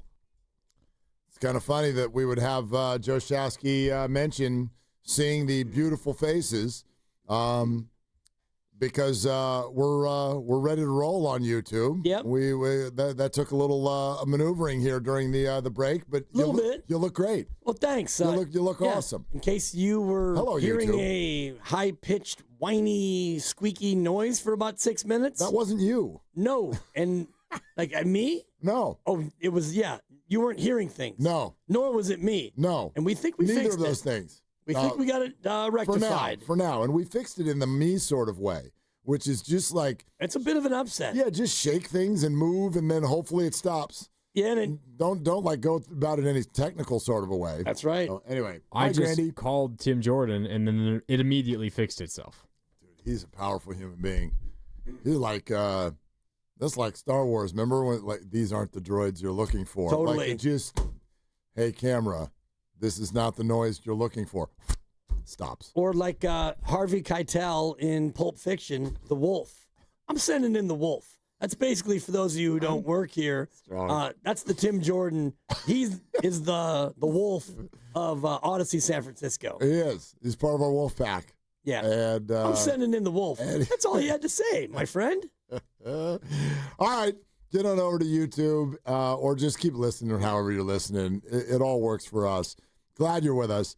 888-957-9570. Brock Purdy speaks. Mac Jones speaks. Who's the starter? Ooh, we don't know.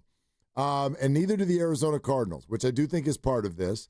My sense is that it is more likely than not that Mac Jones plays, and I think that's the sense for most people, and I think that's the lean for most people. It was funny to listen to Steiny Guru, and a lot of listeners do this earlier, and you know, the idea of like rushing someone back, and somehow, some way, it all lands on Ian Rappaport's Twitter. It's like, just because he said it's going to be 2 to 5 weeks, if it's anything less than that and it doesn't go well, then that's Kyle Shanahan rushing Brock back. And if he were to go out there this weekend and get hurt, then Kyle was going to get hammered. But what if it's the following week? What if he does miss 2 games and then he comes back the following week and he gets re-injured? And Steiny's like, well, then Kyle's still going to get killed. And Guru's like, no. And I'm like, yeah, no, he absolutely will take criticism either way. Like, this isn't just about Ian Rappaport's tweet. In other words, fans are going to want Brock Purdy to be fully ready to stay healthy once he returns, or else everyone's going to get upset about the whole thing. The whole thing is, for me, it's such nonsense. And the phrase itself is just erroneous. Rush so-and-so back. It's as if Kyle Shanahan has Brock take off his shoe, and Kyle looks at it and goes, it looks bad, but you know what? Darn it, we need you really bad. You're going to have to play. I'm going to have to rush you back. They don't ever really do that. Like the Kevin Durant example you gave earlier was a good one. Kevin's calf was not great, and it could possibly lead to a ruptured Achilles, which is really, really bad.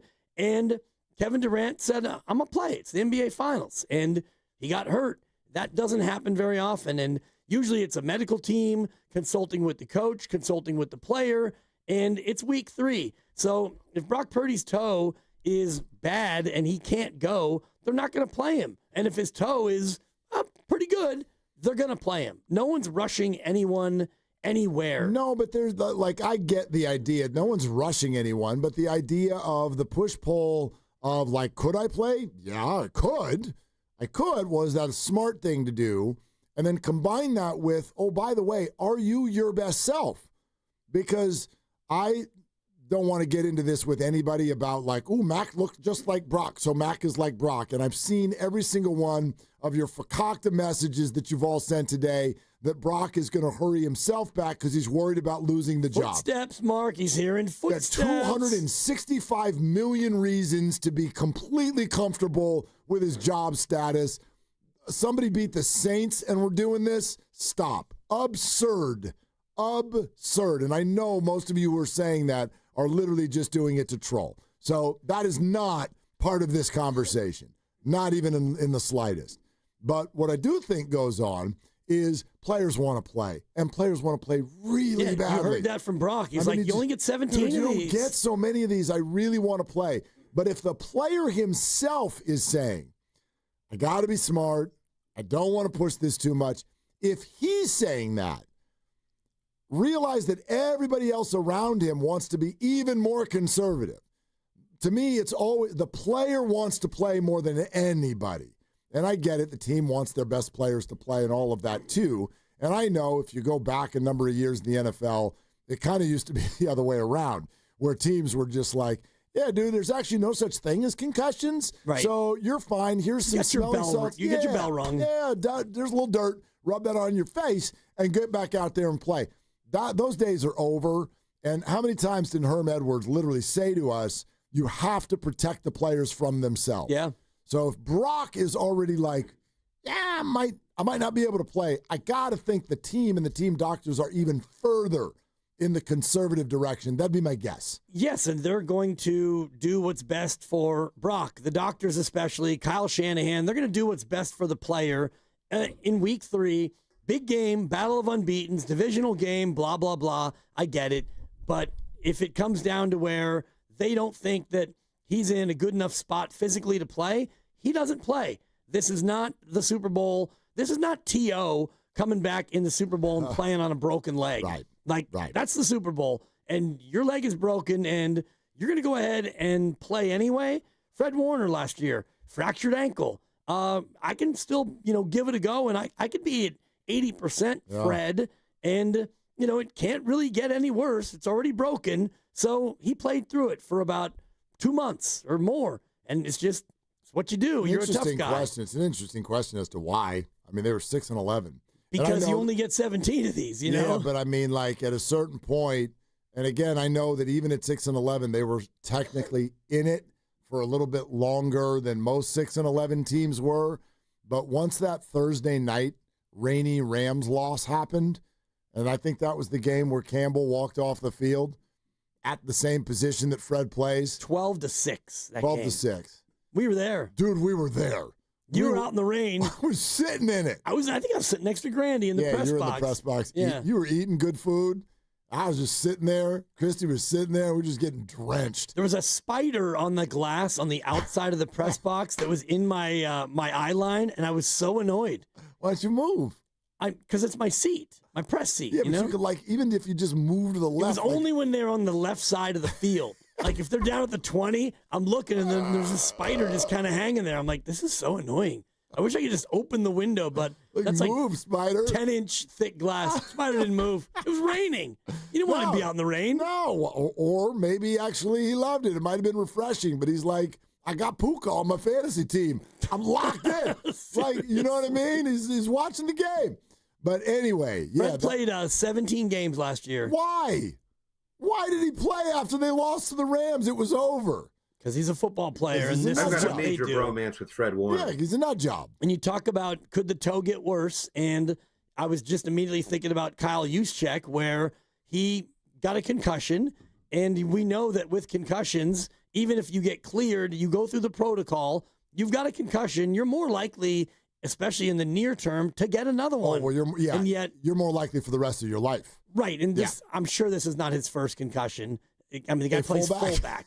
And just watching the game, I think I saw where he got the concussion, and he wound up playing about 8 more snaps in the game. Yeah. There was a block that he made, and the linebacker came up and went, it was just boom, helmet to helmet. And he kept on playing. Yeah. And then, come to find out, you got a concussion, so now you're in the protocol, and he can't wait to get out of that protocol and get back in there and start smashing people with his head again. Yeah, well, and those are the hardest injuries to figure out, by the way, because and knock on wood, have you ever had a concussion? I've never had a concussion. Many, yeah. Many. But, and again, I don't want to. Why have you had many? Well, you didn't play football. No, but back in the day, you got your bell rung. And it was by who? 1972. I'm doing what I always did. The Fultons lived across the creek from the Dibleys. The 2 Fulton boys are about the same age as the 2 Dibley boys. The 4 of them would constantly play. I was younger, so I'd got to be either the all-time catcher or the announcer. So I'm all-time catching, which means, basically I'm running around fetching. I'm playing fetch. The announcer? Oh, yeah. Okay. Early on, I was doing a lot of play-by-play. You didn't get concussed doing the announcing, did you? I was catching, and there was a pitch, and I came out too soon to get the ball, and Chris Fulton, who was a D1 athlete eventually, metal bat, bang, right in the head, right in the temple. What'd you come out for the squat for? I thought it was a pitch out. I don't know. I was 5. Misread the sign? Totally. Thought maybe it was someone was stealing home. Either way, Chris hits me with the bat in the head, and yeah, it stars, and you're out. I'm out cold. It's one of my favorite lines that you've ever delivered. Back in the day, you get your bell rung. It's like, no, it wasn't a rule. Like, I'm only 7 years younger than you. It's not like, we rung each other's bells back then. You didn't get concussions. You got your bell rung, and you had a lump on your head, and then you put ice on it or a bag of frozen peas, and that was it. You didn't get a concussion. I mean, of course you did. I'm sure my brain went inside my head. How do you know? Did you have any symptoms? Did you start throwing up later? Did you have headaches? Doesn't always go that way. No, not always, but usually. Oh, yeah, I had headaches. Okay. I got hit in the head with a bat by a guy who was 4 years older than me. He was probably 10. I was 5. Got my bell rung. But then you said you've had many. Yeah. What else happened? 1978. I'm playing flag football. And we don't have time for this. I'm playing fullback. And the play's going to the left, and for some reason, I'm supposed to be the lead blocker, and we're going that way, and for some reason, I turned around to look behind me, and I turned back around, bam, right into my own teammate. You don't block in parking lot football. This is flag football. What are we doing? This was in Petaluma. They were lying to you. There's on no the blockers. west side. Oh yeah, there is. Flag football? You've never played like actual I've played flag a lot football. of flag football. Usually kids are way too selfish to block. Like you blocked because they asked you to and you actually did it. I blocked because I wasn't very fast, tall, athletic, or good. And but you sign up and so they have you play. Danny, we're gonna have you block. And so I ran into my own guy. Bang! Stars, concussion. Broke my cheekbone on that one. Right here, this one. Your life cracks me up. Injury prone. You could say it. I don't like to. It happened. Is that it? For concussions? Probably. Probably. The best answer would be I don't remember. I don't. I really don't. Gail pushed me off the deck. I was on my trike, 1971. My trike. Pushed me off the deck, and I had 144 stitches in my head. That might have been a concussion. Get Gail on the phone. We need to talk about this. What did you do? I mean, I know it's been a lot of years, but honestly. Tough customer, that Gail. Yeah. Any accountability? No. Okay. No. I mean, it was the 70s. There was no accountability. No, what about you got now? a Band-Aid and you shut up. That's what happened. No, through it all, I turned out just fine. I'm doing great. I mean, debatable, but yeah, I like you. Yeah. Let me think about another concussion. Anyway, those are the tough ones because you don't know. You never know. Like, there's no broken bone where you're like, I'm fine. And then 2 days later, you're like, ow. I mean, actually, I'm lying. I guess that does happen. I mean, my mom fell and broke her leg, and it turns out she broke both legs, but she didn't know that she broke the other leg because the first leg was so bad and the other one was a hairline. Then, right, the left leg hurts so bad that you don't even feel it. So, yes, that happens, and love you, Mom. But, like... And I think that's what Fred's was. Like, it's a fracture, but it's not like... But it hurt. I'm sure it hurt. I'm sure. You know what I mean? Like a concussion, you could be like, I'm fine. And 2 days later, you wake up and the room is spinning and you're throwing up. Or you get a concussion and before they had the blue tent and, Tell the Truth, the movie, you got a concussion. And like you said, it was smelling salts and get back in there. Or you're a quarterback and your team will lie for you because they know that you're going to suck if you don't play. So Tua can literally walk sideways off the field and they're like, he's good. That still ticks me off, dude. That was the worst thing I've ever seen on a football field. That dude couldn't walk straight, and they cleared him. And just so y'all know, the rule is if there are visible signs on the field, you're automatically out for the game. Even if you then clear something, you are automatically in the protocol. Right. You're out for the game. But they're just like, no, he went into the back and he's fine. Well, now they have the independent guy who is, spotting it. Not that day they didn't. Yeah. And what does that mean, independent guy? I don't know. If you give that guy $1 million, is he still independent? I think it's a league official. Well, it's not a team official. You trust officials. I don't. And I wonder about the Juszczyk one, if he, at the end of the series, went to the bench and he's like, I think I need to see somebody, or maybe they spotted it and they brought him in and they tested him. I don't know. I'm sure there are so many concussions in NFL games that go unpoliced or unnoticed, I'm sorry, I'm laughing. Is it funny that I got hit in the head with a bat as a 4-year-old? The way you tell it, yes it is. Skills and Vallejo. That really hurt. Skills just texted the Boxer and Gerson work injury attorney's text line. And he goes, I've said this before, but Dibs' stories of misfortune are the best. I mean, I got more if you want them. I know you do. Oh, God. Anytime any injury comes up, you can assume I've had it 5 times. And there's a story behind it. It's like, I know you're 57. You seem to be 482 in terms of how many things you've experienced in this realm. Yeah. You can't have experienced all this by this age. Or even in one full lifetime. Like, I've done a lot of things now. Ever tell you about the time I got hit in the face by a 5-iron? In the face? Right here, right under the nose. By a 5-iron? I'm playing Sonol, which is now closed. Shout out Sonol Golf Course. I'm on a par 3, and I hit the ball, and as I'm looking up to follow it, the club had broken in half. So the club is, at this point, kind of dangling, and as I swing in my follow-through, the bottom end of it swings up, bam, right in the face. Hits me right here, Mark, right under the nose. If it was a few inches, I could have broken my nose. Where'd the ball go? Short. Okay. A little short. Short left, I think.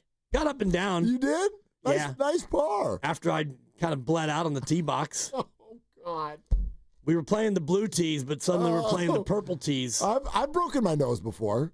Not with a golf club. No. This is a ground ball that took a bad hop. Yeah. Baseball practice. Yeah, baseball practice. Hit a pebble. Then it hit my face. In the face. Anyway.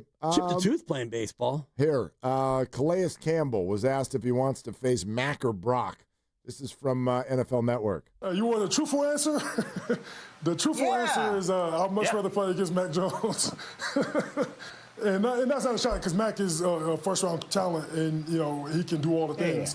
He just hasn't been that defense. He hasn't been that offense a long time, so he just is still going through it. But with Brock, I mean, he's a master of that offense. He can make it go. I'm willing to play whoever they put in front of me. We go out there and we go earn it. But we have a little bit of advantage, with just a quarterback who hasn't been there as long in the offense versus somebody who's a master of it. A master of the offense. It's a pretty funny answer. It is, and it gets me. He's got a good laugh in there too. He does, and. The cliche first-round talent is he was a first-round pick. I don't think that he's a first-round talent. Well, I get what there's a little bit Purdy, of is he a first-round talent? He would be if you redrafted the draft, but you wouldn't use that expression because he wasn't taken in the first round. And Mac Jones wouldn't be. Right. So, but Josh Rosen is not a first-round talent, but he was taken in the first round. What he's saying, though, is that there are some physical tools there that once upon a time really impressed the hell out of people. You know what I mean? Yeah. Somebody made him a millionaire right out the gate, a multimillionaire right out the gate, 15th pick in the draft. By the way, the person who did that, some would call the greatest coach of all time. Not, but some people say that. Well, I mean, he has the greatest record. He has the most Lombardi, so. Well, I'm biased as I may be. You'll never, ever, if you want to take Joe Montana from us and make it Tom Brady, I'll live. You ain't taking Bill Walsh. Nope. I'll never hear it, and I'll just be so you that think stubborn. that Bill Walsh is the greatest coach of all time? In my opinion. Okay. Yeah. That's, I mean, you would be wrong, if I can quote Greg Cosell. You would be wrong. Why? Who do you like? I mean, you would have to go with Belichick. He's the most accomplished. Belichick. Yeah, most accomplished. I have no problem with most accomplished. I mean, you really get into the weeds of, who is truly the best. Is it, Don Shula did it forever. Yeah, you got to define best also. Same thing with Brady and Montana. There are people who would pick somebody else who they're like, no, that's the best. If you stuck Peyton Manning on the Patriots, what does it look like? Maybe even better. I don't know.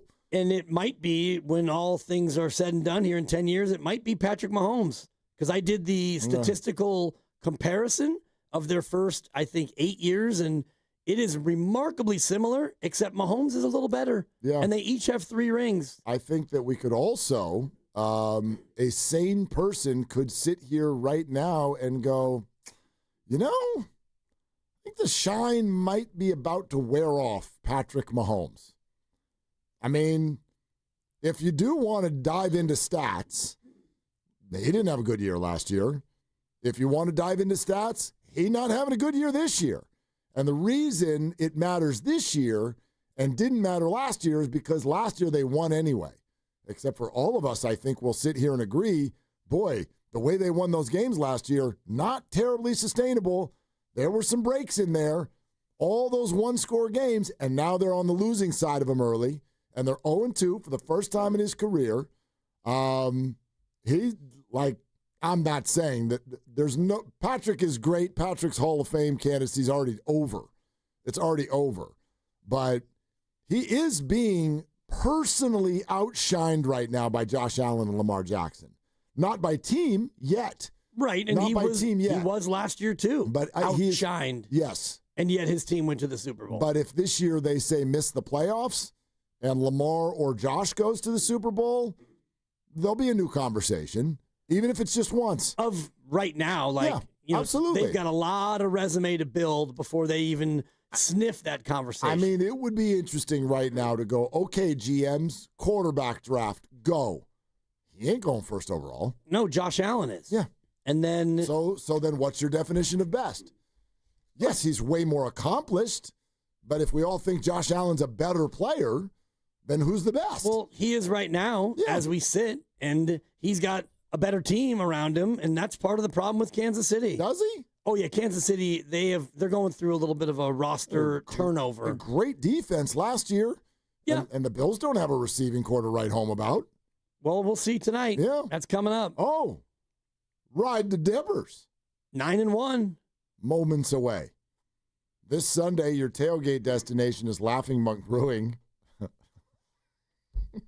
Even just the word laughing just brought me back there. Anyway, in Sunnyvale, pregame show starts at 10, Low Neil, Evan Giddings. We're going to have games in the parking lot. The food and drink is fantastic.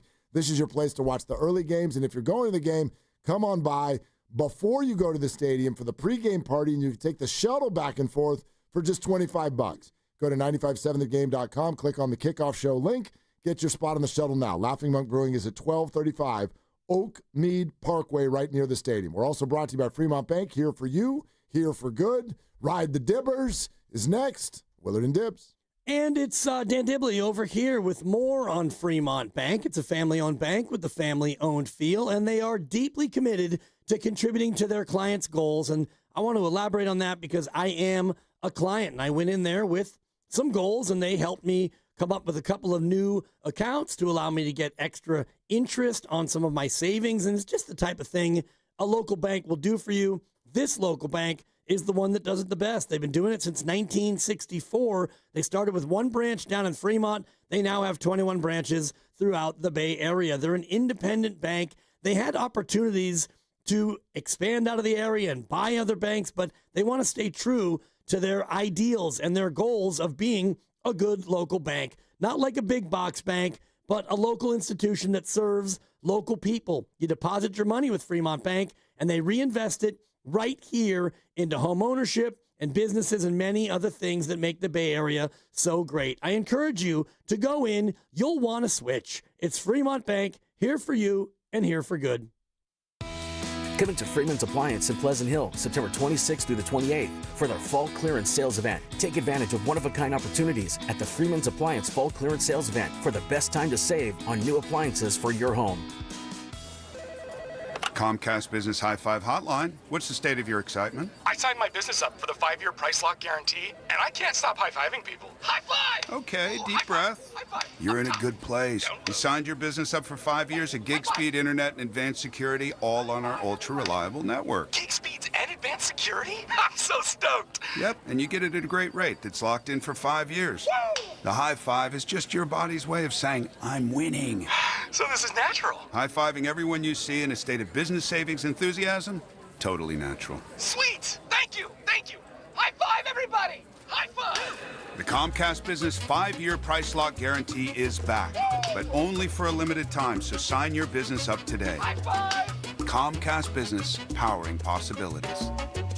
Ends 9/21/25 for new customers with qualifying bundle. Current customers may be eligible depending on services and area. Guaranteed rate applies to monthly service charge, excluding taxes and fees. Other restrictions apply. Hi, I'm Dustin, your friend and jeweler at Shane Company. As director of diamond sourcing, it's my job to make sure every single diamond is worthy of a Shane Company engagement ring. Our team travels the world to see diamonds in person and handpick each one. That type of dedication only comes from working for a company that's been a family business since 1929. No matter your budget, your diamond is guaranteed to be the most beautiful because a friend wants you to pick from only the best. Drop by your store or shaneco.com and see for yourself. Shane Company, your friend and jeweler. You hear that? That's the sound of your business losing money. Legacy phone systems weren't built for today's teams. Open Phone gives your business a smarter way to stay connected. Open Phone lets you manage calls, texts, voicemail, and contacts all in one place so that you and your team can deliver a seamless customer experience from ring to Need to take calls on the go? OpenPhone automatically transcribes, summarizes, and highlights next steps from every call, so you never miss a detail. Need insight into what closes a sale? With OpenPhone's AI call tags, you can instantly spot key topics like objections or pricing questions, and use those insights to coach your team and level up every customer interaction. And yes, you can bring your existing number with you for free. Keep your team in sync and your customers happy with OpenPhone. OpenPhone. No missed calls, no missed customers. Try OpenPhone for free at openphone.com/sports and get 20% off your first 6 months. That's openphone.com/sports. openphone.com/SPORTS. From carriage house to glass aluminum doors, R&S Doors has a full line of commercial and residential garage doors and gates to suit anyone's taste and budget. Visit rsdoors.com. R&S Doors. Look for the red truck. Today we're constantly taking photos and videos to remember our favorite moments. But what about those captured before the smartphone? What about the memories tucked away on aging VHS tapes, film reels, or in fading photos? These cherished memories are fading away with time, vulnerable to threats like heat, moisture, and mold. But fear not, there's a solution to safeguard your legacy. Hi, I'm Adam. And I'm Nick. Together we founded Legacy Box over a decade ago with one mission, to bring your memories into the 21st century. It's time to bid farewell to old tapes you can't watch and faded photos. Legacy Box transforms them into digital treasures, ready to share with a click. Just like magic, your shoebox of memories is now safely stored in the cloud or on a thumb drive. Over 1 million families have trusted Legacy Box, so you can rest assured your priceless moments are in good hands. Don't let your childhood fade away on old tapes. It's time to digitize those priceless moments. Fast forward into the digital age. Visit legacybox.com/value and unlock 50% off your order. That's legacybox.com/value. I'm Piera Palazzolo, VP of Digital Marketing for the American Management Association, a company focused on the management training skills needed to enhance the careers of business professionals. We did our research when it came to the best companies for website development and chose AmericanEagle.com. And we couldn't be happier. AmericanEagle.com worked closely with us to understand the front and back end requirements needed to launch an e-commerce website that could handle the complexities of running thousands of seminars nationwide. Our robust new website and improved SEO saw immediate increases in site traffic and web revenue. If you're in need of managerial effectiveness and success, visit our website at aminet.org. If you're in need of a website that provides an unparalleled consumer experience, I highly recommend AmericanEagle.com. Transform your business today. Dial 877-WEB-NOW1 for a free digital consultation with AmericanEagle.com.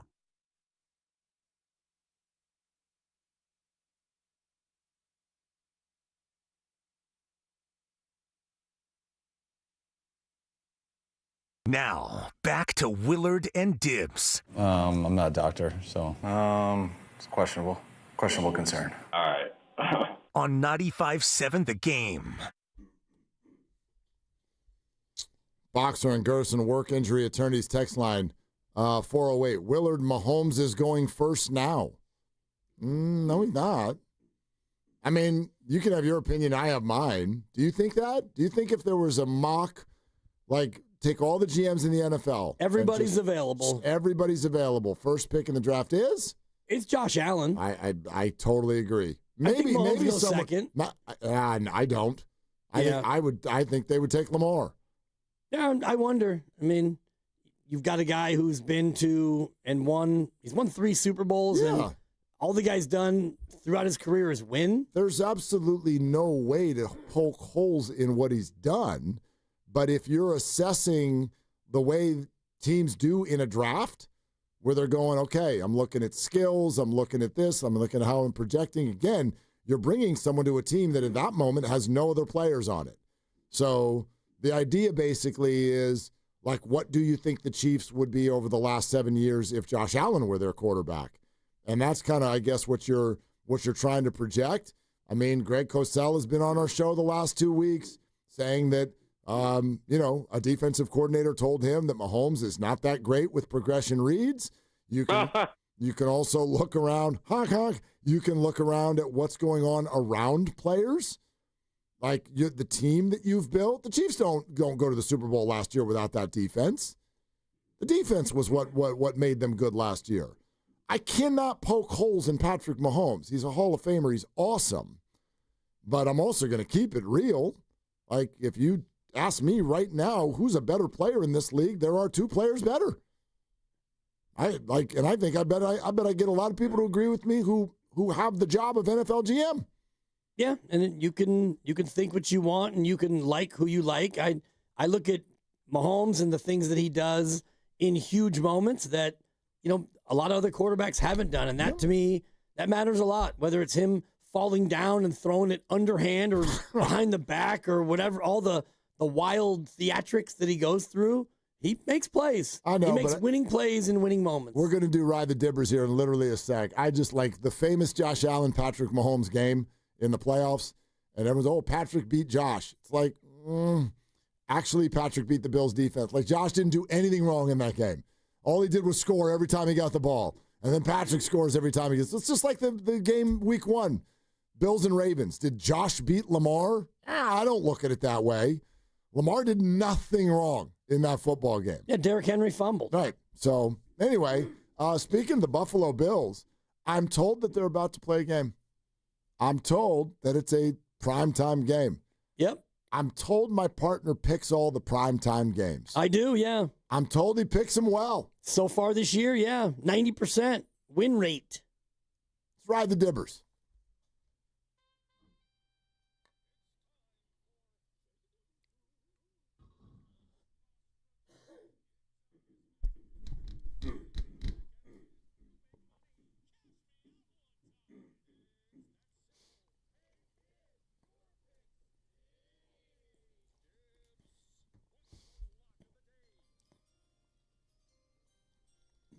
I will share with the audience that once upon a time, after one of the 9 wins that you've had already this year, there was a text to the thread that stated it's time for a new open. Oh, yeah. I don't know if that would actually be the most entertaining way to do this. The fact that you are bucking the name of the segment Brooks is what... Thank you. Is it Friday? Yeah, safe. No, we're safe. It's not Okay. Friday. Oh. Anyway, that's what makes it great. So you keep shining in the face of the open in the name of the bit as long as you can, and then we'll see where it goes from here. The great Henry Bibby, once upon a time head coach of the USC Trojans, used to only say, we're only as good as our last game. And so let's find out what you do tonight. The Bills hosting the Dolphins. The spread is large. It is 11.5. Dibs? Well, it's large, and one team is in charge, and one team is in shambles. And, I'm coming off of 1 win in a row, the second half of the Monday night doubleheader, and I looked at this game at the start of the week, and it was 12.5, and I have my pool with spreads, and I do confidence, and this game was my 4th most confident of the week. And since then, the spread's come down a point. So now, if you like Buffalo against a team that is maybe 7 hours away from finding a new head coach because they are absolutely broken, this one to me is almost too easy. Buffalo is going to absolutely demolish Miami at home. Short week for both. Miami has to travel. Buffalo's the home team. This one feels like easy pickings. I'm taking Buffalo and laying the 11.5.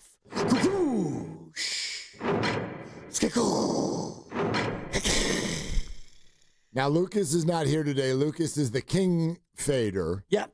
I will share with everybody that Ken was looking at me as you made your pick and giving me a very hefty nod. He's a Dolphin fan. But he's also a Dolphin fan, which means that you have to abstain because you're just mad at your team. That's all that's going on right now. You're not saying, I don't think you think this is a great pick. I think you're just angry at your team. I think it's an amazing pick, actually. Can I give you some reasons why? Well, sure. Okay. Aside from the offense, which has struggled in the first week. First week, not the second week. The defense is one of the worst in the NFL. Can I just give you a little stats? Yeah. I actually wrote them down for you. That's a stat. So, second most points allowed in the NFL, 66. Bears are number 1. Dating back to last year, they had 13 straight scoring possessions. Yeah. That means the opposing offense has scored 13 straight times. No, the Colts week 1 did not. They did not. They scored on all of their drives. All of their drives. All of their drives. Yes. Exactly. Yep. And then over 30 points allowed in each game. So we gave up 33 points to the Colts, 33 points to the Pats at home. Yeah, you're right. Over 50% third down conversion rate. So if it's third down, there's a great chance you're going to convert on that Miami Dolphins defense. Once again, I think that you're proving what I'm saying, not what he's saying. You just mad, dog. And by the way, it's your fault. You're the weirdo who picks teams all over the damn country to root for. Not true. You're the Mets/Dolphins fan. My mother's from Florida. You're confused. Man, now you're calling his mom out. Got baseball in Florida. Why don't you root for them? Well, then I lived in New York, too. So they got football in New York. Why don't you root for them? A lot of Dolphins fans in New York, too. So. Let me just add. One day we'll get a drink and you'll explain it all to me, like which city was which sport. But anyway, go ahead. One more thing on top of this. I walk in here. First thing Ken tells me when I see him today is, I got a teaser on the game tonight, Grandy. And in my mind, he's like, oh, you bet the number down, and then you take the Bills. Maybe Bills might maybe minus 7.5 instead of 11.5 or whatever it is. He says, no, I'm doing Bills minus 16.5. We actually found out it's 14.5. I'm going minus 14. He's that confident. It's a reverse teaser. Field goal. I will say this, dude. You're 9-1, and everything that the two of you are saying makes all the sense in the world, which is why I ain't touching this sucker. Like gambling, this is a classic Willard where if it looks too good, you go the other way. Gambling is not that easy. The way you guys make it sound, you're like, what moron would pick the Dolphins plus 11.5? Well, I'd argue half the public. Half the public. The number is there for a reason, and it's a division game. I'm not taking the Dolphins. For me, this is a no play. I get your pick. It makes all the sense in the world. Scares the living bejesus out of me to actually put money on it. Well, and this is a classic case where, you normally in this spot where it looks like it's too good to be true, it usually is, and you'd go the other way. And if you look at it, it opened at 12.5, and now it's at 11.5. So money's going on to Miami. The sharps are on the Dolphins. And I do know that Miami's their corner. Ken, who's their corner with the really fun name? Like Storm Duck. Thank you, Storm Duck. I was going to say Logan Duck. I know Storm Duck is out. Their other corner is out. And Josh Allen is, he's the fanciest quarterback around. He doesn't even throw the ball that much. Blindside offensive line's out, too. Yeah, well, whatever. I would actually like it better if it were Duck Storm. You just switch it the other way around. It'd be even better. Storm Duck. Storm Duck is good. But 37-13 is your final tonight. Maybe. Kukush. Yeah. Like, this is one of those where I'm like, that's a lot of points. This is an NFL football game. Giving up double-digit points to me is always, that's really hard. But like hell, I'm going to put money on Miami. Like, that's nuts. This is possibly the best team in the league against the worst team in the league. If I asked you before this week and I went, pick any matchup, give me the absolute biggest spread that you can find in the NFL. Best team at home against the worst team on the road. Is this the matchup you'd pick? No, you probably would go to, I think Carolina would be a worse team, but this would be the team on top I would pick, absolutely. Yeah. And the DVOA numbers, which I know is an advanced metric and puts some people to sleep, Buffalo's only 11th in DVOA, and Miami's 27th. So they're actually better than 5 other teams. Don't ever forget that Buffalo got their butts kicked for about 2.5 hours during week 1. Against? Butts kicked. Against? Baltimore. Right. A very, very good team. My point on is, the road. My point is then Derrick Henry fumbles, Josh goes bananas, and we head for food and go, Bills, best team in the NFL. It's like, dude, they're good. They're very good. I think the Ravens are better. That's just me. I think the Ravens are better. That's fine, and you can look at that part of it. But numbers get inflated because of stuff like that. Well, what doesn't get inflated is, A, the eye test, and B, the press conference. And you've got the Miami head coach looking like and saying crazy things. You've got Tyreek Hill openly questioning his ability to lead men. They're a mess. So they're a mess. Like in a normal situation, divisional game, 11.5, yeah, it's a lot, but you've got a broken team going all the way up to Western Buffalo to take on a team that's good at home. If it's too good to be true, it probably is, but this one for me is there's no way I'm taking Miami in the points. Yeah, that's what I'm saying. Buffalo going to win the football game. I just think, could there be like a backdoor cover? Blah, blah. That's a lot of points. Yep. It's a lot of points. So anyway, for me, it's a no play, but I'm rooting for you because you're 9-1, and I have no reason to doubt you, and you're listening to 95.7 The Game.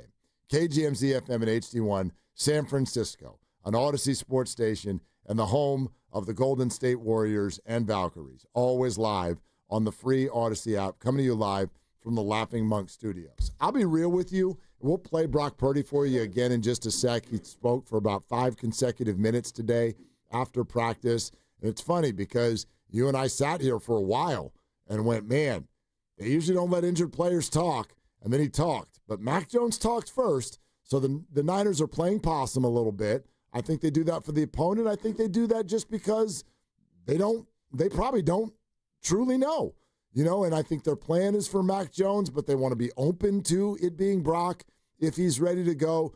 That's my view on how they're playing this. We end up in a discussion about should he or shouldn't he, and I think it's a tough conversation because on the real, we don't know what he's feeling, and we're not doctors. Now, if one of you out there is a doctor, fire away. 888-957-9570. But I will just accept sort of the same opinion that I think the Niners have, which is I'm going to lean into Mac Jones this week. I'm going to lean on that. That's probably the right thing to do. But I'm going to be open to Brock being ready to play, and I'm not going to call the 49ers out if they play him because that means that health professionals decided that was a safe thing to do. And I also am not yet, because of one game in New Orleans, I am not of the opinion that there is not much of a drop-off from Brock to Mac. I don't share that opinion. And so I won't be shocked if he plays. And for me, it doesn't even have to be about a drop-off. And you said this on Monday where you were a little bit annoyed that fans were making the Mac performance about Brock when it really wasn't. It was about Mac Jones, week 2 in New Orleans, and that was a good game. He played well, and they won the game. It doesn't mean that Mac can't go out and do it again on Sunday against Arizona. Every game is different. Every game plan is different.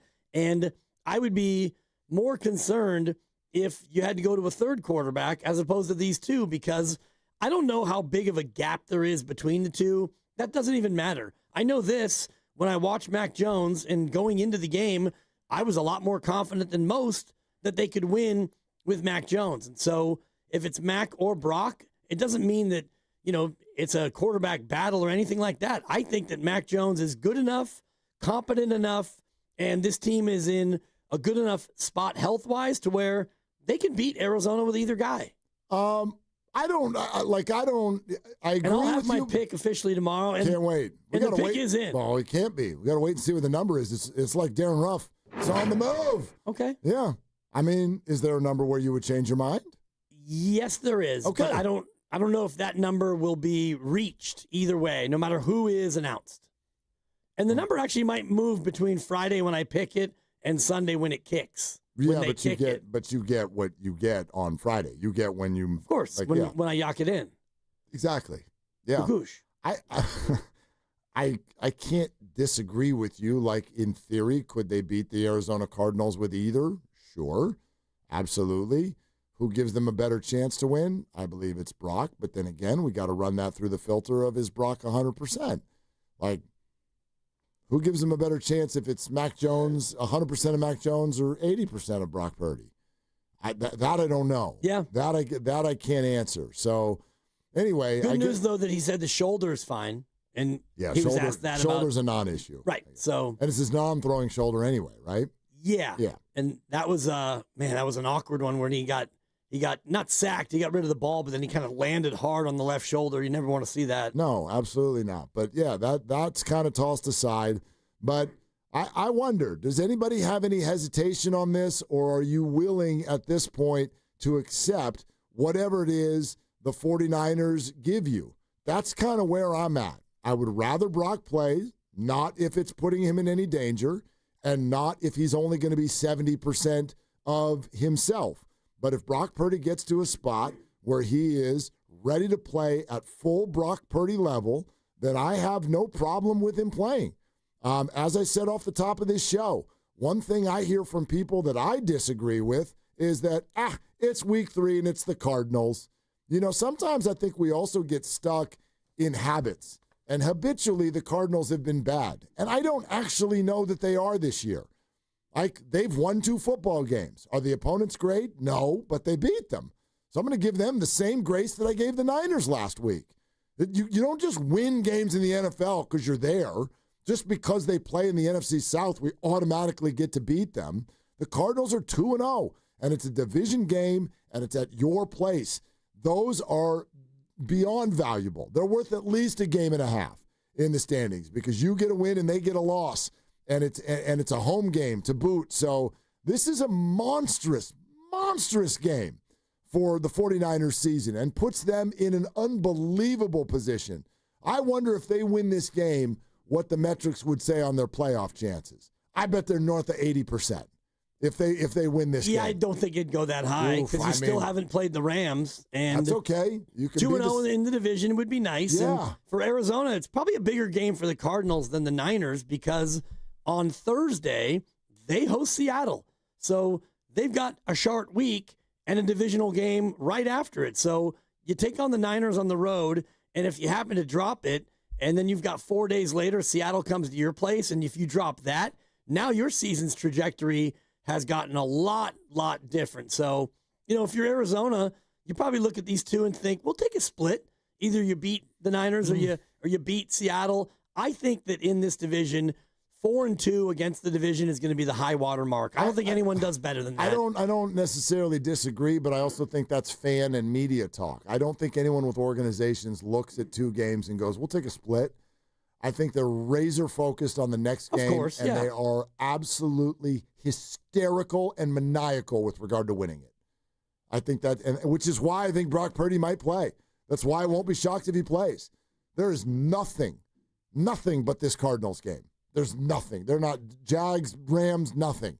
It is home opener, Cardinals, division game, maniacal focus. I do think that it's 50-50 that he plays. Wow, I think it's a 50-50. Yeah, the more I'm thinking about them trotting Brock out to talk today, and we'll play the whole 5 minutes here coming up, but you don't bring him out to talk unless you are willing to have him answer questions about the injury, because that was almost, that was about 80% of it. That's a good point. They were asked about, and the one funny question was, were you doing mental reps, emotional reps during the game? It's like, what's an emotional rep? Like, how would I feel if that play was me out there? I think they meant imaginary. I know, and but they it used just the was word funny. emotional. It might have been Jenny Lee Chan. It just tickled me because they do mental reps where you hear the play come in and you watch how Mac runs it and you think, okay, what would I have done differently? How did he do, etc. But the fact that he talked about the injury makes me think that it truly is a Sunday morning, how you feeling, game time decision. Might be. I just I don't think that it goes into their thought process that at all that it's only week 3 and only the Cardinals. I agree. That I do not like. That is a fan thought. Nobody in the organization, in any organization, would ever think that way. This week's not that big of a deal. It's just they would rather win this game than eat this week. That's a fact.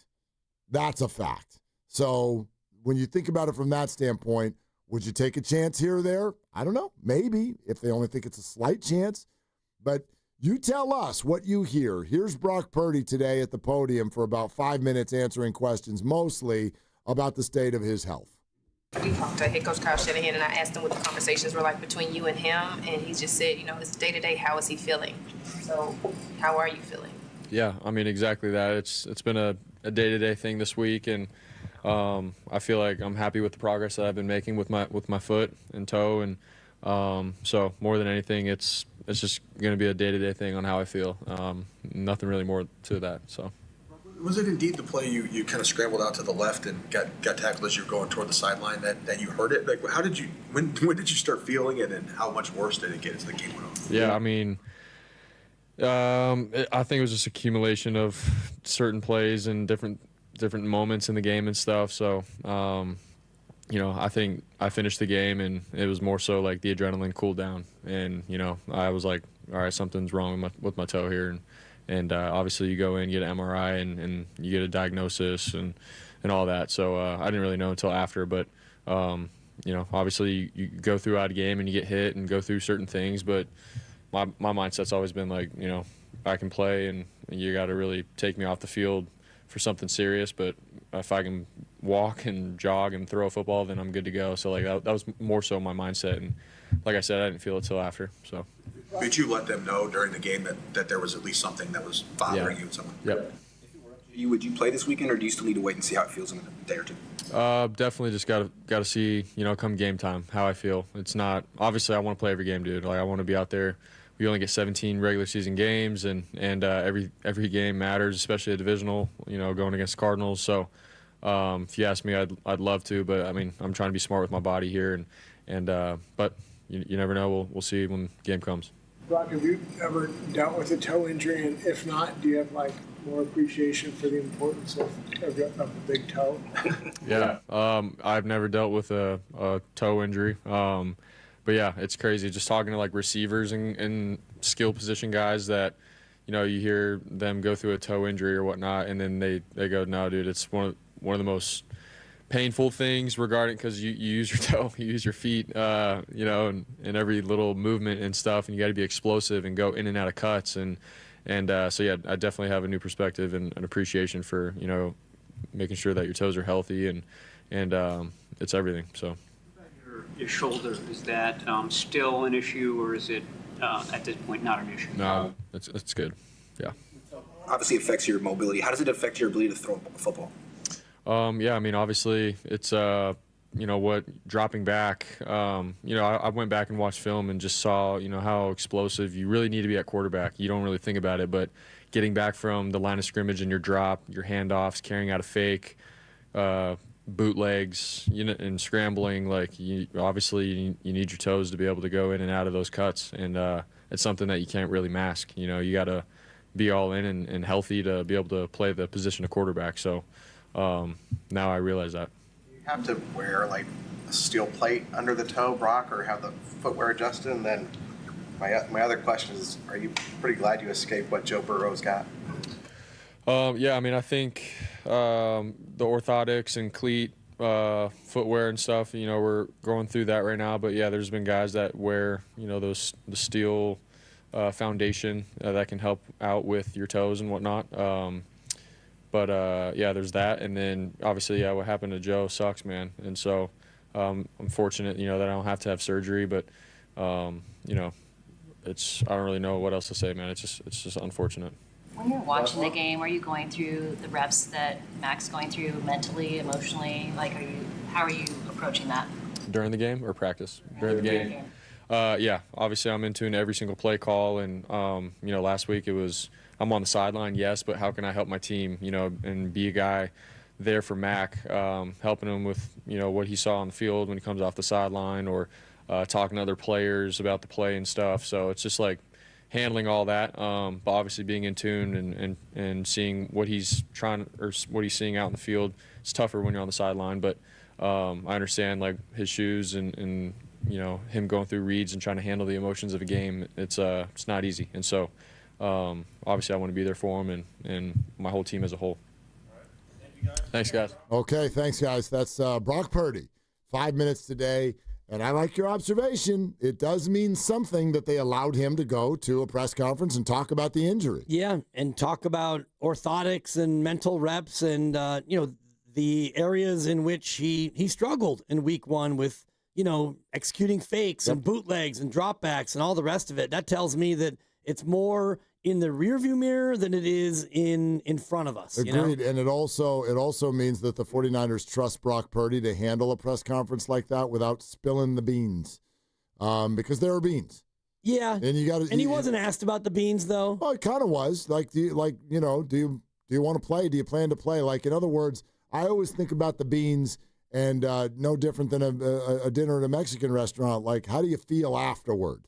And when you walk out of that press conference, do you have any meat that you can chew on in terms of definitive thought about what's going to happen this weekend?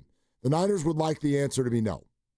And I think the answer was no. Yeah, and I think that's also why they brought out Mac Jones, because you have Mac went first, and you ask him questions about the game 2, week 2, and how he feels and all the rest of it, and then, ooh, surprise, Brock Purdy comes out too. So now you think that either guy could be. If you just brought out Mac Jones, the thought would be, well, he's not playing. Right. And if you just brought out Brock Purdy, it'd be like, oh, Brock's for sure playing. And they truly don't know, so you bring out both. Well, would you like to hear what Big Mac had to say? Yeah, a little bit of what Mac had to say. They asked him if there's any difference this week, because last week he knew he was starting, and this time he doesn't. As a backup, you're not playing the first snap, and as a starter, you are. So you got to be ready for both. And at the end of the day, all the externals don't really matter.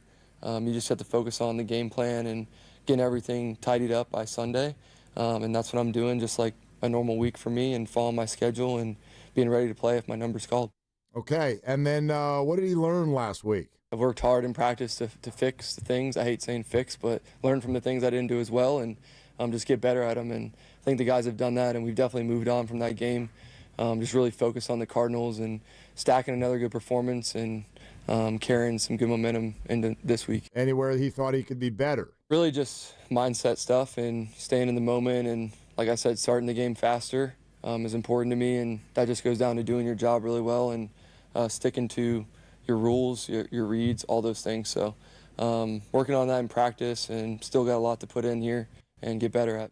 And then the last one was, what jumps out at him from the Cardinals defense? Played against them a few years ago. It's a new scheme and some similar players, but they do a great job disguising coverage, and got a lot of good players on the back end, and obviously their defensive line is explosive. Been very impressed with them on film this year, and obviously last year too. So they got playmakers. They try to confuse the quarterback, and they do a good job of that. So again, media member, when you walk out of the room, got any meat that you can chew on? Anything definitive? Nope. Nah, not really. Nope. I mean, there are things that he wants to fix. I don't want to say fix, get better at and work on. And headline, Mac Jones wants to start better after 3 straight incompletions. Right. Ooh, salacious. Yeah, we want you to start better too, Mac. That was a scary opening sequence. Well, especially because then the Saints have the ball and they fly right down the field and then just miss somebody standing by themselves in the end zone, and then bump a field goal off to the right. So, yeah, that game could have been very, very different. That could have been very, very different based on the way it started. Definitely, and their kicker, the Saints kicker, missed one against Arizona too. So 2 straight games where Groupie came out and flat had a miss. Yep, and this one obviously being at home and in a dome, and that's different because in theory those are supposed to be the easy ones, and this was it was not a long one either that the Saints missed. So anyway, I put that all into a bucket, everything you just heard, and my feeling is you said 50-50. I think that I can sort of detect a lean from the 49ers that Mac Jones is probably going to start this football game with a full. What would you put it at? Like your percentages? 70. Okay, 70-30. Yeah. Maybe even. I'm tempted to go even higher. Again, I'm very focused on that phrase that Brock used, you never know. And I really do. I believe that you say you never know when you're talking about something that's very unlikely. That's when we say you never know. Like that, like I think even the definition of the phrase is like someone's like, well, that's not gonna happen. Well, you never know. Right? Are you so playing? You're saying there's a chance. Yeah, you playing? You're not playing. Well, you never know.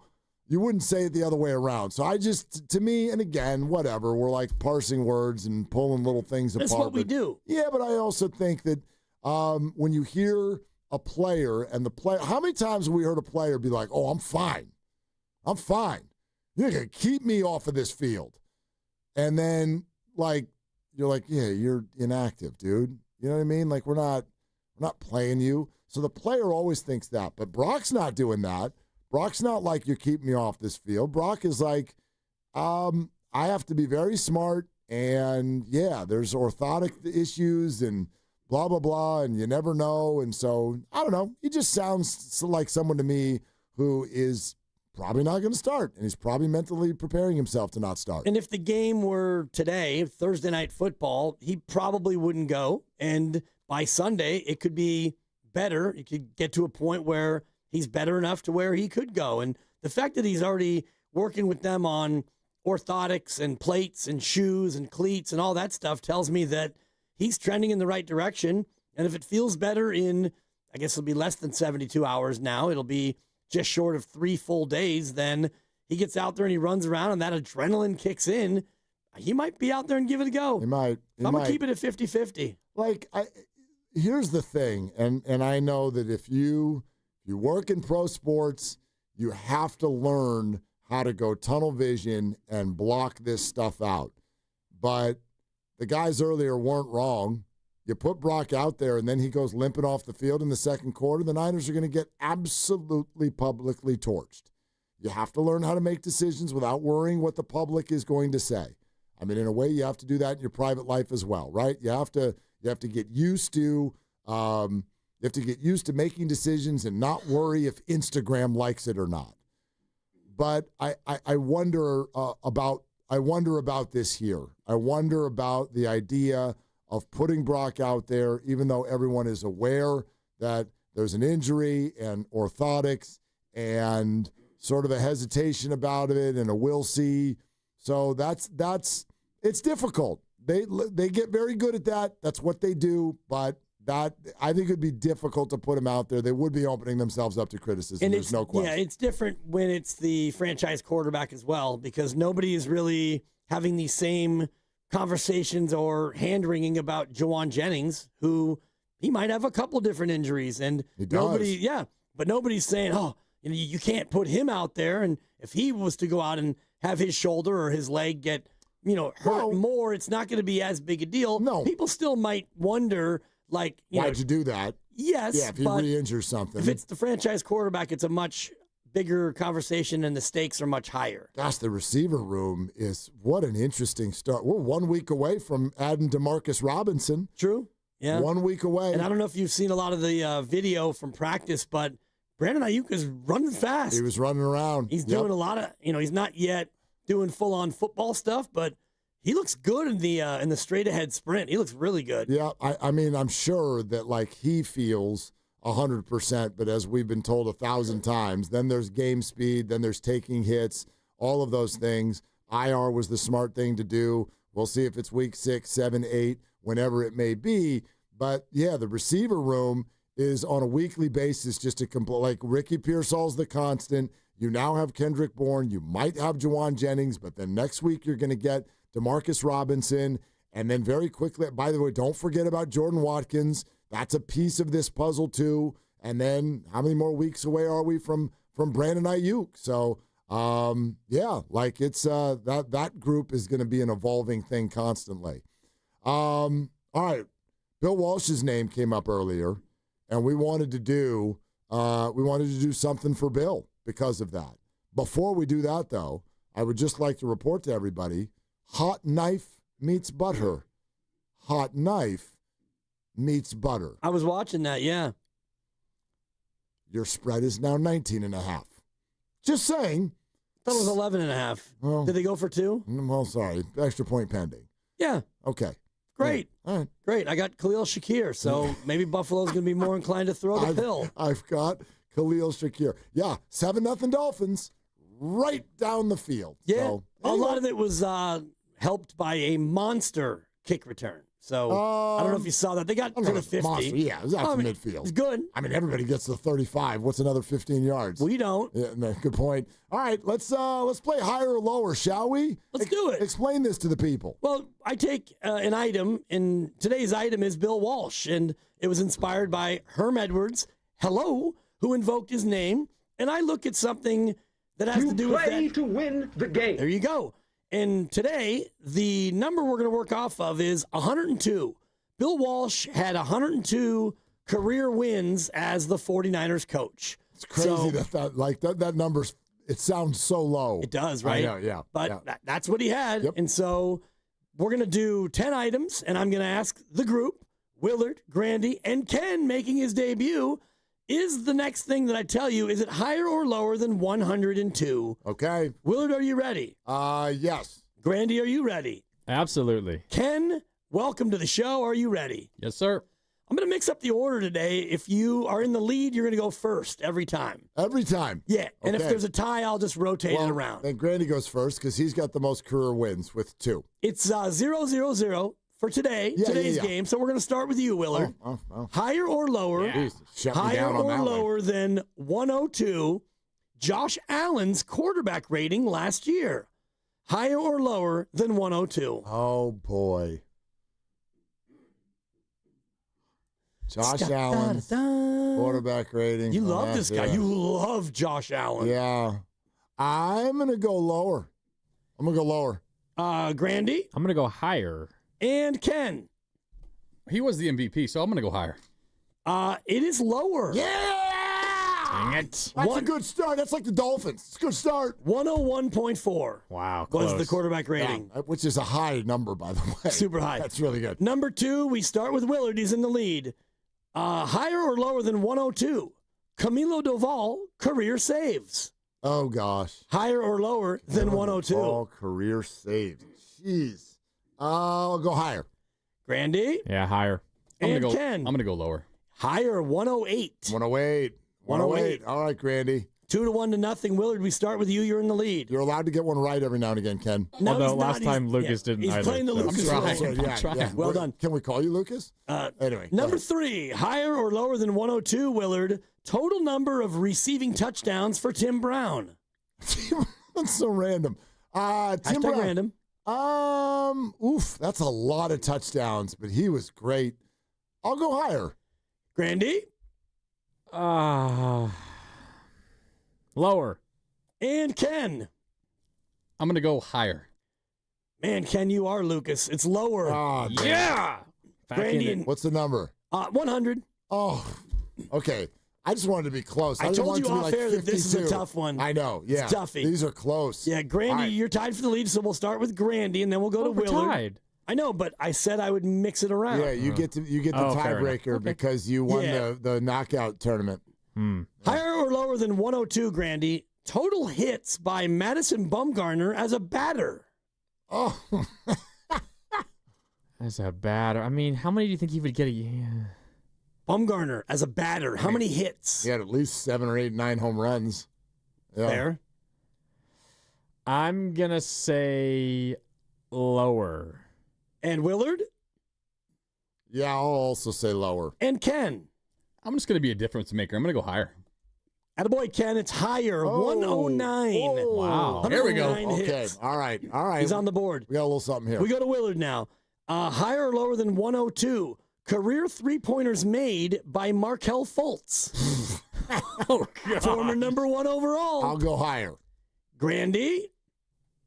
I thought that's got to be higher. Yeah, I'm with Willard. And Ken? Let's just go lower. Ken, you're back in it. It's Oh, my lower. God. Oh, my God. And Let's it's not go. close. 83. Jeez. 83. Markelle, what are That's you embarrassing. doing? Yeah, Struggling. pretty much. All right, Ken. What Don't round call it a are we in? comeback. This is going to be round number 6. 6, right. Okay. And it's All right. 2 to 2 to 2. Everybody's got 2, 2, 2. Ken, we It's start with embarrassing. you. Welcome to the leaderboard. Ken, higher or lower than 102? Number of kilometers in 62 miles. Oh, jeez. Holy crap. Number What of the heck? kilometers This is such a Dibs in question. 62 My miles. brain's hurting even thinking about Higher. this. Ken says higher. Grandy? Number of Kilometers in 60. What? 62? lower. And Willard? What did Ken say? Ken said higher. I said lower. Oh God. Da-da-da. Kilometers. I'll go lower. Yeah, of course, it's lower. Yes. That's 100. What do you Of mean, course. yeah, of course it's lower. A 10K is 6.2, therefore 100K is 62. What's so hard about that? You have to know that for it to not be hard. I'm Gotta not be a European. runner. I'm sorry. You know Yeah. stuff that, like, I don't, like. Because I was a runner. No, so it's because you retain useless information. Anyway, go ahead. 3 to 3, we start with Willard. Hold on. Who got Grandy, you lost, right? No, Granny I got it that right. It's Okay, 3 Ken to lost. 2. Okay. Ken's in third. I wish. I do wish. Higher or lower than 102? Bill Walsh career wins as a Niner coach. Even. Career playoff wins for Steve Kerr as a coach. Oh, wow. Higher or lower than 102? Career playoff wins for Steve Kerr. As a head coach is what you're saying? Correct. Oof. I'm gonna go lower. Grandy? Well, that's Grandy. I'm thinking. I saw you in there trying to math it up. Yep, he is. I think it's lower, but it's close. Lower. Ken. Give me higher. Can you take me higher? Oh! Higher. 104. I'm back. Wow. Sixth all time Okay. in playoff victories. Grandy, we go to you. It's a three-way tie. 3-3. And which question is this? This is Number 8, I think. number 8. Yep. Oh, man. You're going to love this one, Grandy. Stressful. Higher or lower than 102? Highest ever recorded temperature in San Francisco.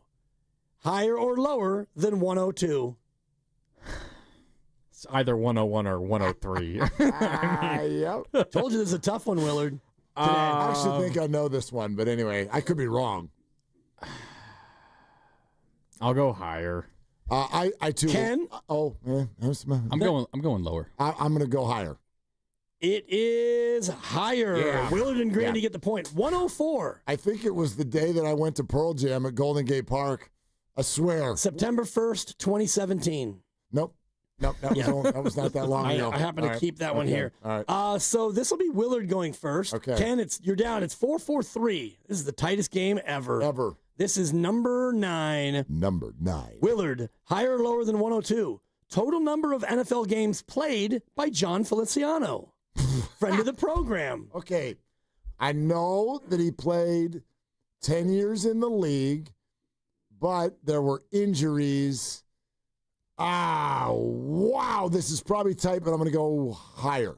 Grandy? Oh, this might be the decider. I'm going lower. And Ken? I'm going to go lower. It's higher. Yes, sir. 113. Yes, sir. All right, 1 to go. So wait a minute. Who got that right in there? You. Just you. Just me? Yeah. Willard 5, Grandy 4. And Ken eliminated. Ken, thank you for playing, though. Yeah, that it was was fun. a rookie effort. Great We have job, one Ken. more to go. Better than Lucas. Go Dolphins. Grandy has a Duck chance storm. to tie if he can get this one and Yeah. Mark misses it. Yeah. Number 10. Higher or lower than 102? Total number of candidates who received votes in the 2003 California governor recall election. What in the world? In 2003, Dude, we had a recall election. There's something else to be said. Yes, I first. remember it fondly. You are a maniac. Total number of candidates who received votes in that election. I don't ever want to hear that you're short on time Higher ever or again. lower than How that, 102? Too bad I'm eliminated. I would have known this. No, you get to answer. You get to answer. We go Willard to Grandy to Ken. All right, how many candidates received a vote in the 2003 recall? California. Yeah, Gray Davis got recalled. Yeah, I remember that. Yep. Who are you? I'll go higher. And Grandy. Easiest lower ever. And Ken. Because it has to be. I'll agree with Willard. Higher. Yeah, it's higher. Yes, sir. 135 Yes, sir. candidates received at least a vote. That's And a dub. I love That's the a dub. We're going to do the tiebreaker because I love it. And you tied for second, Grandy. You didn't even get it by yourself. You tied for Welcome second. to the 2-win club, Willard. Welcome. The tiebreaker is, in what place did the porn star Mary Carey finish? Oh, I don't want to. You remember the porn star? I do. I do remember this. What place did she come in? Probably like. What show is this? First of all, pause. But anyway, Pause. Good Lord. Probably like eighth. Grandy? Higher or lower? No, just what place? Oh. In what place did she finish? I won't use this In the recall election? Correct. Mary Carey, porn star. Oh, God. Yeah, she ran for this. 103rd. Ken? 87th. She took 10th, guys. Yeah, I was. See, She was in it. I was right there. I think that was Schwarzenegger She who had won a it, shot. right? She had a shot. Anyway, higher or lower? Congratulations, Mark Willard. That is your Bill Walsh edition of Higher or Lower. That was fun. And it means something to me that I won a Bill Walsh related contest. And that was a tough one. Yeah. As I that's looked tough. it over today, I was like, ooh, some of these are like nail biters now. Yeah. hot knife meets butter. Yeah. Hot knife and butter. Yeah, the Bills just went right back the other way. It was 7-7. Did Hips Don't Lie, Shakira? No. He doesn't throw to his wide receivers. I've got Keon, and he doesn't. They haven't even tried him yet. They don't even know they're there. Josh Allen. Throw the ball to a wide receiver once a day, for crying out loud. So you're able to be on the radio, play a game, and watch a game? Totally. And I'm the maniac?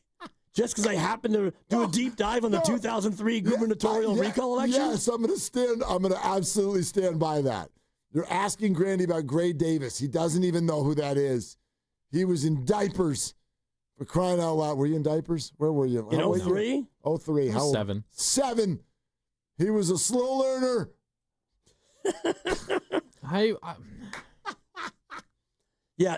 Schwarzenegger, followed by Bustamante. Oh, that's right, Cruz. Tom McClintock. Peter Cameo. Who are you? Ow. Ariana Huffington. Oh, yes. She took 5th. Yeah, Huffington Post. And then, the complete list. Larry Flint, the porn magnate, took 7th. We're just. Former child actor Gary Coleman, 8th. We've got, you read stuff like this, and I'm like, people try to defend the behavior. We're so ridiculous. I mean, California? Everybody. Just human beings? Everybody. Listen to who people are voting for. Larry Flint. Yeah.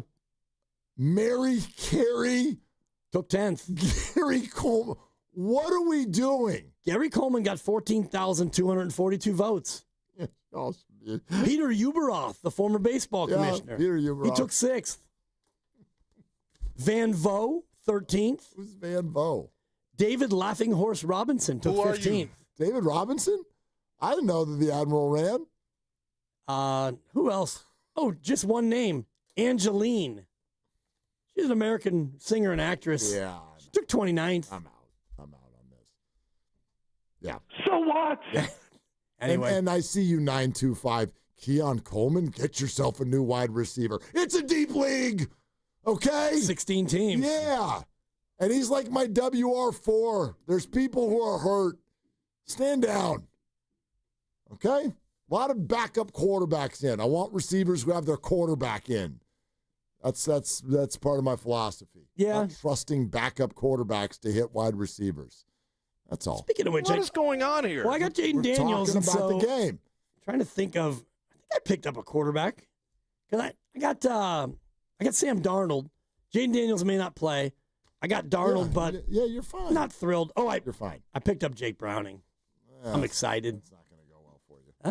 Anyway, I'll tell you what will go really well for you and make for a hell of a day. Spend the entire day as you get ready for the 49er game with us Sunday at the tailgate. Laughing Monk Brewing in Sunnyvale. Pre-game show is going to start at 10 a.m. Lo Neal and Evan Giddings will be your hosts and MCs. And we're going to have games in the parking lot, great food, drinks, and it's a great place to watch all the early games as well. So head on down there early and have a great time. And if you're going to the actual 49er game as well, you can come on by before and then join for the pregame party and, use the parking lot, take a shuttle back and forth to the game for just $25. You can reserve a spot for that shuttle by going to our website, 957thegame.com. Click on the kickoff show link, and that'll be there. Laughing Monk Brewing in Sunnyvale is at 1235 Oakmead Parkway, right near the stadium. We, of course, look forward to seeing you there. We're also sponsored by Moderna,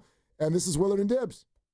Mnexspike, COVID-19 vaccine mRNA by Moderna is now available and easy to find near you. To learn more, visit mnexspike.com. That's MNEXSPIKE.com. No big deal, but you've been earning Kohl's Cash for 20 years. That's 2 decades of checkout wins. To celebrate, enter our month-long sweepstakes for a chance to win $200 in Kohl's Cash. Plus, save on fall faves during the Customer Appreciation event now. Yep, 2 decades of Kohl's Cash is a big deal. Shop Kohl's and brag accordingly. Coupon ends September 21st. Select styles. Some exclusions apply. Sweepstakes ends September 30th, 2025. No purchase necessary. 20 winners per day. Limit 1 prize per person for entire sweepstakes. See Kohls.com for official rules and details.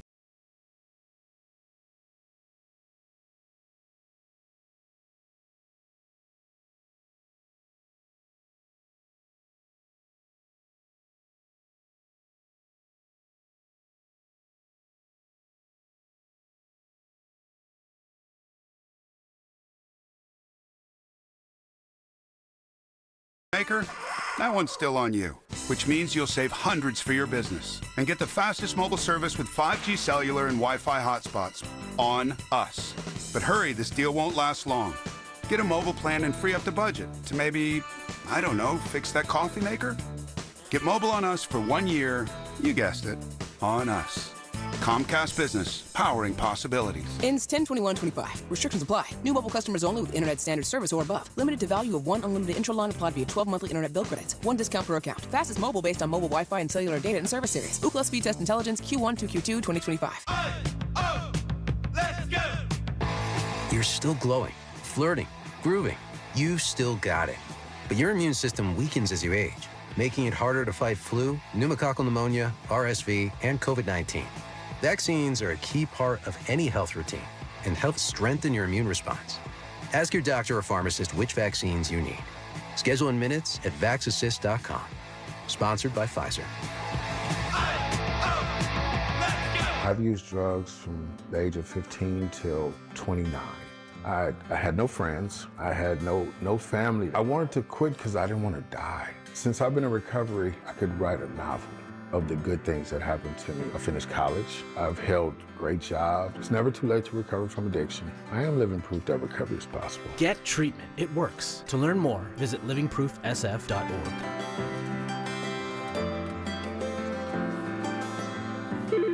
You hear that? That's the sound of your business losing money. Legacy phone systems weren't built for today's teams. OpenPhone gives your business a smarter way to stay connected. OpenPhone lets you manage calls, texts, voicemail, and contacts all in one place so that you and your team can deliver a seamless customer experience from ring to...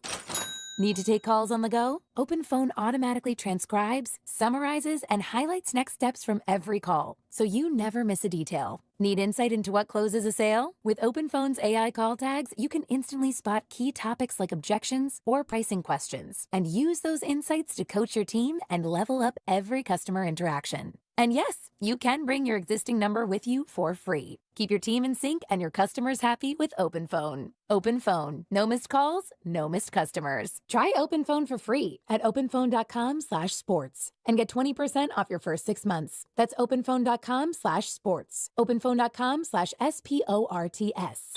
All right, team, it's game time. Blue 42, California Ace scratch right on one. Wait, what play is that? Keep up, man. He said play scratchers for the California Lottery. Oh. With the new Los Angeles Chargers, San Francisco 49ers, and Los Angeles Rams scratchers, it's always a great call. For sure. On one. Ready, set, Play the new Game Day Scratchers from the California Lottery. A little play can make your day. Please play responsibly. Must be 18 years or older to purchase, play, or claim. When back to the office means back in We traffic. have a number of emergency vehicles. Turn to the traffic leader, KCBS. Is still blocking the 3 left lanes. Brought to you by your Northern California Honda dealers. It's time to trade up to the best. Get more for your trade and into a new Honda CRV at your NorCal Honda dealers. I'm Bob Burke, founder and chairman of Burke America Parts Group, a family of brands that includes RepairClinic.com, an appliance and HVAC parts solution company that's grown into an international brand. Before AmericanEagle.com, we partially launched a new technology platform developed by another firm. American Eagle helped take our technology to a whole new level with digital marketing, software development, and business insights into our key markets, appliances, HVAC, and outdoor power equipment, and did so both on time and on budget. AmericanEagle.com has the resources, experience, and talent needed to produce solutions. Our new technology platform, developed by AmericanEagle.com, has produced tremendous results with higher traffic, conversion, engagement, and online revenue. If you have any home repairs you need to take care of, check us out at RepairClinic.com. If you need a world-class website or technology project, then I would highly recommend AmericanEagle.com. Call AmericanEagle.com at 773-NETWORK. That's AmericanEagle.com, 773-NETWORK. Tulsa is my home now. Academy Award nominee Sylvester Stallone stars in the Paramount Plus original series, Tulsa King. This distillery is a very interesting business. And we gotta know the enemy. From Taylor Sheridan, co-creator of Landman. What are you saying? I'm all right. If you think you're gonna take me on, it's gonna be really difficult. Tulsa King, new season streaming September 21st, exclusively on Paramount Plus.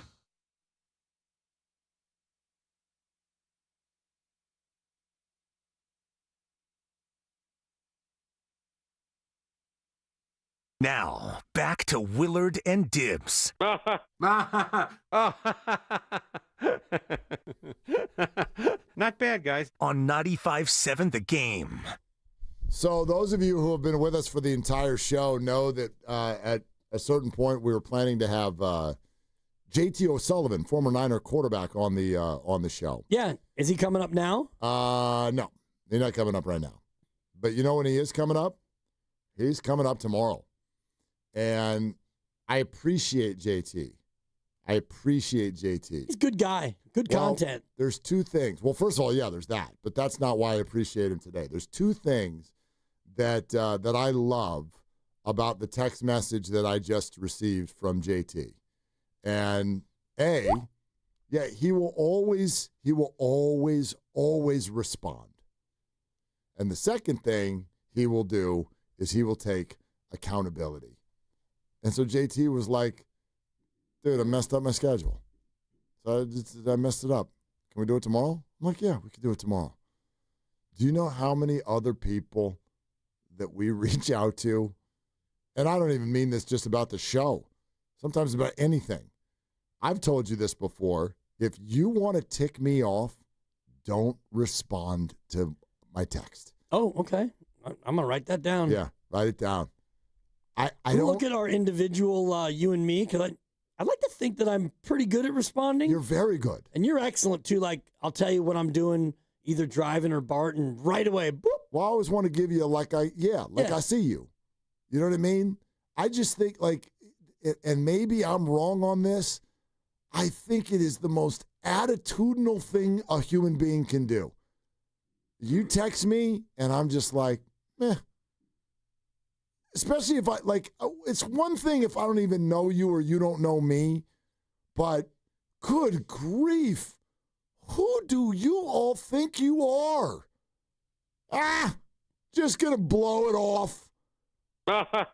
Wow. So public service announcement, you're a jerk if you do that on purpose. If you read someone's text and go, you're a jerk. I think that is the biggest jerk move. If it happens more than once, I mean, if it happens on the regular, because honestly. Nice, Jimmy. Yeah. No, if it's an accident, if you forget, you intended to, okay. Yes, okay. But there's people who look at it and they're just like, that person's not worth my time. Yeah, I'm going to look at my phone real quick and just see if I've been blowing anybody off of late. You get a text and I try to respond to all of them, but sometimes, you get into it and it's like bop, bop, bop, bop, and then that one slides down off of your main screen. Because I look at mine now and I've got 5 threads, and yeah, I can see those 5, but if it gets beyond that, now you got to scroll, and once you get into the scroll. But the scroll, but you have a little thing on there that tells you got a new text, right?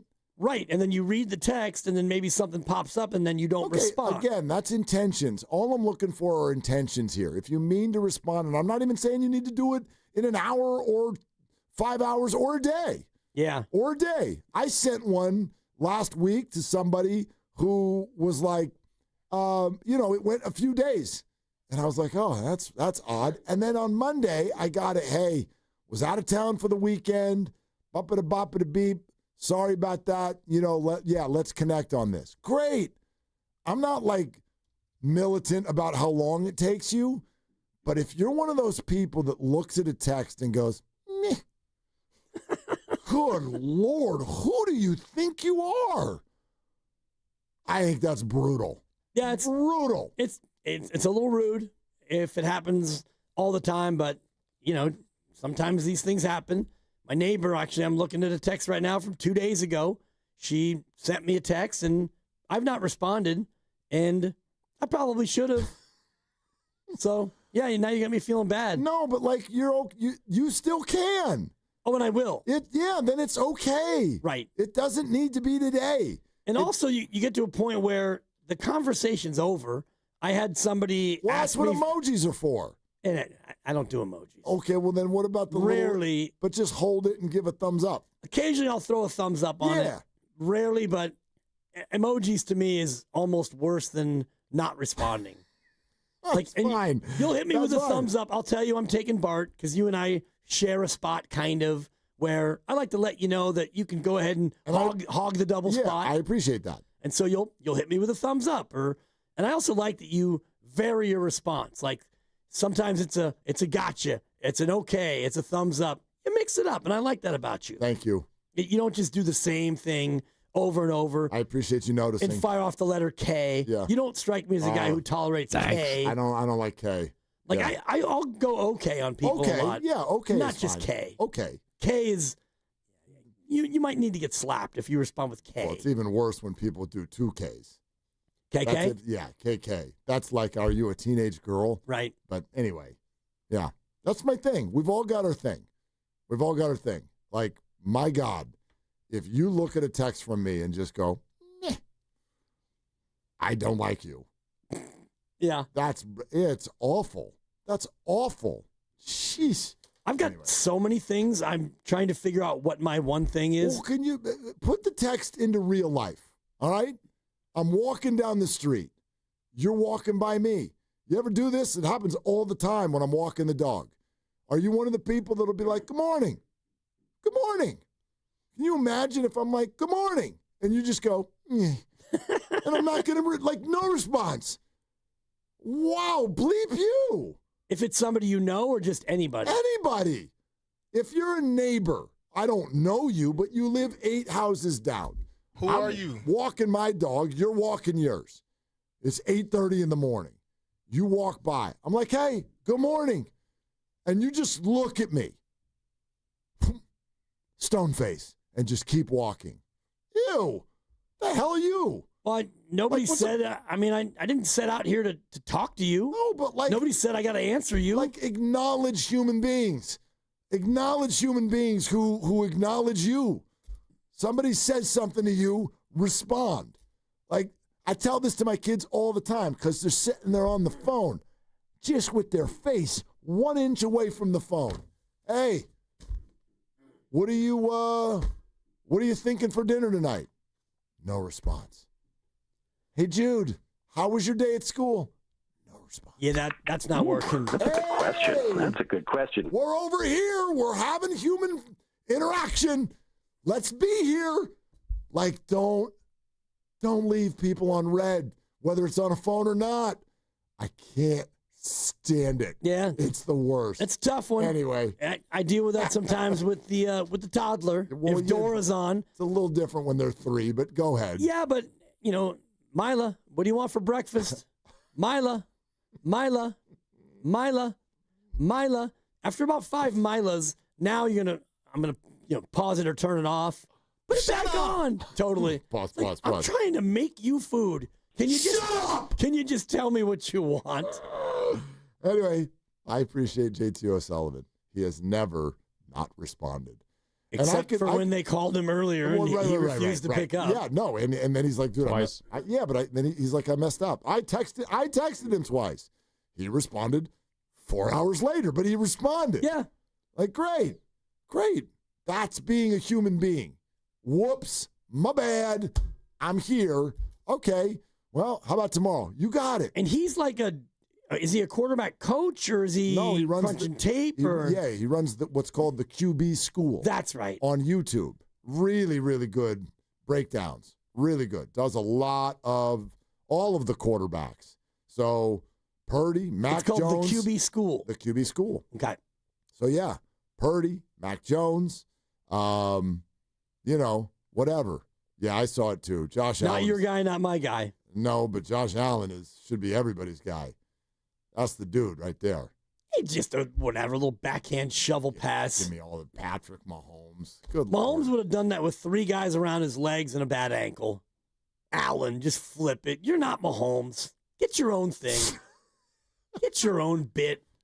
Grandy, what do you got coming up?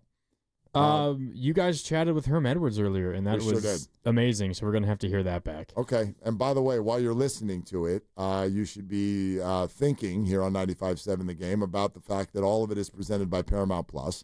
Sylvester Stallone is back in the original hit series Tulsa King. This season, Dwight faces his most dangerous adversaries yet, forcing him to fight for everything he's built and to protect his empire. Stream the new season of Tulsa King on Sunday, September 21st, exclusively on Paramount Plus. Yeah, Herm was fantastic. If y'all miss Herm now, don't miss Herm, because Herm was not only informative, but dare I say, inspirational. Is that fair? Always. Herm's always that. Yeah. He's always all those things and so much more. So JT O'Sullivan will join us tomorrow. And Jonathan, Steiny and Goo have got themselves a monster of a Jonathan guest. Kaminga's agent at 10:30 tomorrow. Is it Aaron Taylor? Is that his name? Yeah. Aaron Turner. Aaron Turner. Aaron Turner. Jonathan Kaminga's agent. 10:30 tomorrow morning, Steiny and Goo. That's going to be amazing. Yep. You want to do it again tomorrow? I cannot wait. You ready to talk about Kaminga for 4 hours? I think we'll find some Football Friday in there. You're damn right. We'll give out some more locks as well. That's right. That's right. Bills minus 11.5 is the pick tonight? Yeah. Okay. 14-7, second quarter. All right. For Dibs, for Granny, for Ken, I'm Mark. Shoot your shot. That's all you got. Bay Area. This is Jonathan Kaminga. Hi, I'm Brian Bakhtiari, Executive Manager at Stevens Creek Subaru. The Bay Area has much to offer, with some of the best natural landscape, cuisine, and entertainment